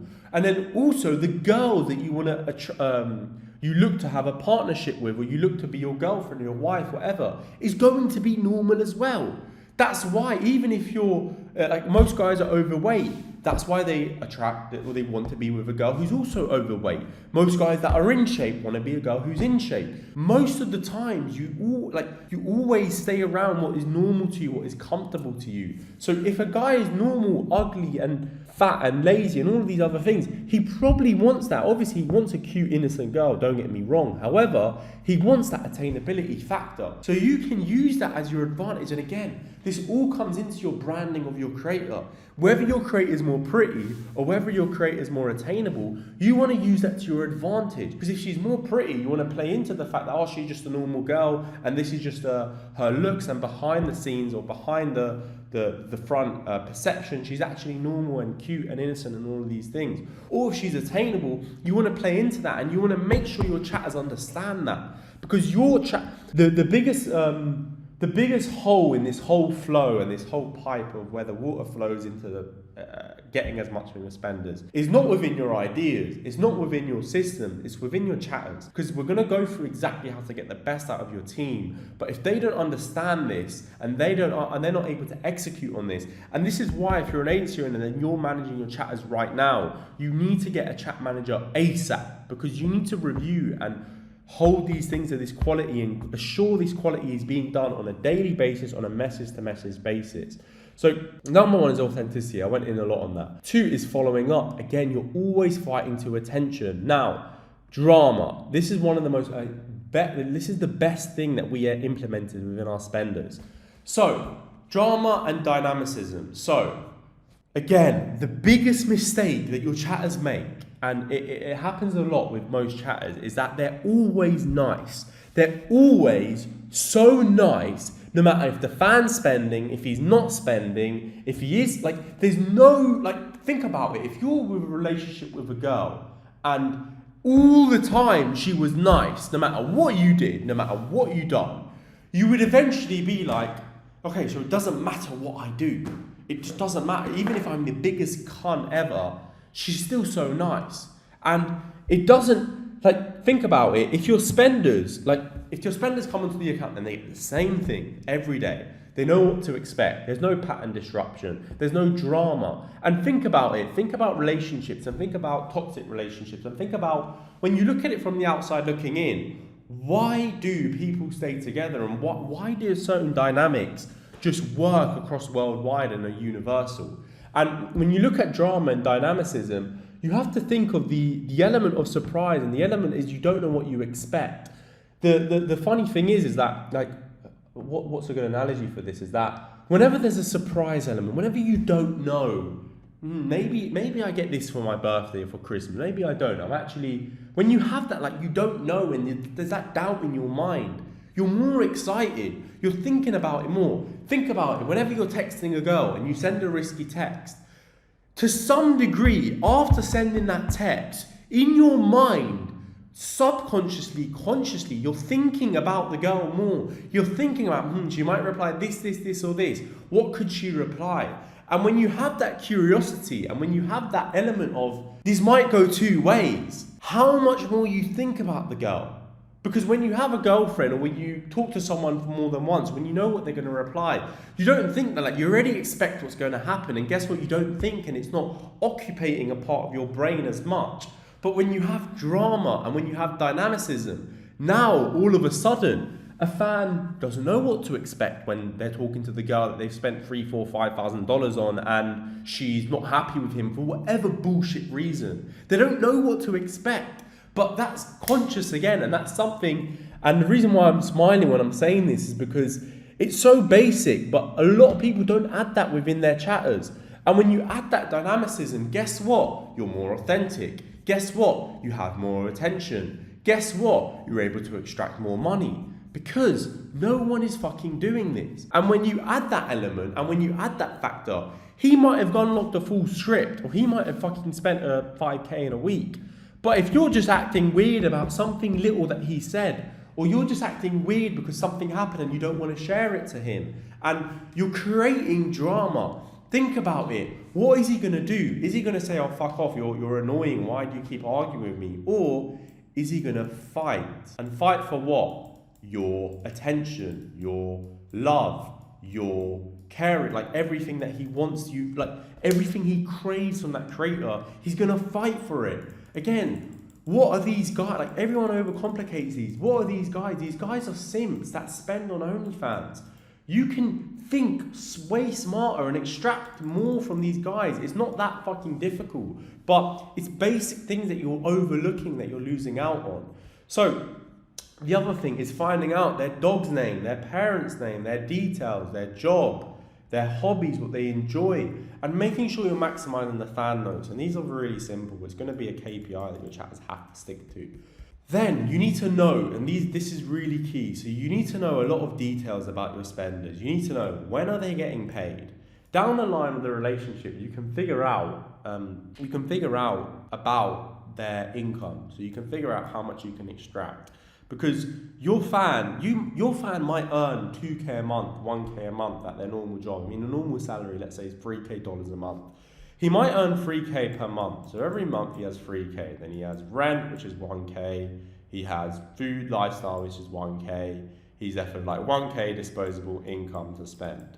However, okay, 1K is not enough. Like, he's going out, let's say $200 a week, whatever the fucking number is. Don't think about the number.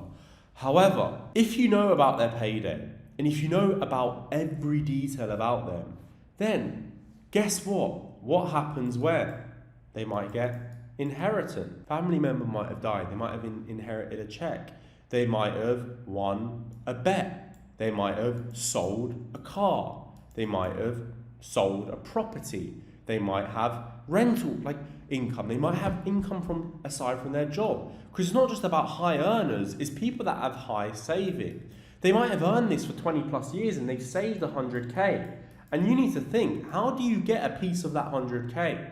Because when you know their payday, you're able to sell to them at the highest point of their dopamine. You know when to extract, you know when to pull back. And you're able to tailor your approach exactly to how you extract the most money. And then that's how, like, you have to think on the OnlyFans account. Again, 80% of your income on that OnlyFans account is going to come from 20% of your fans. And 20% of your fans are your whales. Your whales are where you're getting that fucking income from. So you want to make sure that you're maximizing that the fuck out, so you're making as much possible from your whales. And again, I went through just the basic things. This is just scratching the surface of the spender and the playbook, but these are the things that you want to add to your whales. Now, the whale playbook. So this is one of the most 6 sections of this video. So designing a playbook that actually gets the best out of your whales. So Deliberate messages, longer messages, AI voice notes. So this is, I'm going to go through AI voice notes later. Custom requests, name usage, giving them the role of this boyfriend, VIP, favorite. Weekly retainers, boyfriend packages, recognition, fantasy, consistency, priority. These are what whales want. They want to feel recognized and they want to feel part of your life. They want to play into that fantasy. They want that consistency. They want that connection.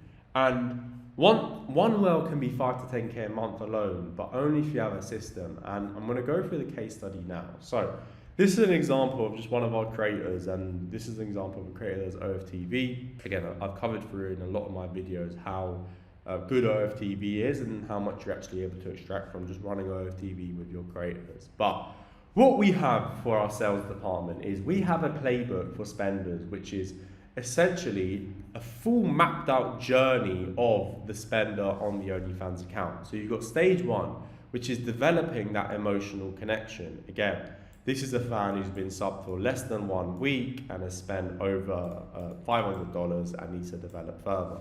So our objective here is emotional connection. Then you go down into stage 2, which is dependency. And this is when we play into push and pull dynamics, and this is where we play into getting the fan starting to become dependent on the creator. Stage 3 is a spending of the whale, understanding that and actually testing the waters with that. Stage 4 is locking him in as the identity of a provider, and I'm going to go through that in detail later. Stage 5 is the normalized provider lifestyle. So this is exactly what we done on this creator's account. Now, stage 1, I'm going to go through each stage and then I'm going to go through what the outcome was. So stage 1, your goal in stage 1 is to develop the fan into a deeper, more meaningful relationship. $500 spend. The objective is to reinforce how real this relationship can feel. And remember, the biggest thing here is that with OnlyFans and with selling in general, you're selling that feeling and you're selling that desired outcome, which is a feeling. It's always a feeling. You want to sell on the experience always. You never just want to sell on price and compete on price. And that's the biggest mistake most agencies fall into.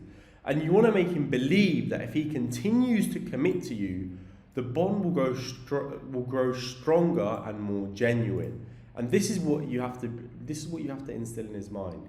Commit to you to grow a stronger bond and more genuine.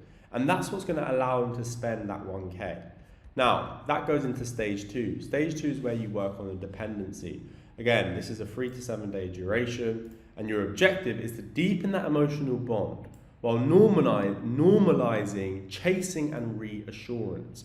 You want to build dependency, push and pull dynamics to condition the whale to constantly prove his love through effort, reassurance, emotional investment.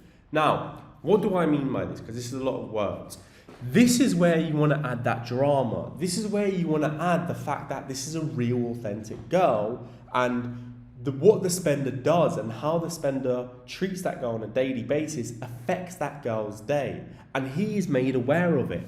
You have push and pull dynamics.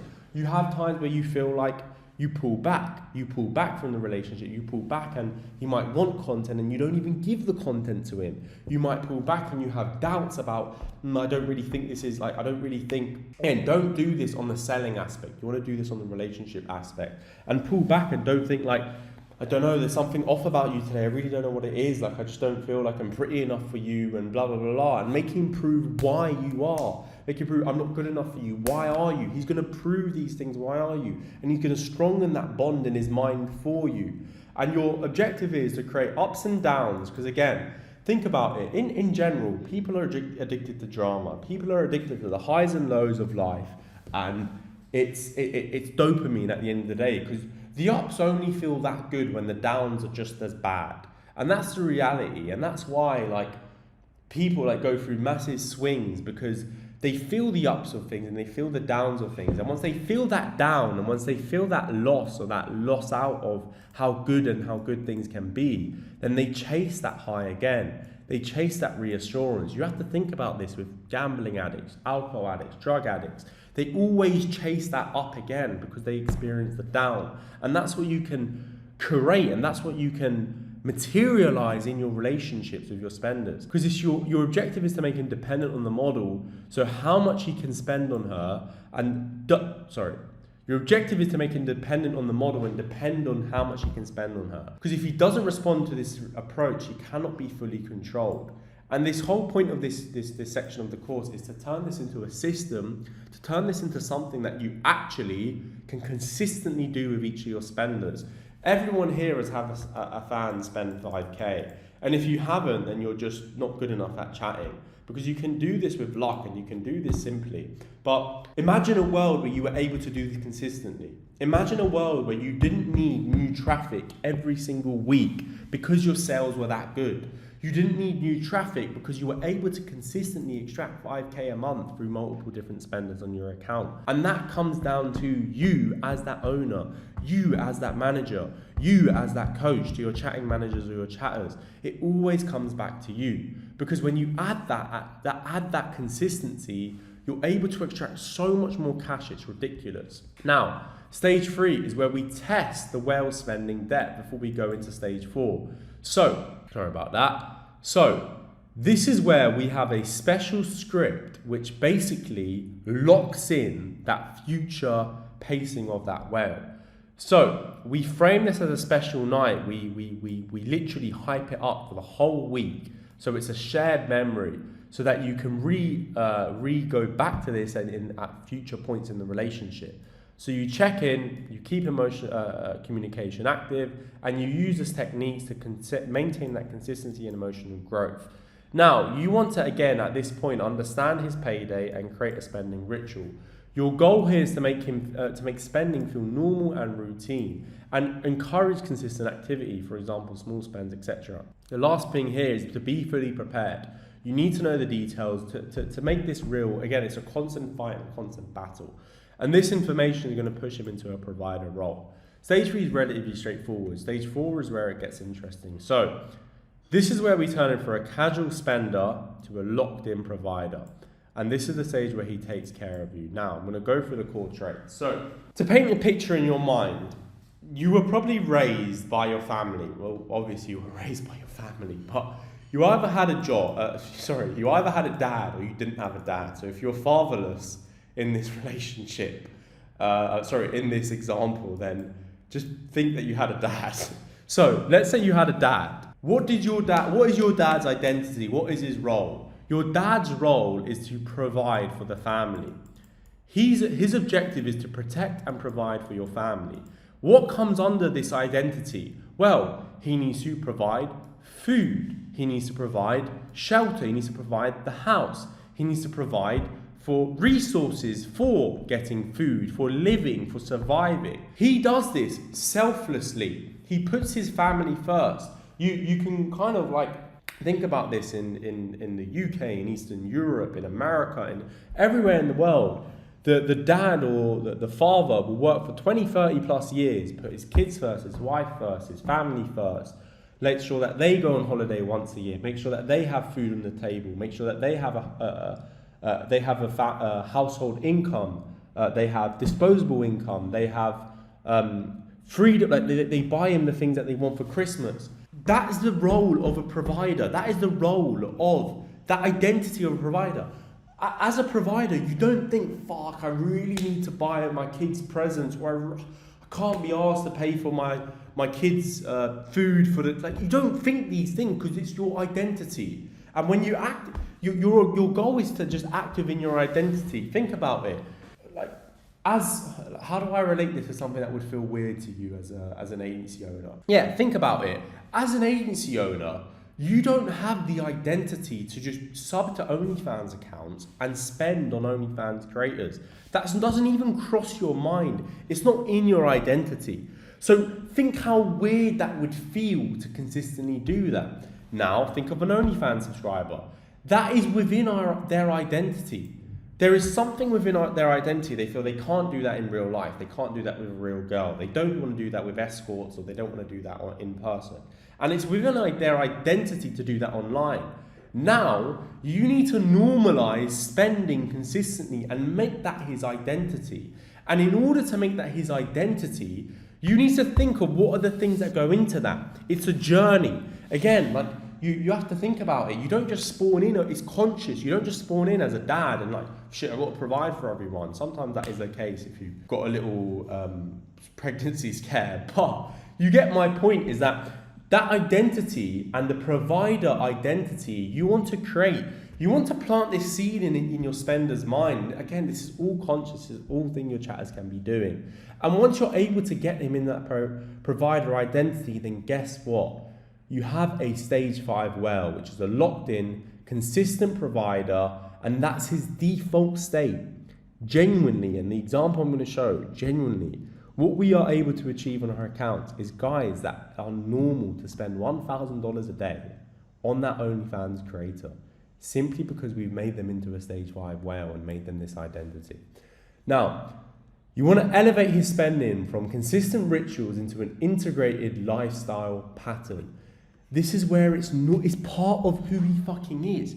You right now eat 1, 2, 3 meals a day. That's what you do. You might eat eggs every day for breakfast. You might eat steak every day for lunch. That's who you are. Imagine who you are as a spender is spending 1K a day on a model. Imagine that.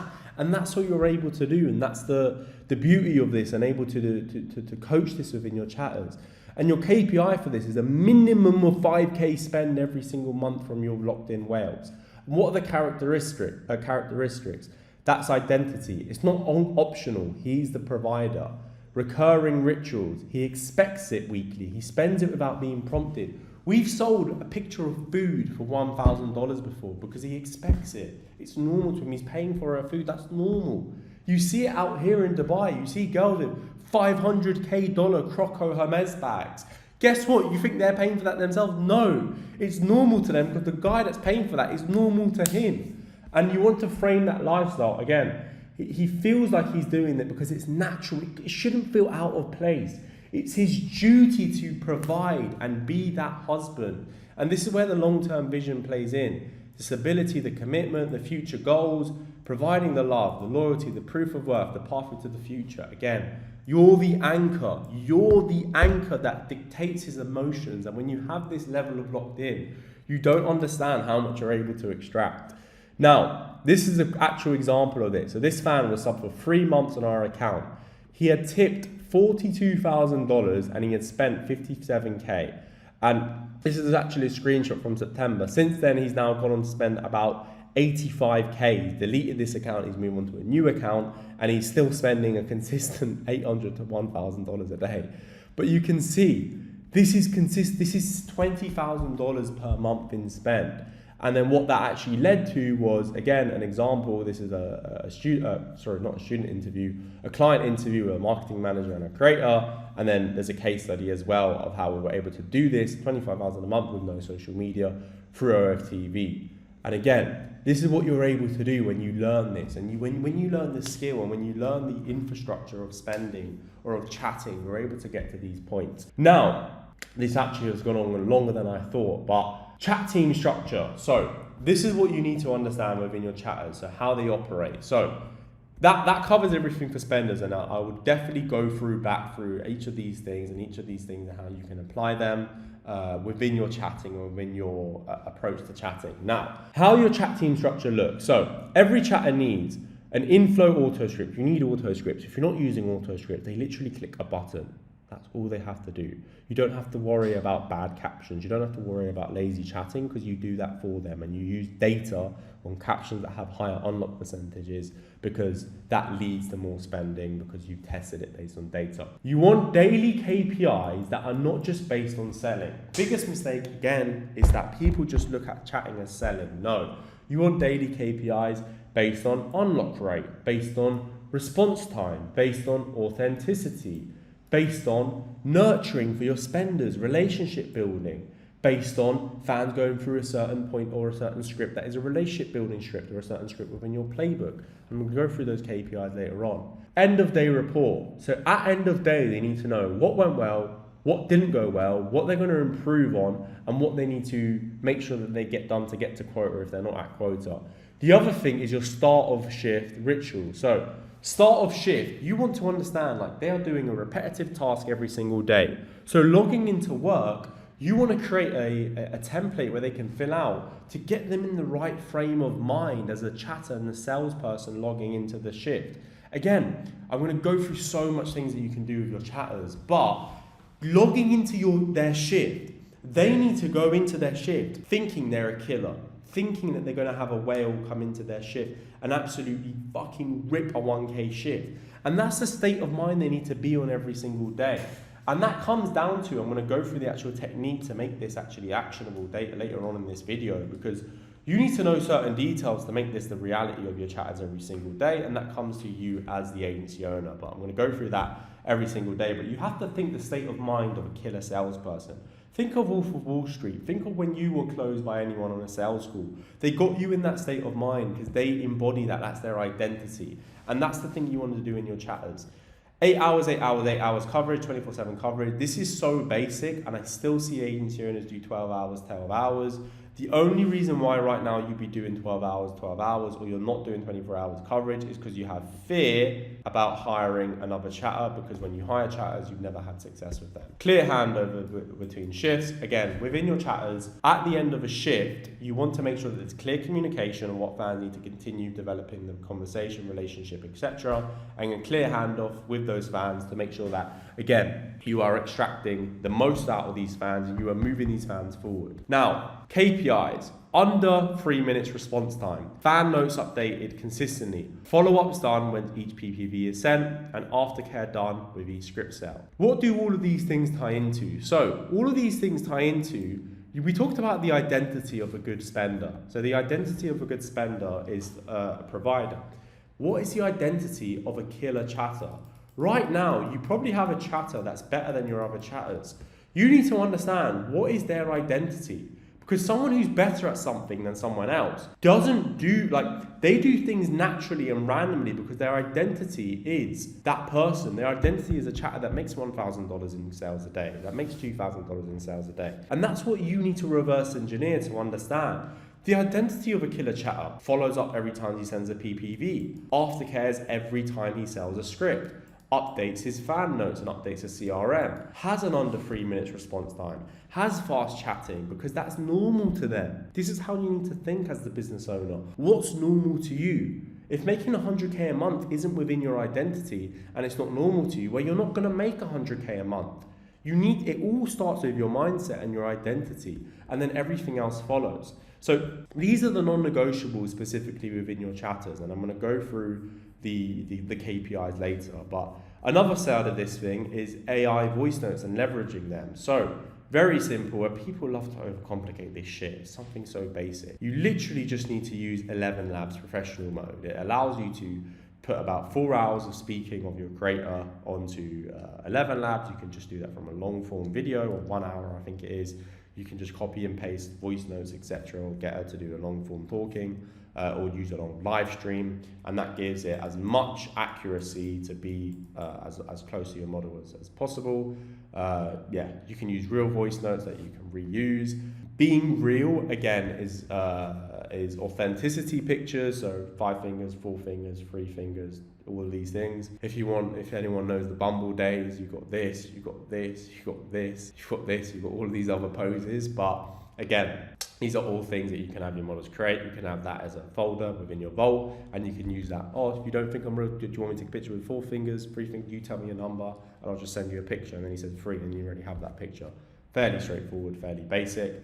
And these are just things that you're going to allow you to be more authentic. Now, your sales team structure. So this is another really important thing. So if you don't have a chatting manager and you're still managing your chatters yourself right now, you need to hire a chatting manager. Easiest way is upgrade your best chatter. If you have fear behind that, you have to think your best chatter will know so many things that they can consciously do that they're able to coach into other people. So over 2 weeks to a month to 2 months, 3 month span, your overall performance of your team is going to elevate to the level of your chatting manager's performance. And you want to focus on coaching that chatting manager and coaching your chatters, depending on how big your agency is right now. You want an admin assistant. You want another $3, $2 an hour VA that does all the admin on the account.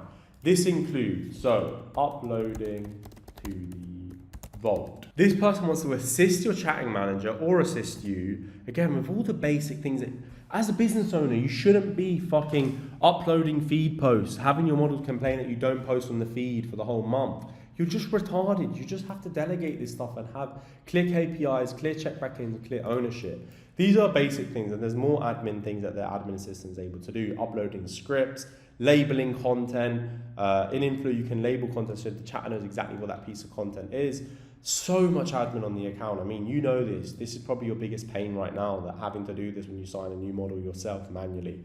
Your chatting manager needs to manage your chatter's morning shifts, afternoon shift, evening shifts. And if you're at a level where you're making, let's say, 30, 40, 50K a month, you want to have a manager for each shift. So the chatting manager can manage those. You have a head chatting manager that has 2 other managers for the evening shift, the day shift, the night shift, whichever one. Now, that structure is fairly straightforward. And you really, like, that structure, everyone has that structure. So I'm not, like, if you don't have this structure, just get this structure in place. Fairly simple. Now, where I want to really hone in on is the incentives, because you want to turn these managers and these chatters into killers. So instead of just having a baseline, $3 an hour, 2%, 1%, 3%, 5% commission, you want to have a baseline or a variable percent-based commission, but you want to have a quota, a bonus based on a KPI, a bonus based on them hitting quota. And I'm going to go through what those KPIs and quotas are.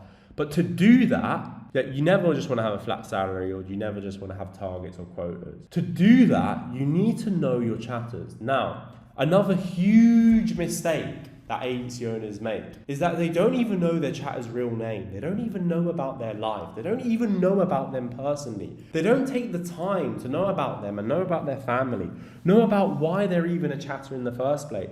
And if this is you right now, then good, like genuinely good, because you unlocking this from your team is going to make them so much better chatters, so much better performers. But it all comes back to, guess who? Number one person in this whole thing is you. If you don't think like this, you're not going to get the depths of it. So get them to fill out a form first. Get them to fill out a form about the things they enjoy about working at the company, about themselves, about their goals, about their life. Just, again, you can do this on a form, and then you can go through this form on a call, or you can just ask these questions on a call.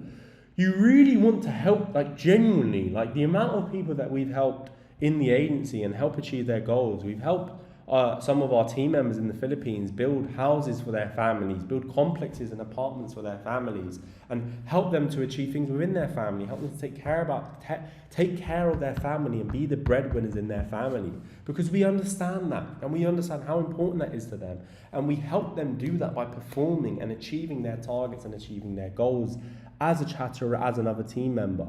So when you know them personally, you need to understand what is their why. You need to know your own why, but you need to understand your team members' why. What is their why? Why are they doing this? Why are they working so hard? What are they trying to achieve? Why are they doing certain things? Who are they supporting? There's people that might rely on them. Is it their family? Is it their parents? What is their goals, their targets? What are the things they personally want to achieve? And what's their incentives? Why are they doing all of this? Again, these people work day in, day out, day night for you, but you need to understand, you don't take that for granted, and you use that to understand, okay, how do I make sure that this person can get all the things he wants, and I'm there to help him to get all of these things and make all of these things that person's reality. And that's the beauty about any business and about this business. And it's one of the things that people that love to hate on OFM, or people that love to hate on any business in general, they don't understand how much of an impact you can make when you operate this the right way. When you truly put your team first and you truly prioritize their goals, because guess what? You being able to do that is going to allow your business, your agency to make more.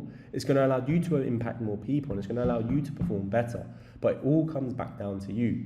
And you never just want to not care about this shit. If you don't think this thing matters, then again, forget making 100K a month, forget scaling your agency. Because that's what I said. I said this at the start of this whole thing, is that right now you underestimate actually how many little details go into scaling your agency. And even if you took action on all of these things I'm going to go through, you still have to understand how many more things you have to get right. Because it's never just as simple as do this, do this, do this. You have to be operate from that identity when you cover all these angles. And this is where once you know this, once you understand your chatters, this is from calls, you have to do one-to-one calls with your chatters. You have to get to know them more, and you have to do this with your chatting managers. And once you know this, and once you're able to make sure that you can attach the commission they need to hit to those targets, that's when you're able to motivate them, because you know their why. You're able to motivate them with a weekly leaderboard in your team, which has small prizes. This can be $10, $20, $30 bonuses. Recognition. It doesn't always have to be bonuses based on incentives. Someone could be your best improved chatter for the week, and then you bonus that best improvement. Someone could be from the worst chatter to the best chatter of the week. You bonus that. Someone could be your best chatter for 3 weeks in a row. You incentivize, you recognize that. And this is where your weekly leaderboard, and this is where your KPIs come into it. So your KPIs are super, super essential within your chatters, because they need to know it's not just sales that you're targeting, and they can be bonus on things that aren't just sales. So again, KPIs, your response time and all these other things, but one of the main things is that authenticity. How many fans do they put into a certain stage for the week? How many fans do they develop to a spender for the week? Because if you understand that and you're able to bonus that, guess what? They're more incentivized to do that and do more, create more spenders. Because if it's only commission based on their sales, then why are they going to make more spenders? No, because they're not bonused on that. And that's where you have to come into with your KPIs and bonus, the KPIs on your fan notes, and all of these things. You know how important they are. So why aren't you holding your chatters accountable? Why aren't you making sure that they're sticking to that and doing that every single shift? Again, who does that come back to? It comes back to you. Because when you bonus these things, when you create that culture, that leaderboard, when you have prizes, when you have recognition, they want to go above and beyond for you, and they want to perform for the team. And again, it's not just fucking chatting. It's way deeper than chatting. And this all comes to you as a business owner. And I thought this section of this video or this course story is going to be far smaller, but it actually comes into one of the most important things that you can be doing to instantly from this video maximize your sales team, maximize their performance. Because when you look at all of these details and when you apply all of these details, guess what? Your team are going to perform better. Guess what? You're going to be happier with your sales. You're going to wake up every day to 1.5k night shifts, 3k night shifts, 2k night shifts. You're going to close off days at 4,000 gross days, 5,000 gross days, because you know exactly what goes into your whales, what goes into your chatter's performance, what goes into that structure. And it's something that's, to me, it seems so basic, but it's something that you're probably not doing right now. And just by applying that, you're going to get more performance out of your team. You're going to get better sales. You're going to improve your agency's growth by 20% at a minimum. And the closing message is you're going right now from a chatting agency or an agency that has chatting to engineering and controlling your revenue. Sales isn't what you think it is. It's a designated fan journey. It's clear segments for your fans, clear playbooks, clear KPIs, and a motivated team that has the right culture, that has the right leadership, and that has the right bonuses and incentives. And this is how you get more out of your sales team and how you get them to perform better. And if you apply this in your agency and you truly go back through the points of this section, you are going to get your team to perform at least 20% better, potentially 50%, potentially 2x better, depending on what you're doing right now. So I hope this all made sense. I hope you could see what you're actually, like, imagine doing this on one of your accounts. Imagine the impact this will have on your creator's account just by doing this with one fan. Then imagine doing this with multiple fans. It all comes down to you. Again, whose agency is this? If you're watching this and you're an agency owner, whose agency is this? It's your fucking agency. So guess what? You control all of this. It's all in your control. You can control your fan spend and your chatter's performance. So I hope this summarized chatting for you, and I hope this gave a lot more clarity on how important it is to get this right and how much you're not doing, and applying what you need to do now, and make sure you take action on all these points. And I hope that all made sense and gives you enough clarity on what the next steps you need to take are. So see you in the next one. So client acquisition, the best way to sign creators is to be so good so that they chase you. So we're going to go through everything when it comes to client acquisition and everything that you should be doing with your agency. This really depends on where you are at right now. Do you have good creators that have potential? Do you need to sign more creators? You're the only person who can answer that question correctly. and the techniques, the approach, the strategies I'm going to go through, you have to be able to decipher, is now the right time to sign in clients? Because if you're not good enough at traffic and if your service isn't good enough yet, that has to be your priority. And if you don't have good enough clients and you don't have creators that you can genuinely scale to 6 figures, then your priority needs to be, how do we get ones like that? And it's either, you're always either going to be in those two buckets. You either need more models or you either need to get better at your service delivery. And yeah, simple as that. So the core belief of client acquisition is that the best way to sign models is to actually be good at what you do. Because if you are, then you're going to have referrals. So referrals are going to be everything. And the way that works is your creators will talk to other creators. They will refer you more clients the moment they trust you. Your results travels 10x faster. Your systems become a lead magnet.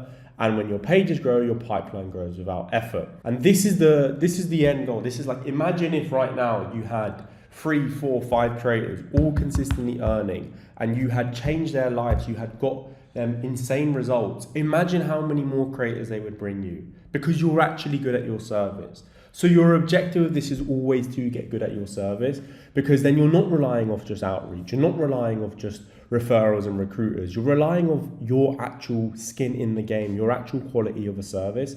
And that's how you're always going to stay above everyone else. That should be your objective. But to get to that objective, you do that through outreach. You do that through recruiters, referrals, etc. So the 2 simple ways to sign models, and this is not complicated, it's not ads. I'm not going to tell you to do ads, especially if you're a beginner and especially if you're newer to signing clients.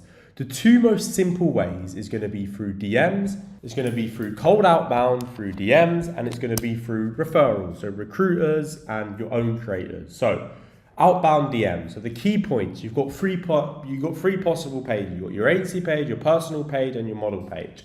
Now, each of these pages, your objective is to make them stand out. So your objective is to make them act like, think about it. A lot of people that DM, and they DM off an Aran personal page, or they DM off an agency page that has 0 results, or they DM off a model page and it's a shit account. Why do you expect results? How do you make these pages actually look on point and actually show value, show perceived value, so that if a random person, think about it, like if you use the analogy, like if someone comes up to you on the street and approaches you and they look dirty, they look like you wouldn't want to talk to them, why would you take them seriously? The same way when you're outreaching, why would you take anyone seriously with an Anon personal page, with a model page with 1,000 followers, with an agency page with no results, no clear showing what you do? Why would you expect anything? So if you have that belief, then remove that instantly.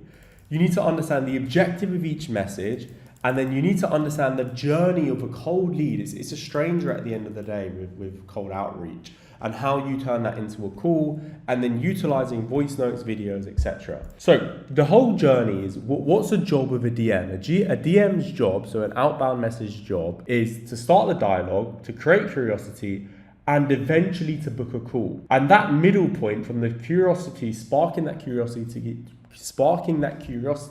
to book a call, is all within your framework, which you want to test and you want to get perfect, essentially. Now, the actual framework you want to do is at a minimum, and this is the lowest end, you want to be sending 100 DMs a day. 100 DMs a day will allow you to test 100 of a specific message. So message 1, 100 tests. You want to do this for a minimum of 7 days. So you have 700 messages to test. What is the reply rate? What is the open rate? How many booked calls? So reply rate, and then booked calls. After that 700 messages, you then want to review, and by the way, there is no perfect message. There is no message that I can tell you that you're instantly just going to close a model. You have to commit to this. Your objective is to do one thing with your message: curate curiosity. As simple as that. Curiosity is exactly all you're trying to do. Spark curiosity, create curiosity, invoke a reply, whatever the fuck you want to call it. That's all your outreach message is to do.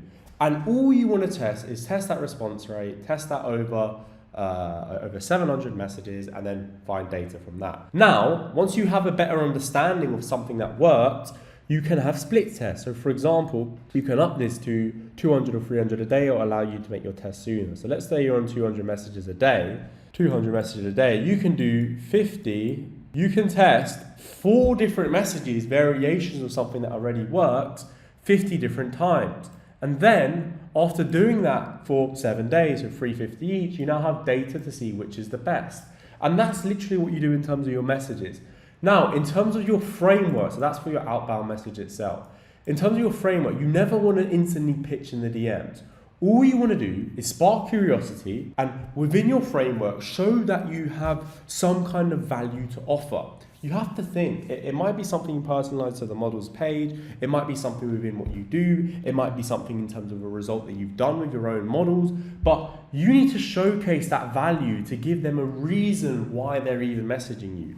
To paint a reason and actually give some value behind why you're messaging them in the first place, because otherwise you are just a random person. And if you are just a random person, you won't be taken serious. And if you're not taken serious, you're not going to book a call. So your framework is literally testing what are different angles of value that I can offer, that I can present in a way that keeps the frame, it keeps me in frame of a conversation and allows it to smoothly transition into a booked call. Now, that's that, and then all these things you test based off data. We've gone through data already, and now all that is applying it to outreach and outbound messages. Now, here in your framework is where you want to use voice notes. Why? Because that makes your perceived value higher, because it shows you know what you're talking about. If you can present and talk in a clear, articulate way, it shows that you're serious, and again, it shows that there is a more personable approach, because again, you're a stranger, you taking the time to voice note, them seeing your voice, they might resonate with your voice, you might be from the same place or the same accent, I don't fucking know. You just need to think how you set yourself apart. It's a game of attention. We went through that in the chatting section. We went through that in other sections in marketing. You're fighting for attention. And if you send a voice note, what does that do? Well, it's more curiosity. There's more higher chance that they listen to the voice note. Then if they resonate with that, there's more chance for a DM back. And that's all you're trying to do with each message, is move them to the next DM. So that's something, again, within your framework. And all this just leads to is booking the call. Now, booking the call is fairly simple. If you've done a sales call with a model, you understand how basic this is. You essentially do a sales call, you book a call, do that on Google Meet, Calendly, but I just do it on WhatsApp. You book a call, and then on the call, you explain you figure out what her current situation is, you figure out her pain, you figure out her targets, you present her the solution, you explain how you're different, what you do different, and then you onboard them, obviously, post-call and close them. It's fairly straightforward in models. A model calls framework. I don't really want to go through that in this video, because if you don't understand how to close a model, then you really need help, really, to be honest. But that's as simple as it needs to be. But the main thing with outreach is expectations. So your expectations has got to be right. If you don't collect data, if you don't test, if you don't split, and if you don't iterate and then stand out, you're just never going to sign a good model. You might sign a terrible model. You might sign a model that has zero potential, fine. But if you want to actually sign top tier models for outreach, which you can do, it's been done before, it's been done by me, it's been done by my students, it's been done by everyone I know personally, you have to commit to this. You have to commit to getting the data, testing the data, split testing, iterating on the data, and how you stand your offer out. And that's as simple as it needs to be. Your expectations has to be is that I have to send a minimum of 100 messages a day. I have to collect the data before I expect anything to randomly come through. Because again, you need to consistently improve your approach. If you're currently now struggling to sign models, well, what are you actually doing? Because are you testing the data in terms of your lead finding? Are you finding models that are able to be closed? Are you actually testing your framework? Are you actually utilizing the things that are going to have you stand out? These are all questions you need to ask yourself, and you just have to set the right expectations. And when you do that, you're going to be able to consistently close the model through DMs. You're not going to need to rely on referrals. You're not going to need to rely on a recruiter, because you have the skill to assign creators through outbound messaging. But it's all data, it's all split testing, and it all comes down to you and how bad you want it. Because if you really want it bad enough, you will do everything to make your pages look on point, to test different frameworks, collect the data, iterate on the data, and sign high quality creators. That's as simple as it has to be with DMs. Now, referrals. This is also insanely good, and I've used it multiple times with multiple different recruiters and also my own creators. Your own creators is pretty simple. They'll refer you their friends, and when you get results, you're able to incentivize them by offering them referral. It might be 5%, it might be 10%, it might be upfront cash, £500, $500, $1,000 for referring another creator in the industry to your agency. Since you've got them a good result, they can do the same for her friend. But here is where we go into recruiters. Now, so recruiters, these might be people that you know, these might be people that go to clubs, these might be people that are just friends with a lot of girls in general. This might be girls that are friends with other girls. You need to think outside of the box. If the box is here, you need to be here where you think outside of the box of how you can get someone that can bring you an OF creator that can go on to make X amount of dollars per month. And if you just think in the box and you just think the same way everyone else does, you're going to have low-level recruiters. It's as simple as that. So all you need to do is think outside the box and think, how would I be able to reach creators that I currently can't myself because my page looks like shit, but I could use someone that I know who could potentially bring me that creator, who they could then make the introduction, and then you can close the creator. It's what I done at the start. Because again, at the start, you might not have as many assets, you might not have as much value. So you can think, who do you know? Your friends. How can you outbound to sign recruiters? How can you get a recruiter to bring you more recruiters? These are the things that you need to think about. And again, if your problem is signing a model, and if your problem is your models aren't good enough, then you're not doing enough if you're actually committed to signing models. If you're actually committed to signing models, how much are you actually doing with outbound and referrals? Because if you're not improving every single day, then how do you expect to sign models consistently? And it all comes down to you. And then when you have a recruiter, again, same kind of offer, 5%, 10% or upfront cash. And then with you as the agency owner, you want to incentivize them to bring more. You want to keep pushing. You need more. Get them to do more. Help them with the lead finding, help them with the framework to sign models. Again, there's so much you can do that if you're not doing it, you simply don't want it bad enough, especially when it comes to signing clients, because everyone loves to overcomplicate it. Referrals, now these are from your own actual models. So why are they the most powerful acquisition method in OFM? Because you've given them an exceptional service, you ask them when the time's right, big win, big milestone, viral moment. These are going to bring you the best types of models because they're bought in, the trust is there, the trust is established, and you make it easy for them to refer you other models. Another thing is that agency owners that have successful models, they don't actively incentivize their models to bring them more models. Why? Why don't you actively do that with your check-in calls? Why don't you actively do that when you're talking to your model? Hey, do you not want to make some extra money outside of your OnlyFans account? Like, your account is going great. It'd be great like if you knew any other girls that wanted to scale up like you, like I have so many plans, we could do collabs, all of these things. Think about, again, back to the start when you close this model, how can you improve her life outside of just OnlyFans, outside of what she's already doing? Because if she can bring you more clients and you're incentivizing her to bring you more clients, you're both going to benefit because you have a good service, she makes money from that introduction, you make money from that creator. But if you're not doing that, you either don't have a good enough service or you don't have you either just don't have a good enough service or you don't have any models. And if you don't have any models, you don't have a good enough service. And if you don't have any models, then why aren't you doing all of these things to get good models that you can deliver a good enough service? It's really as simple as that. And everyone really loves to overcomplicate it. I made this section short for a reason because client acquisition will genuinely transform your agency, but it comes down to you. And it comes down to your approach, your expectations, your mindset, and how much you actually get done when it comes to client acquisition. Because you can scale to 30k a month, 50k a month, 100k, 300k a month with 1 to 3 models. That's all you need. You need 1 to 3 good models. But where people go wrong is that they get one decent model, or they get some average models and they stop. The key thing is good. Because if you have a good marketable creator, I can't read that right, a good marketable creator, you can scale to 300k per month within the next 90 days. But that comes down to you consistently improving and iterating your approach. And if you don't have the time to do that, this is where it comes into you as a founder.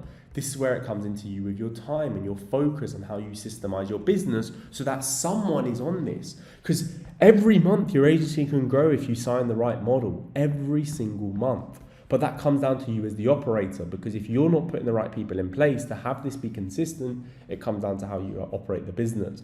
Because then referrals go to trust, have more booked calls, outbound, trust, calls, expansion. 100k a month just becomes normal to you because you have the models that are allowing you to get to 100k per month. And that's as simple as it needs to be. It's why I made a recent video which is saying how people overcomplicate OFM, because number one, if you don't work with high quality creators that you're able to scale through organic content and you're able to scale to 100k a month with ease, then you're going to be stuck in the jail you're at now at 20k a month.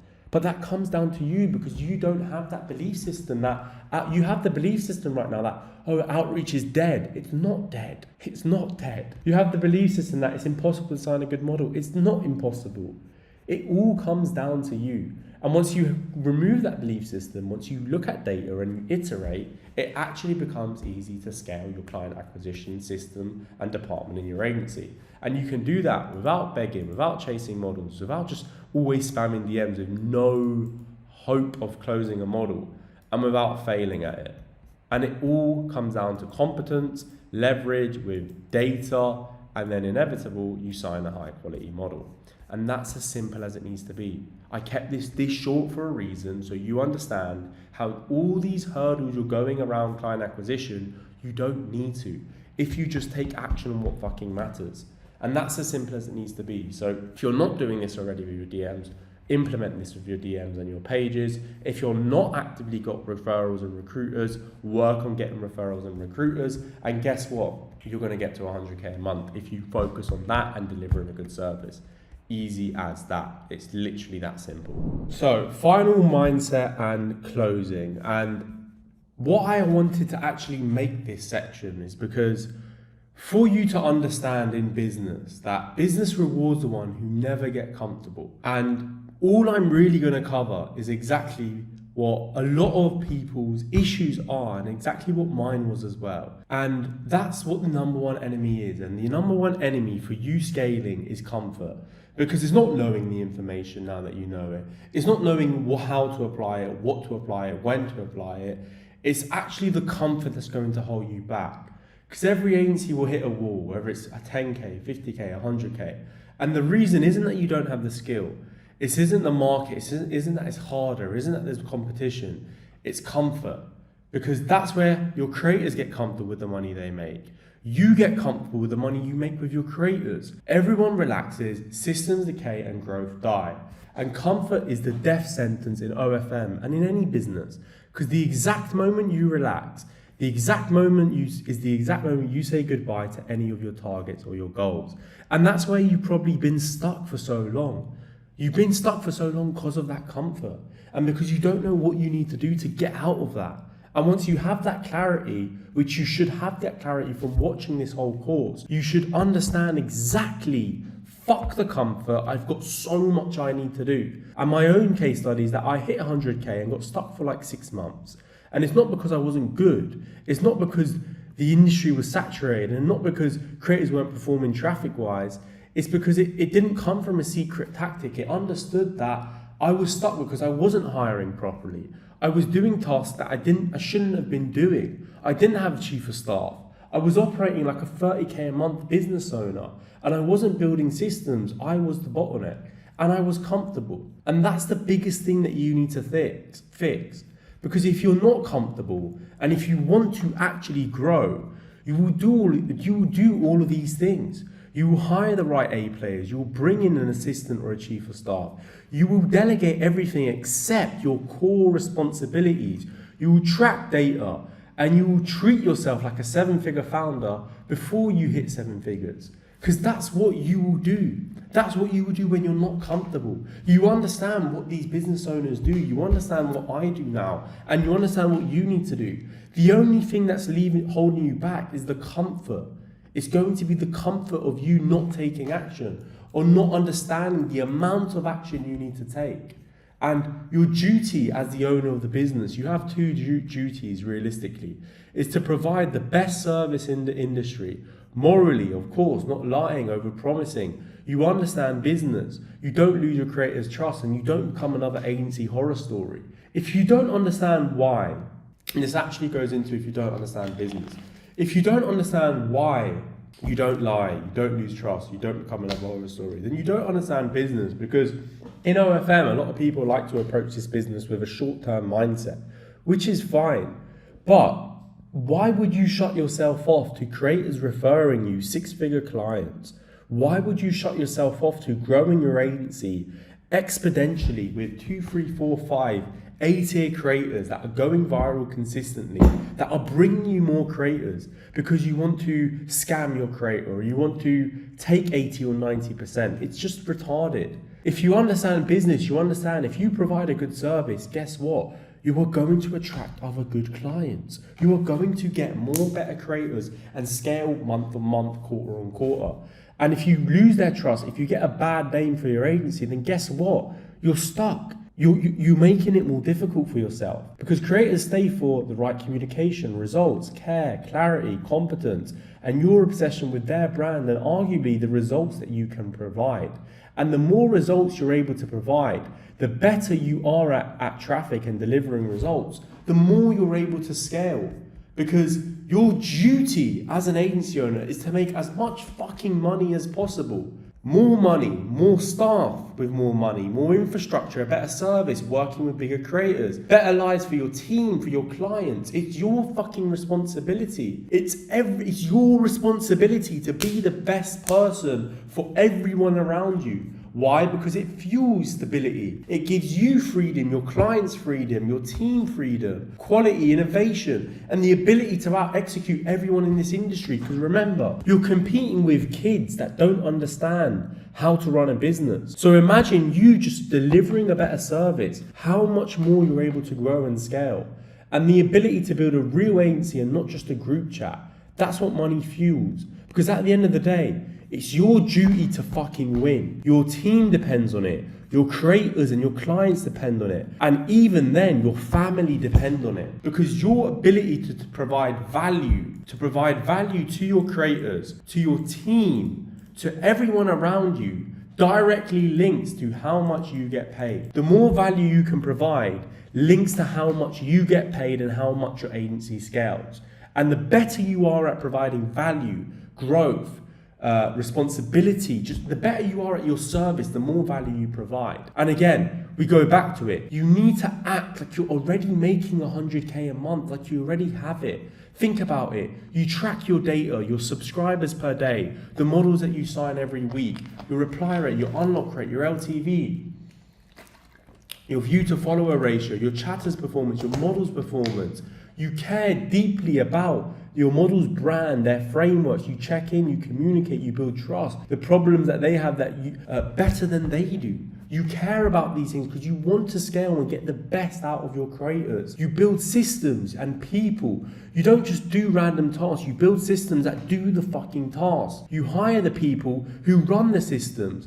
And the 100K a month version of you is someone that delegates the day-to-day operations, delegate the managing of your chatters, delegates the recruitment of new team members, delegates any admin, and delegates collecting data, because your job becomes setting the vision, the strategy for the agency, high leverage decisions, hiring talent, your relationships with your clients, and the creative direction with your model's brand. And you focusing on signing top level talent and getting great at driving traffic. That's the 100K a month version of you. The 100K a month version of you is fucking brilliant at Instagram, works with high quality creators, and makes well over 100K a month consistently every single month. And the good news is, if you're watching this and if you've watched the whole course, you've watched this entire course, you're ahead of 95% of OnlyFans industries in this world. There are literally only 3,000 agencies on Inflow. There are less than 10,000 agencies that actively run this business. And if you're watching this, it means you're serious, you take action, you have clarity, and you're ready to get shit done. Because most people still run this like a child. They don't understand business. They got lucky with one model and they're comfortable, and they still run this business like it's 2023. They don't understand what's changed. They haven't adapted, and they're still worried about fucking Instagram warm-up. That is most fucking people, and that's not you. Because you're now operating from a place of knowledge that other agencies take years to acquire, and you've got this in the hours from watching this video. You've got so much leverage and advantage to take action from this video. And if you're watching this and you want to work with me and my team directly, if you're a creator, very simple. If you want to work with a team that's behind building six-figure creators, we have systems to grow you and frameworks that allow you to go viral. Simply DM our agency Instagram, Uncovered Management, and I'll send you the next steps. But if you're an agency owner watching this, which you probably are, and you want access to my actual systems and everything that we apply with our own creators, direct help to scale into 100,000 plus a month, and working with me and my team directly to ensure you implement and take action on the things that we do on a daily basis with our agency into your agency, then simply DM me agency on Instagram, or you can just book a call on my Calendly in the description of this video and have a call directly with me. Again, on my Instagram, you can see our client results, you can see what we've been able to do. And if you want to find me, again, on my Instagram, LucaFXV, my Telegram channel, which will be linked below. And if you've watched this, you can watch other YouTube videos, the old way to run an OFM agency, Instagram guide, how to make fuck you money with OnlyFans management, and apply everything that I know. Because if you apply everything you know, like my students have, like the agencies I work with have, you'll get to 5K a day. You'll scale your agency to 5K a day in under 30 days. You'll get to 50K plus a month. You'll get to 100K a month with your creators, doing 200 paid subs per day, doing 200 and 180 paid subs a day, 150K a month with one fucking model. That's the outcome of you taking action on this information. And the final message here is that the OFM space is still young. It's still evolving, and people who learn the fastest win the hardest. And if you take everything inside this course, you'll be operating from the top 1% of agency owners in the world. And the only question left is that, are you going to watch this all and not take action and just move on? Or are you going to watch this and execute? Are you going to watch this and take action on every single thing one by one? Because if you execute, you're going to fucking win. And if you're going to win, I'll see you at the top, and you can fucking message me. Thank you, Luca. I've just got to 100K a month from this video alone. So I hope you enjoyed this video. It's taken absolute months of preparation and absolute months of filming, but in fucking joy, rewatch this as many times as you need to, because you're going to get to 100K a month finally, after so many times that you've struggled just by watching this video.